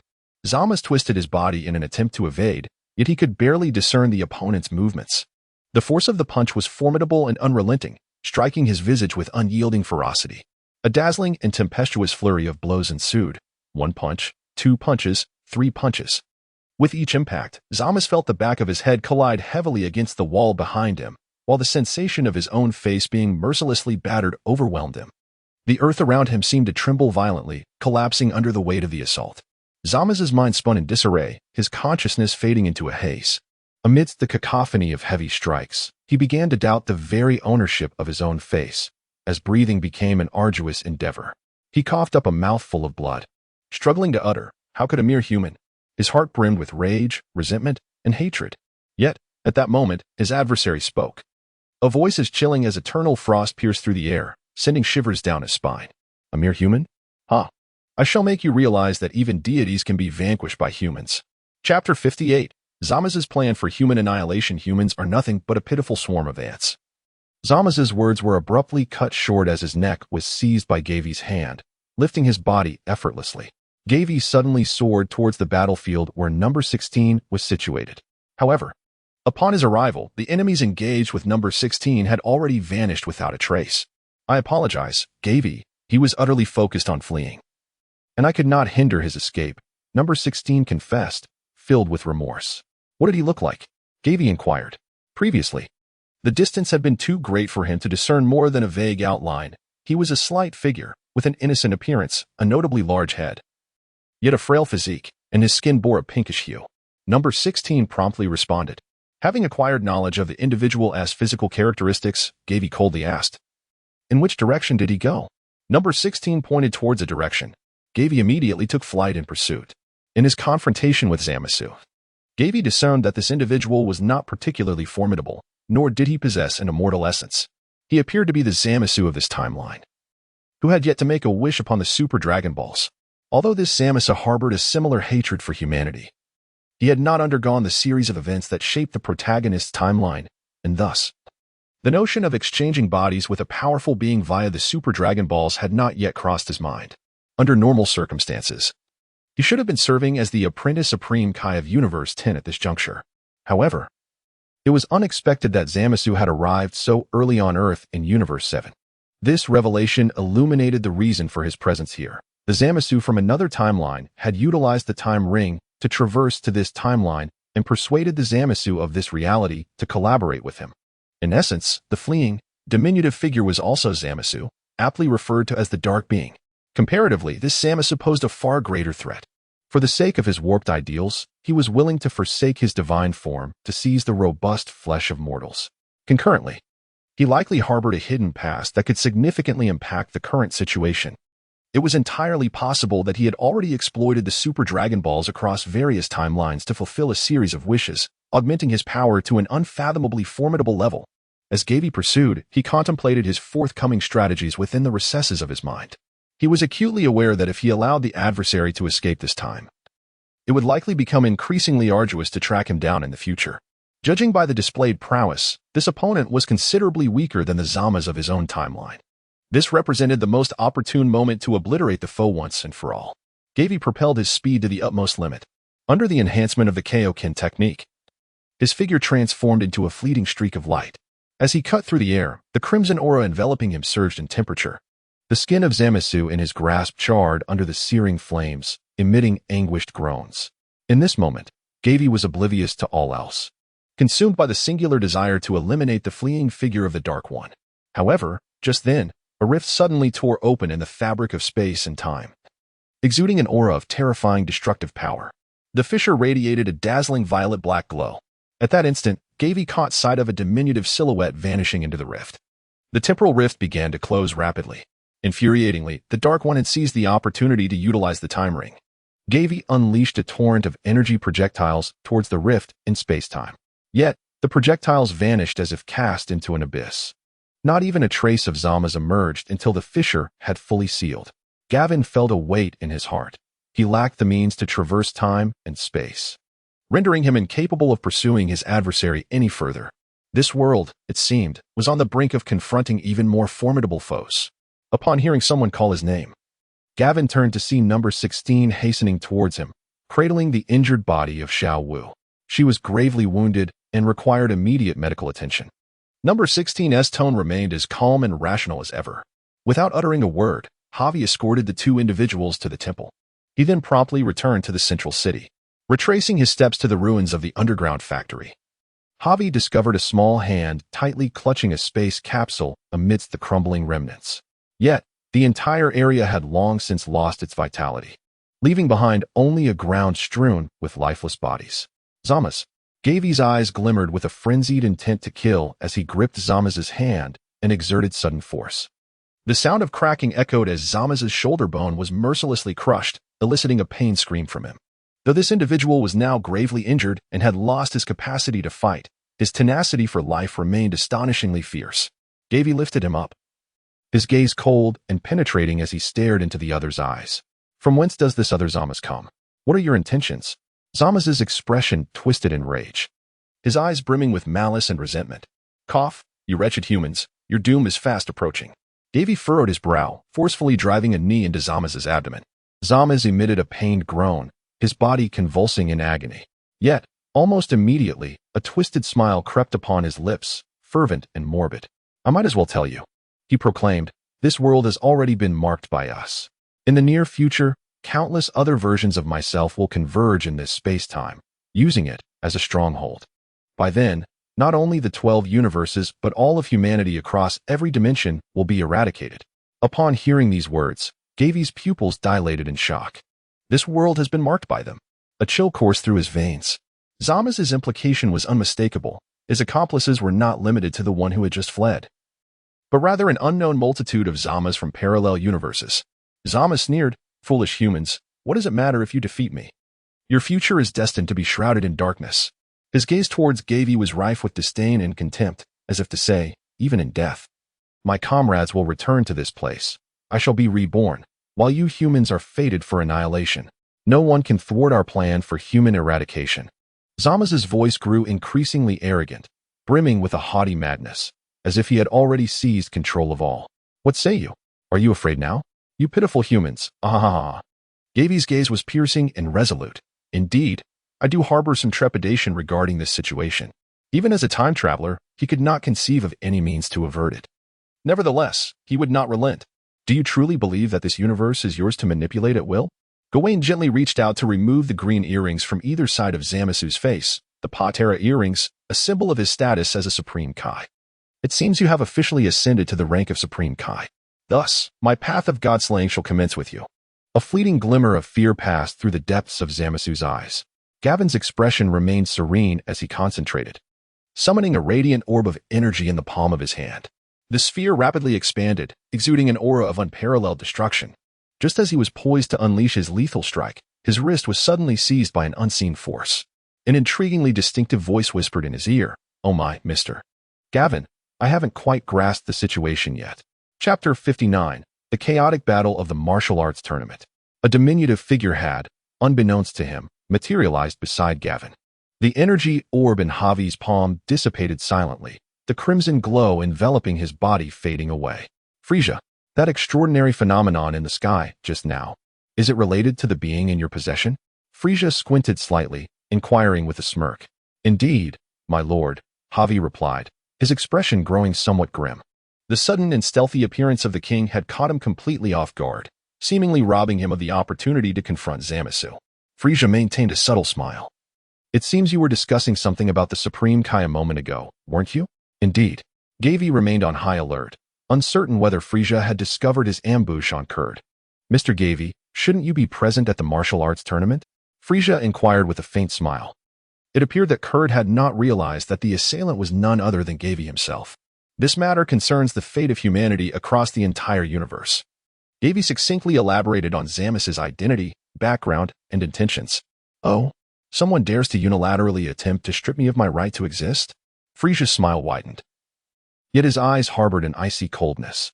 Gavie nodded slightly, his heart filled with astonishment. If his intuition served him correctly, at this moment, Frieza harbored a profound intent to kill Zamasu. Mr. Gavie, I am quite curious. How do you intend to eliminate Zamasu? Gavie furrowed his brow, declaring, I shall reduce him to mere fragments. Frieza gently shook his head, replying, I cannot condone your approach. Perhaps a more gentlemanly method should be employed to ensure his demise. Gavie was aware of Frieza's volatile temperament, yet he was certainly not a reckless individual. Otherwise, he would not have been able to dominate a significant portion of the universe. A more gentlemanly approach. Gavie was momentarily taken aback. How about I hand him over to you? Frieza suggested with a smile, his tone hinting at an undeniable authority. Then I must trouble you, my lord, Gavie replied, lacking the confidence to refuse. He released his grip, and Zama's body tumbled to the ground. A peculiar smile crept upon Frieza's lips, and he remarked, Leave this to me. You may proceed with your own affairs. Understood. Gavie recognized that the implication was for him to hasten to the arena. He cast a glance at the distant severed arm of Zama's, where a glint of silver light flickered between its fingers. Is that the time-space ring? Unfortunately, it seemed that only deities could wield it, rendering it useless to mortals for traversing time and space.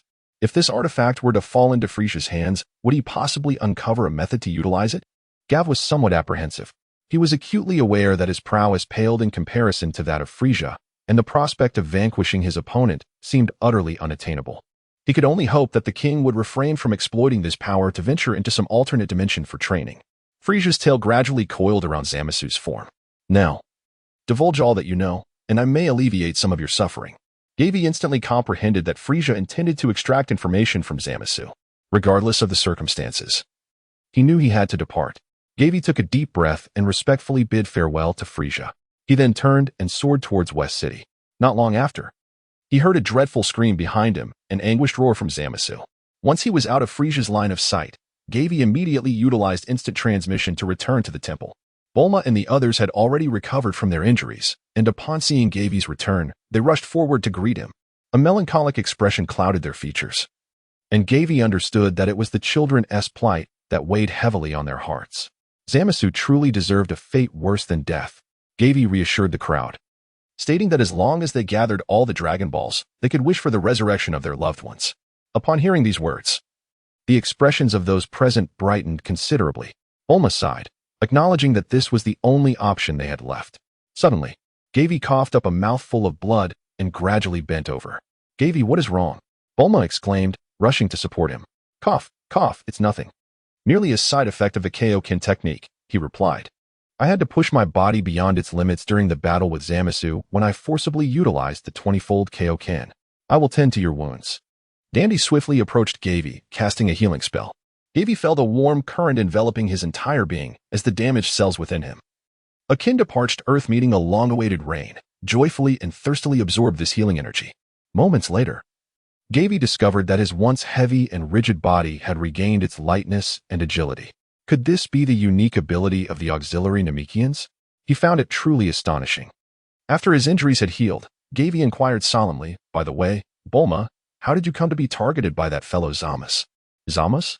The group was taken aback. Entirely unfamiliar with this enigmatic name, Gavie succinctly elucidated the identity of Zamasu. The moment he appeared, he demanded the Dragon Balls from us. Pilaf responded. Gavie was suddenly enlightened. It was indeed the Dragon Balls that had revealed the hiding place of the group. However, how did Zamasu come to know the whereabouts of the Dragon Balls? This left Gavie perplexed. Unable to unravel the mystery, Gavie decided to cast it aside. Bulma retrieved a box containing the Dragon Balls from her waist. Fortunately, that fellow named Zamasu only knew the general location of the Dragon Balls, but was unaware of their precise hiding place. Gavie let out a sigh. And then an idea struck him. He promptly retrieved the Dragon Ball radar to locate the positions of the remaining 2 Dragon Balls. Indeed, those 2 Dragon Balls were still in West City. Meanwhile, Frieza was located thousands of miles away in the central capital. Gavie immediately inquired, "My Lord Pilaf, has the shielding device I commissioned been completed?" Pilaf nodded repeatedly. "Thanks to the involvement of Dr. Bulma, the storage box has been prepared ahead of schedule." A basin-sized container was presented by Asu. Gavie placed both the Dragon Balls and the container into his backpack. He then turned to the group and said, "Lord Pilaf, you shall remain here for the time being. Bulma, number 16, let us proceed to West City to rendezvous with our comrades. With the mecha crafted by Lord Pilaf, we may be of assistance." Xiaowu interjected. However, Pilaf's face turned pale with fear as he exclaimed, "Xiaowu, what are you joking about? My technological prowess is nowhere near sufficient to contend with those monsters. Do not underestimate yourself, Lord Pilaf." Ashu replied, gazing at Pilaf with admiration. "Your intellect surpasses that of all of us. I firmly believe that Lord Pilaf will not let us down." "You are all truly reckless," Pilaf said, his expression darkening, followed by a wry smile. "Well, since the world is on the brink of destruction, I suppose I shall indulge in one last bout of madness with you." Gavie found himself in a state of bemusement. What use could these individuals possibly have in terms of combat prowess?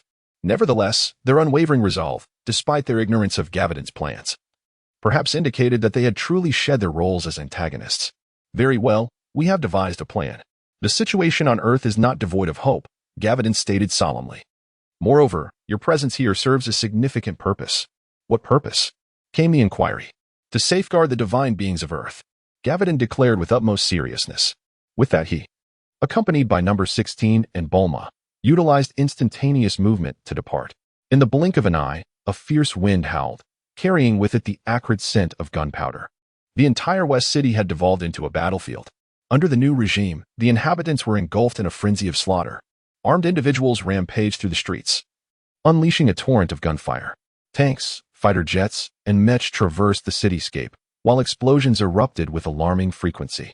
Towering edifices crumbled, vehicles lay overturned, and the air was thick with despair. Buildings lining the streets were reduced to rubble, littered with severed limbs, and the stench of blood permeated the surroundings. It was a scene reminiscent of hell itself. The martial arts tournament had commenced some time ago. Each faction fought fiercely for the right to survive. Chapter 60, The Interception by Tagma. Everyone understood that only by remaining alive could one savor the taste of victory. No one wished for death. Thus, even though the inhabitants of Earth were kin, when confronted with the specter of mortality, they transformed into fearsome beasts, engaging in a frenzied struggle for survival. In such an environment, the martial arts tournament morphed into a brutal contest for existence. A thunderous roar echoed from afar. A skyscraper was catapulted dozens of meters into the air, debris raining down. Soon after, several more skyscrapers were razed to the ground. Another violent tremor shook the earth, causing it to tremble ever so slightly. Gavie gazed into the distant battlefield, his eyes as profound as a hidden spring. This was the most terrifying contest he had ever participated in, and it was also the bloodiest scene he had ever witnessed. In such circumstances, even though he considered himself psychologically resilient, a twinge of discomfort crept in. However, he quickly regained his composure, his gaze solidifying with determination. As long as he could gather the Dragon Balls, everything could be transformed. Gavie lifted his gaze towards the heavens, where a colossal transparent sphere hovered above the heart of the western capital. The surface of this ethereal orb was adorned with a myriad of names, varying in size and prominence. Frieza's 7th Squadron, Gula's Mecha Special Forces, Halo Squad, the Blue Team of the Red Ribbon Army, and the Magical Brigade 3, amongst others, were all represented.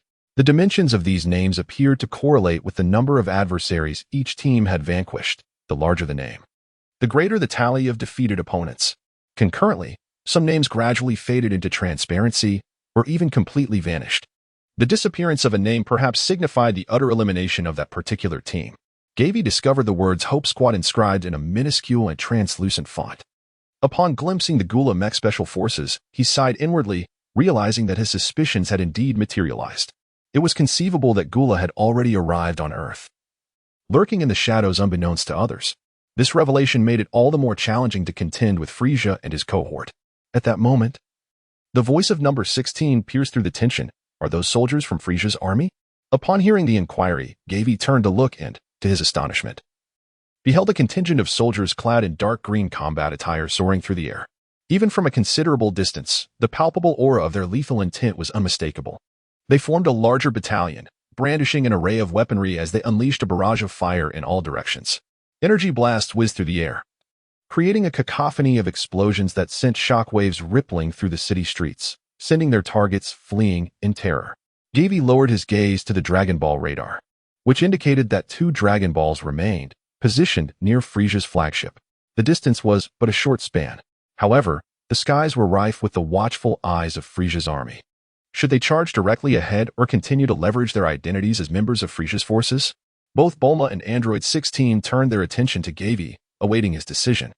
Regardless of the path chosen, each bore its own peril. To temporarily evade conflict with Frieza's troops, Gavie resolutely declared that the paramount objective was to secure the Dragon Balls. The trio was not far from their target, and with a swift flight, they could reach their destination in no time.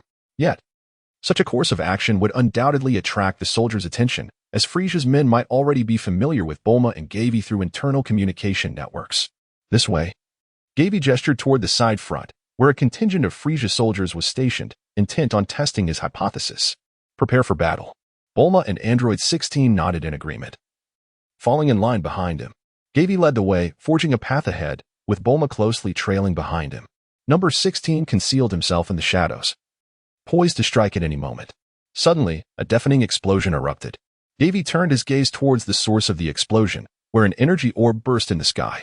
It struck a group of Frieza soldiers, who were relentlessly pursuing their prey. In the aftermath of a blinding radiance, those soldiers were reduced to mere fragments. The energy orb had been launched from a direction opposite to Gavie's path. Who could it be? Bulma wondered with curiosity. I cannot say. The presence was fleeting, and I could not accurately discern it, Gavie replied, furrowing his brow. It might have been Goku and the others, but their auras were concealed so effectively that it was currently impossible to join forces with them. In Gavie's strategy, the foremost priority was to ascertain Babidi's whereabouts and eliminate him to prevent the unsealing of Majin Buu. Thus, he advised his companions to avoid combat unless absolutely necessary. If their identities were exposed to Frieza, they would likely face relentless pursuit.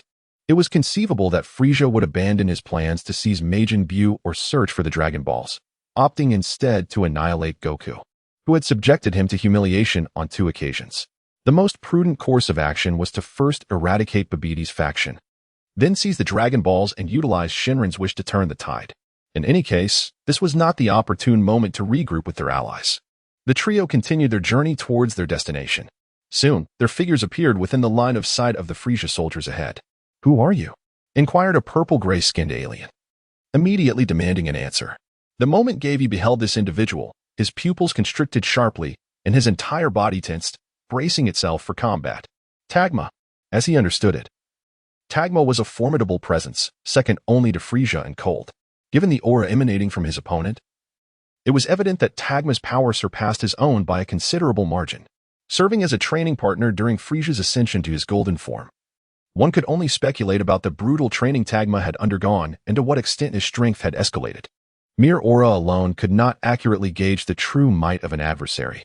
In the realm of Dragon Ball, aside from transformations, the act of releasing one's energy could instantaneously augment combat prowess. Gavie came to a halt, refraining from rashly provoking the opponent's nerves. I am Gavie, a new member of the Legion, he replied with a hint of nonchalance. Tagma crossed his arms. So, you are the android warriors that Lord Frieza has recruited on Earth?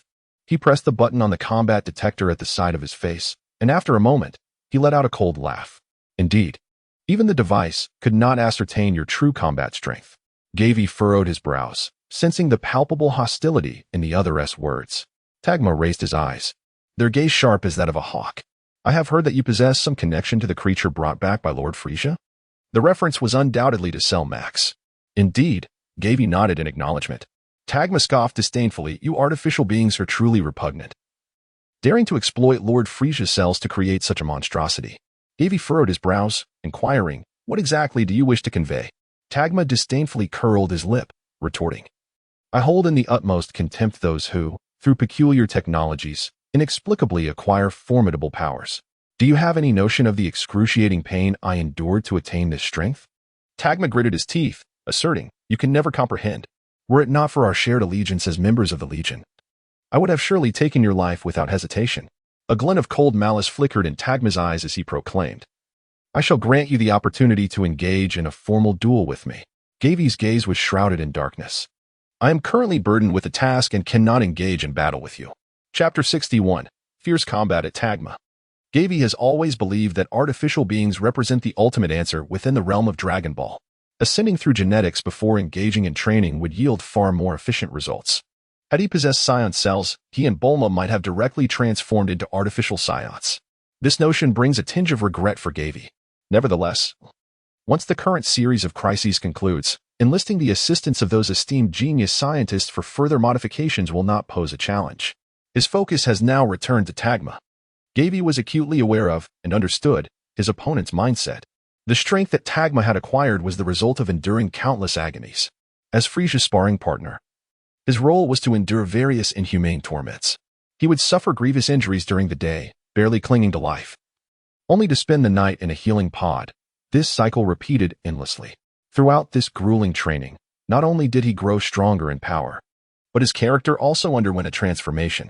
It is no wonder, being mercilessly battered by the king each day, remaining sane is truly miraculous.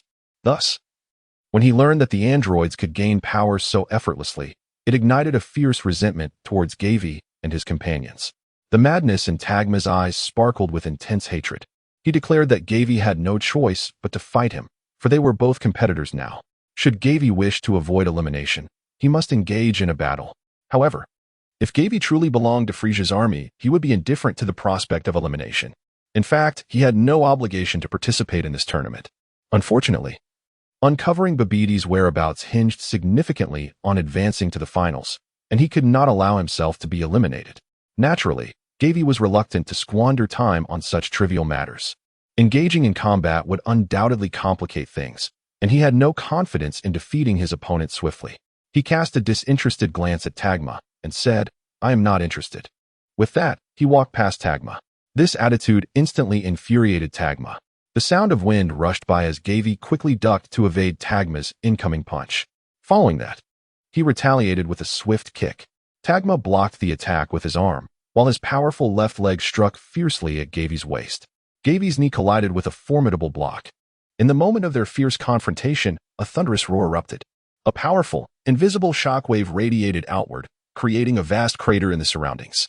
Nearby soldiers of the Legion were violently overturned by the sudden gust of energy, their faces etched with terror as they hastily distanced themselves from the two combatants. This battle was utterly unnecessary for Gavie. Time was of the essence. Frieza could return from the central capital at any moment. Once the king made his way back to West City, seizing the Dragon Balls would become an arduous task. Thus, he needed to resolve this conflict swiftly. However, the Tagma of this timeline proved to be far more formidable than he had anticipated. Both individuals remained locked in place, vying for supremacy and strength. Gavie silenced Bulma and Number 16, who were eager to assist, with a mere glance. How long have you trained with Lord Frieza? He inquired indifferently. Tagma snorted dismissively. You lack the right to know. With that, he swelled with muscle, unleashing a furious roar that echoed through the heavens. Ha!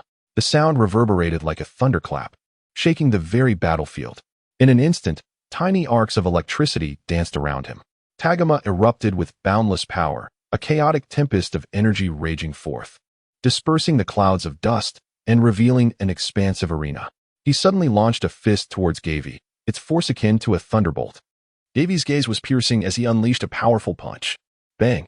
The two fists collided, resembling falling meteors that scattered a dazzling array of brilliance.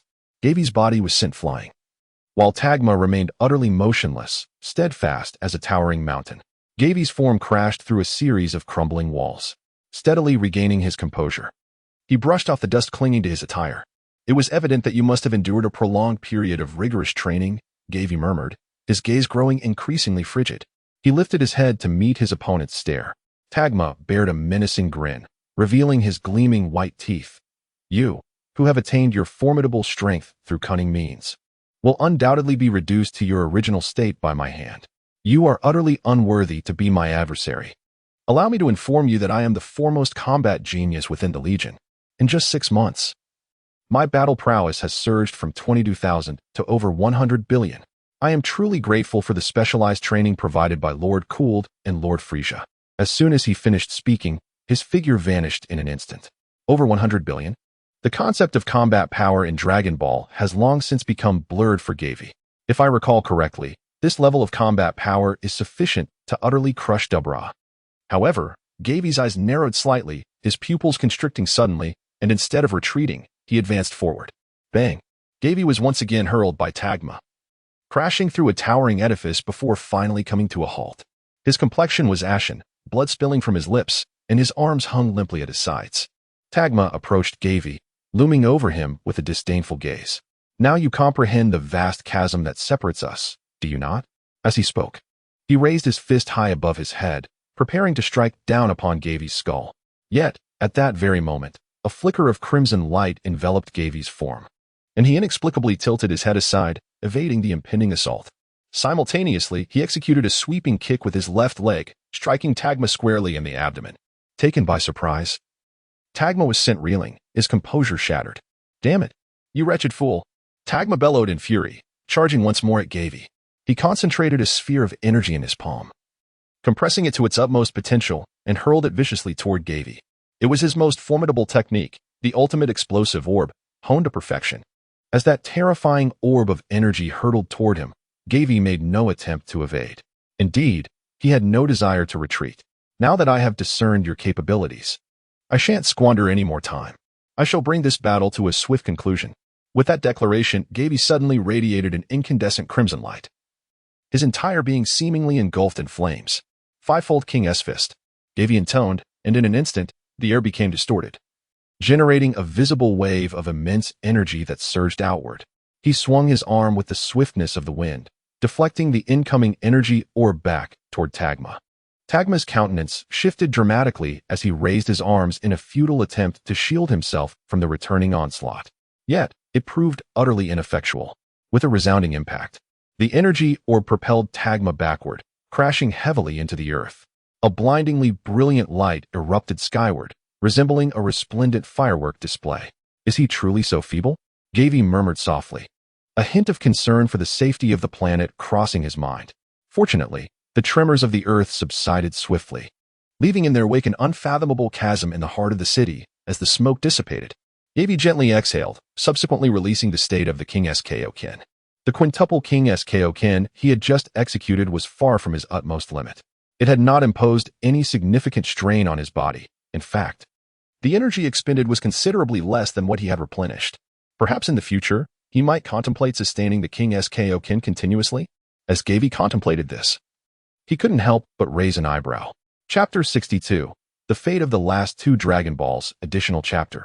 P.S. An addition for Beishing, who loves fragrant braised noodles, Lord Tagma.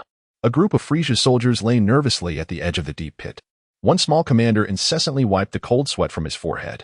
Should Lord Frieza discover the internal strife within the ranks, he might unleash his wrath upon them. The king cherishes talent and would not harm Tagma or Gavie. Yet he shows no mercy towards inept subordinates. He is still alive. Gavie murmured softly as he descended to the bottom of the colossal pit. Tagma's combat suit was severely damaged, and he lay in a state of unconsciousness. Lifting Tagma, Gavie returned to the surface. Section 45. Witnessing this scene, the hearts of all the soldiers present nearly leapt into their throats. "Lord Gavie, Lord Tagma is the most valiant warrior in the regiment," the small commander cautiously urged. "Are you all his subordinates?" Gavie inquired with indifference. Upon hearing this, everyone trembled violently and knelt on one knee in unison. Yes, we are under his command. However, At this point, the small commander dared not continue. Gavie paused for a moment, a sudden thought stirring within him, and slowly remarked, "I shall send him for treatment. As for the time you have wasted, you shall be utterly eradicated." Gavie slowly raised a palm towards the individuals on the ground, his expression cold and unyielding. "Spare us, noble sir." The crowd was stricken with horror, their bodies rigid, their eyes reflecting desperation. Suddenly, the small leader had a flash of inspiration. "We are all participants in this contest. We concede. We concede. You cannot slay us under such circumstances. Babidi, O Lord Babidi, please, transport us from this arena." In the next moment, a circular hatch of a spacecraft abruptly manifested on the ground. Before Gavie's eyes, a dazzling spectacle unfolded. The soldiers of the Frieza force, along with the hatch, vanished without a trace. Gavie gazed upon the desolate ground, sensing an ominous turn of events.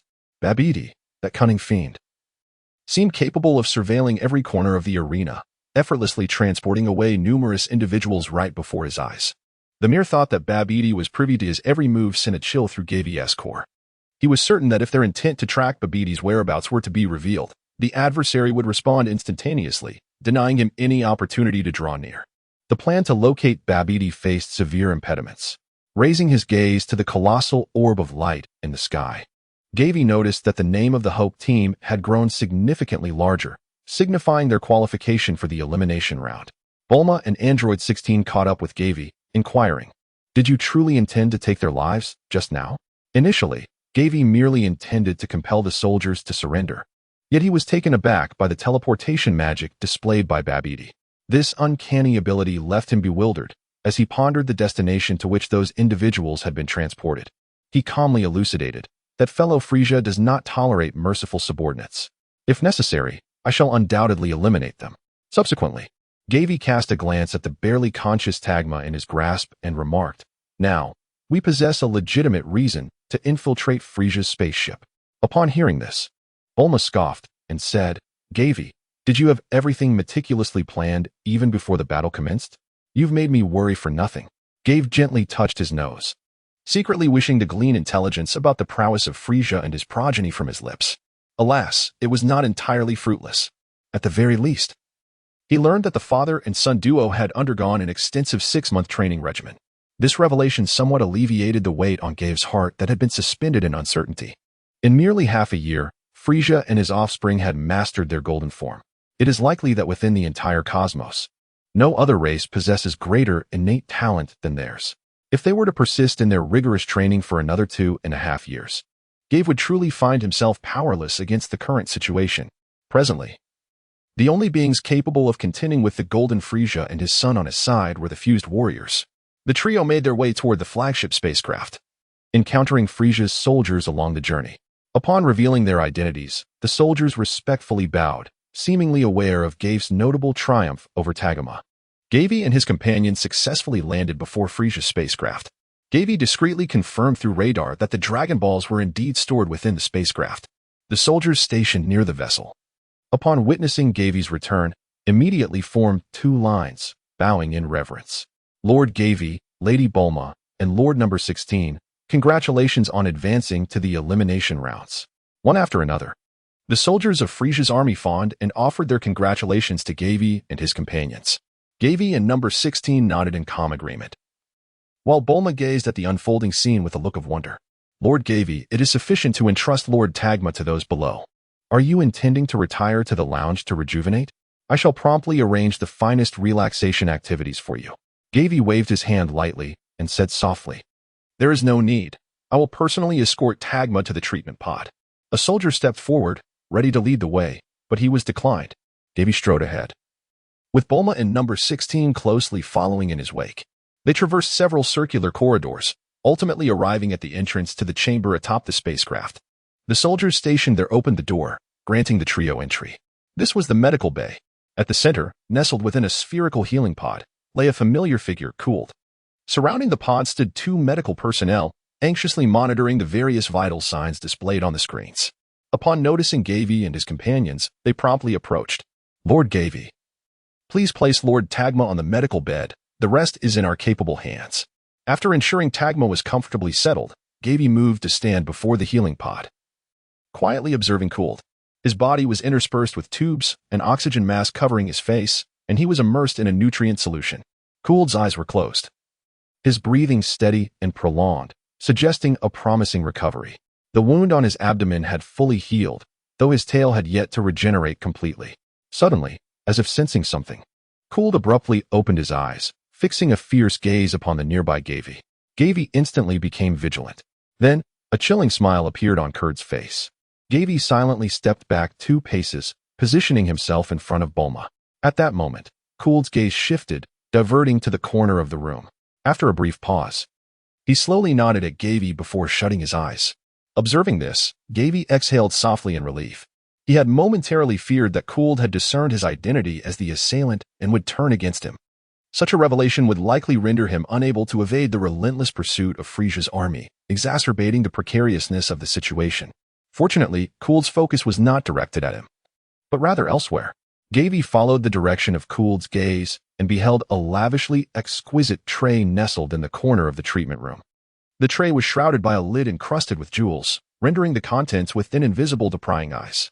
However, through the crevice of the lid, he discerned a faint orange glow, pulsating rhythmically.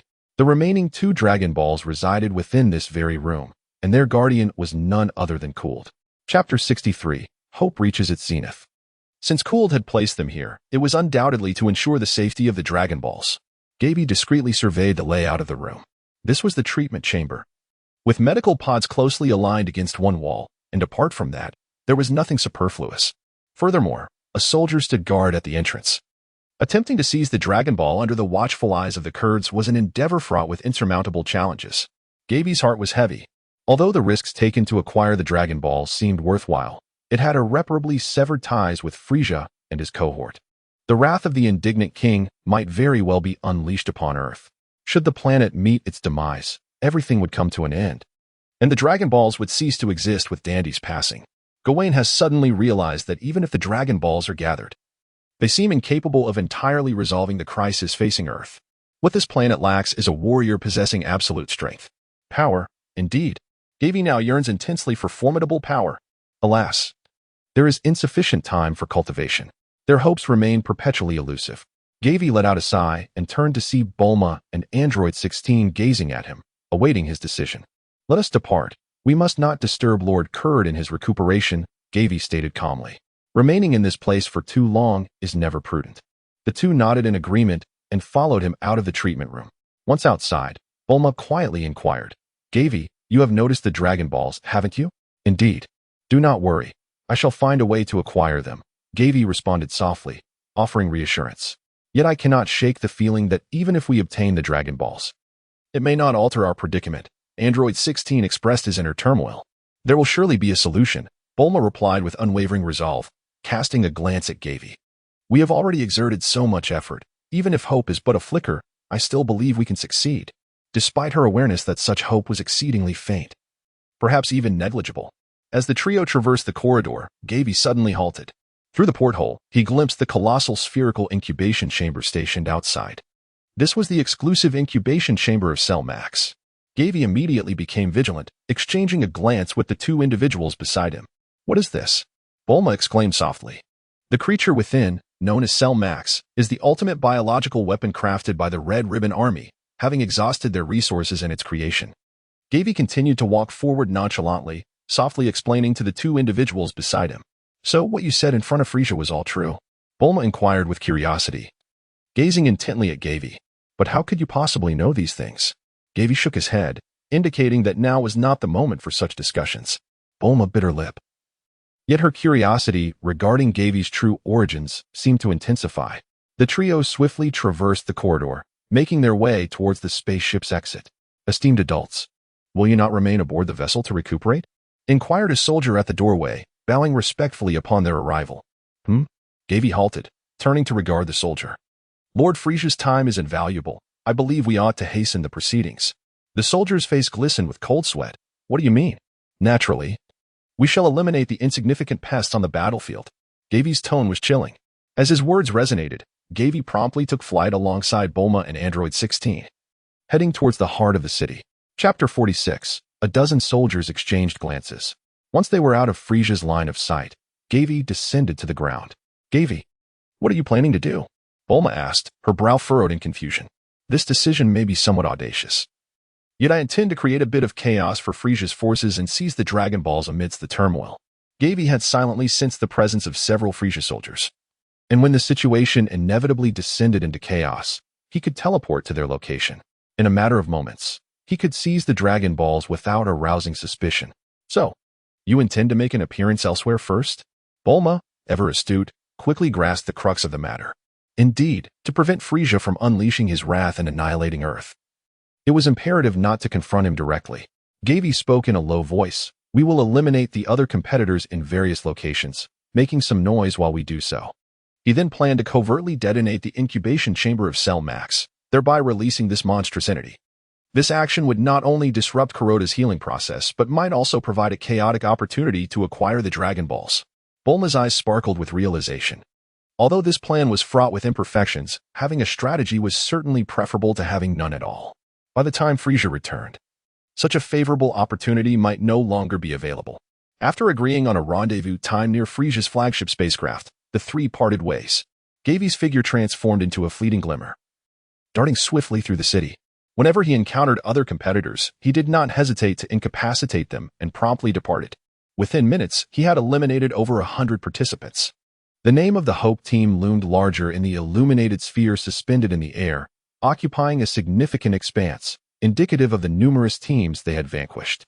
In a brief moment of pause, the name of the Hope Team expanded even further, suggesting that Bulma and number 16 were also making commendable progress. The audacious actions of the Hope Team immediately captured widespread attention. Babidi, at the base of the colossal spaceship, gazed intently at the crystal ball before him, his tendrils quivering with excitement. This individual possesses formidable strength. Once I absorb his energy, I shall have him serve under me. Lord Babidi. This individual's power may very well rival my own. Capturing his energy could prove challenging. I recommend that you directly control him and make him a vital member of our team. Dabura suggested with furrowed brows. You make a compelling point, Dabura. It is indeed a privilege to offer my counsel to you, Lord Babidi. Dabura responded with utmost respect. Meanwhile, a blue-skinned bullfrog perched atop the saucer-shaped spacecraft, contemplatively listening to the discussions of other soldiers. I heard that Lord Tagma was defeated in a single move by Lord Gavie and sustained significant injuries. How utterly useless. After all this time and effort invested by the king, it seems he cannot surpass a newcomer from Earth. Lord Gavie's Hope Team has also ascended to the top, far ahead of the other competing teams. It seems that the title of the foremost warrior of Frieza's army may soon belong to him. After Gavie's cleansing of a small portion of the city, the number of teams swirling within the illuminated sphere had diminished considerably. During this time, Gavie was not merely eliminating adversaries. He had quietly memorized the auras of those participants who were teleported away, hoping to utilize this knowledge to locate Babidi's hiding place. Unfortunately, he found nothing, as if these individuals had never existed on Earth at all. Chapter 64. The whereabouts of Master Karen have been revealed. Among the adversaries eliminated by Gavie, the majority are Earthlings competing for the right to survive. Naturally, there are also Frieza soldiers, whom he finds particularly unappealing. Often, when he presents himself before this crowd, they plead for mercy and surrender. However, his greater concern lies with a faction of contestants marked by a demonic insignia. These individuals appear to possess an immortal essence, able to swiftly recover as if nothing had transpired, even when their necks are broken.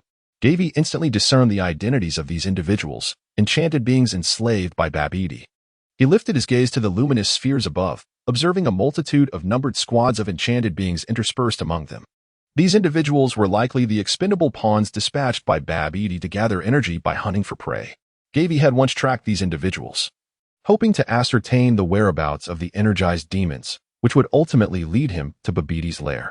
Unfortunately, their departure was similarly executed through teleportation, rather than the original narrative's depiction of a return flight to Babidi's spacecraft. Their presence vanished as abruptly as a stone sinking into the abyss after the teleportation concluded. The majority of these demons possessed mediocre strength, posing little challenge for Gavie. However, this was merely his perspective. The demon's power far surpassed that of most Earthlings. In a secluded corner of the city, a portly man found himself ensnared by several demons. I concede, you monsters. Why do you not spare me? The man's complexion turned ashen, his legs trembled, and his grip on the katana quivered uncontrollably. The demons grinned wickedly, one remarking, "I recall you. Your energy has already been extracted once. To my surprise, your recovery is swift. Now, once more, offer your essence to Lord Babidi." Their laughter echoed ominously. "After absorbing your energy this time, we shall capture you alive for further examination." In a fit of rage, the portly man swung his blade. With a sickening squelch, a demon's neck erupted in blood, dark and viscous, soon ceasing to flow. In retaliation, the demon delivered a powerful punch to the man's cheek, sending him crashing against the wall. After a struggle, he managed to rise from the ground. The other demons, witnessing this, snarled eagerly, preparing to pounce. "Enough of this. Let us proceed," commanded one who appeared to be their leader, his tone icy. The demons stiffened in response. One demon brandished a container with a large needle and lunged towards the man's waist. The portly man's strength ebbed rapidly, his pupils dilating in response. Trembling, he reached into his bosom with his left hand and retrieved a green bean. Just as he was about to consume it, an unknown figure appeared beside him, effortlessly striking the attacking demon away. The man gaped in astonishment at the unfamiliar face. The stranger bore a stern countenance, with sharp features, and nodded slightly. "Do you know me?" the portly man inquired, bewildered. The stranger smiled faintly, his tone tranquil. "I do not." Momentarily taken aback, the portly man then surveyed his surroundings. The nearby demons, filled with rage, charged simultaneously, only to be effortlessly dispatched by the stranger's swift kicks, rendering them unconscious. Subsequently, the stranger removed the needle-laden container from the man's waist, examined it for a moment, and then shattered it. The portly man exhaled in relief, sincerely expressing his gratitude. "Thank you. I am Akalob." The stranger replied calmly, "Gavie." As those words fell from his lips, Gavie placed a hand on Akalob's shoulder. In the next instant, Akalob was astonished to witness a dramatic transformation of the scenery before him. Where is this? The palace of the celestial beings. Is this the temple? What transpired? How has it been so grievously ravaged? Gavie absent-mindedly touched his nose, swiftly shifting the topic. Is Master Karen still alive? Akairobe nodded, explaining that Master Karen had been searching the lower realms for Earth's next deity, but he had abandoned the quest before the martial arts tournament, claiming he needed to return to Korin Tower. The fact that Cat Master is still alive signifies that the sacred beings can be replanted. Although this news is encouraging, it does little to alleviate the immediate crisis. The sacred beings will not have an opportunity to manifest in this predicament. The individuals gathered in the temple were momentarily taken aback by the sudden appearance of two figures, but they quickly approached. Dandy curiously inquired, "Mr. Gavie, is this person your friend?" "One could say so. Dandy, please attend to his treatment." Gavie then turned to Akairobe, introducing him. "This is the new deity of Earth. It is relatively safe for you to remain here." "The new deity? Are you saying Earth has once again acquired a divine presence?" Akairobe asked in astonishment. "Indeed. I hope to play a significant role for everyone," Dandy replied, somewhat shyly. After ensuring Akairobe was settled, Gavie prepared to depart. "Wait, take this." Akairobe tossed a bean to Gavie, stating, "Do not underestimate this item. It is called a sacred bean. Consuming one not only sustains you for 10 days without hunger, but also heals wounds and restores vitality." Gavie gently caught the magical bean, a peculiar expression crossing his face. "Is there only one left? Hey, this is an exceedingly precious item. It deserves reverence and care, does it not? It can save your life in critical moments." Akalobe appeared genuinely concerned that Gavie did not fully grasp the significance of this small bean. "Thank you." After expressing his calm gratitude, Gavie's figure vanished without a trace. Akalobe gazed at the spot where Gavie had disappeared, pondering to himself how incredibly cool this individual was, reminiscent of his former friend, Goku. This thought stirred a sense of nostalgia for Goku within him. Upon returning to West City, Gavie glanced at the time. The moment to meet Bulma and the others was fast approaching. Just as he prepared to take action, he noticed a commotion nearby. Gavie furrowed his brow and turned the corner of the street, directing his gaze towards the source of the commotion. He beheld a throng of people gathered around a cloaked figure, fervently chanting, "Mr. Mark. Mr. Mark. Surely Mr. Mark will retain his championship title at the martial arts tournament, just as he did last time. Indeed, Mr. Mark has claimed the championship 3 times in a row. He is the strongest among all the competitors. Mr. Mark, you are the last hope for our planet. You must vanquish that demon Babidi and save the Earth." Without a doubt, Mr. Mark's prowess is beyond question. Section 47. Mr.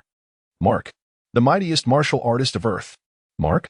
Javi squinted slightly, keenly scrutinizing the figure cloaked in a cape. This individual appeared to be in his 40s or 50s. With a robust physique and a considerable stature, adorned with a heavy golden belt cinched at his waist, he sported a voluminous, tousled mane, exuding an aura of masculinity. The only flaw was his pronounced baldness, his forehead gleaming with a conspicuous sheen.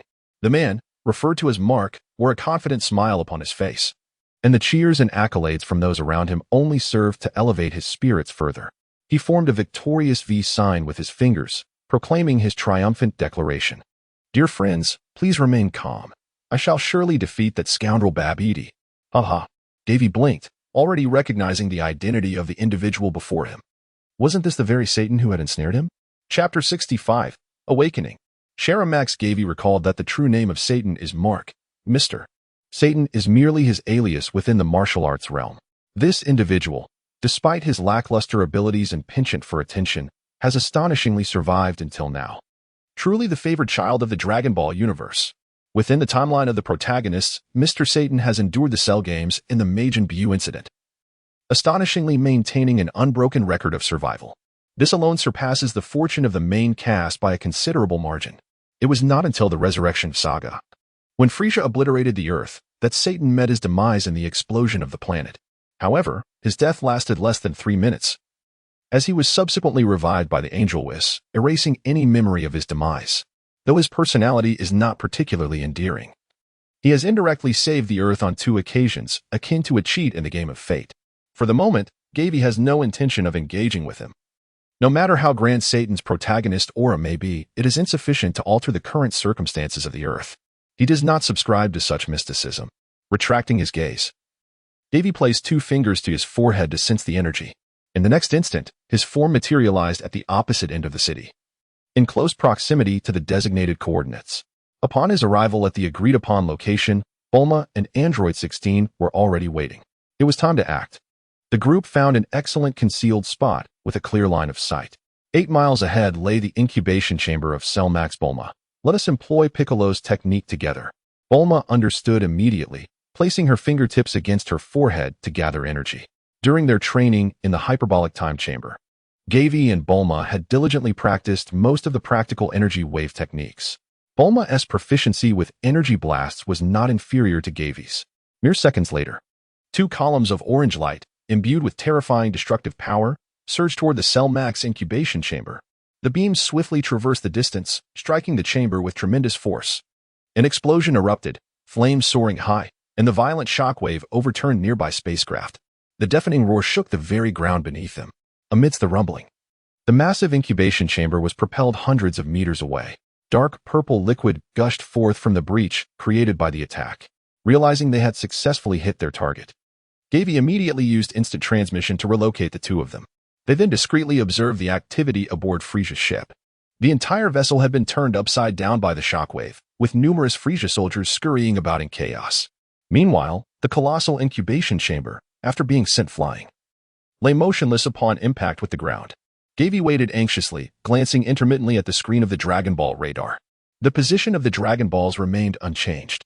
But why was Cell Max unresponsive? Could it be that it had already been defeated? Furthermore, why was Kurd also silent? Gavie contemplated numerous scenarios, even suspecting that the Dragon Balls might be a trap, with Frieza and his progeny lying in wait for an opponent to make a move. At that moment, 3 brilliant orbs of orange fire erupted from the spot where Gavie had unleashed his energy wave. The flames surged forth like a tidal wave, devouring everything in their vicinity, transforming the surrounding area into a blazing inferno. Boom, boom, boom. The muffled sound of explosions resonated in Gavie's ears. Had it not been for his ability to teleport, he would likely have been unable to escape such a vast impact zone in such a brief span of time.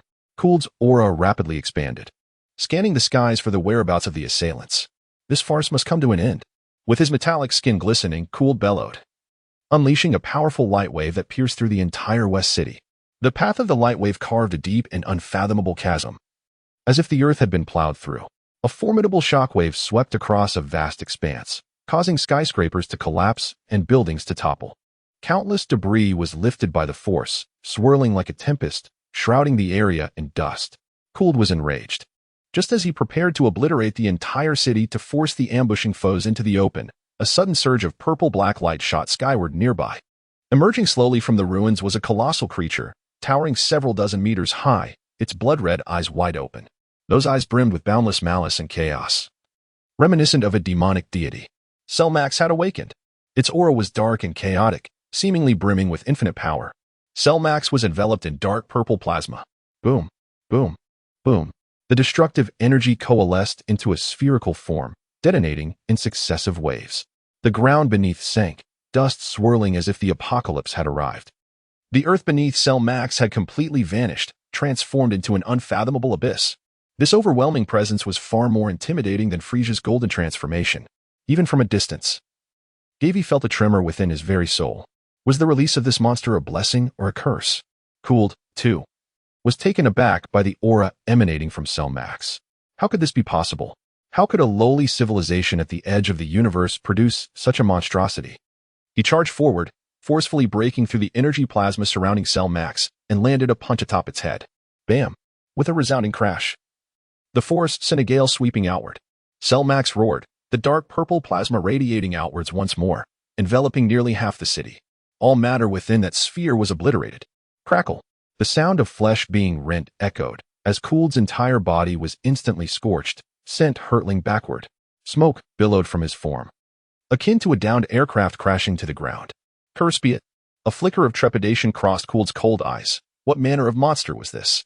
He had never anticipated that this entity could be such a terrifying presence. Lord Cooled. Several soldiers from Frieza's army rushed to his side. Lord Cooled, are you injured? Are you all right? Suddenly, a colossal foot descended from the sky. Boom. The violent force obliterated dozens of nearby buildings, leaving a chasm hundreds of meters deep in the ground. The soldiers were torn to shreds by the powerful gust before the foot even touched down. Despite Cooled's utmost efforts to resist, he was still crushed into the earth by the foot of Cell.Max. Dust and debris swirled together, enveloping the entire battlefield. At that moment, Gavie sensed Frieza's energy rapidly approaching West City. The king must have also detected Cell.Max's presence, hurrying back with utmost urgency. Time was of the essence, and Gavie made a decisive choice. This was our final opportunity to seize the Dragon Balls. He quickly pinpointed the energy signature of a Frieza soldier. This individual was positioned within the flagship, perilously close to the Dragon Balls. I cannot allow you to take this risk alone. At that moment, Bulma grasped Gavie's arm. Upon regaining his footing, Gavie was startled to discover a member of the Frieza force lying supine on the ground, ensnared in a state of unconsciousness. This individual appeared to have sustained a head injury during the tumultuous upheaval of the spaceship. After casting a glance at the Dragon Ball radar, Gavie reproached, "Why did you come to such a perilous place? I could have managed it alone." Chapter 66. Has Gavie transformed into a frog? However, Bulma remained resolute. No. I must accompany you. In case of danger, I can assist you. Gavie sighed, fully aware of Bulma's steadfast nature once she had made a decision. Persuading her otherwise was an arduous task. Moreover, with both of them present at this juncture, the only recourse was to swiftly locate the Dragon Balls and depart together. Inside the spacecraft, extensive damage was evident, with electrical currents buzzing ominously and flames flickering in numerous spots. I believe the medical bay should be this way. Bulma's sense of direction appeared remarkably keen as she guided Gavie through the tilted vessel. Before long, they reached the medical bay. Gavie concentrated, conjuring an energy orb that forcefully shattered the door. Tagma and the two medical personnel succumbed to unconsciousness. A faint, ethereal glow illuminated Gavie's gaze. Two Dragon Balls lay quietly in the corner of the treatment room. Gavie finally exhaled in relief, promptly stepping forward to retrieve the Dragon Ball and placing it into the containment box. At this moment, all 7 Dragon Balls had been gathered. However, he was only carrying 3 on his person. The remaining 4 had previously been entrusted to Goku, who had taken them to King Kai's planet for safekeeping. In order to make a wish, Gavie would need Goku to bring back the Dragon Balls from the hands of the King Kai. As Gavie placed the box into his backpack, Bulma approached him, linking her arm with his, and said, "Shall we go?" Indeed. Suddenly, Gavie's body stiffened. A beam of energy surged towards him at close range. It was Tagma. Gavie and Bulma instantaneously separated, evading the onslaught. This fellow, seemingly unaware of his surroundings, launched a surprise attack without uttering a single word. Gavie's reaction was swift, yet it was still a moment too late. Blood spurted forth, leaving a crimson streak upon his visage. Tagma let out a series of cold, derisive laughs as he launched another energy blast towards Gavie. "Be careful," Bulma exclaimed, her reflexes sharp. In an instant, she swatted the energy projectile away and, filled with indignation, charged at Tagma, delivering a powerful punch that struck him squarely on the bridge of his nose.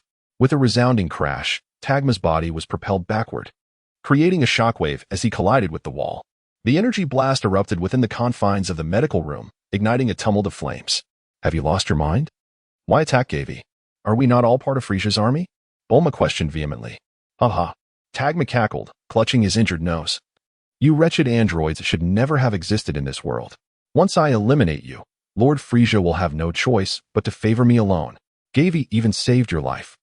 Bulma's chest heaved with fury. Don't be foolish. During my training with Lord Frieza, I have learned the art of cruelty and ruthlessness. I am no longer the gentle, timid person I once was. Tagma's expression twisted, a bloodthirsty grin curling at the corners of his mouth. You shall all perish. Gavin's eyes glimmered with a hint of murderous intent as a crimson radiance surged from his being. In the next instant, he delivered a powerful punch to Tagma's abdomen. The impact sent Tagma's body crashing through several layers of bulkheads, ultimately plummeting into the void of space. Already grievously wounded and lacking any strength to recover, he stood no chance against Gavin, not even able to withstand a challenge from Bulma, who could easily overpower him. Gavie pursued relentlessly, halting at the edge of the spacecraft, his fingertips coalescing into a devastating surge of energy. As he focused intently, preparing to unleash the annihilating magic beam, a figure suddenly leaped high from the ground, crimson eyes locking onto Gavie's with piercing intensity. An exchange ensued. A dispassionate electronic synthesized voice resonated in Gavie's ears. A flash of orange light struck him, and he felt as though his very soul were being torn asunder. After a dizzying whirl, Gavie finally regained his composure. Raising his gaze, he beheld a visage that mirrored his own. This face, with its chiseled features reminiscent of an artist's precise carving, bore a smile that was both enigmatic and slightly foreboding, exuding an air of sinister charm. Gavin was momentarily stunned, and then a wave of panic surged within him. He hastily lowered his gaze to examine his hands. No, his claws. In that instant, realization struck him like a thunderbolt. His body had been exchanged with that of Captain Jinyu. A chill ran down his spine. He still harbored numerous vital items in his possession. The Dragon Balls were of utmost importance. Should Jinyu discover these treasures, their entire faction would be compromised, and his life would be in jeopardy. Captain Jinyu, what do you mean by this? Gavin suddenly noticed that his voice sounded foreign, transformed into an electronic, synthesized tone. He nearly succumbed to fury, grinding his teeth in resentment towards Jinyu. It appeared that Jinyu paid no heed to his words, instead surveying his newly acquired body with increasing satisfaction, a smile curling at the corners of his mouth. To Gavin's astonishment, Jinyu began to shed tears, two streams cascading down his face. Oh, after so many years. Do you know how I have endured all this time? Jinyu erupted into laughter, the sound imbued with an infinite depth of sorrow and bitterness. Abruptly halting his mirth, his tone shifted to one of fervent excitement. I have finally transformed back from a frog to a human. What a flawlessly perfect body this is. The sensation is sublime. Truly, it is no wonder that I could defeat Tagoma. I will cherish this form dearly. Observing Jinyu's manic and elated demeanor, Gavin felt utterly bewildered. He cautiously interjected, seeking congratulations. Captain Jinyu, but please, come yourself. Jinyu cast a glance at the now frog-formed Gavin, stating, Gavin, I am truly grateful to you. Rest assured, since you have addressed me as your captain, I shall protect you. However, remember this, you must remain loyal to me. Gavie swallowed hard and nodded with difficulty, understanding. Jinyu smiled appreciatively. I have great faith in you. Your pre-battle dance was quite impressive. However, it still falls slightly short of the perfection I envision. From now on, stay by my side and learn diligently, and I shall seek out a body that suits you perfectly. Thank you very much, Captain. Gavie felt his entire being stiffen, as if his life as a frog had plunged into a realm of desolation. Gavie. At that moment, a voice filled with concern echoed nearby. With a swift motion, Jinyu grasped the frog Gavie firmly in his hand, concealing him behind his back. Gav's breath suddenly became labored, rendering him unable to utter a word. Jinyu warned softly, if you wish to see that woman spared, I suggest you remain composed. Moments later, Bulma approached the two of them. Let us depart swiftly, she urged. Very well. We shall proceed according to plan, Jinyu replied calmly. Gavina was engulfed in a chill, as the audacious Jinyu dared to fully usurp his identity. However, when Bulma approached Gavina, her expression suddenly turned serious. Bulma spoke, by the way, Gavina, Lord Frieza has instructed you to deliver this to him. What is it? Jinyu inquired with curiosity. In the next moment, Bulma rummaged through her waist pouch and produced a small remote control. Just as Jinyu reached out to take it, Bulma pressed one of the buttons. With a crackling sound, Jinyu's body went rigid, collapsing straight onto the ground. Chapter 67. Can Jinyu not usurp Cell? Gavie was taken aback. But he swiftly broke free from his restraints and leaped out of Jinyu's palm. How infuriating. The manner of movement was so awkward. Gavie was on the verge of losing his mind over Jinyu, wishing he could stomp on his face with all his might. Hold on. Suddenly, Gavie realized that harming Jinyu would ultimately be equivalent to inflicting pain upon himself. What a disheartening predicament. Having his body usurped by Jinyu had completely disrupted all of his plans. In his original form, utilizing the Kaioken at 20 times would have granted him a power level surpassing that of a Super Saiyan. After finally becoming a key member, he never anticipated that he would be switched out of his own body. I was too careless, falling prey to that scoundrel Jinyu's ambush. Immediately, Gavie leaped onto Jinyu's face, gripping his mouth and fervently staring at him, repeatedly chanting, "Exchange. Change." Bulma had initially been quite worried. However, upon witnessing the frantic, disoriented frog, she couldn't help but smile. "Gavie, I completely understand your current feelings, but let's not rush. We will discuss this once we are safely away from here." Bulma reached down to grasp the frog and hoisted Gavie's original body, swiftly departing from the spaceship. Once she had taken Gavie far from Frieza's colossal spacecraft and ensured the surroundings were secure, she finally exhaled in relief. "Phew, we have finally escaped that dreadful place." Bulma softly sighed, gazing down at the frog in her hands. The frog Gavie still bore an expression of rage, seemingly unwilling to accept such a reality. "That despicable Jinyu dared to take over my body. How utterly vile!" Gavie exclaimed with immense frustration. Gavie could hardly fathom how dire the situation would be without Bulma by his side. He subsequently felt a sense of relief, grateful that she had accompanied him. Otherwise, things might have taken a turn for the worse. "So, do not overexert yourself. Allow me to assist you from time to time," Bulma said earnestly as she gently set Gavie down on the ground. Gav's body quivered slightly in surprise. With curiosity, he inquired, "By the way, Bulma, how did you discern Jinyu's true identity?" It is worth noting that at that time, you had not witnessed the process of Jinyu's transformation. Even while speaking, Jinyu imitated your usual tone. "I merely guessed," Bulma replied, a mysterious smile playing at the corners of her lips. "Perhaps it is simply due to the extensive time spent in your company that I have grown so familiar with all your nuances." Gawain was momentarily taken aback, and it took him a while to regain his composure. The indignation that had once filled his heart had significantly subsided. He began to reflect on the myriad interactions he had shared with Bulma. Within the confines of the hyperbolic time chamber, the two often found themselves embroiled in fervent debates over various scientific inquiries. During their training sessions, their competitive spirits had led to several rifts in their relationship. Particularly, when she inquired about his true origins and discovered the deception, her frustration was palpable. Although their exchanges frequently involved banter, quarrels, and skirmishes, they were also interspersed with tender moments. Contemplating these recollections, Gawain's heart grew heavier, for now, he found himself merely a frog. All of this was the fault of Jinyu. Gavie once again leaped onto Jinyu's face. "Bulma, awaken Jinyu." Bulma pressed the remote control.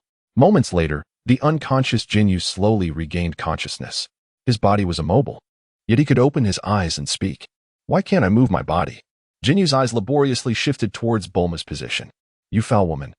What have you done to me?" Bulma ignored him, silently awaiting Gavie's next move. "Captain Jinyu, please, let us exchange our bodies back." "Damn it, Gavie. I had such high hopes for you. Yet you have betrayed me. How dare you seize my body without consent?" Gavie menacingly threatened. "Refuse to exchange? Then I shall kill you immediately." Jinyu let out a cold laugh. "Fool. This is your body. If you kill me, you shall remain trapped in it forever." Gavie found himself utterly helpless, as his adversary held a powerful leverage over him, rendering his threats ineffective. Observing Gavie's silence, Jinyu grew increasingly arrogant. "What now? Haha. I know you cannot bear to harm your own body. Furthermore, if you were to kill me, you would merely become a frog for the rest of your life. Therefore, Gavie, it would be wise for you to release me. Once I acquire a superior body, I might even return the favor," Jinyu declared with unwavering confidence. Gavie was enraged. "You are utterly incapable of unleashing the full potential of this body. I fear that when the time comes, you will humiliate yourself before Lord Frieza, earning his disdain." "Humph. My loyalty to King Frieza is as evident as the sun and moon, and the king is well aware of this. Moreover, I am a pivotal figure in his grand design, far surpassing your significance. As Gavie realized that Jinyu was impervious to reason, he found himself at a loss. At that moment, the earth trembled violently. Gavie, unsteady on his feet, collapsed onto the ground. His face was etched with astonishment as he gazed skyward. Above the city, a dark violet orb, more radiant than the sun itself, hovered ominously. The entire sky was bathed in a purple hue. The orb emanated an overwhelming aura of chaos, as if it could obliterate the world at any moment. Unrestrained, the entity known as Shara Max seemed poised to annihilate the entire earth. Gavie's heart convulsed violently, sending a chill coursing through his entire being. This overwhelming sense of oppression was unprecedented. If left unchecked, it seemed that all of humanity would perish beneath the devastating blow of Shara Max. Damn it, Jinyu. Gavie leapt once more onto Jinyu, fervently twisting his head. Do you see? That formidable body is the true target you should aim to exchange. A flicker of horror crossed Jinyu's eyes. What a joke. How could such a terrifying creature possibly exist on Earth? As he watched, the luminous sphere began its inexorable descent. Gavie was agitated. You have seen it, haven't you? Quickly unleash your skills upon it. At this moment, his sole concern is to protect the Earth, disregarding all else. It is impossible. The distance is far too great. Moreover, my exchange ability requires direct eye contact with the target to activate. A look of panic filled Jinyu's expression. Then you can first exchange with me, and I can instantaneously transport you before it, Gavie promptly suggested. This is out of the question. Jinyu firmly rejected the idea, stating that he would rather face death than revert back to being a frog. Upon hearing this, Gavie made several more attempts to persuade him, yet Jinyu remained resolute. Unmoved by his words, Gavie, feeling disheartened, resignedly murmured, Then you may as well join us in our burial. Suddenly, a crackling sound of electricity filled Gavie's ears. He looked down to find Jinyu once again falling into unconsciousness. Gavie, do not relinquish hope until the very last moment. Moreover, we still possess the Dragon Balls. Bulma calmly interjected. Her words illuminated Gavie's mind. Until that moment, he had been ensnared in a mental impasse. The possibility of reclaiming his body could be entirely realized through a wish to the eternal dragon. It was the abruptness of Jinyu seizing his body that had profoundly shaken his morale. Gavie's gaze gradually grew resolute, and reason returned once more. Bulma, remove everything from Jinyu. Chapter 68. Has Frieza once again safeguarded the Earth? The entire West City was bathed in a purple hue cast by the energy sphere of the airborne Cell Max. The tumultuous winds surged violently, hurling the small frog, Gavie, into the air. Fortunately, a warm hand grasped him firmly. The frog's body was too fragile and diminutive. Had the winds been any stronger, Gavie might have been torn to shreds. The tempest intensified, causing the ground beneath them to crack and fracture with every passing moment. Gavie felt a numbing pain coursing through his body, the wind buffeting him so fiercely that he could barely open his eyes. Gavie, everything has been retrieved. What shall we do next? Bulma inquired anxiously. Find Goku. Before he could finish his sentence, Gavie could no longer hold on and succumb to unconsciousness. Damn it. I have declared that only I shall bring destruction to Earth. Jiao's furious roar jolted Gavie awake, though he was uncertain how long he had been unconscious. As he gradually opened his eyes, he felt a comforting warmth enveloping him. Soon, he beheld the colossal and radiant violet-black plasma sphere suspended in the sky, along with a golden figure standing defiantly against the energy orb. Gavie widened his eyes in disbelief. The king, once again, had protected the Earth? What on earth was happening? Gavie turned his head, a twinge of concern for Bulma's safety coursing through him as he searched for her silhouette. Suddenly, a delicate hand gently pressed down on his body. Gavie, please, don't move. Bulma's voice reached his ears, so close that it brought him a sense of solace. Gavie attempted to turn his head to glance at Bulma, only to discover that his entire body was enveloped by an unknown substance. He was surrounded by a soft and warm sensation that made him feel so comfortable that he nearly moaned in delight. How peculiar. What was happening? Where exactly was he? He faintly caught a whiff of a delicate fragrance that was intoxicating, further piquing his curiosity. Had Bulma placed him in a pocket? Yet, the battle suit was not designed with pockets. Gavie curiously prodded the object encasing him with his paw, which was as soft as cotton candy yet imbued with a remarkable elasticity. Bulma's fingertips swiftly grasped Gavie's restless paw, admonishing, Gavie, behave yourself. Do not touch that recklessly. Gawain was momentarily taken aback before he comprehended the situation. His body had been ensconced by Bulma within the armor of a battle suit. Although a thin layer of spandex separated them, he felt utterly petrified and rigid.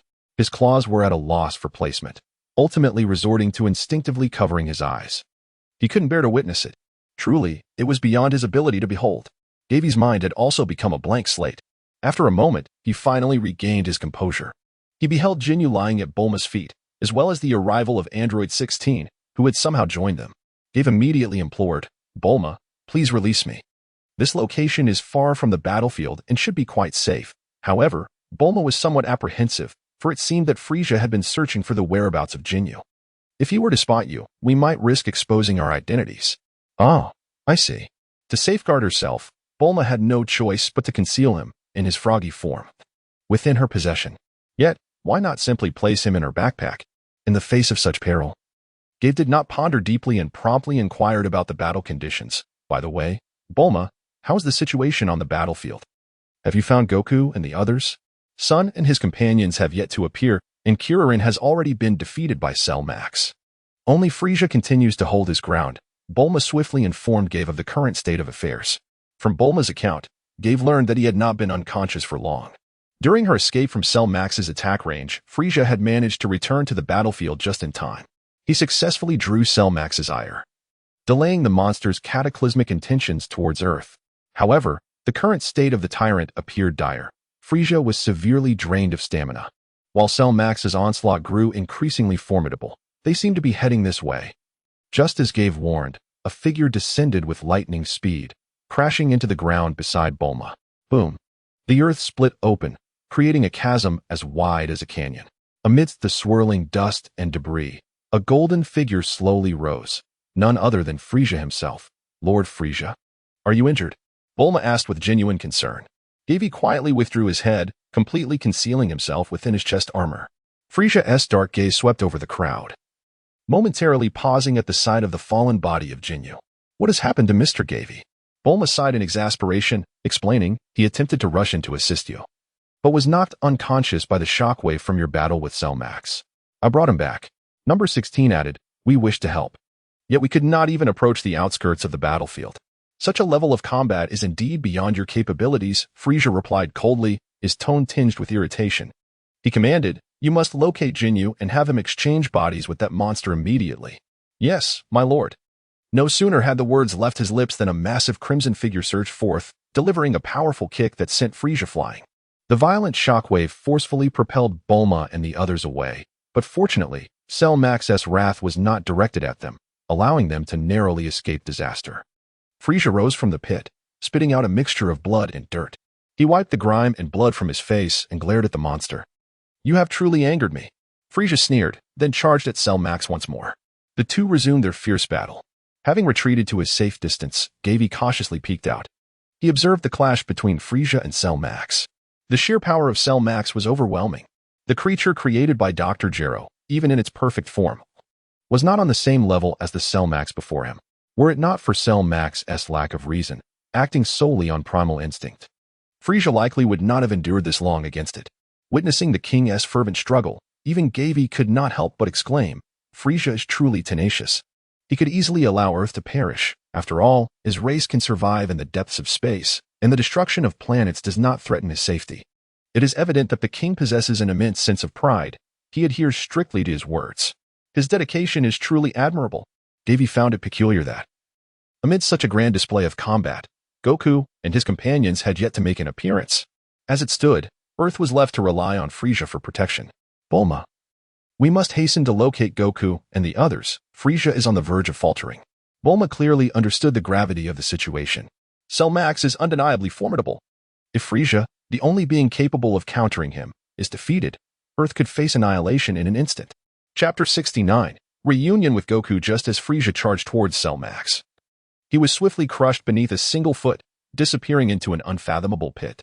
The city crumbled under the violent shockwave, countless structures collapsing in its wake.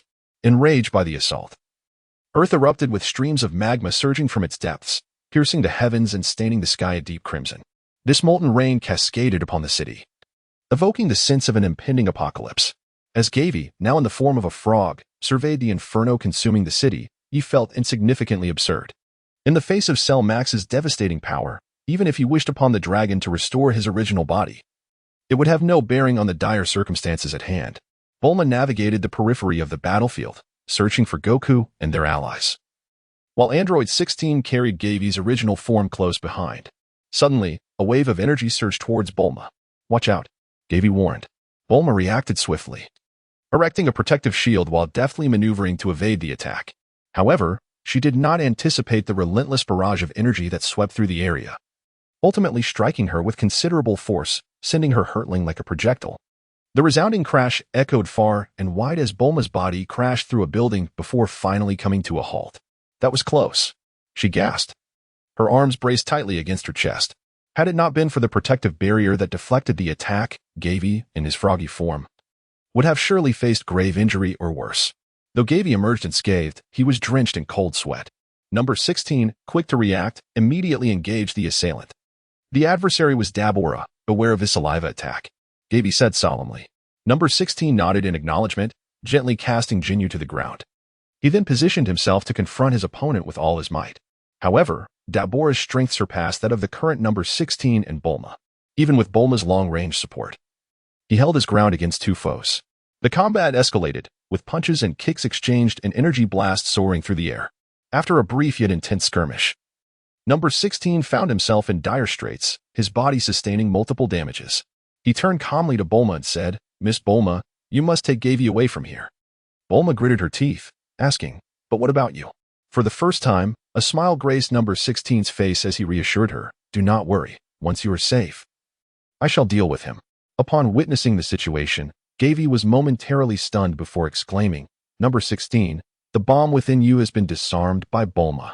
Number 16, taken aback by the revelation, smiled with relief, "It's all right. Hurry and leave. You are the hope of this world and must not encounter any misfortune." A sinister laugh escaped from Dabura. "None of you will escape." As his words fell, a long spear materialized in his palm, hurling towards Bulma with astonishing speed, akin to a bolt of lightning. Despite Bulma's desperate attempts to evade, the spear struck true, piercing her shoulder and emerging from her back. Stumbling, she steadied herself against the wall, clutching her blood-soaked wound, her complexion pale. "Don't mind me. Just go." Number 16 dashed in front of Dabura, attempting to block his pursuit.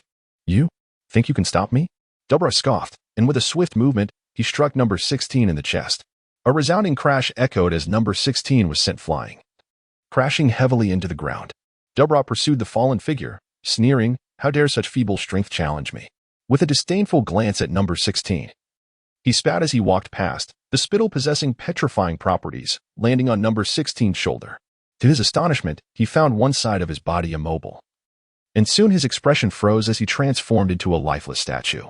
"You two truly share a deep bond," Dabura coldly observed, fixing his icy gaze upon Bulma and the infant Gavie in her arms. "Allow me to grant you a final farewell." Once more, he conjured the long spear, lunging it swiftly towards Bulma. Just as the spear closed in, a fist suddenly struck it with tremendous force. The impact resounded with a deafening noise as the spear shattered under the mighty blow. A powerful shockwave erupted from the point of collision, sending Dabura staggering back, his chest heaving in astonishment. Recognizing the emblem on the back of the newcomer's martial arts uniform, Gavie and Bulma were filled with joy. The one who had come to their rescue was none other than Goku. "Such an evil presence is certainly not that of a good man," Goku murmured softly, his body crackling with arcs of electricity, the intense golden aura around him causing the surrounding air to pop and crackle. With a deep voice, he declared, "You are no match for me. Depart at once." Hearing this, rage surged within Dabura, his teeth clenched in fury. "How dare you underestimate the king of the demon realm?" With that, he swung his arms violently, summoning two long blades into his grasp, and lunged towards Goku with ferocious intent. The blade slashed through the air with incredible ferocity. But Goku's eyes sparkled with determination as he executed a sweeping kick with his right leg. With a resounding crash, the two blades shattered into numerous fragments. The pupil of Dabura constricted. After the recent confrontation, he sensed a vague numbness in his arms, and his tiger's mouth had directly split. He cast a wary glance at his opponent and gritted his teeth, saying, "Humph. Don't rejoice too soon. The entire universe is now firmly within Lord Babidi's grasp." With that, he swiftly retreated. "Mr. Wukong, we cannot let him escape. Number 16 has been petrified by Dabura's abilities, and only by eliminating him can we restore him," Gavie hastily reminded. Wukong's expression darkened. He did not recognize number 16, nor was he aware of the identity of the voice that had urged him. Yet, His actions were remarkably decisive. His feet slammed into the ground, causing the surrounding buildings to tremble violently. His speed was astonishing, almost instantly crossing several dozen meters to stand before Dabura, delivering a powerful punch. Boom! Another resounding thud echoed. Dabura was struck into the ground, a trickle of blood escaping from the corner of his mouth. He widened his eyes in terror. How could this be? He hadn't even had a chance to resist before being defeated. Just how many monsters are concealed on this little wretched planet? Lord Babidi, teleport me away. Dabura screamed hoarsely. As soon as his words fell, the scenery beneath him shimmered, revealing a circular hatch of a spacecraft. Just as Wukong's energy wave was about to strike him, Dabura vanished. Along with him, the body of Gavie, seized by Jinyu, also disappeared. Wukong immediately pressed his fingers to his forehead, searching for the opponent's energy. However, at that moment, Gavie intervened. Let us not pursue him for now. We have gathered all the Dragon Balls. Wukong halted, canceling his Super Saiyan form. He turned to Bulma and inquired with confusion, Bulma, what is the situation with this frog? It is Gavie, Bulma replied. Her face flushed as she lifted Gavie entirely. How can this be? Wukong scratched his head in bewilderment. Let us return to the temple first. The incident of Gavie being switched bodies by Jinyu left him quite disheartened. The group took the petrified number 16 and returned to the temple together. Wukong. Upon seeing the figures suddenly appear in the square, Yakalob's expression was filled with excitement. He had already learned from Dandi about the return of several old acquaintances and was still somewhat incredulous. Miss Bulma, I have come to treat you. Noticing someone was injured, Dandi rushed over. The group gathered around, momentarily stunned at the sight of Gavie's current appearance. With a sense of helplessness, Gavie swiftly recounted the sequence of events to the group. They inquired about the current state of the conflict. Even those far removed from the battlefield could sense the peculiar tension enveloping the entire planet. An atmosphere reminiscent of an impending apocalypse hung over each heart. Our adversary was formidable, and while awaiting Goku's retrieval of the Dragon Balls, Gavie articulated the pressing issues they faced and outlined his forthcoming strategy. Although Frieza was currently holding back Cell Max, he was on the brink of collapse. Should the tyrant falter or relinquish his defense, Earth would likely be plunged into catastrophe. It was imperative to devise a means to assist Frieza or to subdue Cell. Moments later, Goku returned from King Kai's planet, successfully bringing back the remaining Dragon Balls. As they beheld the 7 orbs pulsating with an orange glow, the Pilaf gang was overcome with a mix of emotions. Is this what the Dragon Balls are? Doctor. Hito inquired with great curiosity. Can these orbs truly grant any wish?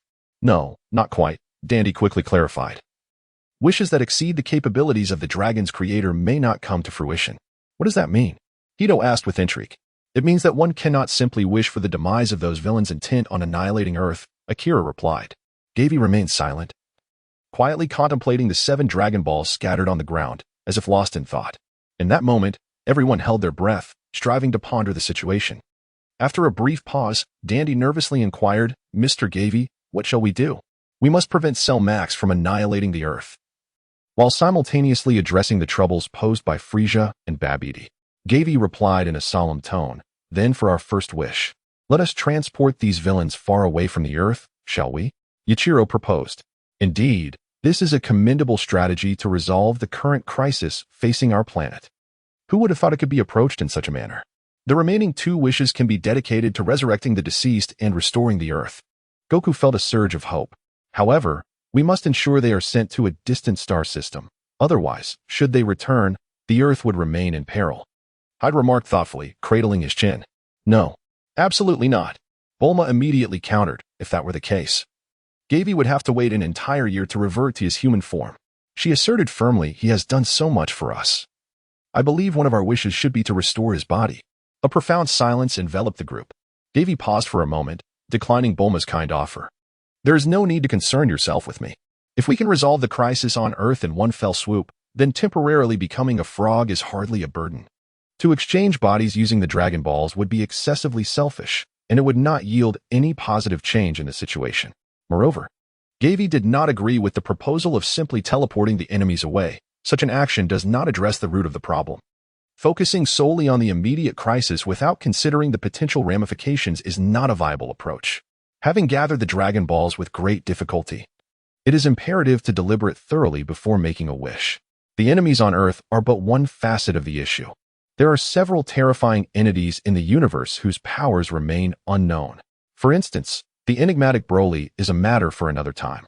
Merely utilizing the Dragon Balls from Namek, which have already enhanced Moro with 3 wishes, poses a significant future threat.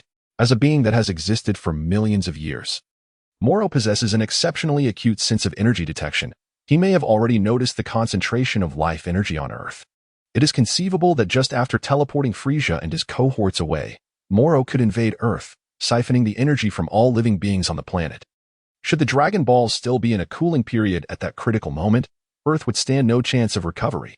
Furthermore, Zamasu has made ominous declarations, claiming that he and his allies intend to eradicate humanity across all timelines in the entire universe. This individual can wield the Super Dragon Balls from various parallel universes almost without restriction, creating countless formidable dark beings. He is, quite frankly, an existence akin to a bug in the system. These adversaries are truly an insufferable headache. Gavie let out a sigh, turning his gaze towards Bulma. Bulma's eyes lingered on him, as if she had been attentive to his every move. Gavie, what are your intentions?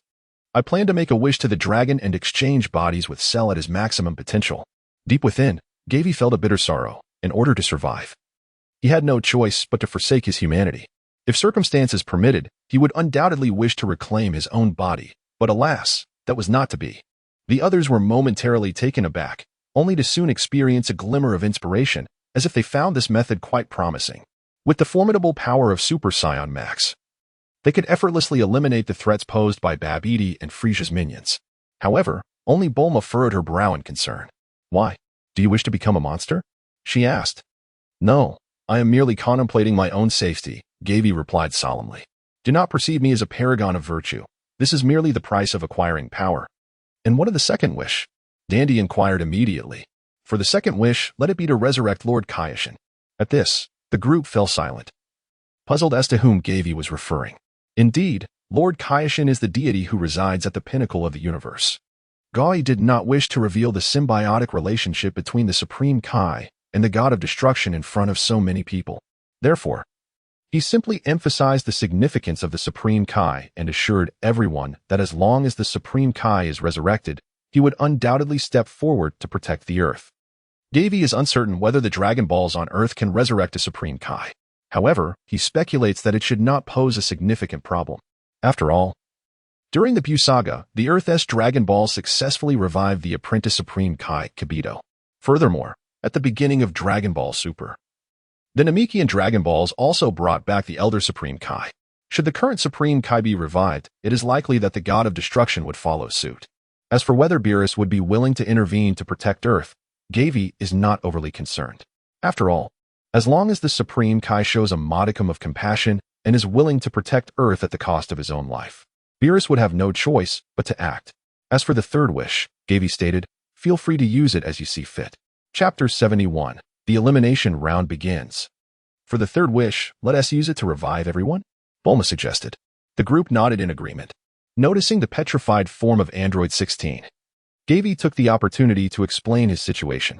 The issue surrounding Android 16 is quite complex. Aside from defeating Dabura, there are no other means of revival. Thus, he specifically instructed Mr. Popo to preserve 16's statue carefully.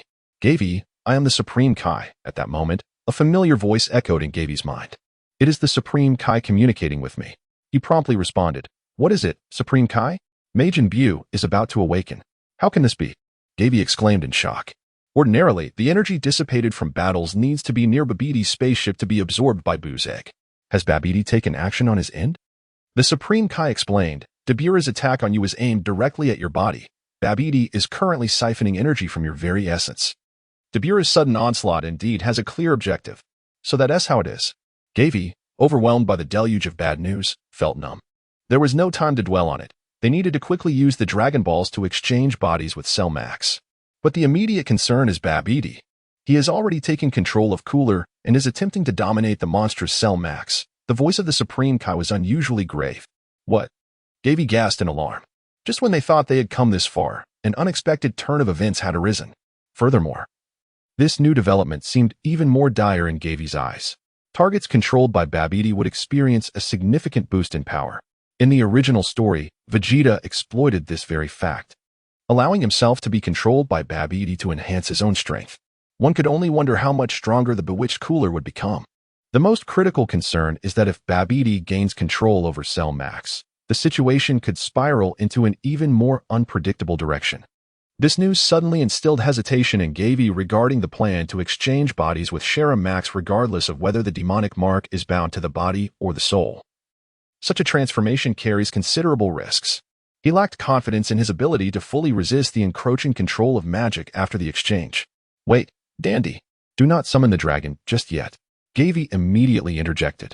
What's wrong? Has something happened? Dandy halted his actions, gazing at Gavie with a look of confusion.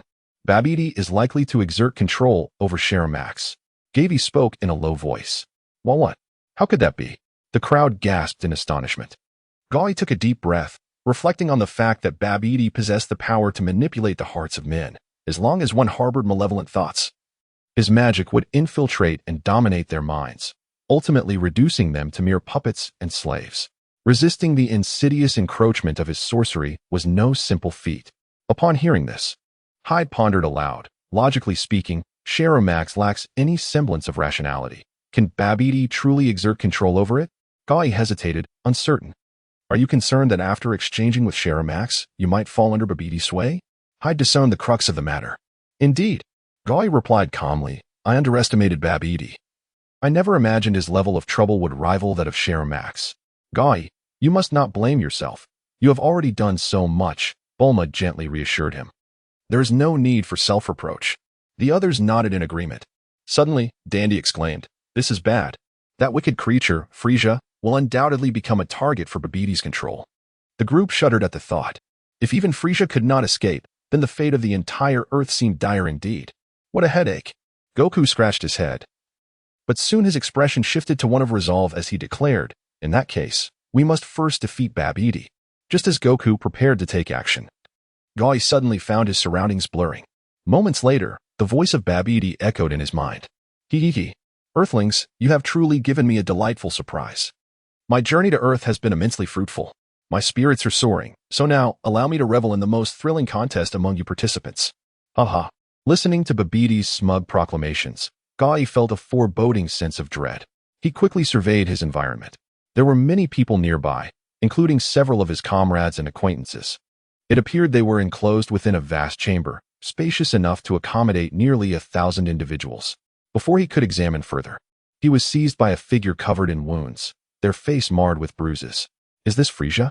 Frieza's visage was filled with rage and hatred, his eyes glowing a sinister crimson, and his entire countenance twisted into a grotesque, terrifying grimace. Gavie found himself in a state of bewilderment, instinctively exclaiming, Lord? Captain Ginyu, I have been searching for your whereabouts. Frieza's expression darkened, as if he were on the verge of devouring someone. While I was engaged in battle, where were you? I am not Ginyu. I am Gavie.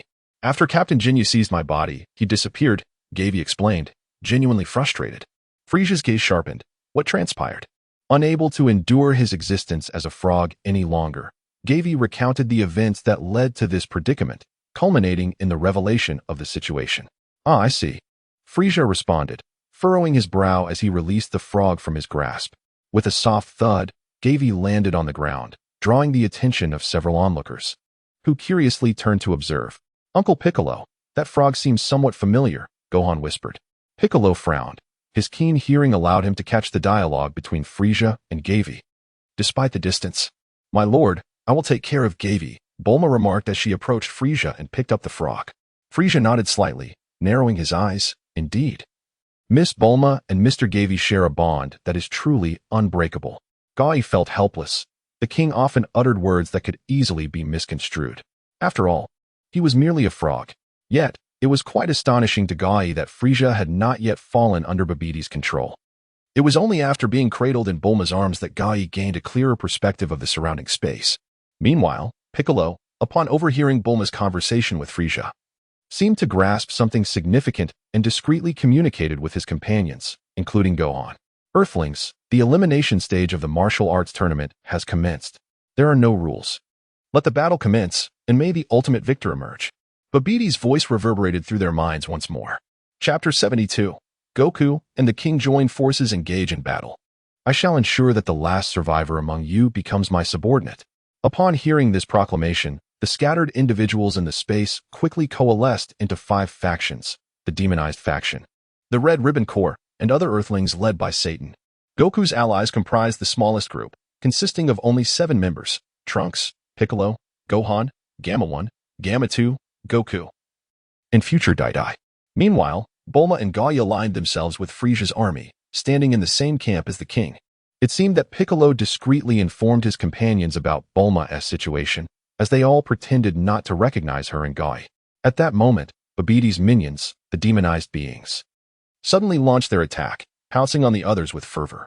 Before the targets could react, a flurry of crimson beams pierced through the bodies of all the demonized beings. With a resounding explosion, they were reduced to mere dust. The demonized faction was utterly annihilated. Satan stood in shock, mouth agape, oblivious to the drool trickling down his face. Frieza casually blew the smoke from his fingertips, his eyes glinting with amusement. However, the next moment, his gaze froze. Goku, how unexpected to see you alive. I've been pondering your existence. Goku and future Dai stepped forward from their ranks.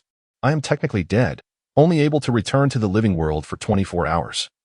Goku remarked, pointing at the halo above his head. He then spoke solemnly, Frieza, I know you harbor deep resentment towards me, but we must unite against Babidi. Oh dear. You, who consider yourself righteous, propose an alliance with a villain like me? How amusing. Frieza scoffed. Whether you acknowledge it or not, we are currently no match for Babidi. Goku's gaze was piercing.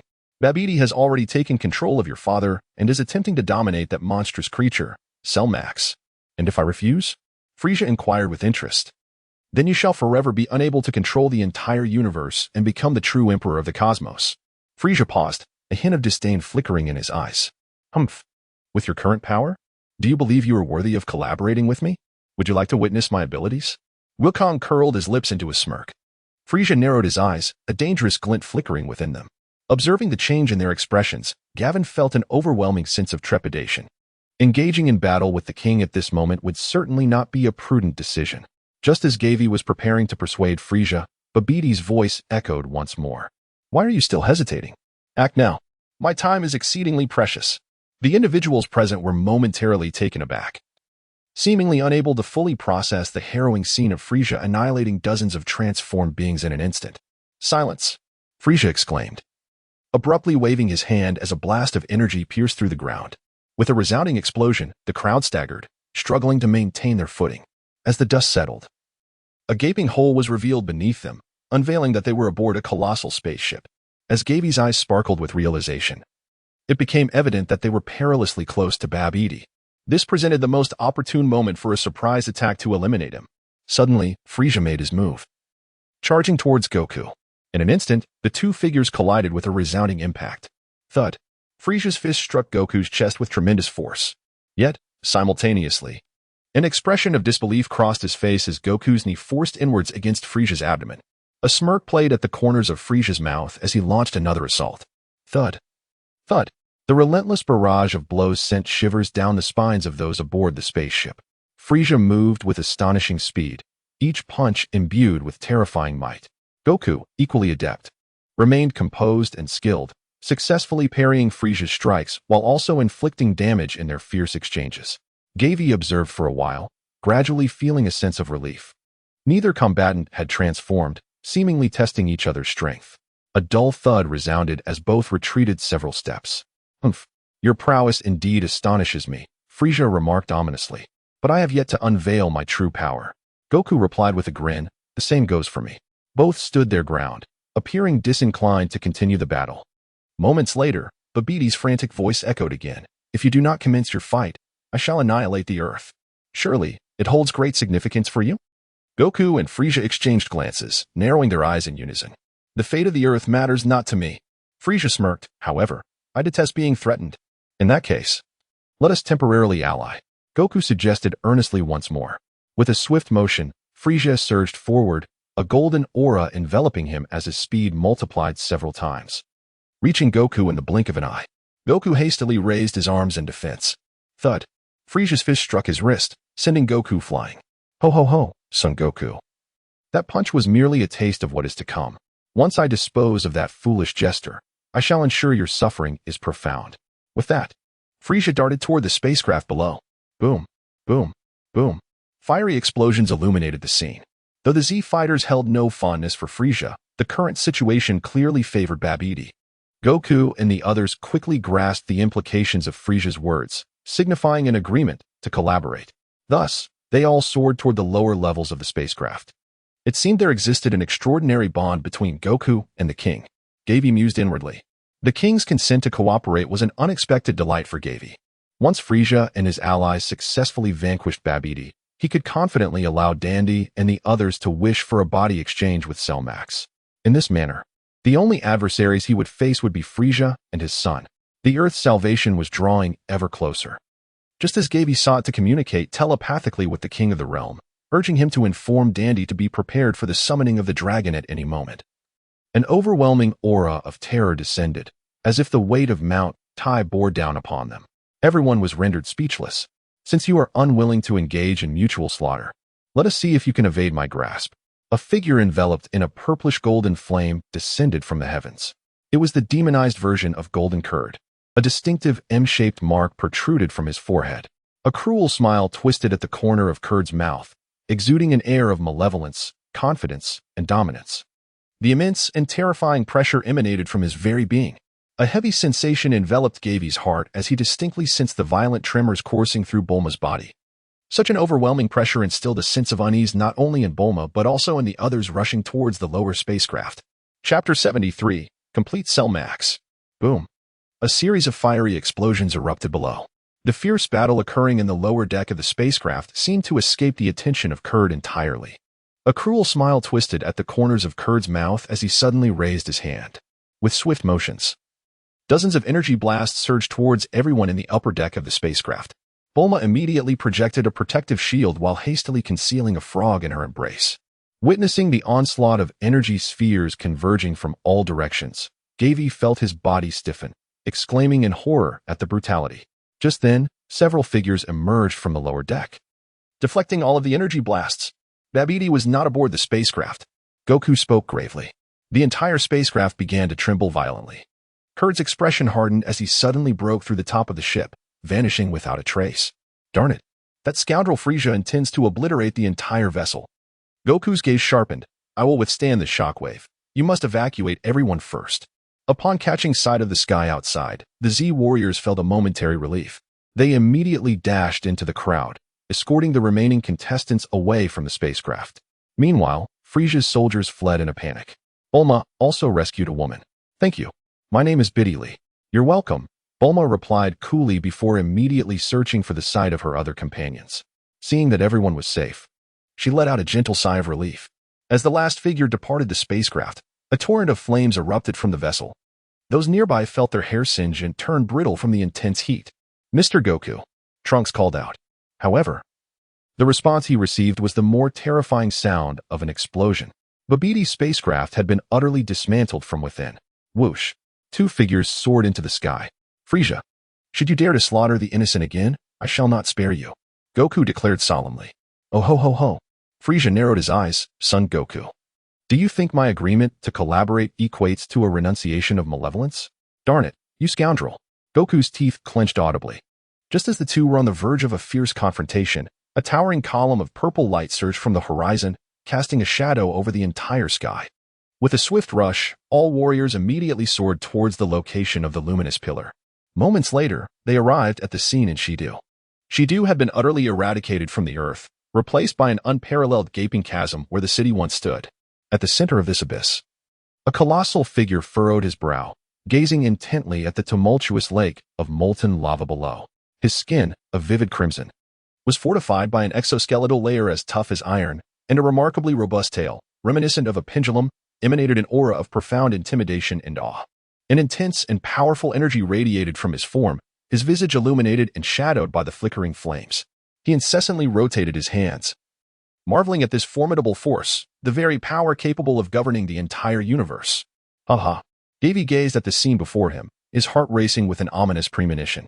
Nukong, too, widened his eyes, sensing a presence that felt distinctly different from the previous incarnation of Cell Max. Frieza, observing the unfolding events, felt a twitch at the corner of his eye. This creature had somehow acquired cognitive abilities.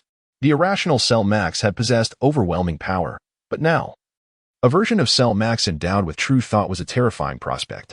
Frieza could scarcely fathom the implications. A monstrous figure emitted an eerie laughter, raising its gaze toward a particular direction, revealing a glimmer of greed. Following its line of sight, the onlookers beheld a figure seemingly driven to madness, unleashing energy blasts in every direction while emitting unintelligible roars. Roar. Upon recognizing the entity, Bulma's heart skipped a beat as she murmured, "Gavie, how could this be?" Coming to terms with the frenzied figure's identity, she realized the truth. Jinyu had exchanged bodies with Cell Max. Gavie's eyes flickered with concern. The control device had a range limitation. Without hesitation, Bulma produced a small remote and directed it toward Gavie's original form. Frieza, overhearing the exchange between Gavie and Bulma, furrowed his brow. He swiftly propelled himself forward, reaching the front of Cell Max. "Captain Jinyu, you have done well," he declared. At the sound of his voice, the creature turned its head. Frieza was taken aback. Prominently displayed on Jinyu's forehead was a dark energy-infused insignia. "Your Majesty, be cautious. Captain Jinyu is under Babidi's control," Gavie warned urgently. "Lord Frieza," Jinyu murmured, his consciousness seemingly fading as he cradled his head in his arms. "I shall forever be Lord Frieza's most loyal subordinate," he roared. "Your Majesty, flee." With those words, an earth-shattering energy erupted from Jinyu. Boom. However, Frieza's face contorted in disbelief. He exerted every ounce of strength to withstand this force. Yet his entire being was thrust into the molten lava below. The spot where Frieza was struck churned violently, engulfing him, after which silence fell. Jinyu, now occupying Cell Max's form, cast a glance at the onlookers at the edge of the battlefield but refrained from immediate action. Instead, he surged toward Gavie's original body. In an instant, Jinyu severed the path between Bulma and Gavie's true form. His massive, pendulum-like tail unfurled like a blossoming bud, ensnaring Gavie's original body within its grasp. It was over. In an instant, Gavie felt engulfed by an abyss of darkness. Bulma, her eyes wide with urgency, wept profusely. The massive tail gradually closed in, and Gavie's essence thrashed within the robust appendage, soon being drawn into the body of Jinyu. Jinyu abruptly raised his head, revealing a grotesque and sinister smile that hinted at a lingering satisfaction. Subsequently, his visage began to morph slowly, transitioning towards a more human appearance while still betraying a hint of savagery. His physique adjusted to resemble that of a human, with muscular contours increasingly aligning with human aesthetics. As he slowly rotated his colossal form, an overwhelming aura of intimidation and death emanated from Jinyu. It was at this moment that Gavie discerned the features of his adversary's face. That countenance, chiseled as if by a knife, bore an eerie resemblance to his own, strikingly similar to a perfected cell. Gavie's pupils constricted suddenly, and he shouted urgently, "Bulma, hurry and escape." Gavie has come to a realization. The physical form of Max, at the moment of its creation, did not achieve its ultimate complete state. It must continue to absorb the bodies of the androids for its final evolution. At this moment, after absorbing Gavie's original form, it still displays an expression of dissatisfaction. This signifies that Jinyu has yet to complete the next stage of evolution. Gavie had always believed that Max was in its final form from the very moment of its inception. However, he was unaware that such an appearance was merely the starting point of its evolution. Chapter 74. Please, Your Majesty, endure for 30 more minutes. Upon hearing the reminder, Bulma quickly realized the necessity of distancing herself from the monstrous entity before her. Yet, it was far too late. She had no time to evade. The pendulum on the tail of Jinyu unfurled once more, revealing a gaping maw that loomed ominously toward Bulma. A thunderous roar reverberated through the air as the colossal tail was struck back by a powerful fist, curling in retreat. Gawain stared in utter astonishment at the diminutive figure blocking Bulma's path. "Miss Bulma, please escort Mr. Gawain away," Frieza said coolly, then gently added, "To be careful not to be absorbed again." In the next instant, a profound chill crystallized in the depths of the king's gaze. "How dare you force me into such a position? Allow me to demonstrate the true power of Golden Frieza." The golden aura surrounding Frieza ceased to surge and instead coalesced around his form. This transformation, I shall name Full Power Golden Frieza. Even a genius such as myself has yet to fully master it. Frieza's fist struck Jinyu's chest with a resounding crash. Bang! Jinyu's body was sent hurtling away. "Lord Frieza. How despicable!" Jinyu howled to the heavens. "How could I ever strike against my most revered Lord Frieza?" As his words fell, the last flicker of clarity in Jinyu's eyes vanished. He lowered his head, murmuring, "Lord Babidi, do not worry. I shall eliminate all obstacles for you." Jinyu clenched his fists and charged forward, colliding violently with Frieza's incoming punch. A ferocious shockwave erupted, sending large plumes of lava soaring into the sky. It began to rain fire in the heavens, akin to a natural disaster. The two figures clashed in the air, each refusing to yield, vying for dominance and strength. In the next moment, Jinyu's speckled skin radiated an intense purple glow. The light coalesced into tangible energy beams, numbering in the thousands, sweeping outward in all directions. As the purple light made contact with Frieza, a portion of his tail was severed and sent flying. Curse it! Frieza's pupils dilated. Just as the energy beams were about to rend his body asunder, a hand grasped his wrist. Come with me, Frieza. In an instant, Frieza found himself distanced from the heart of the battlefield, narrowly avoiding the barrage of light beams. He then beheld a face he found utterly detestable. Frieza, you ought to trust your allies occasionally, Goku said with a wide grin. Frieza forcefully shook off Goku's hand, narrowing his eyes. Humph. Goku's expression turned serious as he counseled. You can't bear everything alone. We must unite to defeat Babidi and his cohort. Frieza turned his gaze slightly, crossing his arms. Oh, I am all ears. You see, Goku explained, we possess a secret technique that allows two individuals to fuse into a powerful warrior. The plan is that two fighters with strength comparable to yours will stand alongside you in battle. Whatever your plans may be, hurry and execute them. Frieza's expression was rife with disdain. His cold eyes swept across the battlefield as he remarked, that monster is approaching us. Understood, Goku replied, then entrusted Frieza with a task. Please hold him off for just a moment, just a brief moment. At this moment, Bulma descended beside Frieza. Miss Bulma, I beseech you to endure for a while and collaborate with these insufferable earthlings, Frieza declared, gradually ascending into the sky. Gavie and Bulma exchanged glances, responding in unison, yes. Your Majesty. Meanwhile, all the formidable warriors from Earth had gathered at this location. Gohan and Trunks, Goku and future Trunks stood side by side. The fusion warriors were about to make their appearance. They exchanged a look and assumed their stances, swiftly aligning their energies. Wasting no time, the four commenced the intricate dance of the fusion technique. The complete Cell Ginyu Max collided with Frieza high in the sky, unleashing a tremendous storm. The heavens blazed with light, while the earth trembled incessantly. Piccolo furrowed his brow in concern. With a final, resounding shout from the four, two dazzling beams of white light flashed. The newest and most powerful fusion warrior was born. In his heart, Gavie silently exclaimed, "Oil shrimp." The most steadfast scion in history was about to manifest before his very eyes. Gavie was utterly exhilarated. Bulma furrowed her brow slightly, struggling to contain the restless frog in her arms. As the brilliance faded, two figures, one stout and the other slender, materialized in the spot where the four had vanished.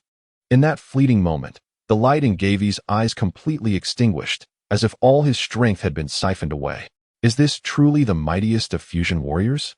The stout figure, with tufts of purple hair at his temples, gazed incredulously at his own body. I am neither Goku nor Trunks. You may call me Kodo. The other slender figure, frowning, examined his gaunt physique with a perplexed expression. I embody both Gohan and Trunks. You may call me Han Fan. I humbly ask for your guidance.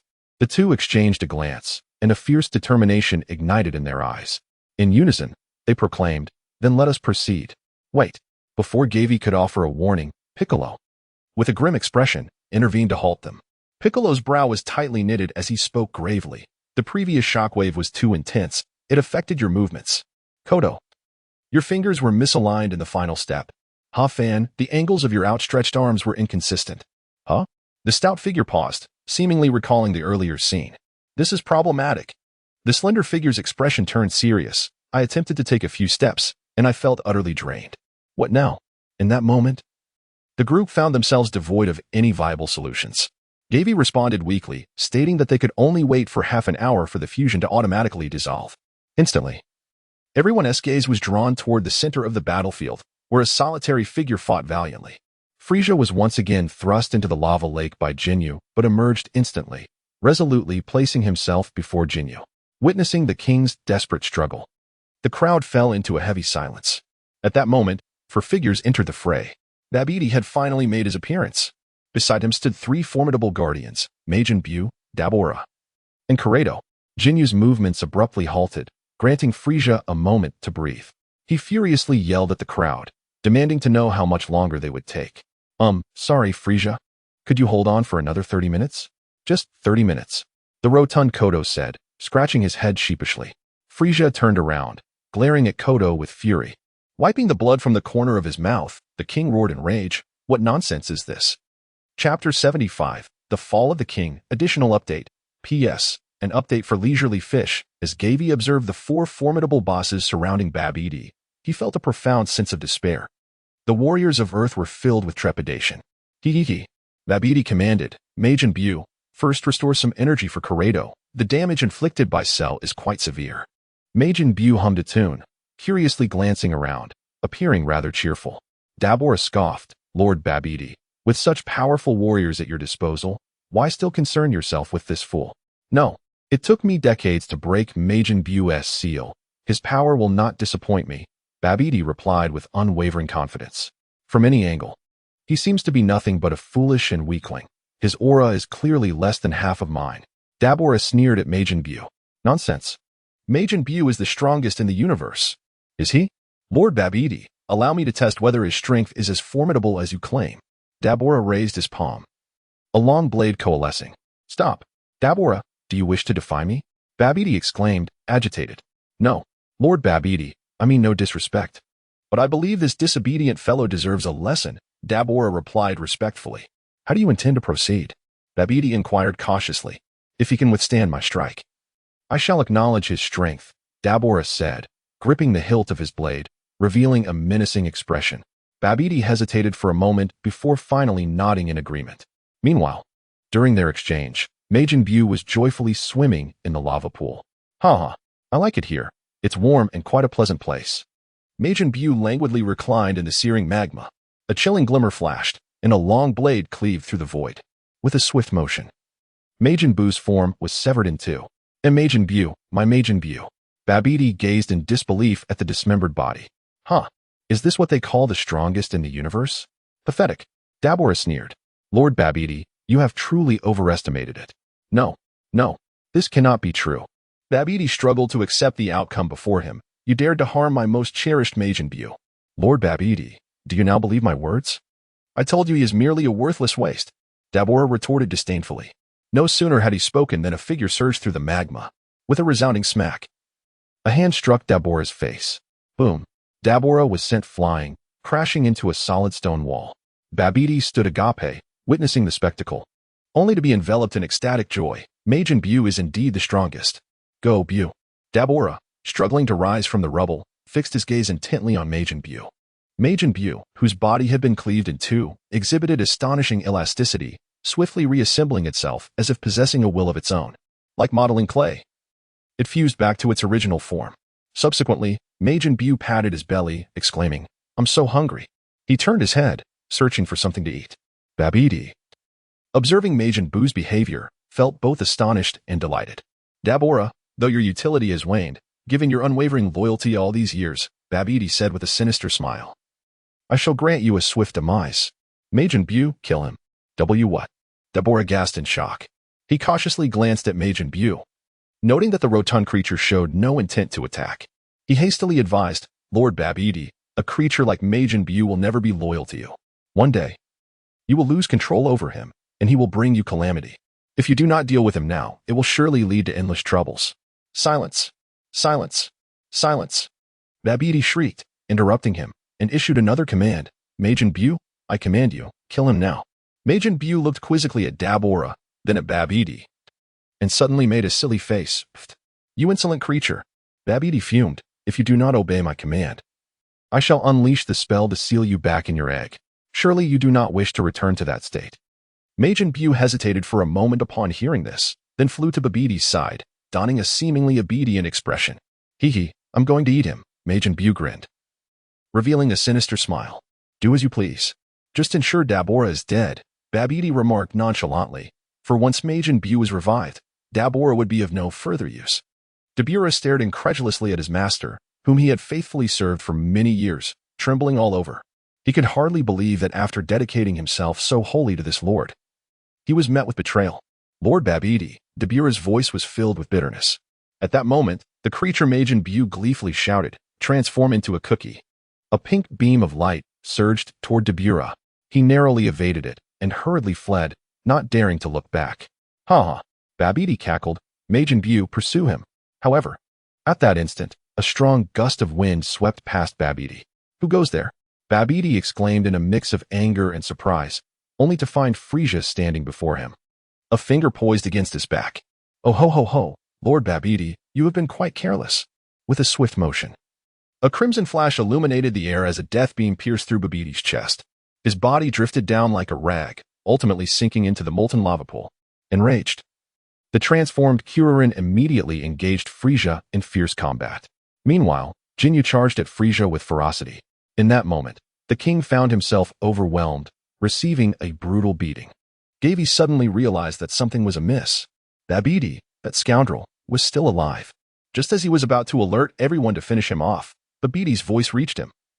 Majin Buu, hurry and save me, I am on the brink of death. Babidi clutched his chest, his body floating on the surface of the lava lake, enveloped in a green energy shield. Come save me quickly, or I shall seal you away again with my incantations. Babidi cried out in desperation. Majin Buu frowned slightly at the plea, reluctantly flying over to Babidi's side. His antennae extended forward, and a surge of emerald light instantly engulfed Babidi. In mere moments, Babidi's wounds were healed completely. Witnessing this, Gavie and the others wore grim expressions. Unfortunately, they were too distant from the center of the battlefield, feeling powerless to intervene. Meanwhile, Frieza, caught between the two demonized warriors, was already gravely injured, teetering on the edge of demise. I never imagined I would fall on Earth once more. Frieza roared in defiance as he plunged into the molten rock. This time, he was vanquished by his own father and his most loyal subordinate. Chapter 76. The ultimate golden cooler. As Frieza descended into the fiery abyss, the expressions of the Earthlings were a tapestry of complex emotions. A cold smile crept across Babidi's lips. Is this how he meets his end? What a disappointment. I had intended to control him. Kurt's face beamed with pride. Lord Babidi, the resilience of our race far exceeds your expectations. Frieza is merely exhausted. Such injuries pose no threat to his life. Babidi trembled with excitement. Excellent. Kurt, bring him here. It seems I shall acquire another capable subordinate. Choosing Earth as my final destination was indeed a wise decision. In a flash, Kurt darted through the surging lava, returning with Frieza's battered form. One of Frieza's eyes was completely blinded, while the other glowed with anger and malice, casting an eerie light in the flames. Kurt's massive hand gripped Frieza's head tightly as he spoke coldly. Frieza, as my favorite child, I find it hard to bring myself to kill you. Frieza could scarcely move a finger. With great difficulty he rasped, cursed. It's all my fault for underestimating you, Babidi. Babidi let out a sinister chuckle. You shall soon be my thrall, a loyal servant. Dream on. I am the illustrious emperor of the universe, Frieza. He retorted through clenched teeth. The universe's emperor becoming my subordinate would indeed be quite amusing. Babidi cackled with glee. He then began to chant incantations, casting his soul control spell. In the next moment, Frieza's body quaked violently, his remaining eye filled with bloodshot fury. We must thwart Babidi. He must not be allowed to seize control of Frieza. Gavie urgently cautioned the others. On Earth, the number of those capable of engaging in battle was dwindling to just a few: Gamma 1, Gamma 2, Piccolo, and Bulma. Aside from them, the hefty Mr. Popo could be considered a partial shield. The gravity of the situation was not lost on everyone as they collectively unleashed waves of energy and blasts toward Babidi's group in the distance. Boom, boom, boom. Dozens of energy beams surged forth, yet all were effortlessly deflected by Jinyu. Just as despair threatened to overtake them, a golden beam sliced through the void, descending with an awe-inspiring force, crashing into the lava pit with a resounding thud. Boom. The tremendous sound reverberated through the heavens, and a powerful shockwave swept outward, leaving everyone staggering and unsteady. The lava pit erupted in towering waves, the molten rock churning violently. Instinctively, all eyes turned toward the blinding figure within the flames. A voice, cold as ice yet imbued with authority and dominance, rang out. Who dares to enslave Frieza? As the fire dissipated, the newcomer revealed a physique reminiscent of Frieza's, yet taller and more proportionate. His entire form appeared to be clad in a layer of metallic armor, radiating a brilliant golden light. He slowly levitated from the lava pit, standing proudly before Jinyu. Gavie's pupils constricted. Is this Golden Gula? Babidi was momentarily stunned, then incredulously exclaimed, how could there be so many powerful beings on Earth? Gula's gaze locked onto Babidi, and he replied indifferently, aside from myself, there are no formidable warriors on this planet. Who do you think you are to be so arrogant? Babidi, humiliated and enraged, commanded, Majin Buu, eliminate him. Majin Buu tilted his head, scrutinizing Gula. then squinted his eyes, intrigued by the prospect of battling a strong opponent. With a joyous roar, Majin Buu swung his fist towards Gula with astonishing speed. Gula scoffed, effortlessly catching Buu's punch with one hand while delivering a devastating blow with the other. Bang! Majin Buu's face caved in, and his head was obliterated. No! Majin Buu! Babidi screamed. Before his words could finish, the energy sphere Gula had concentrated in his palm exploded, shattering Majin Buu's body. This level of power utterly overwhelmed Majin Buu. How could such trash be worthy of being my adversary? Gula coldly regarded Babidi. Lord Gula, allow me to be your opponent. Jinyu's eyes burned with fervent battle spirit. Gula cast a frigid glance at Jinyu and slowly approached him. It is evident that you are strong, a being worthy of my serious attention. Asaho. Golden Gula's muscles swelled, his body expanding. The four horns on his head elongated backward, and his mouth was obscured by a mask. The armor on his shoulders bulged, and two sharp spikes protruded from his back, while two bone blades extended from his wrists. In an instant, Gula completed his transformation into his ultimate form.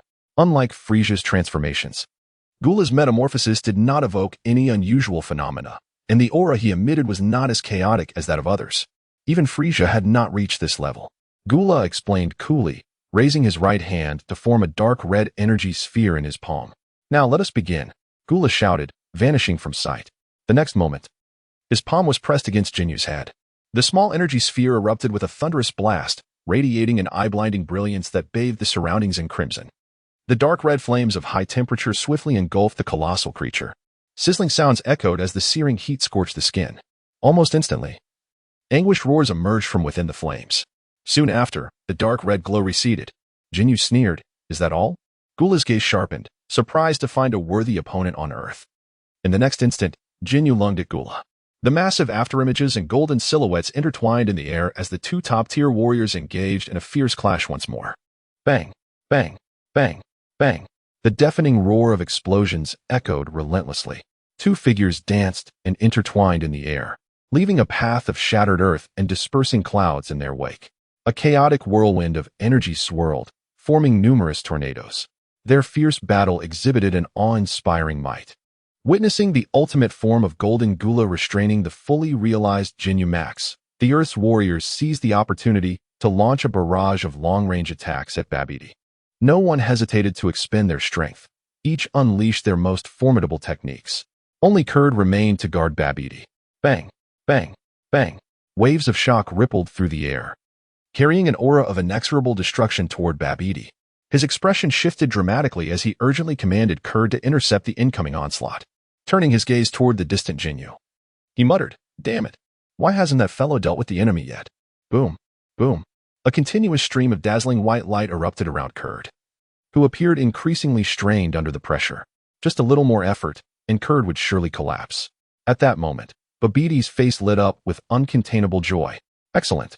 I have successfully controlled Frieza. An M-shaped symbol gradually materialized on the forehead of the Great King. Chapter 77. Babidi's pinnacle moment. A flicker of delight crossed Kurd's lips as he released his hold on Frieza. Instantly, his eyes turned cold as he charged toward the Earth warriors who had dared to attack him. Frieza barely managed to stabilize himself in the air, squinting at Babidi. "Lord Babidi," he said, "Very well, Frieza, you are indeed a formidable warrior." Babidi replied with a nod of approval. Then, with a hint of regret, he added, "Unfortunately, my Majin Buu is dead. Otherwise, he could have healed you." Frieza smirked. "Lord Babidi, Majin Buu would not perish so easily. As long as a single cell remains, he can regenerate." Babidi's eyes widened in astonishment. "Really? My Majin Buu is truly still alive?" Frieza grinned. "As long as you threaten him with the prospect of being resealed, he will undoubtedly reappear." "Is that so?" Babidi pondered, half convinced, before tentatively issuing commands to the surroundings. "Majin Buu, come forth and protect me. If you do not appear, I shall seal you back into your egg." A swirl of pink mist gradually coalesced into a solid form. Boom! A muffled sound resonated through the air.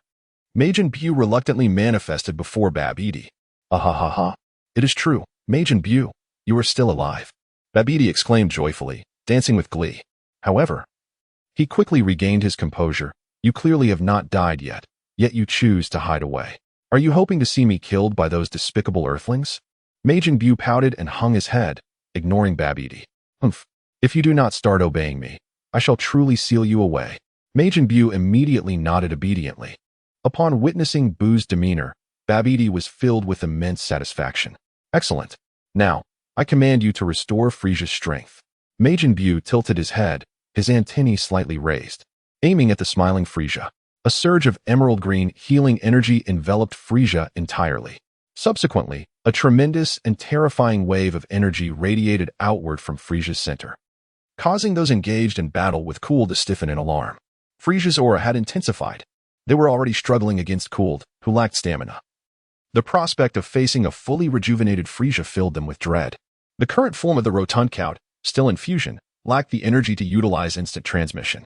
Despair engulfed their hearts, yet their eyes remained fixated on Frieza, hoping for a miracle.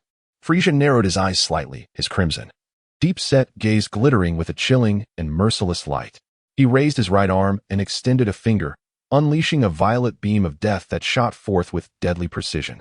The beam surged towards Golden Cooler. Frieza, how dare you strike at me? Cooler exclaimed, deflecting the beam with a swift motion, bewildered and furious. In his battle with Jinyu, Cooler had gradually found himself at a disadvantage. Had Jinyu been more familiar with the fully formed Cell Max's capabilities, Cooler might have already succumbed to defeat. Now, with Frieza's intervention, Cooler sensed a perilous shift in his situation. I merely grew emotional from not seeing my brother for so long and accidentally slipped. Ho ho ho, Babidi remarked, nodding in satisfaction at the unfolding scene before him. He then commanded, Majin Buu, let us proceed to restore Jinyu. He he he. As they spoke, Majin Buu and Babidi prepared to fly towards Jinyu. However, Frieza positioned himself in their path. Lord Babidi, it would be prudent to first restore Cooled. The battlefield near Jinyu is rather perilous. Very well, it matters not, for both tasks are alike. Babidi nodded in agreement. As the trio approached rapidly, the Earth warriors braced themselves in alarm and hastily retreated. What shall we do, Gavie? It seemed that Gavie had become the pillar of strength for everyone. What can I do? I am but a mere frog. Gavie pondered deeply, contemplating strategies. Was it truly necessary to resort to the Dragon Balls to resolve the predicament? Indeed. The Dragon Balls could swiftly alleviate the present crisis. Whether it be to summon Myris or to transport the adversaries away, numerous solutions lay at hand. Such actions could temporarily safeguard the Earth. However, what would follow? Once the Dragon Balls entered their cooldown phase, the Earth would be left utterly devoid of any trump cards.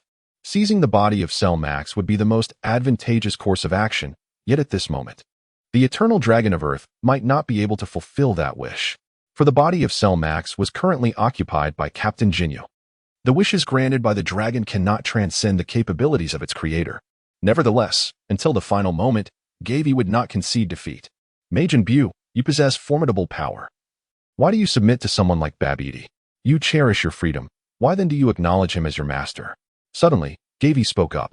In the 57th segment, Majin Buu's expression darkened, momentarily halting his efforts to restore Courage strength.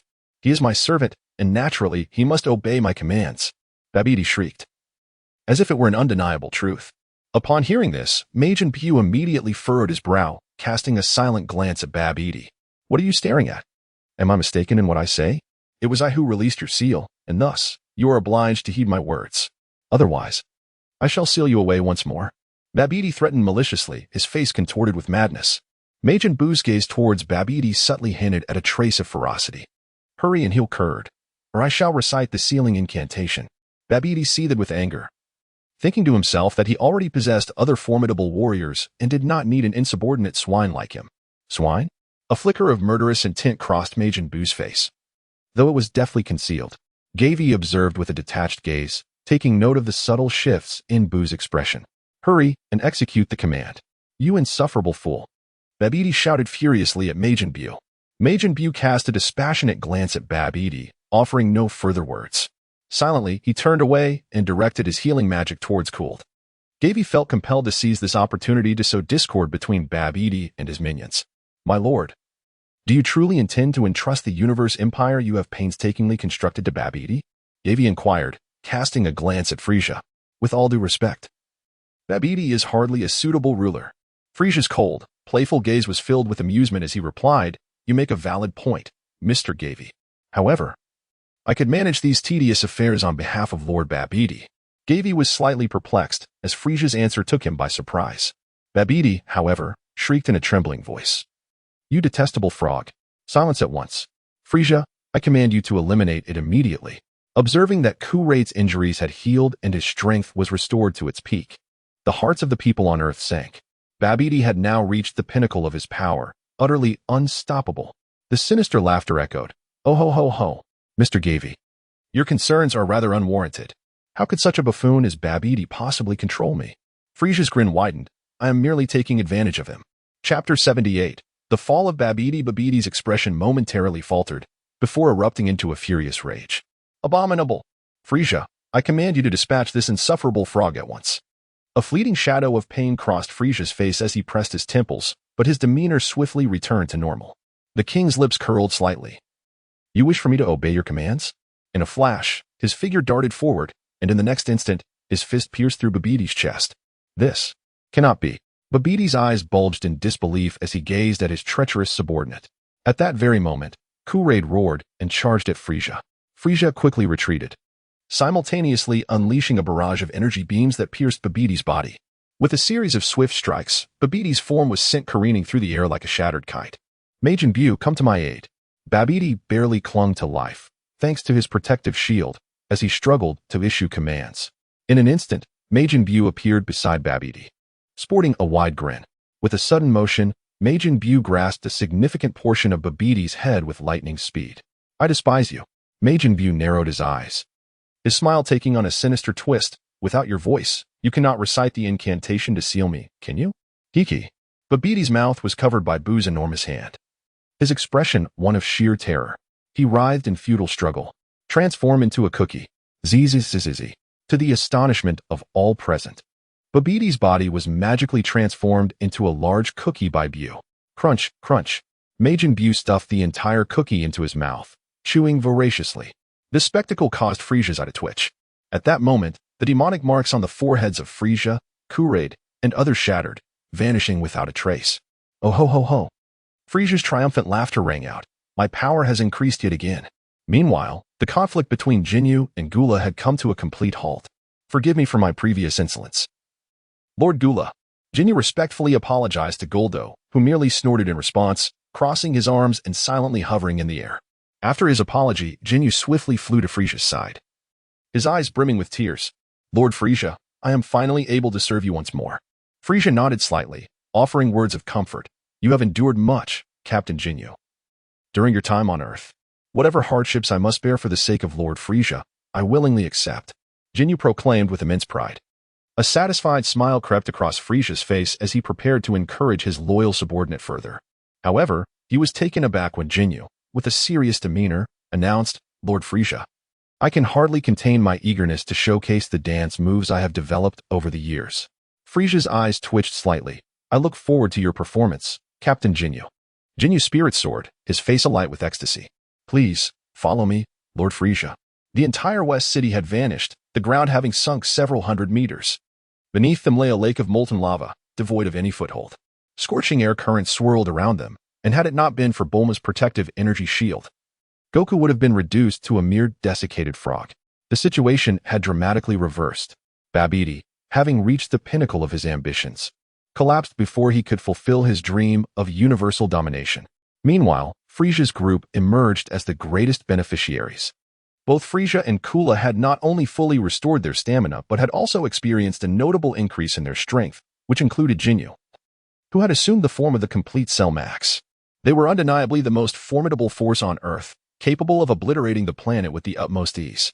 Using the king as a medium, Gavie covertly communicated with Dandy, urging him to prepare for the imminent use of the Dragon Balls. Upon hearing Jinyu's words, Frieza exhibited an unusual expression before swiftly changing the subject. Please hold on a moment, Captain Jinyu. I have a few matters to attend to.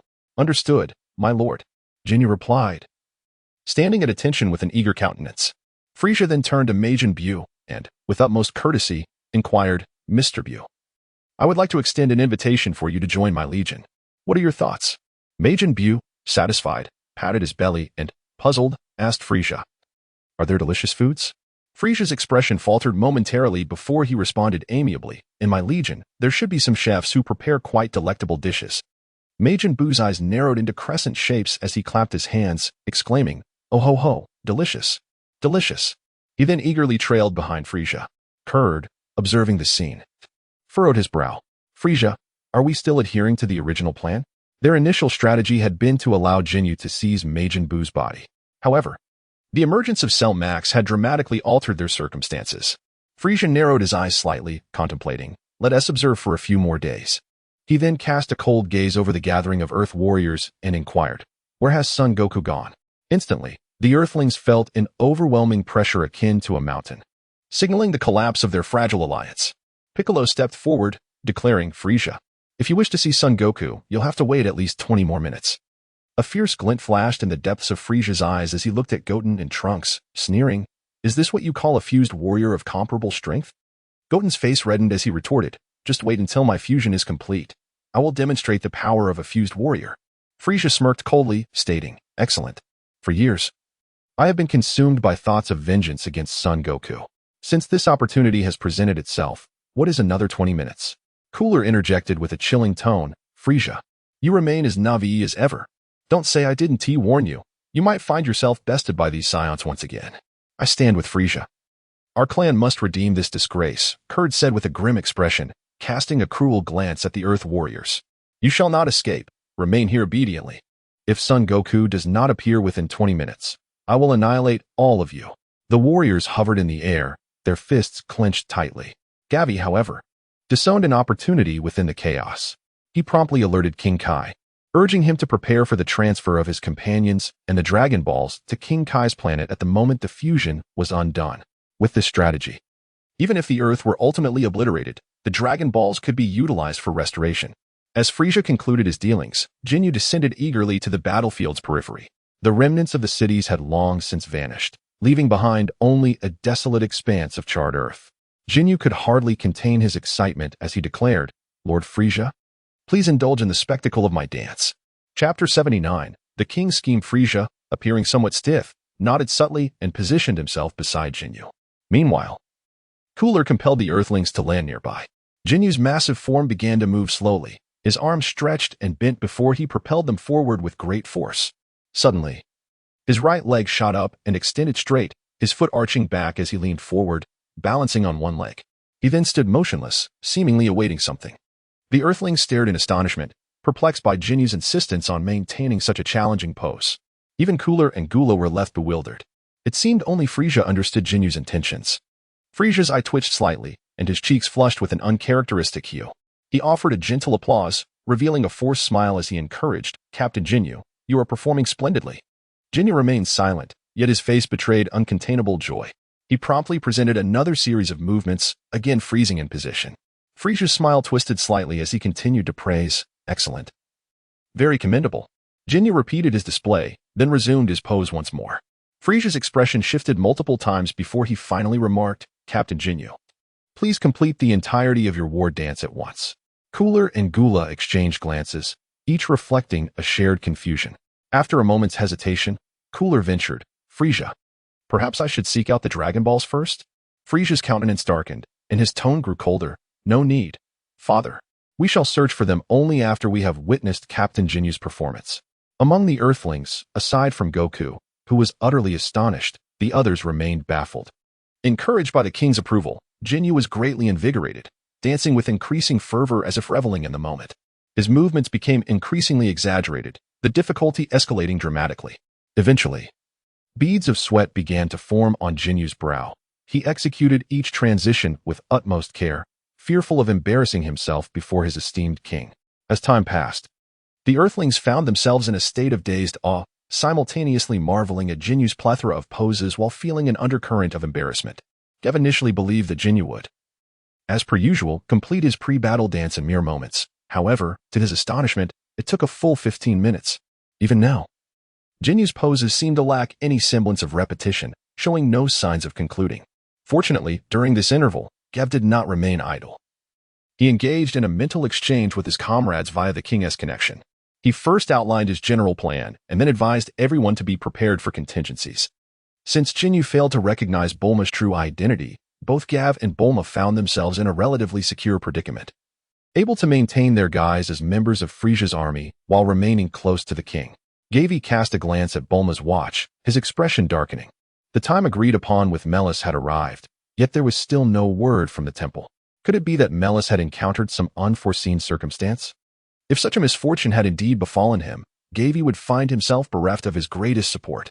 Was he truly left to rely solely on himself?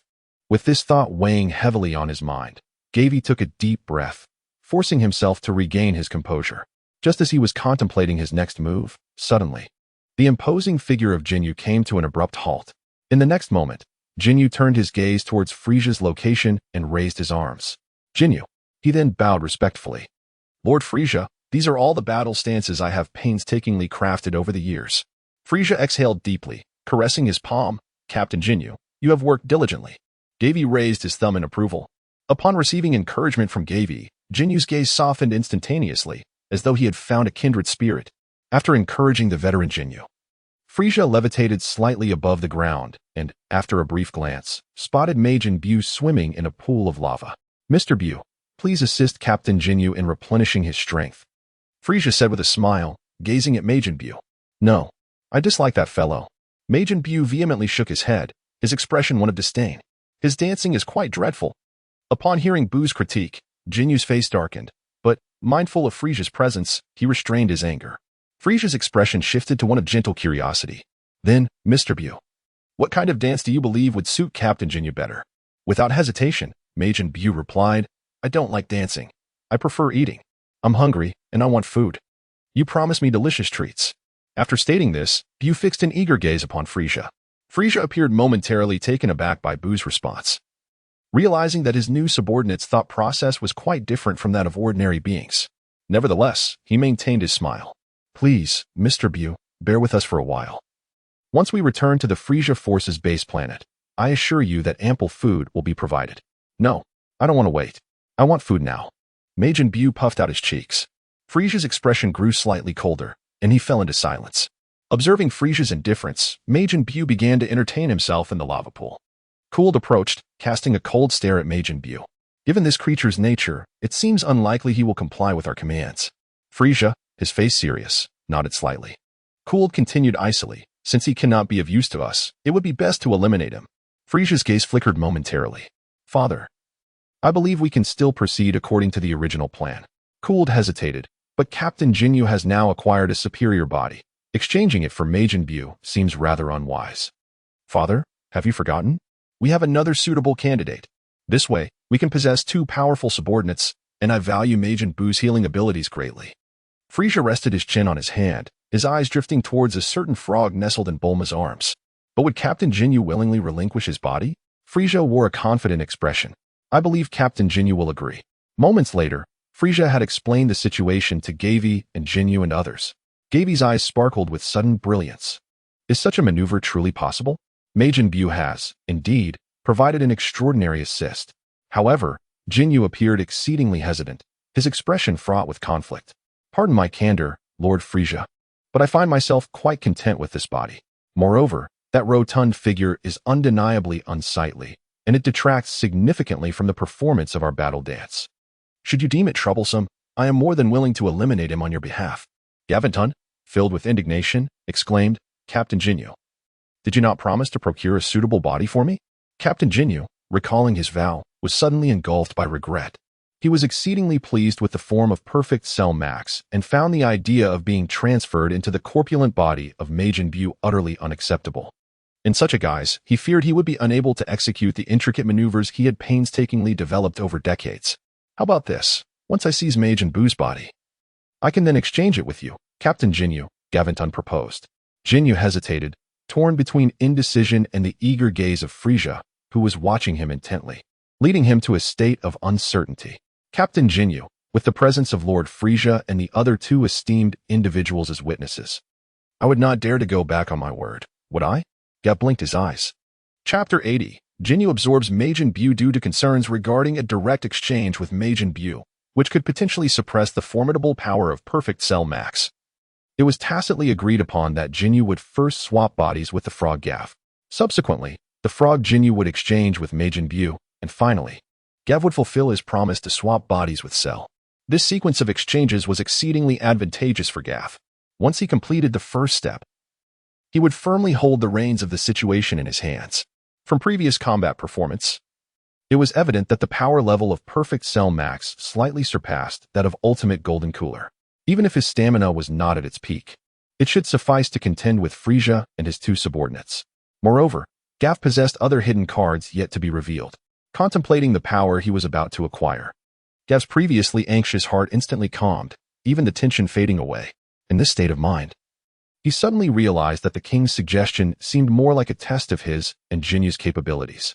After all, even if Frieza held great regard for his subordinates, it was unlikely he would trust someone whose strength exceeded his own without reservation. Especially considering Gavie was merely a new recruit who had joined the ranks less than a day ago. It appeared that the king was either short on reliable personnel or had seized a critical leverage that rendered Gavie unable to resist. As Gavie pondered, Jinyu sought to make one last stand. Lord Frieza, I admit that seizing Gavie's body without consent was my wrongdoing, Jinyu said, mustering his courage. But I am concerned that the final exchange may encounter unforeseen complications if Majin Buu is not yet under control. Frieza nodded slightly, casting a casual glance at Majin Buu in the distance. Captain Jinyu, I understand your concerns. Therefore, I implore you to personally subdue Majin Buu entirely before exchanging bodies with Mr. Gavie. This should pose no issues, correct? Jinyu gritted his teeth and acquiesced. Very well. Lord Frieza. No sooner had he spoken than Jinyu turned and charged towards Majin Buu. The unfolding events did not catch Gavie off guard. He still possessed a modicum of patience. Furthermore, it seemed that the longer the delay, the more favorable it was for the Earth's side. Jinyu and Majin Buu clashed amidst the magma pool, with flames erupting around them and waves of heat surging. The thunderous sound of their fierce impact reverberated across the battlefield, deafening, as the entire magma pool bubbled incessantly. Jinyu's fist struck Majin Buu, shattering his form into fragments. Yet, within moments, Majin Buu's body reconstituted itself to its original state. Smoke billowing from the holes in his body, accompanied by a piercing shriek akin to a kettle boiling. I am angry. Majin Buu squinted his eyes and twisted a piece of flabby flesh from his abdomen, hurling it towards Jinyu, as if possessing a will of its own. The flabby meat morphed into a circle, ensnaring Jinyu and tightly binding his upper body. Jinyu let out a cold chuckle, his spotted skin radiating a dazzling violet glow, which instantaneously severed the constraining circle. However, in the next moment, countless fragments expanded, enveloping Jinyu's massive form. With a resounding explosion, a plume of purple-black flames erupted, incinerating the flesh that enveloped Jinyu.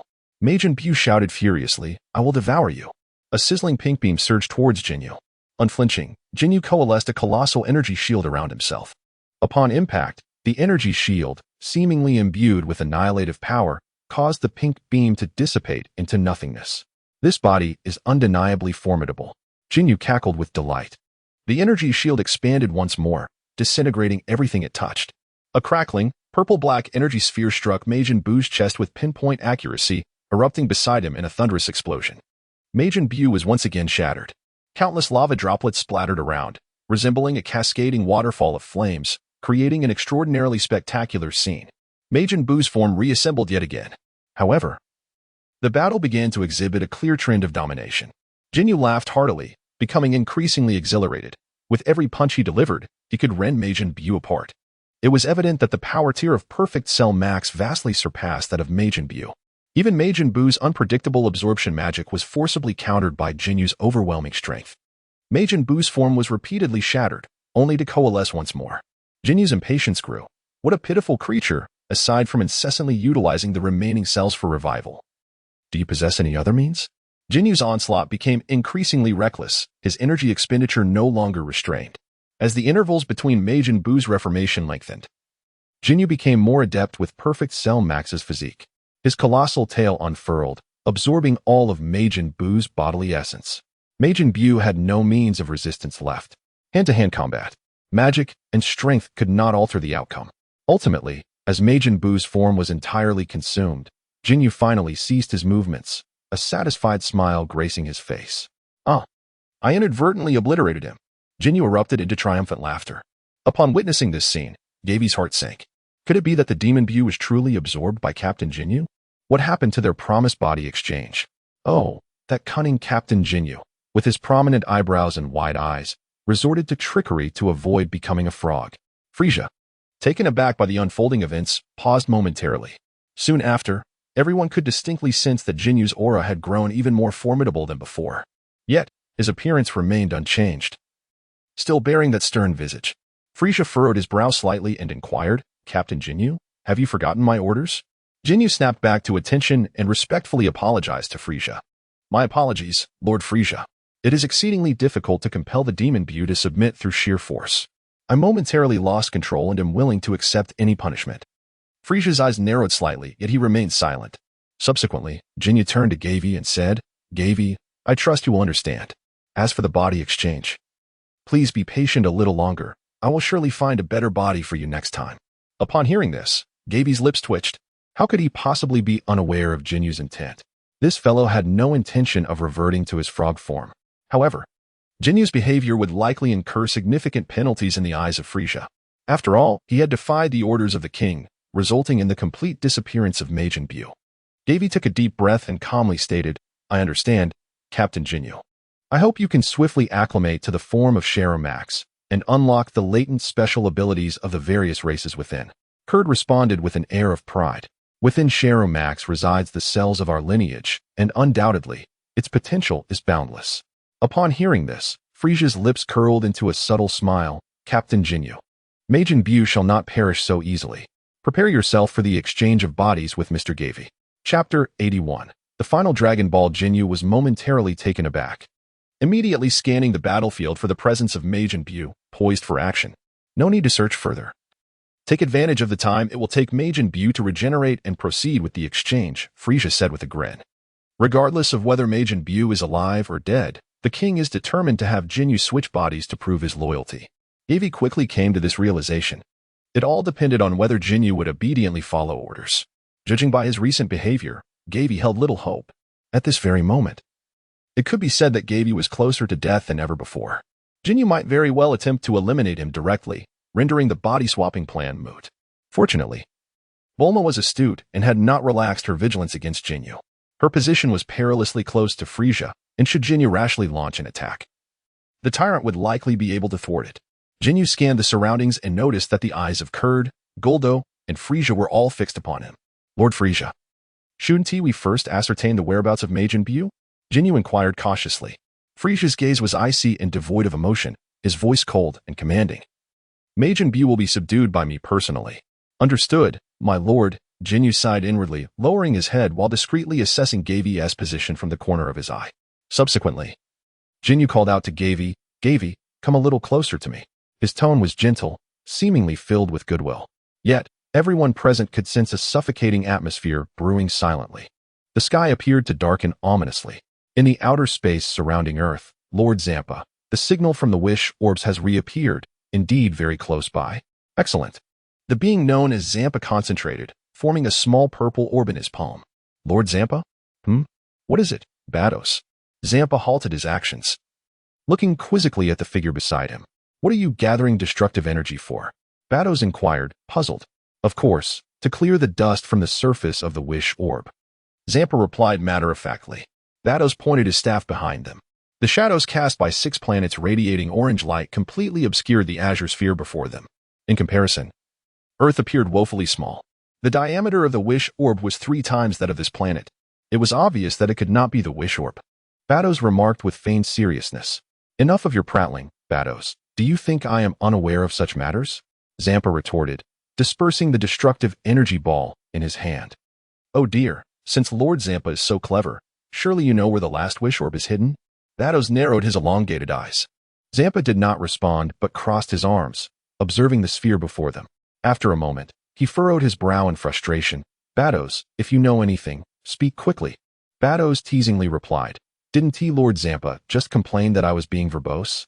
Zampa nearly exploded with rage at the remark. Bados smirked slightly, adding, "Just a hint. The wish orbs can only be collected and utilized by deities." "Damn it. Are you implying that other gods have taken the last wish orb?" Xiangpa pondered thoughtfully, murmuring to himself, "Who could be the one to take the wish pearl?" "Regardless of who it may be, Lord Xiangpa, the final wish pearl is undoubtedly connected to someone on this planet. We have indeed found the right place." "Huh. Indeed. As long as I discover the last wish pearl, I shall once again acquire the most exquisite culinary recipes of the universe." Xiangpa felt a surge of joy and excitement. Bardoss narrowed her eyes slightly, teasingly remarking, "Oh dear. It seems that Lord Xiangpa's pursuit of the Wish Pearl is not for the purpose of resurrecting his brother? Humph. Who would want to revive that fellow who constantly opposes me?" A hint of surprise flickered across Xiangpa's face, quickly replaced by indignation. Xiangpa stated solemnly, "Bardoss, if you wish to avoid trouble, keep your distance when I make my wish. That's simply one do. Angels are inherently the guides established for the role of destroyers. Every one of your actions must be under my supervision," Bardoss replied with a playful smile. "Suit yourself. I am heading to this planet to track down the one who took the last Wish Pearl," Xiangpa responded dismissively. Bardoss leaned closer to the angelic staff. Observing for a moment, it appeared that something intriguing was occurring on this planet. Xiangpa also noticed the scene within the sphere atop the staff and scoffed. "Humph. Just a few foolish mortals squabbling. It is evident that this planet cannot withstand their powers and will surely face annihilation." A faint smile danced upon Bardoss's lips. "Let us first seek out the deity of this planet to ascertain the situation. As long as we can find the Wish Pearl sooner, that is all that matters." Xiangpa nodded in agreement. With a gentle tap of her staff, Bardoss and Xiangpa transformed into a radiant light and vanished from sight. Frieza squinted slightly, gazing upwards. It seemed as though the sunlight of the entire planet had vanished, as if obscured by some unseen force. The Earth's atmosphere took on an orange hue. Gavie discerned an unusual phenomenon in the sky, a wave of unease surging within him. "Captain Jinyu, please commence the exchange," Frieza stated, his tone indifferent. Simultaneously, the king personally took Gavie from Bulma's hands and presented him before Jinyu. Acknowledging the inevitability of the body swap, Jinyu could only bide his time slowly. Yet, as long as he remained loyal to Frieza, no amount of delay could avert the fact of exchanging bodies with Gavie. With the king offering his protection, Gavie felt an inexplicable sense of reassurance. He could not help but reflect that his brief life as a frog was nearing its conclusion. Jinyu continued to procrastinate, his eyes scanning the battlefield anxiously in search of Majin Buu's body. He was resigned to his fate, his only concern being the life and death of Majin Buu. Even if Buu were alive, he had to pray that Gavie would successfully swap back to his original body. Overall, his emotions were exceedingly complex. The Earth warriors present were in a state of heightened tension, all fixated on the frog in Frieza's grasp. Should Gavie acquire the complete form of Cell Max, Earth's destiny would witness a pivotal transformation. At that moment, the fusion time of Goten and Trunks arrived. In a flash of white light, their figures vanished, for individuals materialized near their former location. A glimmer of hope ignited in Jinyu's eyes as he cautiously glanced at Frieza, hoping the unfolding changes would capture the king's attention. However, Frieza's demeanor remained cold, utterly indifferent to the events occurring with the Earth warriors, his gaze fixed solely on Jinyu. "Captain Jinyu, rest assured, I trust that Mr. Gavie will honor his promise. Besides, I will be watching over him," Frieza remarked, seemingly aware of Jinyu's concerns, his voice chillingly reassuring. Chapter 82. The Appearance of Fused Zamasu. "Very well." Jinyu nodded helplessly, knowing he could not alter the king's decision. His eyes locked with the frog's, his pupils suddenly taking on a sinister red hue. Just then, an overwhelming sense of danger enveloped everyone. Boom! A deafening explosion erupted, a colossal shockwave leveling the entire area, dragging everything around it into chaos, as countless debris surged forth. Reminiscent of a cataclysmic disaster. Gavie's eyes widened in horror as his pupils contracted to pinpricks, nearly bursting with intensity. A streak of darkness raced across the sky, hurtling towards Frieza's direction with alarming speed. It tore through the night, unleashing a tempestuous storm. Frieza's expression hardened as he swiftly extended his hand forward. Clang! Sparks flew as the sharp, piercing sound of impact reverberated through the heavens. With all his might, Frieza managed to deflect the dark streak. "Ha ha, mortal.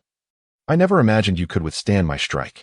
A resounding voice echoed from afar, mocking Frieza's insignificance. At the sound, Frieza's gaze turned icy. The familiar tone ignited an instinctive aversion within him. Suddenly, a fissure split the sky, emanating a strange dark red energy. An unsettling aura surged forth from within. Then, a figure slowly emerged from the rift, clad in an unusual attire of gray and black, with a light green complexion and silver hair standing on end. The newcomer possessed the visage of a youthful man, adorned with a sinister, chilling smile that conveyed an air of superiority over all. Above his head floated a radiant, pure white halo. As the onlookers discerned the assailant's appearance, astonishment filled their eyes. Future Trunks, in particular, was overcome with disbelief, his countenance paling dramatically. "Zamasu, how is this fiend still alive?" Gavie was left utterly astonished. The fusion of Zamasu. This form emerged from the union of Black Goku and Zamasu himself, achieved through the Patera earrings. Zamasu's gray pupils surveyed the crowd, ultimately fixing upon future Trunks. His once handsome visage began to contort into a grotesque expression, with a maddening intent to kill evident in his eyes. "Trunks, I never anticipated we would cross paths in this timeline," he declared ominously. Future Trunks. His body, taut with disbelief, gazed back in astonishment. Weren't you erased by Lord Zeno? How is it that you stand before me?" Zamasu replied in a chilling tone, "The version of me from that timeline is indeed dead.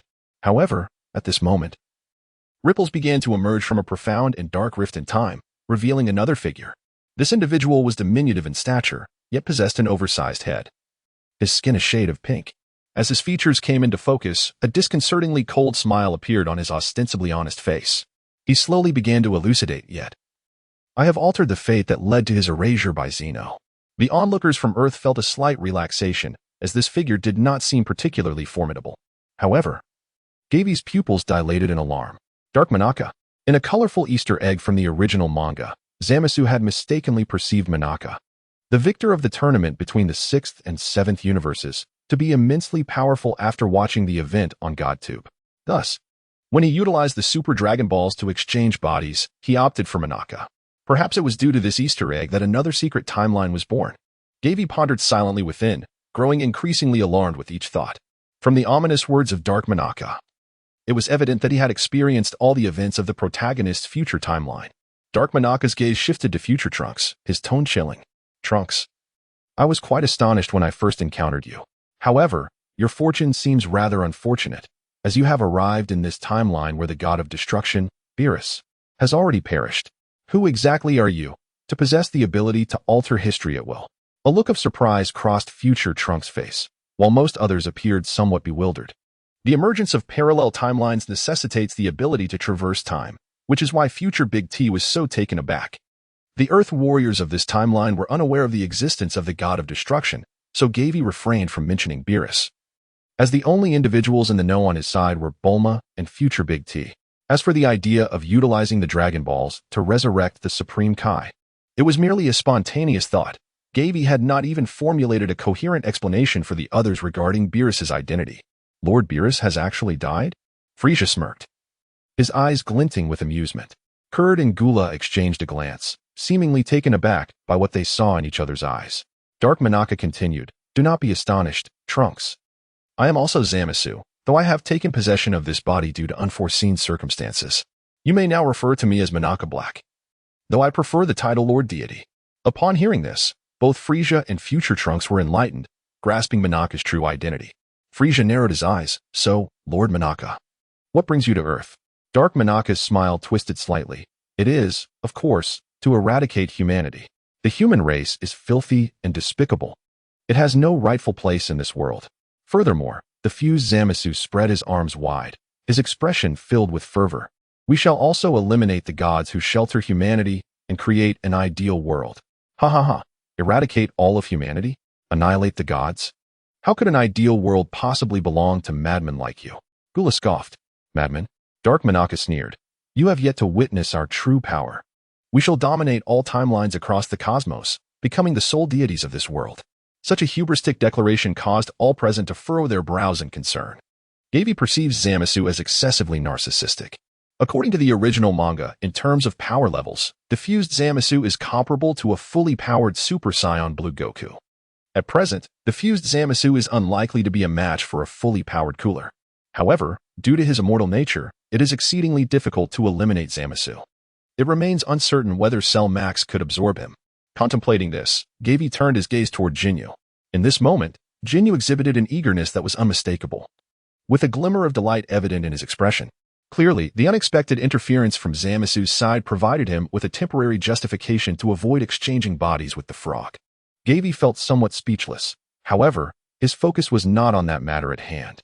Within the profound and shadowy rift of time and space, it appeared as though countless dark figures were swirling. Deep within Gavie's heart, an unsettling premonition began to take root. From the crevices, a dark crimson energy surged forth, and shadowy figures emerged from the depths.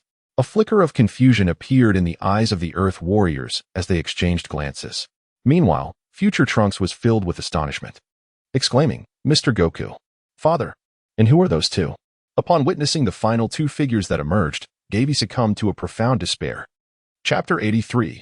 The Arrival of Broly and Gogeta. Diffused Zamasu erupted in laughter, proclaiming, "Allow me to introduce them, whom you may refer to as Son Goku Black and Vegeta Black. As for these last two, although we contemplated seizing Vegeto's body directly at the moment of his arrival, the Super Dragon Balls were still in a state of cooldown.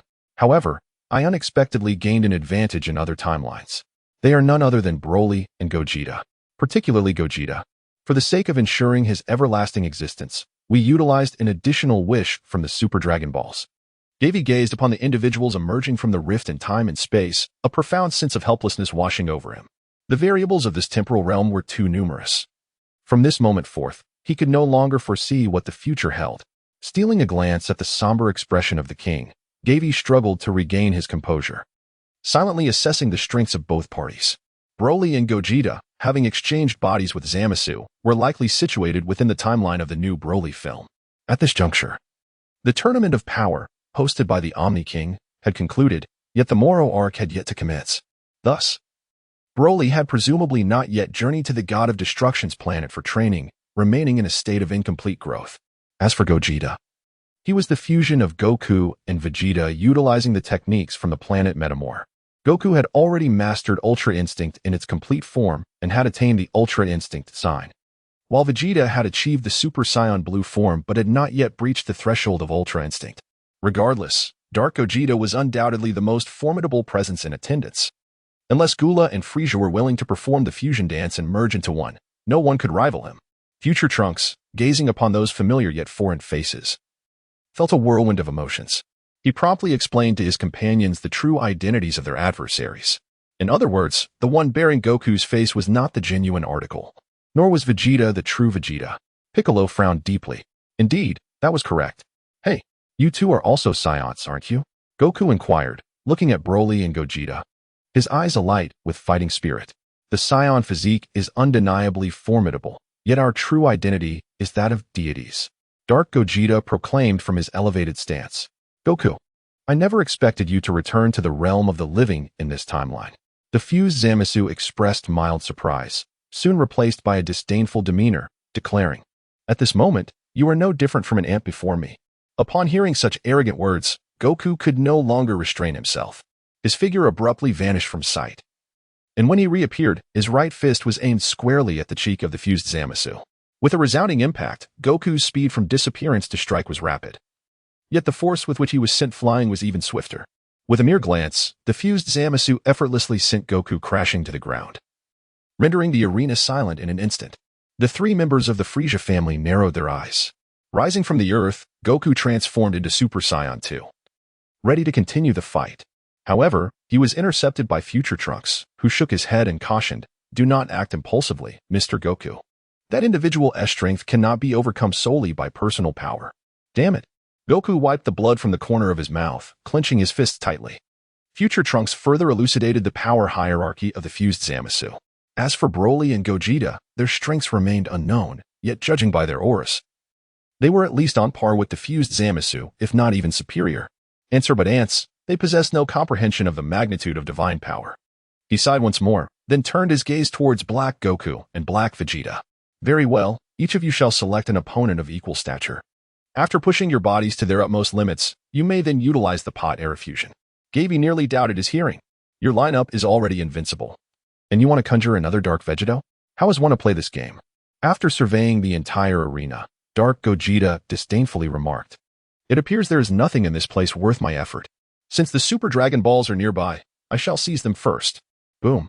Dark Gogeta lightly stepped into the void, his figure vanishing in an instant. A terrifying oppressive force descended, causing the bodies of those present to sink into the ground. The fluctuation of this aura was so immense that it caused the earth around them to collapse several meters in an instant. Such overwhelming might send shivers down their spines. They could hardly fathom what kind of existence could rival such power. The disparity was so vast that it was almost unbearable for them to comprehend. The elegant and composed expression on Frieza's face vanished, replaced by gravity and resentment. It seemed that 6 months of training was still far too brief. Even the arrogant and self-assured Cooler wore a look of astonishment. Cooler recognized that he was facing an unprecedented adversary, one that could very likely lead him to defeat once again on Earth. Only Gula maintained a calm demeanor, his gaze indifferent, upon witnessing Dark Gogeta depart. A flicker of hope ignited within Gavie. Gula, Cooler, Jinyu, and Frieza, these four were set to confront the fused Zamasu, Black Goku, Dark Vegeta, and Dark Broly. They should possess enough strength for a battle. However, 2 critical points required caution. One was Dark Broly's berserk state and combat prowess. The other was the fusion of Black Goku and Dark Vegeta. As for the strength level of Dark Monaka, it could essentially be disregarded. The rift in the sky remained unsealed, leaving uncertainty about whether even more formidable foes might emerge from within. Black Goku and Dark Vegeta charged towards Goku and Trunks. Jinyu, Cooler, and Gula all turned their gaze toward Frieza, seemingly awaiting his decision. Frieza let out a cold chuckle, narrowing his eyes. Ah. Zamasu's objective is to eradicate all intelligent beings beyond the gods. It seems we have become entangled in this conflict as well. He then declared with disdain, moreover, I have little fondness for that arrogant individual. With a swift motion, Frieza cast Gavie to the ground and lunged towards Black Goku. Whoosh. At that moment, Dark Broly interposed himself in front of Frieza. Your opponent is me.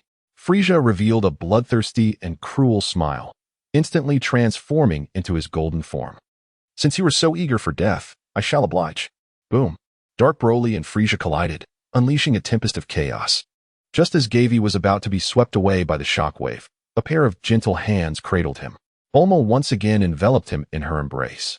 Meanwhile, the dark versions of Vegeta and Goku engaged in battle with the inhabitants of Earth. Kurd transformed into his golden form and, alongside Jinyu, charged toward the fused Zamasu. Gawaine's gaze swept across the battlefield, rendering an initial assessment of the situation. Surely, the words of the king imply that withstanding Broly should pose no issue? The crux of the matter now lies in preventing Black Goku and Dark Vegeta from activating their passives. Chapter 84. The Most Powerful Warrior of Fusion. Additional update, P.S. An additional update for not fond of bitter melon. Gavie solemnly cautioned, Lord Gura, the Saiyan Constitution allows them to grow stronger with each battle, and soon we may face a being even more formidable than Dark Vegeta. Both Black Goku and Black Vegeta, hailing from a timeline nearly a year post the Zamasu incident, have reached a terrifying level of power. Even when Goku and future Trunks transform into Super Saiyan 2 at full capacity, they can only barely contend with their adversaries. Yet, these two dark entities continuously enhance their strength during combat, their adaptability approaching perfection, and it may not be long before they achieve Super Saiyan transformations. Not long into the battle, Goku and Trunks found themselves at a disadvantage. Despite the assistance of Piccolo, Gohan, the two Gammas, and Trunks from this timeline, defeat was merely a matter of time. Gura cast a cold glance at Gavie, recognizing the necessity to eliminate the threat in its infancy. Before his words had fully dissipated, Gura instantaneously appeared beside the two dark beings.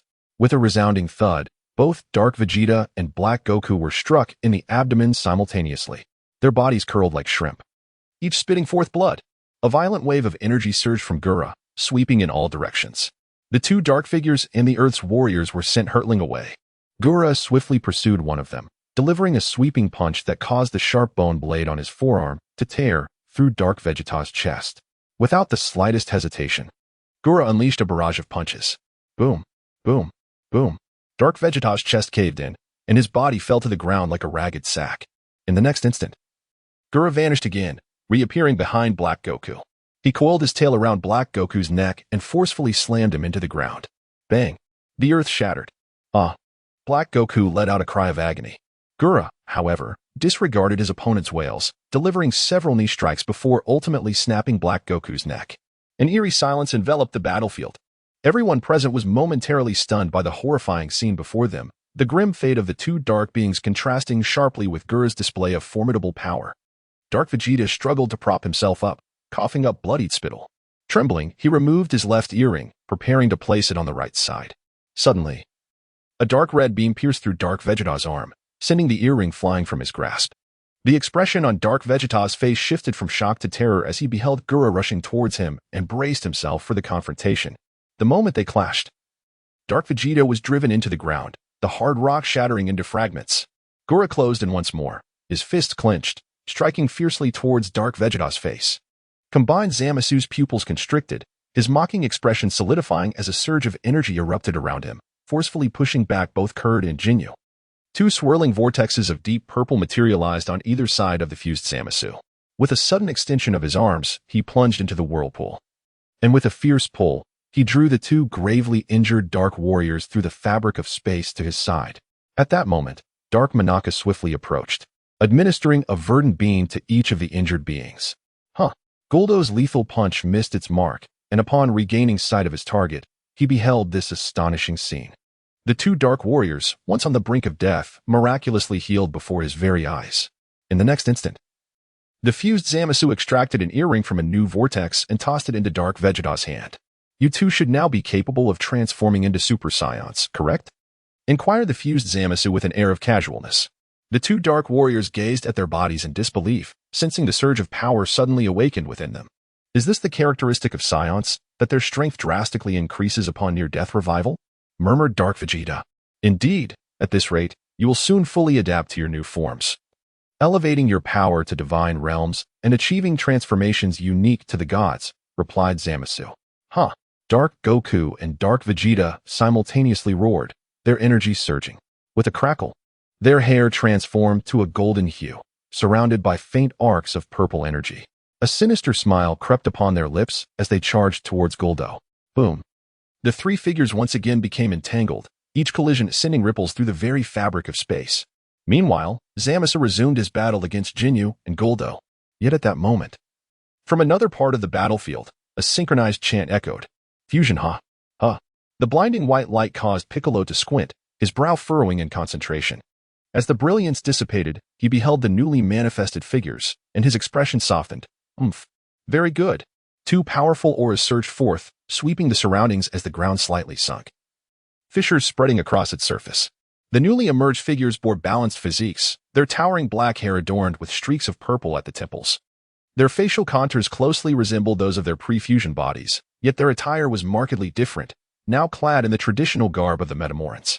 They wore sleeveless vests that revealed their well-defined muscles, and their lower halves were draped in billowy, white pants, accentuated by long blue sashes billowing in the wind. Goku, Gohan, and the two trunks have successfully fused. Now, hurry and eliminate Dark Manaka, preventing him from utilizing the beans to restore his injuries. Piccolo calmly assessed the situation, then smirked. Although I'm unsure how to address you, that is of little consequence. Go forth. No, we need names to establish our identities, and it would sound far more impressive. Let me ponder the fusion of Wukong and the future great Tetsu, both wearing expressions of distress. Suddenly, he breaks into a confident smile. The failed fusion shall be dubbed Komta, while a successful one will be aptly named Wakankus. The other fusion partner, however, is much more straightforward. His name is merely a code name. If you are Wakankus, then I shall be Gohan Kus. Upon uttering these words, both individuals erupt with power, transforming into Super Saiyans. With a thunderous roar, the ground trembles as the combined might of the two warriors ascends to the heavens. Is this the effect of fusion? Indeed, their strength is formidable. Wakankus and Gohan Kus exchange a glance, and with a powerful push from their feet, they launch into action. Boom. The earth is immediately cratered beneath them, and two golden beams of light shoot skyward, like lightning striking the darkness of Manaka, moving with astonishing speed. Before Dark Manaka can react, he is struck by the golden beams, his frail form sent flying through the air. Fusion Zamasu narrows his eyes, astonished that they too confuse. Once again, swirling vortices of space emerge around him as he deftly pulls Dark Manaka to his side with a single hand. At that moment, Jinyu and Kurta strike, their fists aimed at Fusion Zamasu. Just as their attacks are about to land, they unexpectedly pass through a dark purple vortex, colliding with each other's faces instead. Bang! Bang! The muffled sounds reverberate throughout the area as Jinyu and Kurta are sent sprawling backward. Chapter 85. The man whose face bears the mark of invincibility appears. Kurta wipes the blood from the corner of his mouth, fuming with rage. How can such bizarre abilities exist? Fusion Zamasu snorts derisively, taunting. How could foolish mortals ever comprehend the techniques of the divine? Jinyu, his expression grave, seethes inwardly. If only I could fully unleash the potential of this body, I would undoubtedly prevail against you. How absurd. To be so arrogant as to fail to recognize the chasm between mortals and deities. You are even more egotistical than I am. Herder, aflame with fury, allows his golden aura to surge, exclaiming, "Die!" He suddenly charges at Zamasu, his sharp horns aimed directly at the fusion warrior. Zamasu's eyes glimmer with a sinister light as he raises a hand. A surge of malevolent energy gathers in his palm, morphing into a dark red blade. With a flick of his wrist, the energy blade cleaves through space, whistling through the air as it strikes toward Herder. Clang! Sparks fly as Herder's long horns are severed, sent careening away. Just as Fusion Zamasu is about to plunge the blade into Herder's chest, an immense shadow looms over him. A colossal tail, resembling a blooming flower bud, envelopes his entire form. Chapter 62. Zamasu's lips curl into a sinister arc as he suddenly drives the energy blade into his other palm. With a crackle, the fabric of space seems to tear apart as he pulls forth a gigantic scythe from the void, exuding an aura of endless destruction as it sweeps through the air. Clang! A blinding radiance flashes, severing Jinyu's massive tail at its base. The fused Zamasu wielded his scythe mercilessly once more, as terrifying black energy coalesced into a cross, striking down upon the colossal form of Jinyu. The sound of splattering echoed as dark purple liquid gushed forth. Jinyu howled in pain, his body uncontrollably hurtling backward. Kurd's eyes widened in horror as he retreated hastily. Yet at that moment, two beams of golden light surged upwards. Manaka, perish! The two fused warriors rushed towards the dark Manaka, their fists, imbued with formidable power, poised to strike. The dark Manaka's expression was one of sheer panic. "Stop them!" Zamasu barked. "You shall not succeed." A spatial vortex materialized once again, and the fused Zamasu seized the dark Manaka by the collar, hurling him into its depths. In the next instant, the dark Manaka's figure appeared at the edge of a time-space rift high above, gradually vanishing under the pull of temporal forces. Ultimate Kamehameha Wave. Ultimate Magic Flash. The fused warriors unleashed a torrent of energy waves towards the time-space rift. However, upon impact, the energy waves seemed to vanish into the abyss, failing to create even the slightest ripple. Even as the shockwave subsided, the dark Manaka's form remained elusive. "Ha ha ha, futile!" A mocking voice echoed, "With your strength, you cannot breach the time-space rift. After all, you are pursuing him for this." The crowd's expression stiffened, realizing that the fused Zamasu now held a bulging little pouch in his grasp.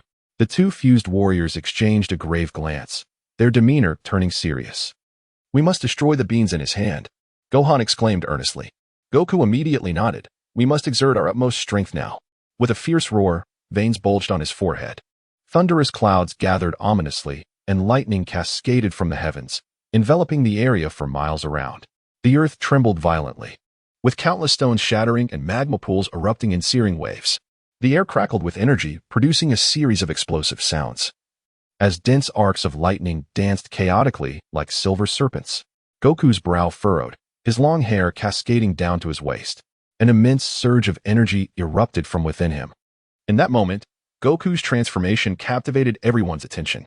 Scions possess such transformations. Piccolo gasped in astonishment. It seems the fused warriors truly possess the strength that Goku spoke of. Is this a further evolution of the Scion transformation? Alas, it pales in comparison to divine power, Gohan mused, admiration etched on his face. When will I reach such a level of transformation? Now is not the time for such thoughts. We must act swiftly. This transformation cannot be sustained for long. In a moment of tension, Super Saiyan Goku clenched his brow and cautioned. Indeed, the two exchanged a glance, transforming into a streak of light that surged towards the fused Zamasu. Meanwhile, in another battlefield, Gula's confrontation with the two dark beings was nearing its conclusion. Gula maintained an undeniable advantage in power. His every assault was swift, precise, and ruthless, devoid of any intent to toy with his adversaries. At this moment, he disregarded Black Goku's attacks, focusing solely on relentlessly pursuing Dark Vegeta. Though severely injured and frequently spitting blood, Dark Vegeta remained standing, gritting his teeth to endure. Suddenly, a ferocious shout erupted from Gula. His leg muscles bulged as he delivered a powerful kick to Dark Vegeta's arm. The sound of cracking bones echoed as Dark Vegeta's right arm twisted grotesquely under the overwhelming force. Accompanied by a roar, Black Goku unleashed his fury upon Gula. Even as Gula's body was battered and dented, he remained unfazed, adopting a stance of exchanging wounds for victory. He seized Dark Vegeta by the nape of his neck, ruthlessly piercing through his back. With a swift grip and yank, Gula extracted a complete section of the spine from his opponent's body. Witnessing this horrifying scene, Black Goku was filled with dread. What manner of monster are you? Meanwhile, the fused Zamasu was besieged by Kurd, Jinyu, and 2 fused warriors. Even upon realizing the perilous situation, there was no time for rescue. Dark Vegeta's pupils were dilated, teetering on the brink of death. In Gula's crimson eyes, an aura of coldness and absolute rationality emanated. Monster? No. I am the true machine of slaughter. As he spoke, Gula hurled Dark Vegeta's body into the air. A wave of energy, brimming with devastating power, erupted from his palm, crashing into the motionless form. At this critical juncture, Black Goku managed to switch the Patera earring from his left ear to the right. Amidst a dazzling radiance, a dark and malevolent aura spread outward. Gula's gaze narrowed instantly, his body shooting like lightning toward the target. He tore through the brilliance, his fists aimed at the sides of the figure's face, striking down with ferocity. With a crisp shattering sound, the 2 earrings were reduced to mere powder. Even with the Patera earrings destroyed, it proved futile. Our souls have now completely merged into one. A wicked smile graced the face etched with invincibility. Chapter 86. Let us exchange, Captain Jinyu. Is that so? But at least I have thwarted your plans. Gula replied calmly. He then delivered a powerful punch aimed at his opponent's face. Smack. Gula's fist was firmly caught in the opposing hand. In the next moment, a faint crimson flame surged from the other's body, their hair color shifting to pink. Boom. Gula found himself uncontrollably plummeting to the depths, and simultaneously, his right arm vanished entirely. The fused being chuckled softly. Was this the power that transcends the realm of the divine? Truly magnificent. Gula struggled to rise, only to realize that his head was grasped by his opponent, lifting him into the air. Subsequently, a fist loomed large in his vision. Amidst the thunderous roar, he sensed his skull being shattered into fragments. Within the blinding waves of energy, he felt his body disintegrating at an alarming rate, collapsing into nothingness. The fused being spat out a mouthful of blood, and upon witnessing his opponent reduced to mere dust, hastily darted towards the most intense battlefield. He needed to recover his strength swiftly. The fused being moved with astonishing speed, reaching the side of fused Zamasu in an instant. He suddenly erupted with energy, a powerful aura reverberating through the surroundings. The warriors surrounding fused Zamasu, engaged in their assault, were momentarily taken aback. Who are you? They inquired. This form. I shall call it Vegeto-Rose.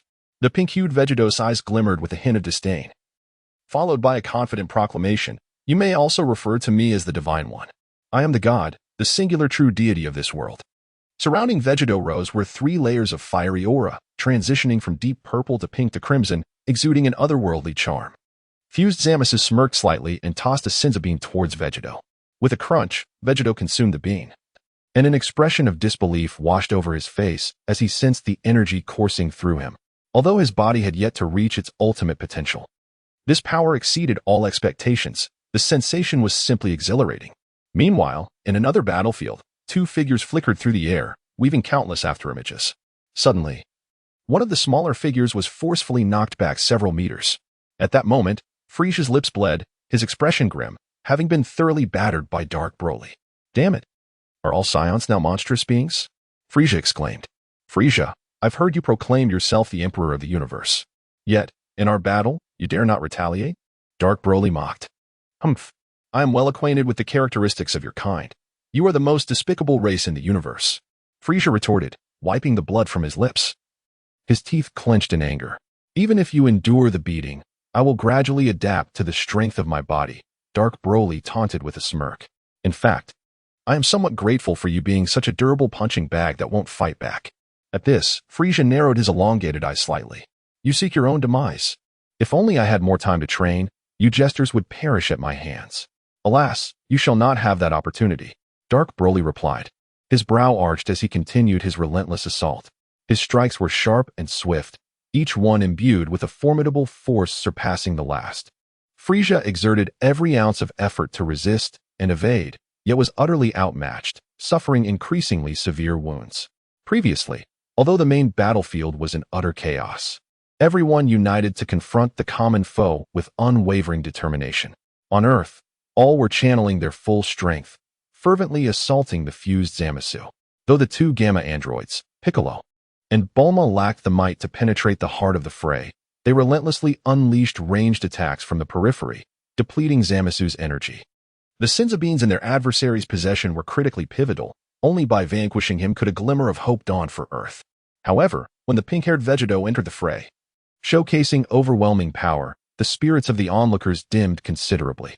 An unparalleled sense of despair surged within their hearts. A single fused Zamasu was already formidable, necessitating the collective strength of many to marginally subdue him, coupled with the fact that he possessed a full bag of Senzu capable of restoring strength and healing wounds. He seemed nearly invincible.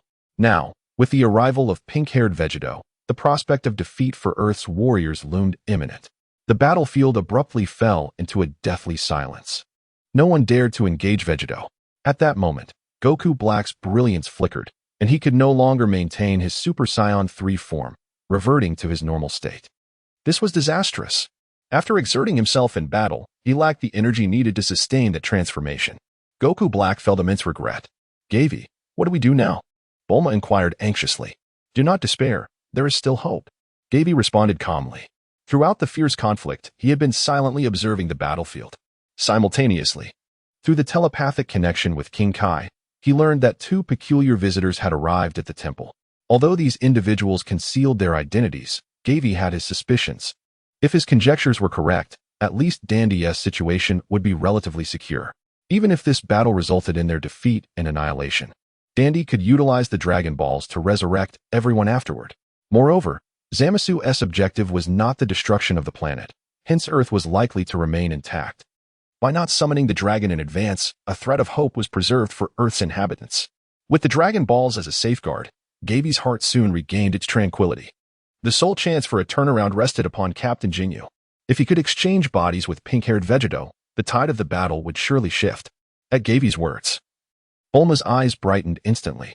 Gavie, I intend to discreetly communicate this plan to everyone, he declared with seriousness. Fortunately, he could relay messages through King Kai. Moments later, Kuririn and Ginyu simultaneously turned their gazes towards Bulma, indicating they had received the message.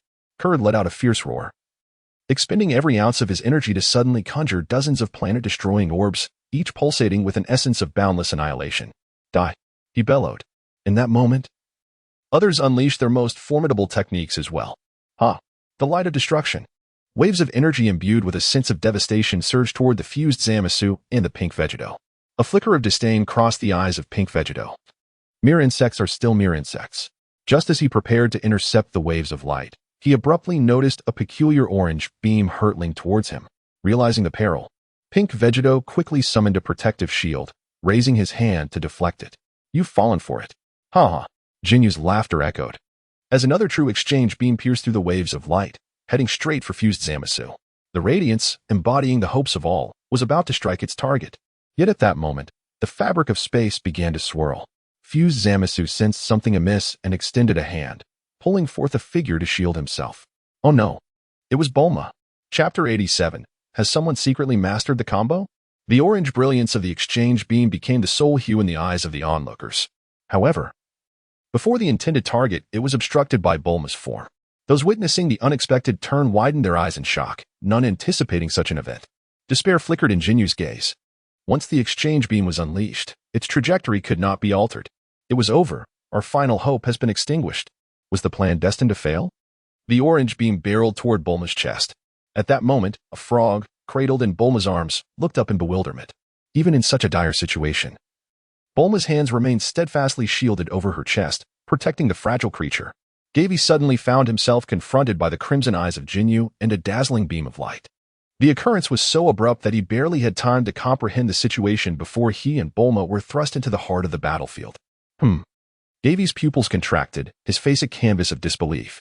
Fortunately, as the architect of the plan, he swiftly grasped the gravity of their predicament. With a powerful thrust of his claws and legs, leveraging the astonishing elasticity of the surrounding terrain, Gavie leaped forth, breaking free from Bulma's protection to shield her with his own form. Whoosh! The orange beam struck Gavie's body with precision. He felt a disorienting whirl, as if his very soul were being wrenched from him, an indescribable discomfort washing over him. In the next moment, Gavie was astounded to discover that his body had transformed into a colossal creature. Understanding dawned within him, disregarding the sensations of his new form. He summoned all of his strength and charged towards the fused Zamasu. Gavie's speed reached an extraordinary pinnacle, distorting the surrounding air. The fused Zamasu sensed Gavie's unusual movement and, without hesitation, raised his colossal scythe, striking downward towards the immense Cell Max. Just as the two were on the verge of collision, a flicker of thought crossed Gavie's mind, igniting a crimson aura around him. Simultaneously, his form rapidly shrank, condensing in an instant to that of an ordinary human.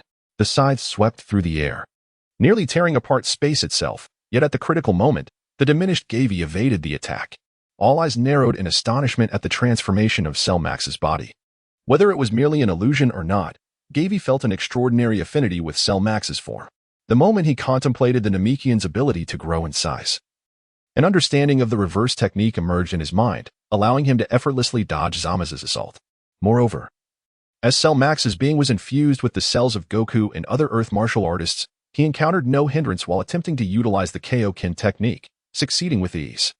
In addition, the multiplier of the Kaioken that Cell Max could endure far exceeded that of his original physique. Thus, he unleashed a 25-fold Kaioken. Gavie unleashed his entire strength with a fierce shout, his body resembling a fiery meteor as it sliced through the fabric of space. In the astonished gaze of the fused Zamasu, his right leg lashed out like a whip, striking forcefully against Zamazu's abdomen. With a thunderous roar, Zamasu's back arched dramatically, his entire form contorting as his expression twisted in agony. Gavie seized the moment, gripping his shoulder with his left hand and lifting him with might. He bent his knee and thrust it upward, delivering a powerful blow directly to Zama's chin. Crack! The jarring sound of fractured bone echoed. As the fused Zama suffered a shattered cervical spine, blood spilling from his mouth as his body slumped backward in defeat. How could this be? The pink-hued Vegeto immediately sent out a wave of assistance, his face adorned with an expression of disbelief. Despite being the same body, at this moment, the battle prowess of Cell Max had escalated exponentially beyond prior limits. Even the other warriors on the battlefield wore expressions of utter astonishment. Isn't it the case that Gavie has exchanged bodies with Shara before? How is he adapting so rapidly? He has even developed remarkably powerful techniques. Gavie's gaze remained remarkably composed. Seizing the fleeting moment when the fused Zamas lost consciousness, he reached for the cloth pouch at his waist. At that instant, however, a perilous shockwave unleashed by the pink-hued Vegeta surged through the air, striking Zamas with devastating force. The body of the fused Zamas disintegrated, and the pouch at his waist was obliterated, along with the precious senzu beans contained within. Gavie suddenly halted, letting out a quiet sigh as he gently wrapped his arms around Bulma's waist, drawing her into his embrace. With a swift motion, he seized a nearby frog and vanished from the spot. Once he had placed Bulma in a secure location, Gavie turned to contemplate his strategy against the fused Zamasu. The entity possessed a semblance of immortality, and even though his strength, amplified by the Kaioken, could overpower his adversary, completely annihilating him in a short span of time would prove to be a formidable challenge. However, dealing with such a troublesome opponent did not necessarily require a lethal approach. Furthermore, if not entirely eradicated, the fused Zamasu could potentially taint the entire universe or split into countless entities. The ultimate fate of Zamasu, whether in the animated series or the manga, was not a scenario Gavie wished to witness. He discreetly squeezed the frog in his hand, his gaze deepening with contemplation. The battlefield once again fell into silence, as the onlookers marveled at the transformation of the fully realized Cell Max. The current Cell Max bore little resemblance to his former self. The difference was staggering. Unlike during his time with Jinyu, the present Cell Max emanated a subdued yet profound aura, evoking a sense of vastness. If the previous Jinyu had been a ferocious beast, the current Gavie resembled a dormant dragon, exuding an air of imminent danger. As the battlefield quieted, Gavie retracted his radiant aura, seizing the opportunity to recuperate. Cell Max was not of the infinite energy type. Perhaps Bulma's assessment was accurate. Artificial beings did not possess true infinite energy, merely a recovery rate that surpassed their consumption rate. The energy consumption of this ultimate creation, Cell Max, had evidently exceeded the threshold for pseudo-infinite energy replenishment. Fortunately, in the absence of combat, Gavie could distinctly feel his vitality restoring at an accelerated pace under the influence of the supercell. Nonetheless, complete recovery might take several tens of minutes. It was unfortunate that Jinyu had employed this body so clumsily, wasting a significant amount of Cell Max's energy and neglecting to heal any injuries. Although Gavie's physique appeared normal at present, the scar from Zamasu's colossal scythe remained etched across his chest, and his entire tail had vanished at the root. Thankfully, within Cell Max, The presence of Namekian cells allowed for the utilization of their innate regenerative abilities. Taking a deep breath, Gavie focused on the functioning of the cells within him. Moments later, a thought crossed his mind. With a splatter, a brand new tail extended from the base of Gavie's spine. He flicked it lightly, despite feeling somewhat peculiar. He could maneuver it effortlessly. Following this, the previously ruptured wound on his chest rapidly healed, returning to its original state. Driven by curiosity, Gavie shook his back wings and found them to be quite peculiar. However, this did not impede his combat abilities when not in use. They could shield him from attacks from behind. In fact, the sharp edges of his wings could serve as formidable weapons to slice through enemies. Not too shabby. Gavie murmured to himself, unable to resist squeezing the handle of his Jinyu. Although it was not his original body, it was certainly an improvement over being a frog. Chapter 88. Is this your first time using the body of Cell? Gavie, take it easy, Jinyu pleaded, feeling the oppressive force surrounding him, and then curiously inquired. How come you are so familiar with this body? Upon hearing Jinyu's question, Gavie's expression darkened. It's all your fault for stealing my body, leading to my original form being absorbed by this monster. Although it's somewhat better than being a frog, I would much rather be human. All Jinyu's fault. Deep down, he believed that an artificial human was the ultimate answer. Being a monster felt inherently strange. With this thought, Gavie's gaze shifted downward towards his body. What on earth was that dark protective garment? Gavie's face turned an alarming shade of green in an instant. No, it was not merely his visage. His entire body seemed to reflect this hue. Only the outer keratin layer remained a vivid red. Moreover, he felt a chilling sensation upon his head.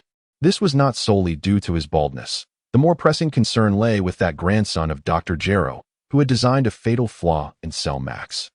This flaw was the exposed crystalline structure upon his head. Should it be shattered, his life would be in grave peril. Fortunately, the formidable keratin crown concealed 2/3 of this vulnerability. Additionally, upon evolving into his perfect form, the hardness of this crystalline structure had significantly increased. As he caressed his smooth and polished forehead, Gavie could already sense the melancholy of Mr. Satan. Jinyu, displaying his cleverness, chose not to pursue the topic further and instead redirected the conversation, saying, by the way, Gavie, Lord Frieza is nearing his limit. Gavie found himself at a loss for words, quietly contemplating the unwavering loyalty of Jinyu. However, aside from his ruthless brutality, cold-heartedness, insidious cunning, and merciless disposition, the king undeniably possesses a unique charm that compels many to follow him devotedly, even to the extent of sacrificing their lives. Rest assured, the king is quite astute. Consistently yielding and biding his time, he can endure for at least another hour, Gavie reassured Jinyu. As a bridge between the warriors of Earth and the forces of Frieza, the group had gathered around Gavie in unison. Everyone regarded him with a mixture of curiosity and intrigue. A grave expression crossed Kurter's face, revealing a hint of perplexity. Gavie, this body seems as though it were tailor-made for you, Piccolo remarked with a furrowed brow. Though it was but a fleeting moment, I sensed the presence of myself, Goku, Vegeta, and our other companions within you. You are now the strongest warrior among us, exclaimed Gohan with admiration. Gavie forced a bitter smile, acknowledging that he currently lacked the confidence to defeat the fused Zamasu, let alone contend with the formidable Gogeta. Goku, with a face full of sincerity, praised him, saying, You are far too modest. You have performed admirably, and the destruction of their senzu beans is a crucial victory. Meanwhile, Piccolo furrowed his brow, harboring doubts deep within. He sensed that the situation was far from straightforward. Some individuals, while ostensibly utilizing Cell Max's form for the first time, had perhaps secretly perfected their combos. Could this be mere coincidence? Gavie, with a furrowed brow, expressed his concerns to the group, stating that the fused Zamasu's healing abilities had yet to be revealed, and that the battles ahead would undoubtedly be arduous. Goku X, looking somewhat bewildered, added indeed. Before the fusion, Zamasu was the apprentice Supreme Kai of Universe 10, possessing a unique ability to restore his stamina. Piccolo, casting a serious glance at the pink-hued Vegeta in the sky and the fully restored fused Zamasu, remarked earnestly. While Pink Vegeta boasts the greatest power, our immediate priority must be to address fused Zamasu. We must concentrate our strength to eliminate him, otherwise, we will inevitably be worn down. No, this cannot be. Goku X objected, his expression pained. You have not experienced the despair of my timeline. You cannot fathom the terror that fused Zamasu embodies. He possesses immortality. Even though the fusion may diminish this ability, he is not an adversary we can easily vanquish. What? This is infuriating. Gohan X exclaimed, shock evident on his face, a glimmer of despair flashing in his eyes. No one can defeat Pink Vegeta. And with fused Zamasu's healing capabilities and inability to be killed, do we not stand at a complete disadvantage? Perhaps only summoning Lord Zeno could truly eradicate fused Zamasu from this world. Goku X's expression darkened, seemingly recalling a troubling memory. Lord Zeno? Kuririn questioned, perplexed. For Kuririn, the highest deity he had encountered was the god of destruction, Beerus. The title of Zeno was entirely unfamiliar to him. The others present shared a curiosity regarding the existence of Zeno. So how do we summon Lord Zeno to resolve the crisis posed by Zamasu? Piccolo furrowed his brow. No. We are not privy to the realm of Lord Zeno. Goku X's tone became somber, his expression dimming. Should Lord Zeno intervene, our world would be completely erased as well. Clearly, this is not the time for a lesson on cosmic deities. I shall merely convey the information regarding Zamasu. At this moment, Gavie was simultaneously recuperating his strength while silently engaging in a dialogue with the king, probing into the identities of the two visitors from Earth, and refraining from participating in trivial discussions. He held a firm belief that the amalgamation of Trunks and Goku, as envisioned in the future, would ultimately elucidate the predicaments faced by everyone. At that juncture, he would unveil his own plans, ensuring they would not seem overly abrupt. Gavie, no matter how persistently you inquire, I cannot disclose their true identities. Above all, you must not provoke those two individuals. The king cautioned. My lord, if you withhold their identities, I am left in uncertainty. Gavie lamented, for although he had a vague suspicion regarding the visitors' identities, he had always abhorred unforeseen elements. Thus, he relentlessly pursued the king for answers. How about this? I will pose questions, and you need only respond with a yes or no. The king finally relented. Very well. But I can answer you at most 3 times. Is one of them a female? Gavie inquired cautiously. Yes. Is there a plump purple feline among them? Gavie asked helplessly. He actually wished to directly inquire if it was a certain feline deity. Yet he found himself unable to elucidate his prior knowledge of the existence of the god of destruction. That question is far too impertinent, Gavie. I refuse to answer. The king shouted vehemently. Gavie was left speechless. It appeared that Lord of the Realm was quite fearful of the opponent, to the extent that he could not even bring himself to accept a slightly derogatory description. That woman, with her silver hair tied in a high ponytail and her tall stature? Indeed. Wait a moment. Gavie, how do you know such details? The Lord of the Realm inquired with curiosity. Gavie sighed, for Mr. Mers from the Galactic Patrol had mentioned to him that he had a sister of remarkable beauty. Oh. So that is the case. The King of the Universe exhaled in relief, yet was perplexed. A sister? How could that possibly be? He then asserted with certainty. It appears that the individual you referred to is not the same as this esteemed guest from Earth. Indeed, I must have been mistaken. Gavie smiled, having confirmed the true identities of the two individuals. His previously anxious heart was now at ease. Chapter 89. The birth of a new fusion warrior. The king continued to advise Gavie against taking rash actions, especially not to provoke the two visitors from Earth. Rest assured. My lord, I am not one to act impulsively, Gavie assured him. Besides, the entire universe faces a crisis. How could I possibly seek trouble? That is good to hear. The king finally expressed satisfaction. At that moment, Goku Kuso had finished recounting the tragic fate of the future world to the others. They had finally come to a clear understanding of the terrifying nature of Zamasu. So what shall we do? Bulma inquired gravely. Zamasu possesses limitless regenerative abilities. None among us can kill him. If only Grandpa were still alive, he could use the Mafuba to seal the fused Zamasu. Goku Kusa said bitterly. Suddenly, Piccolo furrowed his brow. If I were to be revived with the Dragon Balls, perhaps I could contend with Zamasu, and I would also employ the Mafuba. The other's eyes brightened at this prospect. However, Kurt's gaze darkened, glaring at Piccolo as if ready to devour him. You despicable fiend. You are the one who snatched the Dragon Balls from my grasp. I had my suspicions when you used that technique earlier, and it seems I was right. Piccolo's brow knitted together, and he shot a cold glance at Kurt, choosing not to elaborate, causing the atmosphere to become tense. Enough. Let us continue to discuss strategies to deal with Zamasu. Gamma too quickly intervened, reminding them that their current predicament was dire and not the time for infighting. Let it be. This is not the optimum moment to use the Dragon Balls. Moreover, employing the Mafuba to seal an opponent like Zamasu requires one to be of equivalent power, which demands immense stamina, even if I were to overexert myself. It would be challenging to achieve given the limited time I can remain in this realm. Piccolo analyzed calmly. Humph. Speaking of stamina, we are all nearly depleted. The upcoming battle holds little promise of victory. Kurd scoffed. Goku Kusa suddenly slapped his forehead. Wait, I have a solution. Really? The group immediately turned their eager eyes toward Goku Kusu. Indeed, in another world, I was once a disciple of the Supreme Kai and acquired the ability to restore other stamina. Goku Kusa continued. I believe this ability should still be applicable even in this time and space. Is that true? That would be splendid, although uncertain. I shall endeavor to give it a try. Wukong Keisai nodded, asserting that any opportunity should be seized. With that, Wukong Keisai advanced towards Bick, placing his hands upon his chest. After a brief moment, no signs of change occurred. Just when everyone assumed the restoration had failed, Bick's brow unfurled, and he incredulously clenched his fists. I have indeed returned to my prime state. Well done, Wukong Keisai, he exclaimed. Now, it's time for you to restore my strength as well, Wukong Keisai, Kurd coldly interjected. I too expended a considerable amount of energy in the recent battle. Wukong Keisai cast a sidelong glance at Kurd, but proceeded directly to Gavie. Kurd's expression darkened instantly. Kurd, Gavie is the strongest among us all. All our hopes rest upon him, Wukong Keisai explained calmly. He then immediately placed his hands on Gavie to replenish his vitality. Gavie did not decline the goodwill of Wukong's. Indeed, the situation was as Wukong's described. He was currently the pillar of strength for Earth. Even Super Saiyan 3 Wukong's fell significantly short in comparison. As time ticked away, Wukong's brow furrowed deeper with concern. How could this be? Has he still not fully recovered after such a long time? Piccolo inquired anxiously. This body is truly remarkable.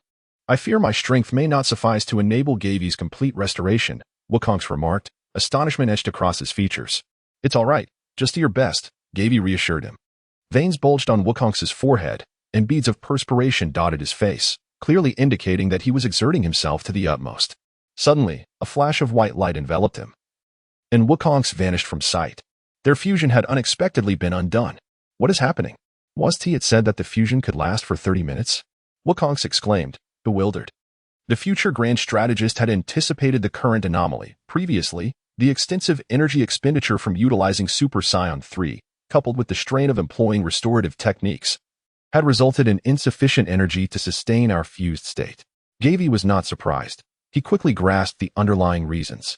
Regardless of whether it was the fusion technique or the Patera earrings, both methods were bound by time constraints and energy limitations. In Dragon Ball GT, Super Saiyan 4 Gogeta disbanded during his battle against the Ultimate One-Star Dragon. Similarly, in Dragon Ball Super, Super Saiyan Blue Vegito also separated prematurely during his confrontation with the fused Zamasu. Although his stamina had not fully recovered, Gavie was still somewhat astonished by the strength of his current physique. Speaking of which, the power level of Perfect Cell Max reached at least the full capacity of Super Saiyan Blue. This was still the case without having undergone further evolution. If a method to evolve into the next form could be discovered, his combat prowess might very well experience a significant transformation. By the way, Bulma, please bring out those earrings. As soon as Gavie's voice fell, Bulma retrieved a pair of earrings adorned with green circular gemstones from her waist pouch. These were the Patera earrings previously obtained by Gavie from Zamasu in this timeline. Later, when Gavie's original body was seized by Jinyu, the items had been safely removed and stored by Bulma at Gavie's behest. Each of you should wear one on opposite ears. What is this? Piccolo inquired, furrowing his brow. It is the tool used by Zamasu and his comrades for fusion. I acquired it after defeating a certain Zamasu, Gavie explained nonchalantly. However, neither of us has any energy left. We may not be able to achieve much after fusing, said Goku. Indeed, I cannot even use a healing technique right now. Goku and future Trunks exchanged glances, filled with hesitation. Never mind, just put them on for now. Upon hearing this, the two no longer hesitated and swiftly donned the Patera earrings. With a dazzling flash of white light, a new fusion warrior was born. Yay! An exhilarating voice rang out amidst the blinding radiance. Since the fused warrior is named Goku Black, I shall be called Trunks Goku. As everyone gazed at the newly emerged figure, an overwhelming aura surged forth. Though due to their lack of energy, they did not perceive this being as particularly formidable. Trunks Goku? Gavie remarked with a peculiar smile. It sounds somewhat feminine. However, this was not the time to dally over the appeal of names. Gavie promptly reminded Bulma, give him that green bean. Chapter 90. turning the tide with Jinyu Gavie. Bulma, how did you come by such a treasure? Trunks Goku caught the bean Bulma tossed and, without hesitation, consumed it, crunching audibly. While Trunks Goku chewed the sacred bean, Gavie responded calmly, "It was entrusted to me by Yajirobe. He mentioned it is the last sacred bean on Earth." What? Why didn't you say so earlier? That sacred bean should have been saved for you. Trunks Goku immediately regretted the consumption. Don't waste it. Gavie quickly interjected, "Once you've regained your strength, you will be able to use your healing abilities again. You truly consider every angle." Trunks Goku exclaimed in genuine admiration. Bulma's gaze towards Gavie grew increasingly tender. Suddenly, Gavie realized he might have revealed too much information. Although he could find reasons to justify later, suspicions would inevitably linger.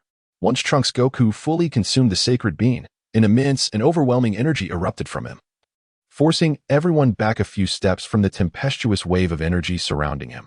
Trunks Goku immediately apologized and reined in his aura, his expression one of incredulity. "I feel that my strength exceeds even that of Goku Black. Perhaps I have surpassed Golden Frieza. Is that so? How delightful." Kurd's expression instantly darkened, and he gritted his teeth, saying, "Now you can restore my strength, can't you?" "Indeed, I should be able to fully restore the vitality of all of you." Tran Kong felt a continuous surge of power within his body, growing increasingly impatient. "At this moment, my regenerative abilities should have also been enhanced." Gav silently marveled at the situation. Indeed, the power beneath the divine level, when merged through earrings, should prove significantly stronger than the fusion technique. Trunks promptly restored the full stamina of everyone present, including Kuririn. "I had not lost much of my own strength and could continue to fight alongside my companions." The expression on Trunks' face revealed a growing impatience. "Wait, please restore Lord Frieza as well." Gav's hand held the Jinyu Force member, who was now bouncing with energy once more. The group exchanged glances, their expressions turning serious as they focused on Gav. "Why is everyone looking at me? Although I am a good person, I am not yet ready to utter that classic line to the king. Well, I suppose I shall restore the king then. There was no other choice." The others were unaware of just how resilient the true king truly was. Gavie did not take the time to explain matters to his comrades on Earth. "By the way, one must avoid engaging with Dark Broly. I have an inkling that he is far from ordinary. It is likely that the king has perceived this as well, which is why he has been delaying any confrontation with him. While others may be unaware of Dark Broly's formidable combat prowess, Gavie is acutely aware. Fortunately, the previous encounters with Black Goku and Dark Vegeta, coupled with the king's extensive experience in dealing with scions over the years, have led him to adopt a highly prudent approach. Enduring blows now is a strategy to minimize future hardship. Otherwise, should another Broly emerge, it could spell disaster for everyone involved. Trunks, resolved, immediately teleported away. Moments later, he returned. "That Frieza truly shows no appreciation." Rubbing his slightly bruised cheek, Trunks remarked, however, "That fellow named Broly is exceptionally strong. Frieza has it tough." He then calmly assessed the situation. "You should be able to hold on a bit longer now. So, Gavie, what course of action do you propose?" Gavie pondered for a moment before uttering a startling revelation. "In the imminent battle, we must ensure the protection of Captain Jinyu." A thunderous explosion echoed, causing everyone to lift their gaze in astonishment.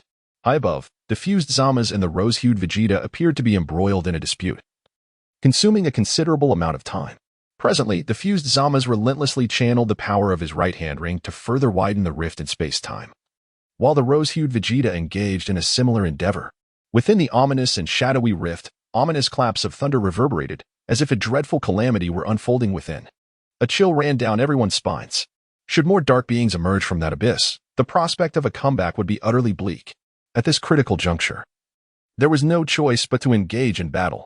"Gavie, what do you mean by instructing us to protect Jinyu? Isn't the fused Zamas immortal?" "I am inclined to attempt sealing his soul within a frog." A tremor coursed through the crowd. This strategy might indeed prove viable. The most formidable aspect of these two adversaries was the immortality and healing capabilities of the fused Zamas. With him in play, their group was virtually invincible. To alleviate the crisis, it was imperative to eliminate that individual first. "You all, divert their attention." As Gavie's words faded, the valiant warriors of Earth charged recklessly towards the two adversaries. Super Saiyan 3. In an instant, an array of radiant energy blasts surged towards the fused Zamasu and the pink-hued Vegito. Trunks, with unwavering determination, expended all his strength to impede the advance of Vegito. Gavie pressed his finger to his forehead and addressed Captain Jinyu. Captain Jinyu, please utilize the body exchange technique on Lord Kurd. While what? Kurd's expression shifted dramatically. Having not received the charge signal. Do not worry, I will appear before the fused Zamas just as the beam is about to be unleashed, Gavie reassured him. The spatial transferability of the fused Zamas was exceedingly unpredictable, and Gavie dared not place complete trust in Jinyu's execution. This is far too perilous. I do not wish to become a frog. Kurd protested vehemently, beads of cold sweat forming on his brow.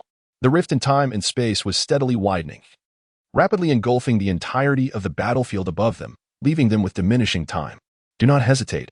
If we do not act now, we shall all perish at the hands of Zamas. Damn it, Kurd muttered through clenched teeth, reluctantly resigning to fate as he turned to meet the gaze of the frog in Gavie's hand. My Lord Kurd, I beg your forgiveness. Exchange. An electronic synthesized voice echoed through the translation device. No sooner had the words left his lips than both Gavie and Jinyu vanished from their original positions. In the next instant, Gavie found himself precisely in front of the fused Zamas. The frog in his hand was nearly thrust directly into Zamas's face. An orange beam suddenly erupted from Jinyu's mouth. Although the fused Zamas was caught off guard, he reacted swiftly, immediately conjuring a dark red shield. However, the beam still surged into the unsuspecting mouth of the fused Zamas. Gavie's eyes fixated intently on everything before him. At that moment, the divine ring behind the fused Zamas burst forth with a radiant brilliance. Had he succeeded? As the orange beam gradually dimmed, dissipating until it completely extinguished. The head of the fused Zamas slowly lifted, his gaze as cold as ice, locking onto Gavie. The dazzling light emanating from the divine ring behind him illuminated the entire space. The overwhelming aura compelled Gavie to involuntarily retreat. A deep voice resonated, imbued with a haughty arrogance and disdain. So, this is your intent, to exchange souls with a deity? Humanity is indeed foolish and ignorant. The fused Zamas scanned his surroundings, his gaze ultimately settling on Jinyu, feeling a sense of revulsion. How could such a despicable ability exist in the universe? A terrifying, suffocating pressure surged forth, causing Jinyu to tremble uncontrollably in Gavie's grasp. Gavie's pupils constricted, signaling the failure of his attempt to seize the body of the fused Zamas. A battle had commenced, and there was no turning back. Tossing the frog in his hand to Piccolo, Gavie was enveloped in a red glow. The Kaioken was perfectly employed to adjust every muscle, joint, and bone in his body to the most optimal combat state. The 25 times Kaioken was far from the limits of this body. Had he not been concerned about excessive energy consumption, Gavie could have maintained this state indefinitely. With a swift motion, a dark aura flashed as Zama swung his massive scythe down towards Gavie, the shadow engulfing him as if the very space were cleaved in twain. Gavie furrowed his brow, hesitating to confront the challenge head-on. Suddenly, a swirling vortex of darkness materialized beside him, and a hand emerged from the void, brandishing a dark purple energy blade aimed at his chest. Gavie seized the wrist of the fused Zamasu with an iron grip, while his knee crashed forcefully into the opponent's elbow. A sharp crack echoed through the air as Zamasu's bone shattered, and the excruciating pain contorted his face into a mask of agony. Seizing the moment of Zamasu's distress, Gavie yanked on the arm with all his might. With a desperate cry, half of Zamasu's body was nearly drawn into the abyss of the vortex, and despite his frantic struggles, he could not avert his fate of being engulfed by the darkness. At that critical moment, a deep purple shadow suddenly sliced through Zamasu's form. With a swift motion, the dark purple apparition tore at Zamasu's body, and in an instant, he was cleaved in two. It was revealed that Zamasu, in a bid to escape Gavie's grasp, had resorted to severing his own body. Although the fragmented body of Zama's in Gavie's hand was severed from its original form, it continued to writhe. As his gaze traversed the dissipating spatial vortex, he was astonished to observe the amalgamated Zamas, where limbs had been lost, undergoing a grotesque regeneration. Those areas suddenly swelled with contorted purple tissue, swiftly mending the damaged physique, and within moments, it was entirely restored to its former state. Is this the manifestation of immortality? Gavie glanced at the half-formed remnant writhing in his grasp, a look of discomfort etched upon his face, overwhelmed by a wave of revulsion. In a swift motion, he coiled his tail, unfurling the hammer-like tip to encase the grotesque mass of flesh within. The tail emitted a series of unsettling sounds as it enveloped the remnants. Gavie stood still, anxiously attuned to the changes within his body. Should the situation take a turn for the worse, he was prepared to expel the remnants of the fused Zamasu without hesitation. Ultimately, before those repugnant tissues could penetrate his being, they were completely devoured by his tail. Gavie's let out a sigh. Those substances had merely been transformed into pure energy, stored within his body, without revealing any other extraordinary effects. He had not acquired any of Zamasu's abilities. It appeared that absorbing the flesh and blood of his foes was not the path to Cell.'s ultimate evolution. This route was either unfeasible or had reached its conclusion. Gavie furrowed his brow, murmuring to himself, "Nevertheless, the ability to restore energy is certainly a benefit." Gavie flicked his tail, pondering whether the immortal Zamasu could truly be completely absorbed. Subsequently, he noticed that the fused Zamasu was regarding him with a peculiar gaze, as if he had encountered a specter. A spark of inspiration ignited in Gavie's mind as he raised an eyebrow. If he could replenish his stamina by absorbing the flesh and blood of his adversaries, why should he conserve energy during battle? Why not simply shatter his foes and absorb their essence to restore the energy he had expended? With this realization, Gavie felt a surge of excitement. Kaioken, 50 times. Gavin's cold gaze sharpened as he launched an offensive. His form resembled a bolt of lightning, swiftly closing the distance to the combined entity before him. He raised a leg and struck towards the opponent's head. Boom. It was as if the very fabric of space had erupted, a tremendous force surging forth. Even before their bodies made contact, the shockwave nearly toppled the combined entity. Mere humans. The combined entity roared, swinging its massive scythe in response. Bang. At the moment of collision, the dark purple blade shattered into fragments.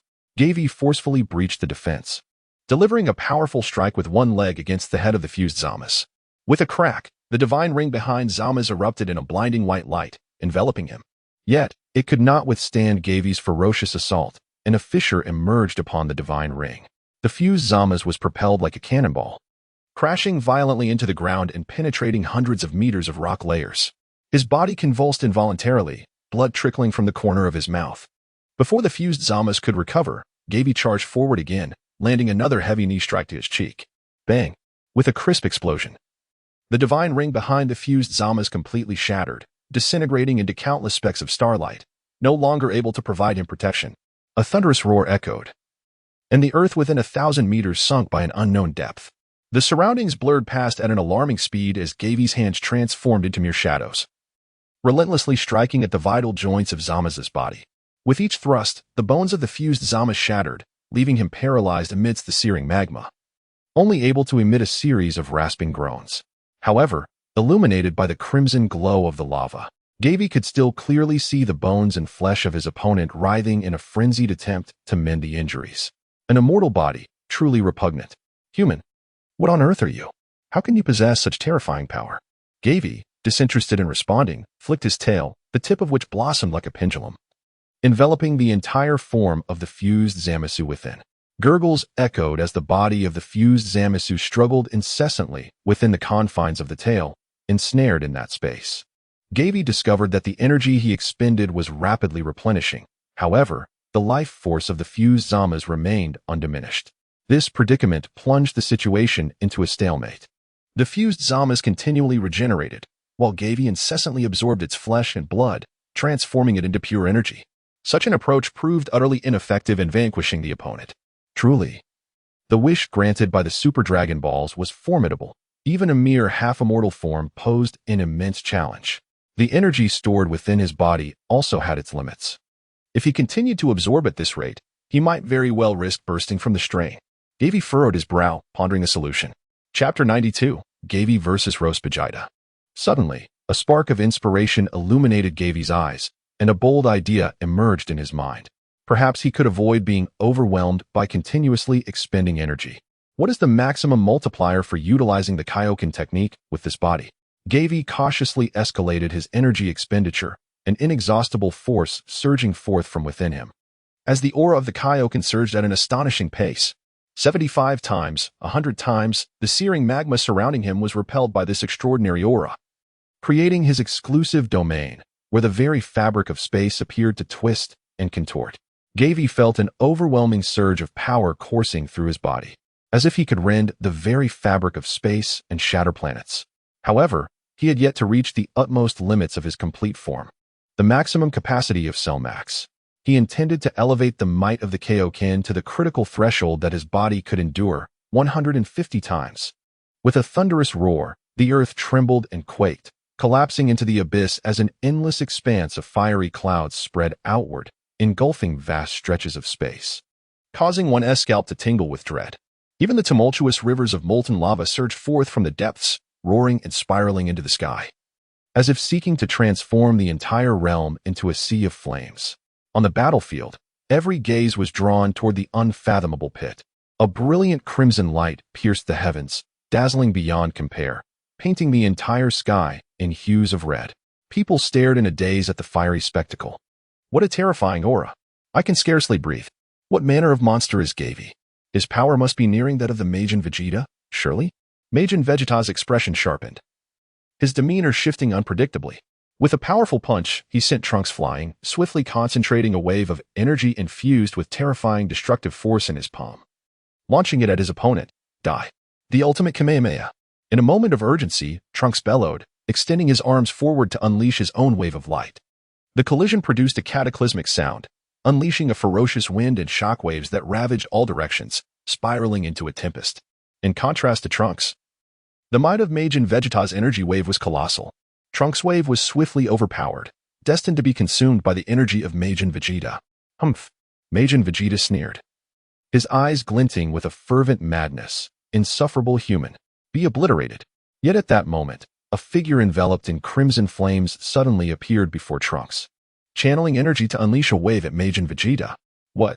Majin Vegeta's expression turned to one of horror, his pupils contracting in disbelief. A thicker, more radiant beam of energy spiraled forward, colliding with his wave. Boom! A thunderous explosion resounded through the void, deafening in its intensity. The immense energy stirred the air into a tempest, sweeping in all directions. The ground quaked, and even the raging lava was subdued, leaving only this brilliant source of light in the universe. The other combatants on the battlefield struggled to maintain their footing, barely resisting the residual waves of this overwhelming destructive force that threatened to hurl them away. Amidst the blinding brilliance, Majin Vegeta's figure was entirely engulfed. Whoosh! The energy beam shot forth from the earth, detonating in the vastness of space, dissolving into starlight that illuminated a vast expanse of the cosmos. High above, having narrowly avoided the blast, Majin Vegeta found blood trickling from the corner of his mouth, his eyes trembling in shock. Could it be? Had Majin Vegeta truly sustained an injury? Tran Kong regarded the situation with disbelief. As someone who had fought fiercely against the Pink Bajite, he was acutely aware of the terrifying extent of the opponent's power. The mere fact that the Pink Bajite could annihilate the ultimate Golden Gula in a severely injured state was enough to instill fear. Even if he forcibly overextended his own body, his strength paled in comparison to that of the Pink Bajite. To say there was a vast chasm of difference would be an understatement. The fact that they could hold the opponent at bay for even a brief moment was the result of their collective effort and unwavering determination. The notion of inflicting injury upon the adversary was a fanciful dream, utterly unattainable. Is it you, Gavie? The Pink Bajite exclaimed, her expression contorted with fury as she fixed her gaze upon the one who had wounded her. I have heard of you from Monaka. You are the one who defeated Zamasu in this world. The Pink Bajite continued, I never imagined that you would now possess such a perfect physique. You, a mere human, are utterly shameless. As she spoke, her eyes were drawn to Gavie's thick, writhing tail, and besides astonishment, there was a palpable sense of envy in her demeanor. The others, following the Pink Bajite's gaze, were equally taken aback by the peculiarities of Gavie's form. The attention of the onlookers made Gavie feel a slight chill at the back of his waist. However, deep within his eyes lay an unwavering calm. This did not hinder my resolve to vanquish you with this body. The moment their eyes met, a silent spark ignited in the air. Gavie made the first move, expanding his form dramatically. As his physique swelled, his tail grew larger as well, yet it did not hinder his agility. Subsequently, Gavie charged towards Pink Bajite with an extraordinary speed that surpassed all expectations. A flicker of apprehension crossed Pink Bajite's face, but he, too, was undeterred and met the challenge head-on. The clash of the two in the sky unleashed a tremendous whirlwind. Every encounter between Gavie and Pink Bajite evokes a transformation in the very fabric of the world. The surrounding clouds continuously collapse and dissipate, while the space trembles violently. In the fleeting moment their fists collide, both combatants sense the terrifying essence of each other's physical prowess. Although Gavie had only recently acquired this body and had not undergone any training, his compatibility was unexpectedly high, coupled with his innate strength, which was only slightly inferior to that of the pink-haired Vegeto. he proved to be formidable in physical confrontations. His agility remained largely unaffected by his increased size. In fact, his larger form enabled him to more rapidly expend the surging energy within him. Naturally, he began to employ the techniques he had learned during his sparring sessions with Mr. Popo. Offense is the best defense. With the fused Zamasu within his tail serving as a source of power, Gavie had no need to fear injury. His cells had reached a near-perfect state, allowing for swift repair of damaged tissues as long as his energy was ample. Moreover, with the cells of a Namekian coursing through him, he was entirely unconcerned about injuries such as severed limbs. Thus, he wholly abandoned defense, focusing solely on his offensive capabilities. The battle between the two intensified, growing increasingly ferocious. Those around them found themselves unable to intervene, at times struggling to even discern the movements of the combatants. The weakest among them, Bulma, the androids, and Piccolo, were forced back by the overwhelming force of the energy, distancing themselves from the epicenter of the conflict. Boom, boom, boom.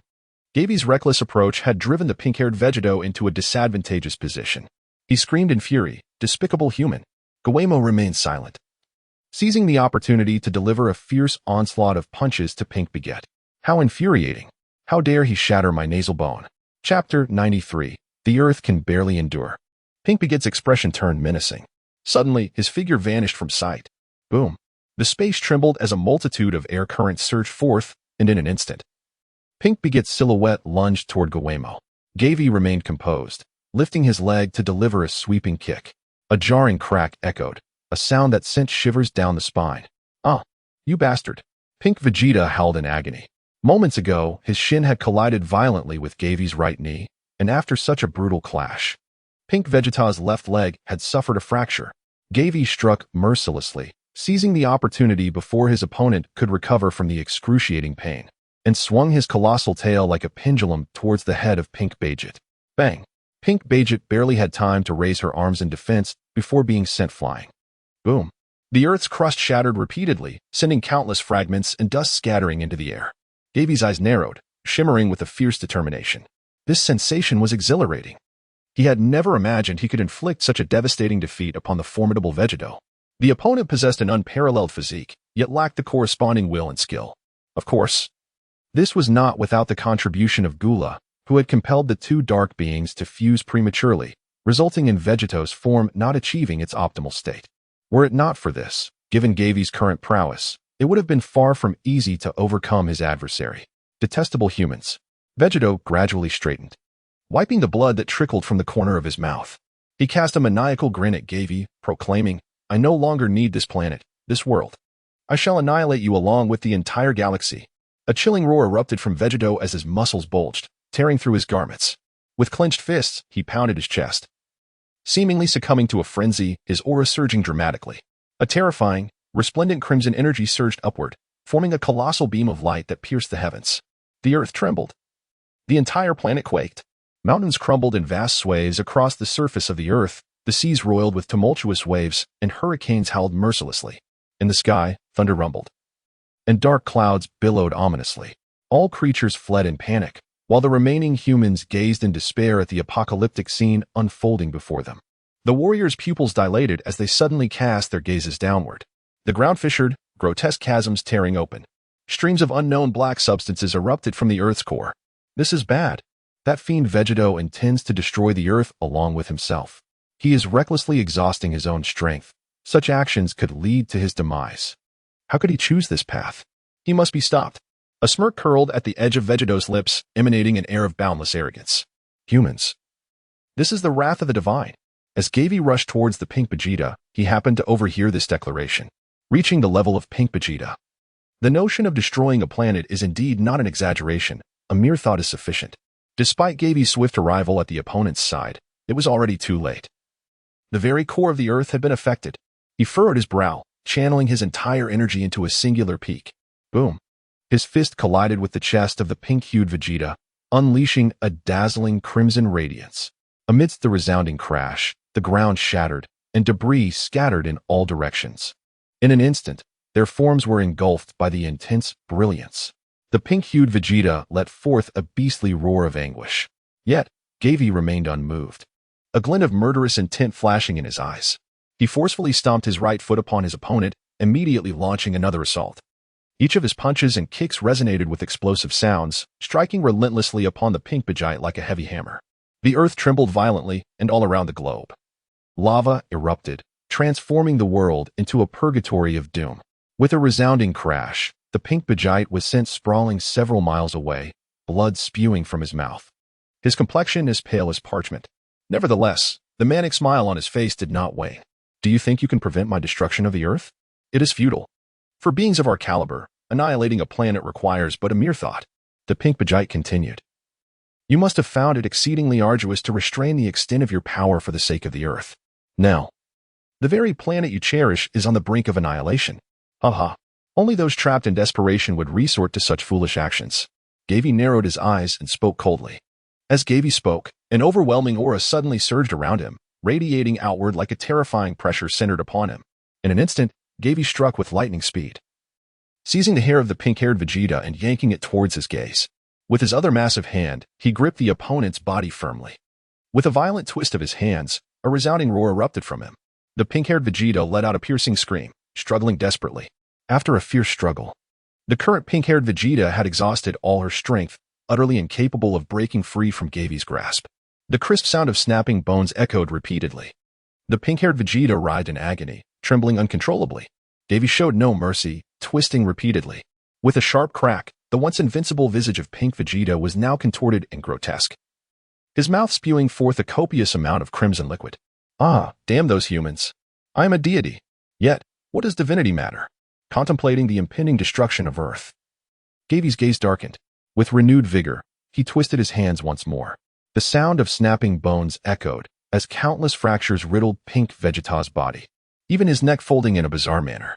Nonetheless, this creature's vitality was remarkably resilient, astonishingly clinging to life. Gavie's gaze was frigid. He was determined to utterly extinguish the life of Peach-Pink Vegeta. At that moment, a tremendous explosion reverberated from the depths of the rift in time and space. The deafening roar echoed. Everyone raised their heads to the sky, only to behold a profound, dark fissure, as if something were about to emerge from within. Gavin was taken aback, his gaze fixed intently upon the eerie rift that seemed to cleave the very sky in twain. Zamasu, what purpose do you serve by opening that fissure? Gavin demanded in a commanding tone. Gaga. Humans, countless of us shall return for vengeance. Await your demise in this world. The maniacal laughter of the crimson-hued Vegeta echoed through the air. Gavie's gaze was somber, and in the next moment, his figure appeared before Piccolo. Captain Ginyu, I have found a rather suitable body for you. What? Piccolo's face turned a shade of green. Are you really going to give Ginyu the body of Pink Vegite? Indeed. It would be a waste to simply destroy this body, Gavie replied calmly. Moreover, Zamasu still holds some value in terms of intelligence. Subsequently, Gavie instantly connected with Piccolo through King Kai, revealing his true intentions. Only then did Piccolo's furrowed brow begin to relax. Meanwhile, the frog in Piccolo's possession was filled with excitement. Gavie, I knew I didn't misjudge you. Hurry, let's make the exchange. Earth can't hold out much longer, Gavie urged. Damn it, despicable humans. The curses of Pink Vegite became weak and feeble. Chapter 94, Ginyu, or Pink Vegite. Gavie firmly secured the entirety of the Pink Vegeta with both hands, deliberately locking his head in place and bringing it close to Ginyu's. This exchange bore an experimental nature. Firstly, Gavie was uncertain whether the fusion of Black Goku and Black Vegeta, which resulted in the Pink Vegeta, would indeed disassemble. Furthermore, it remained to be seen if Zamasu's soul could be exchanged with Ginyu's. Should such an exchange be possible, it would undoubtedly be advantageous for their companions on Earth. For Gavie intended to compel Ginyu, after assuming the form of the Pink Vegeta, to engage in another exchange with his allies. This way, at the very least, a teammate possessing a divine physique could emerge. Ginyu, brimming with excitement, bounced around in Piccolo's grasp. Hurry up, Gavie urged. The fused Zamasu within his colossal tail continued to supply his body with an unending flow of energy. Although he had expended considerable power during the battle with the Pink Vegeta, the immortal Zamasu was exceedingly difficult to contend with. Even at this moment, there were no indications of him being consumed. Should this energy absorption persist, Gavie would soon face the risk of being overwhelmed by the very power he sought to harness. Moreover, the Earth was on the brink of collapse. The tectonic plates were in tumult, and both land and sea were erupting with endless streams of molten lava. The air was thick with the acrid scent of sulfur, And even if the Earth did not explode, humanity would surely perish in an environment rife with toxic gases. All right. All right, Jinyu nodded repeatedly. His eyes then shone with an eerie red light as he locked gazes with the pink Vegeta. The electronic voice of Jinyu announced the exchange. And a beam of orange light erupted from his frog-like mouth, plunging into the mouth of the pink Vegeta. Gavie squinted slightly, keenly observing the changes unfolding between the two parties. Moments later, the radiance dissipated. The breath of the rosy-hued Vegeta became alarmingly labored, as if life was fleeting. Had they succeeded? Gavie watched intently as Piccolo held the frog. To his dismay, the frog croaked, indicating a failed exchange. Was that the case? A flicker of disappointment crossed Gavie's eyes. It seemed the only option was to eliminate the rosy-hued Vegeta directly. However, in the next moment, the rosy-hued Vegeta struggled to speak. The exchange was successful. Gavie. I am Captain Jinyu. What? Piccolo frowned, realizing the situation was far more complex than anticipated. Had it truly succeeded? Trunks urged anxiously for clarity. Since the defeat of the rosy-hued Vegeta, the battlefield had settled into a tense silence. The remaining warriors gradually gathered around Gavie, understanding the situation at hand. In any case, one of either the frog or the rosy-hued Vegeta was merely acting. That scoundrel Zamasu had resorted to theatrics for self-preservation. Kurd, his eyes gleaming with a cruel light, declared, since it is difficult to discern the truth. Let us eliminate them both. What? Both the frog and the rosy-hued Vegeta widened their eyes in alarm. Lord Kurd, how can you say such a thing? They exclaimed. Lord Kurd, I still wish to continue living. Please do not kill me. The others frowned in concern. Bulma suggested, why not have him attempt the body exchange skill once more? The previous exchange failed, and for a short duration, I cannot utilize that skill again. Gavie. The frog in Piccolo's grasp retorted. Gavie, I am quite satisfied with this body. Unless you find me a more suitable one, I shall not activate the skill. The rosy-hued Vegeta's voice was weak, exuding an air of exhaustion. Piccolo scoffed, a being of divine stature, yet you would forsake your dignity for the sake of survival? Gavie. You must trust me. Although the exchange failed, I have already drained a portion of his energy. The frog hopped in Piccolo's grip, appearing indignant. Once I recover, I will surely succeed next time. You vile frog, how dare you impersonate me? The rosy-hued Vegeta glared at the frog with a murderous intensity. Clearly, you were the one acting for your life. Piccolo's provocation fell flat, and Gavie had no time to wait for their bickering to resolve. Placing his fingers to his forehead, Gavie sought out the remnants of life energy. Whoosh! His figure vanished without a trace. In the next moment, he returned, grasping two individuals in his hands, Mr. Satan and his daughter Babidi. Upon witnessing the horrifying scene at the center of the battlefield, along with the bizarre extraterrestrial beings, Mr. Satan was so frightened that tears streamed down his face. Who are you? Do not harm my Babidi. Yet, Babidi remained utterly still, her complexion ghastly pale, eyes tightly shut, with only a slight rise and fall of her chest, as her abdomen bore a grievous penetrating injury. Gavin placed the two individuals upon the scorched ground and remarked nonchalantly, You may exchange yourselves with Mr. Satan. Exchange? What sort of exchange? Mr. Satan immediately became alert, tilting his head to gaze at the monstrous creature that had brought him to this place. He inquired, How do you know that I am known as Mr. Satan in the martial arts community? Of no consequence. Gavin retorted with a fierce glare. At once Mr. Satan was so terrified that he collapsed onto the ground in a heap.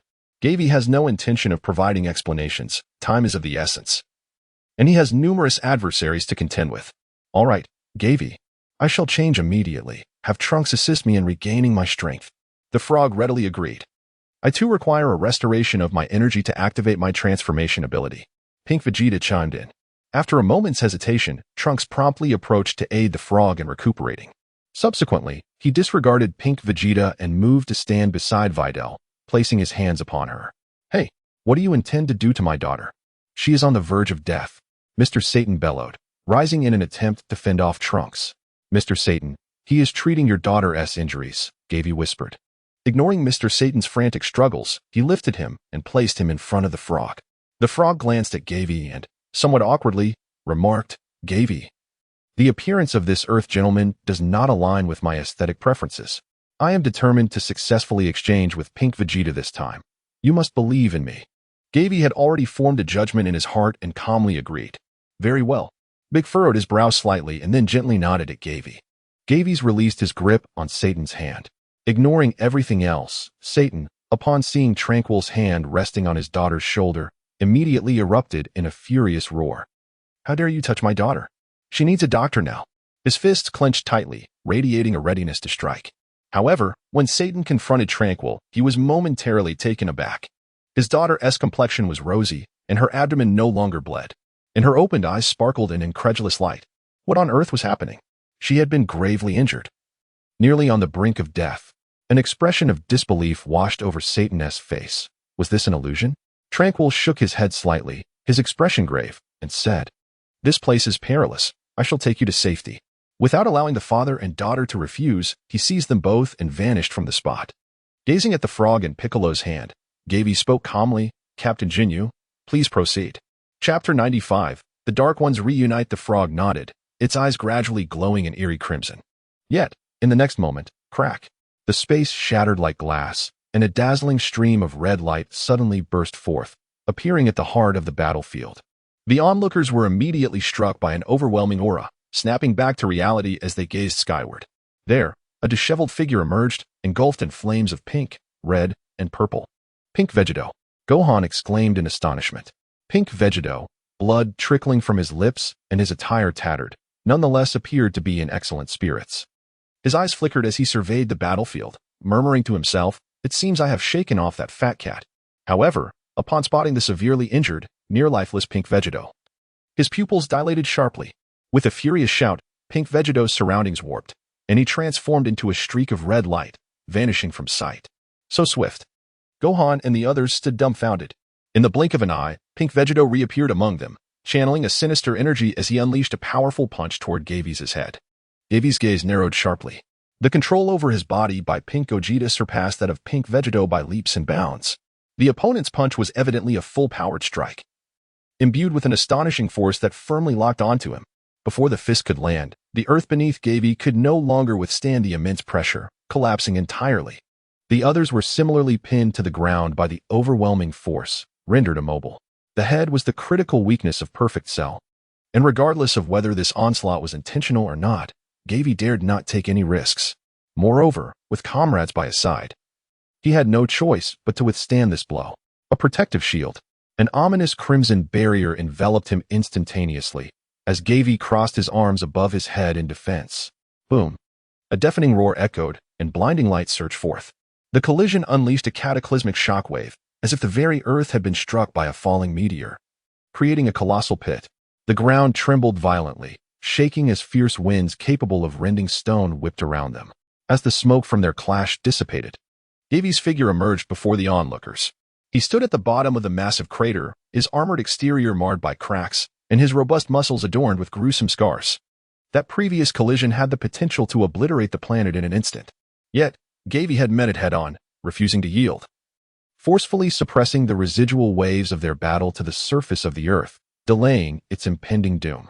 His arms tingled with numbness, and he could not suppress a spurt of blood.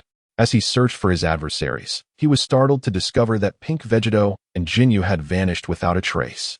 The remaining Earth warriors, however, were severely injured from the aftermath of that strike. When Gavie's gaze turned skyward, his expression darkened instantly. Pink Vegeto and Jinyu had already fallen into the grasp of Pink Gogeta. "Humans, your luck is remarkable this time, having a god of destruction backing you." Pink Gogeta's tone was laced with resentment. He then issued a dire warning, proclaiming that should they meet again, their demise would be inevitable. As his words fell, a beam shot forth from his fingertips, arcing toward the distance. A mushroom cloud erupted beyond the horizon. Moments later, a radiant light sliced through the sky, as Dark Broly converged with Pink Gogeta. In that instant, Dark Broly's golden hair billowed, his physique expanding, muscles bulging, seemingly harboring boundless, terrifying power. Gavie understood at a glance that the other party had already mastered the transformation of the humanoid giant ape combined with the Super Saiyan. They were not far from grasping Broly's exclusive transformation. After exchanging a few words in the heights, they proceeded towards the spatial rift, accompanied by the rosy-hued Vegeta and Jinyu. Gavie's heart raced as he realized the urgency of the others' departure. Were they attempting to flee? Just then, a tremendous explosion erupted from the depths of the rift in space-time. The group, led by Peach Pink Gogeta, paused momentarily. In the next instant, a figure emerged from the chaos. Dark Manaka. This individual had returned once more. To everyone's astonishment, He produced a small pouch and retrieved the mystical beans within. Instantly, Peach-Pink Gogeta and his companions gathered around Monaka, each consuming a bean. Waves of terrifying energy surged forth, causing the very earth to tremble. The inhabitants of Earth looked on in despair as the dark figures regained their full strength. These adversaries had grown formidable once again. Furthermore, a frog's corpse was cast down from the heights, swiftly disintegrating under a ki blast, Captain Jinyu. After dealing with Jinyu, Zamasu and his allies immediately began to confer. In the face of dire circumstances, Gavie remained increasingly composed, his mind racing. Clearly, the reappearance of Dark Monaka was pivotal among the enemies. His experiences surpassed those of the other dark beings by a considerable margin. Despite his seemingly frail form, he withstood assaults from those far more powerful and utilized the beans to avert disaster not once, but twice. This alone attested to his extraordinary nature.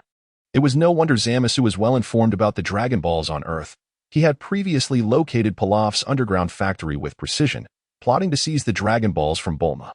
The extent of his knowledge was nothing short of alarming. Regardless of the means, defeating the enemy necessitated either seizing the beans from Dark Monaka or destroying them outright. The most reliable course of action would be to eliminate him directly. Gavie's gaze was intense, and he soon recalled the matter of the God of Destruction backing Peach-Pink Gogeta. It appeared that the opponent had already engaged with Xiang Pa and had found himself at a disadvantage, with the God of Destruction personally involved. The situation might not be as dire as initially presumed. The fact that the adversary planned to retreat indicated that even someone as formidable as Peach-Pink Gogeta harbored trepidation towards the God of Destruction.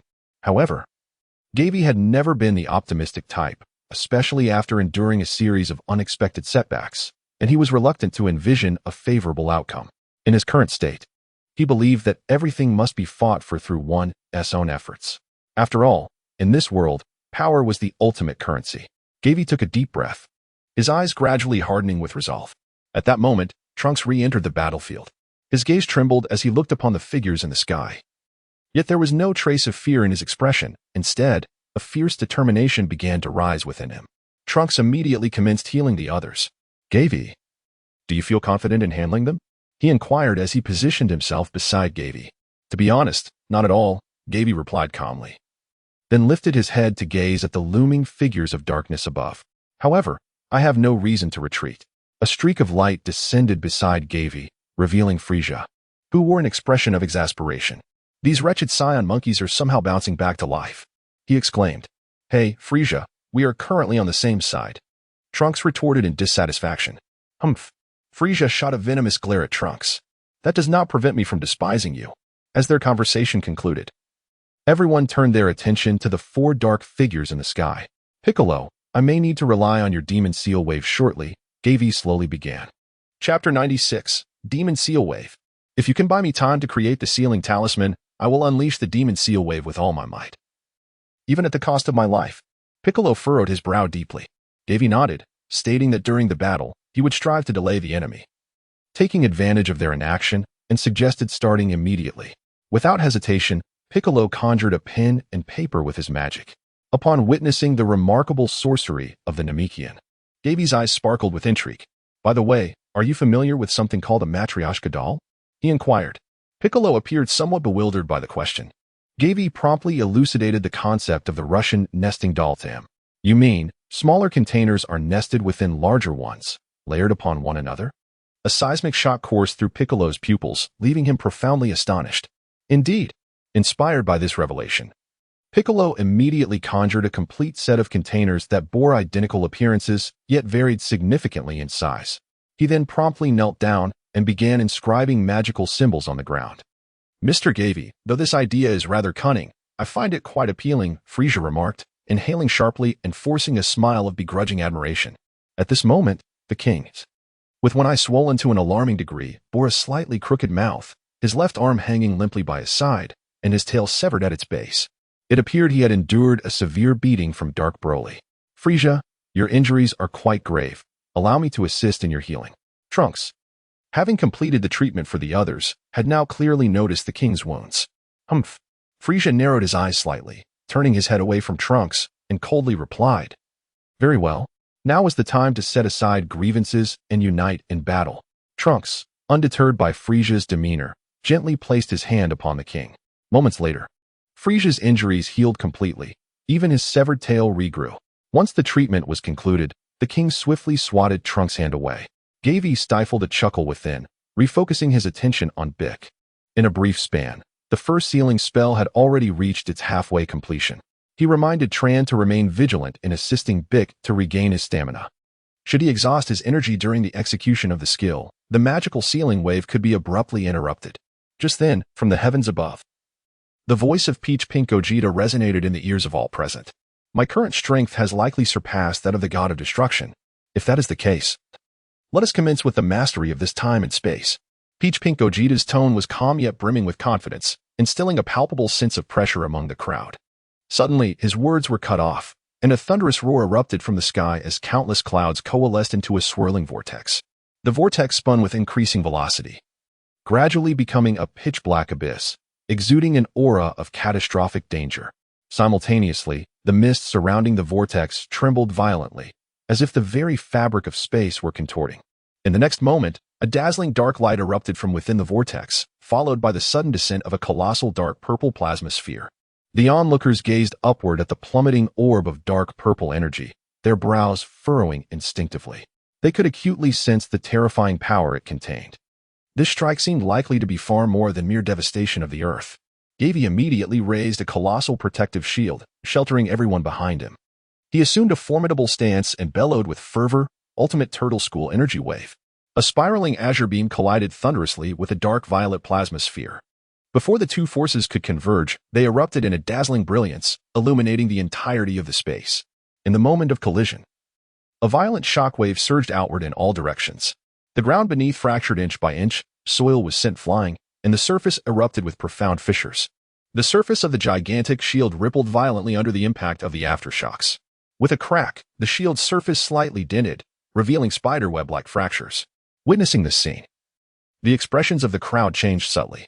This was merely the residual force generated at the moment of collision, yet it nearly brought the shield to the brink of collapse. Fortunately, Gavie was brimming with energy and promptly restored it to its original state. Nonetheless, within the shield, the two gamma androids had already succumbed to unconsciousness. They were not purely biological entities, and Trankong could not heal their injuries. At this moment, these two beings had exhausted all their internal energy. The others were also suffering, particularly Piccolo, whose right hand trembled incessantly, unable to complete the final stroke of the sealing incantation. The enormous shield was continuously pushed back, and everyone found themselves sinking deeper into the ground. Gavie found himself firmly suppressed by the plasma sphere of the enigmatic Tahong Wichita. Perhaps the assertion of possessing power surpassing that of the god of destruction was not mere bluster. He could feel the tremors of the entire planet. Should he fail to withstand this strike, or if the plasma sphere were to detonate deep within the earth, it could very well transform the entire globe into mere dust in an instant. His gaze darkened, given the gravity of the situation before him. He realized he must push his body to its limits to contend with his opponent. King Kai's fist at 200 times its usual strength. Crack, crack. The moment the keratinous shell of Gavie manifested, spiderweb-like cracks appeared, revealing the immediate burden of the King's fist on his body. In this critical moment, he exerted all his physical energy, causing the ultimate Kamehameha's beam to thicken considerably, forcefully pushing the plasma sphere back. How could this be possible? Gavie faintly heard the exclamations of his adversaries, instantly jolting his senses. 250 times. His entire armored exterior shattered layer by layer. A dull ache resonating in his chest as he forcefully swallowed the blood that surged toward his lips.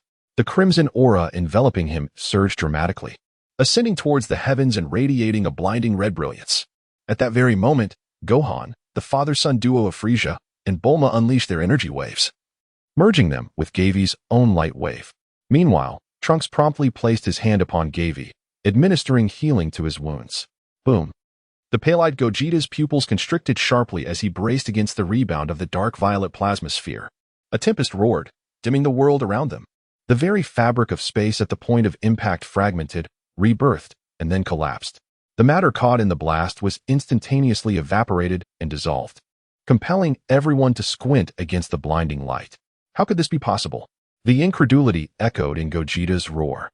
It was not until this unparalleled force of terror propelled Gogeta into the rift of time and space that the overwhelming energy wreaked havoc, revealing a bottomless pit in the ground. Even within the rift, a tremor seemed to manifest. before the shockwave's brilliance could fully dissipate. Gavie and the others proactively surged into the skies.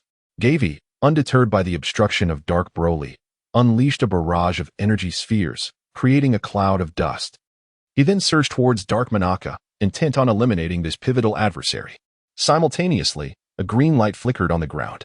The magic ceiling wave, a spiraling green light wave, moving at a velocity that nearly distorted space, struck the pink Vegeta with ferocity. How infuriating! What kind of ability is this? The cloud of dust obscured his vision.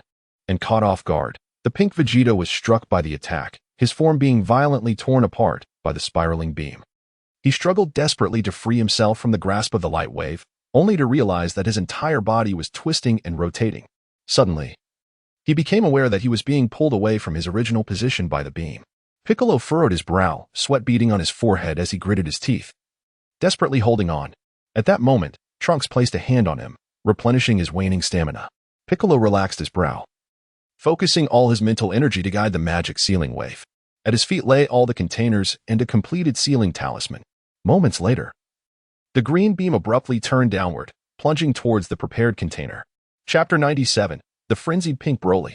Dark Broly, witnessing the dramatic shift before him, let out a furious roar and charged towards Piccolo. Whoosh! Kurd and Frieza, father and son, instantly positioned themselves in his path. Broly's eyes glinted with ferocity as he expanded his form once more, his hands shooting out like lightning to grasp the heads of the two. Get out of my way. Boom. A tremendous sound erupted as Frieza and his son's heads collided, the force creating a shockwave that shattered the surrounding air. At this moment, the green wave enveloping the pink Vegeta was stretched into a fine line, on the verge of being absorbed into the container. Unforgivable. Broly gritted his teeth, forcibly amplifying his power.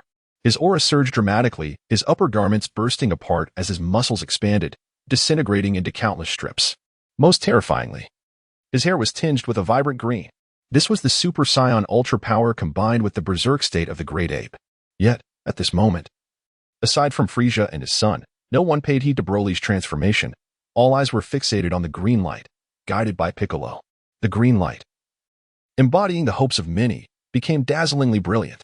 In the next instant, it was precisely injected into the smallest egg-shaped container.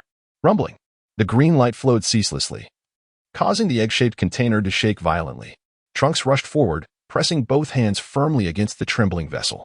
Piccolo's mind was nearly frayed, veins bulging on his forehead as he desperately maneuvered the magic ceiling wave. Finally, the green light completely entered the container, then dissipated entirely.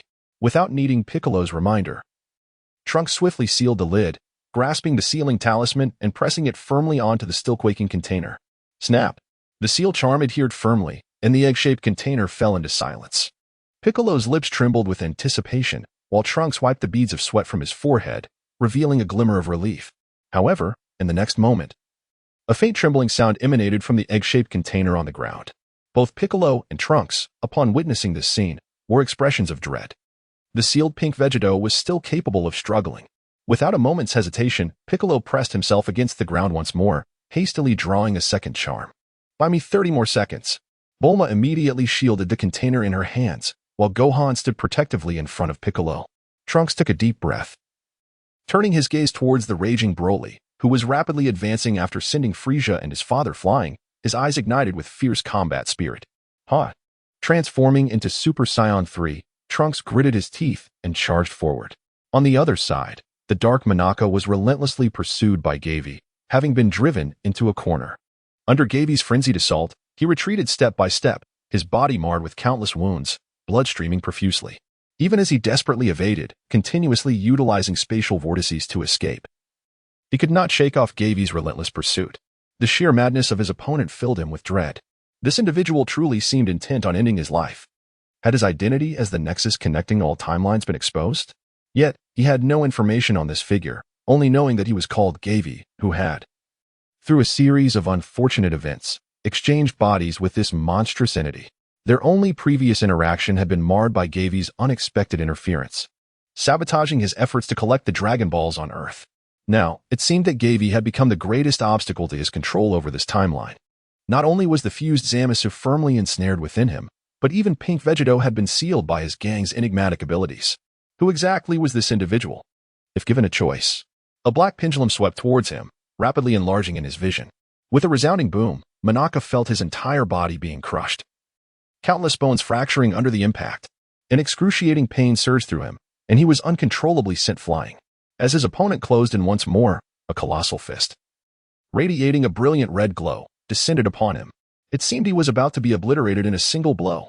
In a frantic response, he hastily tossed a prepared senzu bean into his mouth. Crunch, crunch. A powerful healing energy enveloped him, instantly mending his wounds and restoring his ability to move. As a spatial vortex materialized, Monaka narrowly dodged the massive fist at the critical moment. However, the fierce wind from the punch still shattered half of his body. At the very least, he had evaded a fatal strike. Monaka let out a relieved sigh. Phew. Thank goodness for the miraculous senzu beans. He had long lost count of how many life-threatening situations he had escaped using the mystical beans. Once again, he retrieved a handful of verdant beans and consumed them, instantly restoring himself to peak condition. Gritting his teeth, he cast a glance at Broly, who was entangled with Frieza and his son, and, with a heavy heart, continued to flee. Monaka, you will pay for this. A thunderous roar echoed as a colossal beast, reminiscent of a demonic deity, resumed its pursuit. Simultaneously, countless dark purple rays erupted from the creature's mottled form. He had nowhere left to escape. Panic surged within Monaka as he reached once more into the pouch containing the beans. His hand grasped nothing but air. The beans had been entirely consumed without his realization. Stricken with horror and helplessness, he felt a sudden searing pain as his body was cleaved into segments by the purple rays, as if sliced by a hot knife through butter. With a resounding thud, another heavy blow landed, causing his body to implode, blood involuntarily gushing from his mouth. Monaka's vision darkened, and his consciousness began to fade. Why? Why had he provoked those two beings under the watchful eye of an angel? Though Goku and Broly possessed formidable strength, their presence had aroused the vigilance of that angel. The architects of the rules must have breached their so-called neutrality to intervene personally. Otherwise, no one could have disrupted his plans. This timeline was meant to be filled with countless Zamasu. He felt regret. He felt resentment. Yet, all these emotions were futile. And ultimately, he succumbed to eternal darkness, laden with unfulfilled longing. The Dark Monaka was finally vanquished. Gavie seized the shattered remains of the Dark Monaka, extracting 2 emerald patera earrings and a silver ring from its lifeless form. Regrettably, the celestial beans had been squandered by the adversary, a fact that stirred a tinge of disappointment within him. Concentrating plasma energy within his palm, Monaka's body was swiftly reduced to ashes. Chapter 71. A Roar. At that moment, an explosive roar echoed. The frenzied Broly, witnessing the obliteration of his comrade, felt a surge of green light flash through his pale, gray eyes, unleashing a thunderous bellow. His aura skyrocketed, muscles bulging at a visibly alarming rate. The divine power within Broly seemed to erupt entirely, transforming into a dazzling, radiant magenta flame. This marked the ascension to a divine state, simultaneously intertwined with Broly's unique ferocity. A colossal spherical energy field enveloped him, annihilating all matter within a radius of several hundred meters. Under the influence of this immense power, Broly's form resembled a black hole, devouring everything around him and reducing it to mere dust. The ground trembled violently, gravity inverted, and a tempest unleashed as the terrifying force of destruction spread relentlessly outward. The earth fractured like a spider's web, revealing deep chasms through which molten lava flowed. The planet was on the brink of true annihilation. Chapter 98. Ignite. Heat War Fierce Battle Ultra-Intense Combat. Feeling the ferocious aura surpassing that of the rosy Vegeto, the expressions of those on Earth shifted dramatically. The aura irradiated by the pink Broly elevated their perception of power to an entirely new dimension. As the massive energy field gradually dissipated, Broly appeared to have fully harnessed the might within him. His pupils seemed to vanish entirely, his eyes ablaze in crimson, encircled by a tricolored flame akin to raging fire. A wicked smile curled at the corner of pink Broly's lips. I shall offer your blood as a sacrifice. In the next instant, he lunged at his nearby opponent like a frenzied beast. Boom, boom. With sheer simplicity, devoid of any technique, he unleashed 2 devastating punches that crashed through the abdomens of Frieza and his son. A violent shockwave erupted, sending their bodies reeling from the impact.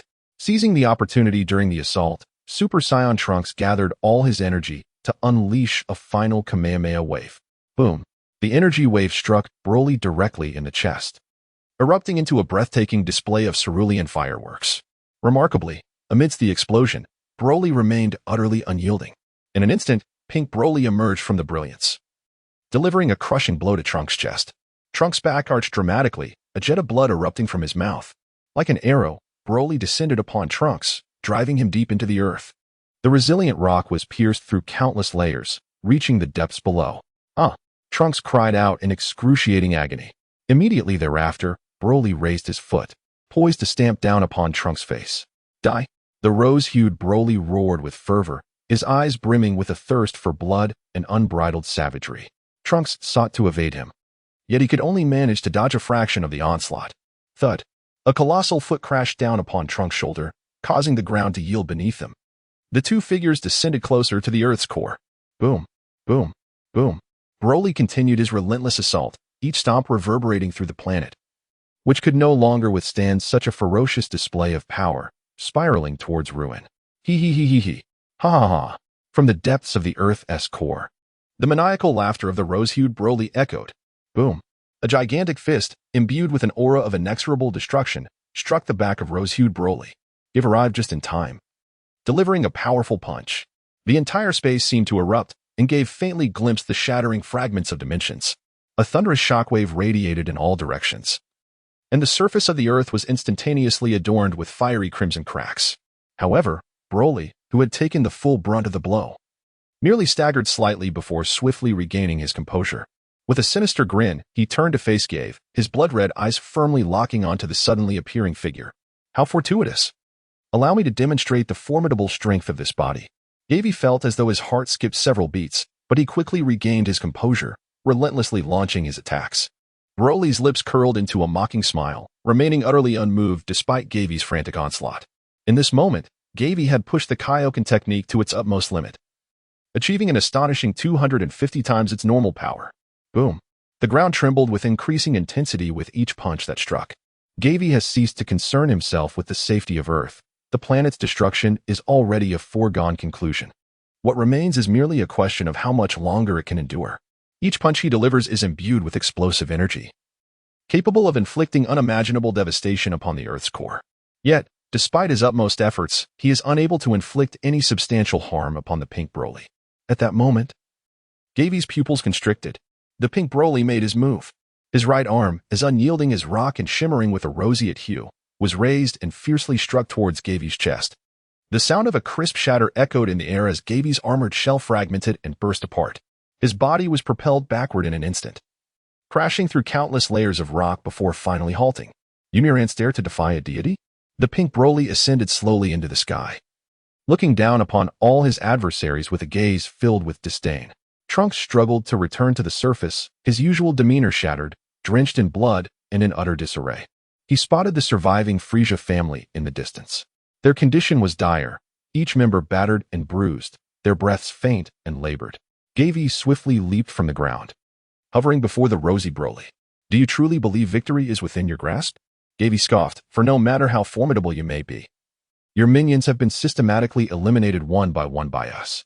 Gav's physical condition is similarly dire. The immense repercussions of the 250 times King Kai fist are wreaking havoc on every fiber of his being. A tempest rages, heralding the imminent destruction of the planet. The earth fractures, with countless profound chasms sprawling across the landscape. Columns of immense light surge into the heavens, as the magma spewing forth from the volcanic depth stains half the sky a vivid crimson, thick enough to transform into billowing black smoke that evaporates into the ether. The sea surges back, mountains collapse, and hurricanes rampage. It is utterly ludicrous. No matter how brilliant one may be, it proves futile in the face of divine strength. The rosy-hued Broly, embodying an air of superiority seemingly etched into his very essence, scoffed disdainfully. As his words lingered in the air, the rosy-hued Broly vanished from sight, closing the distance to Gavie with alarming swiftness. Gavie swiftly evaded, yet at that moment, a green spiral beam of light surged towards the sky. The magic ceiling wave. Once again, this technique. The expression of peach-pink Broly shifted dramatically, and he retreated hastily. However, behind him, several figures materialized. Zhao. Frieza let out a fierce roar and initiated the attack. Kurd, Gohan, and Trunks followed closely behind. The group encircled peach-pink Broly, unleashing a frenzied assault upon him with all their might, striving to delay him momentarily and provide an opportunity for Piccolo's magic ceiling wave. Ah-da-da-da-da. Ha-ha-ha. Peach-pink Broly let out a sinister laugh, withstanding their onslaught without flinching. He suddenly extended his massive hand, tightly grasping one individual by the throat. Subsequently, he delivered a brutal headbutt to the person's skull. Boom. Kurt's head shattered like a watermelon. The shockwave surged violently. Yet the others managed to hold their ground against the immense force. Even the beam of the magic sealing wave began to flicker, becoming exceedingly unstable. Observing this, Trunks hurriedly returned to Piccolo's side, expending his last reserves of energy to aid in his recovery. The beam of the magic sealing wave rapidly regained stability. Peach Pink Broly's eyes turned blood red. You insignificant ants shall perish. A robust rose-red aura erupted fiercely. Immediately, a frenzied, swirling dark purple energy field manifested around him. All those in proximity were irresistibly drawn toward him by an overwhelming gravitational pull reminiscent of a black hole. The terrifying power contained within the energy field seemed capable of annihilating everything. As Kurt's motionless body made contact with the energy field, he was immediately torn to shreds by the bizarre force. Goku, Gohan, and Frieza found themselves unable to withstand this peculiar force. Just as it seemed that their comrades were on the brink of annihilation, the magical sealing beam unleashed by Piccolo finally arrived, enveloping the Pink Broly entirely within its embrace. Chapter 99. Farewell. Farewell, Goku. At this moment, the entire world appeared to freeze. The energy field generated by the vortex surrounding Pink Broly, though relentlessly tearing at the magical sealing beam, could not entirely thwart the green light's pull upon him. Piccolo appeared to be enduring excruciating pain. His complexion drained of all color. He was now exhausting every ounce of his mental strength to guide the beam of sealing magic. Hold on, Piccolo. Gritting his teeth, Trunks, who was tirelessly restoring Piccolo's stamina, could feel beads of sweat forming on his forehead. He had reached his limit. Gradually, Pink Broly's form was being drawn away from its original position. The colossal energy field he had released, once freed from its own tether, erupted violently. Boom. A tempest of raging energy swept in all directions, obliterating everything in its path. Gavie forcefully erected a colossal shield, enveloping Gohan and Frieza within its protective embrace. As the shockwave threatened to reach Piccolo and others, he positioned himself firmly in front of them, refusing to yield even an inch. Crack. Crack. The energy barrier was marred by spiderweb-like fissures before shattering completely. Gavie summoned every ounce of his energy, continuously generating layer upon layer of new energy shields. The earth beneath them trembled and disintegrated into nothingness. In the starry sky, it resembled a magnificent, vibrant firework display. As the entire planet was propelled into the air by the chaotic energy emanating from the Pink Broly, the vessel used for sealing was tightly held in Bulma's grasp. While two gamma androids were hoisted onto Gohan's shoulders, everyone found themselves devoid of solid ground, suspended in midair, their forms swaying unsteadily under Gavie's protective shield. Piccolo gritted his teeth, trembling violently. The demon seal wave continued to be unleashed for several seconds. No, the Pink Broly roared in a frenzy, his body gradually beginning to spin under the pull of the demon seal wave. Hope flickered in everyone's eyes, their anxiety intensifying. Just then, a flash of white light erupted, and Trunks suddenly split into two figures. Moreover, Goku's form was slowly becoming translucent. What is happening? Future Trunks exclaimed in surprise. Damn it. The Kaioshin had warned me that using Super Saiyan 3 would deplete my energy too rapidly, shortening my time in the mortal realm. Goku's voice dripped with reluctance. Goku. Son. How can this be? Gohan's spirits plummeted as he murmured in despair. Do not be sorrowful. I have already passed on. To reunite with all of you and endure such a grueling battle brings me immense joy. Goku smiled with nonchalance, entrusting the ensuing fight to his comrades. Humph. Son Goku. Why the pretense? Can't you still use the Dragon Balls to revive yourself? Frieza scoffed, his face twisted in disdain. Frieza. Those who die of illness cannot be resurrected by the Earth's dragon. Goku explained earnestly. He then waved farewell to everyone, urging them to take care. As the group gazed on with reluctance, Goku's figure gradually faded away. An earring fell, caught by Future Trunks' hand. By the way, Frieza, let us have a proper duel when you meet your end. Goku did not forget to challenge his longtime rival, even in parting. Frieza's forehead pulsed with veins. The loathsome Saiyan monkey always inciting my fury. I, the mighty emperor of the universe, will not perish so easily. In his final words, Frieza's eyes glowed a menacing red, filled with destructive power. Piccolo and Gavie, however, had no time to dwell on Goku's departure, as they were wholly focused on confronting the dire crisis at hand. Storms, tsunamis, thunder, earthquakes, hail, torrential winds, and other natural disasters ravaged the entire planet. Doomsday had indeed arrived. Piccolo, can we endure this? Gavie gritted his teeth and exclaimed, "Just hold on for another 30 seconds. I can surely seal him away." Piccolo's voice trembled and rasped, as though even speaking had become an arduous task. He dared not relent, otherwise all their efforts would be rendered futile. To protect this world, it was imperative to confine the Crimson Broly. You despicable humans. Such weak and contemptible insects dare to obstruct a great deity. The Crimson Broly's eyes glowed fiercely, struggling amidst the green radiance. Piccolo's body trembled violently, bloodshot eyes betraying his distress, with blood even spilling from his mouth. The beam of the demon seal wave showed signs of waning. Future Trunks hastily placed his hand on Piccolo. However, moments later, he dejectedly stated, "I'm sorry. I lack the strength to cast a healing spell." Witnessing this, the others felt an overwhelming sense of urgency, their gazes dimmed. Was there truly no way out? Despair gripped their hearts. At that moment, a remarkably steady voice resonated from ahead.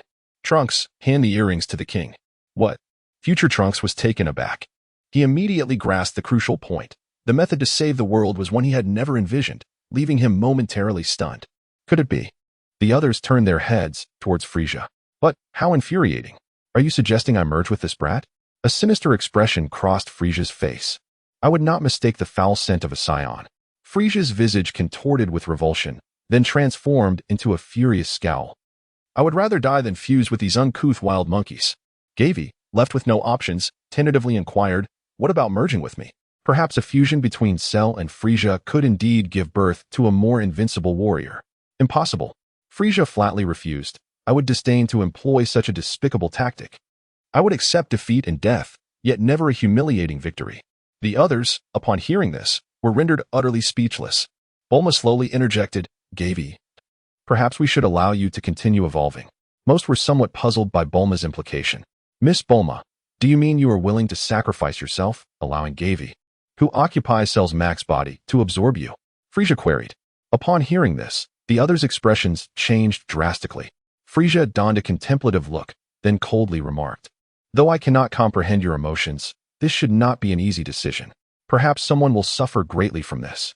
Frieza seemed to perceive everything. "No need. We still have a chance." Gavie coldly rejected. Piccolo's demon seal wave had already pulled the Crimson Broly towards the sealing container. They were mere moments away from completely resolving the threat. At that moment, Piccolo swayed precariously, nearly collapsing. Fortunately, Gohan and Krillin were quick to support him, preventing the disruption of the sealing wave. "Trust me, I can do this. Even if it costs me my life, I will succeed." Piccolo clenched his teeth, his tone resolute yet tinged with urgency. The onlookers were astonished to see that Piccolo's form, much like Goku's, was gradually becoming translucent. It appeared as though he was igniting his very essence. Chapter 100, The Kaishin of Time Takes Action. Piccolo. Uncle Piccolo. Humph.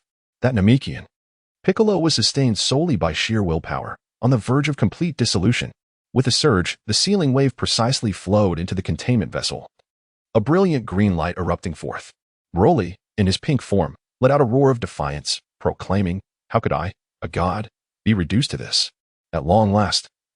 The green beam, which seemed to have endured an eternity, gradually dissipated into nothingness.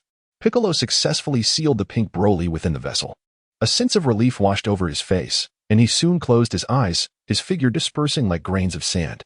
The vessel immediately manifested cracks, prompting the others to act swiftly. Bulma hastily secured the lid. Gohan fetched another intact container, placing the soon-to-fracture smaller vessel inside and sealing it promptly. With a snap, the talisman, nearly drenched in sweat, adhered firmly to the vessel's opening. Subsequently, they meticulously layered the sealing containers, employing a total of 20 sets. Even so, it would not hold for long. Gazing at the trembling containment apparatus, the group wore expressions of grave concern. Regrettably, Piccolo had only managed to create 2 sealing talismans. One had been utilized to seal the pink Vegeto, which had already proven to be a struggle. As for the pink Broly, even with the multiple layers, it would merely postpone the inevitable.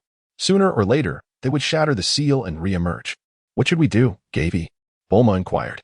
Before Gavie could respond, a new disturbance erupted. From the rift in time and space came piercing, anguished roars, accompanied by ripples. The group discerned dark figures writhing within, seemingly attempting to break free.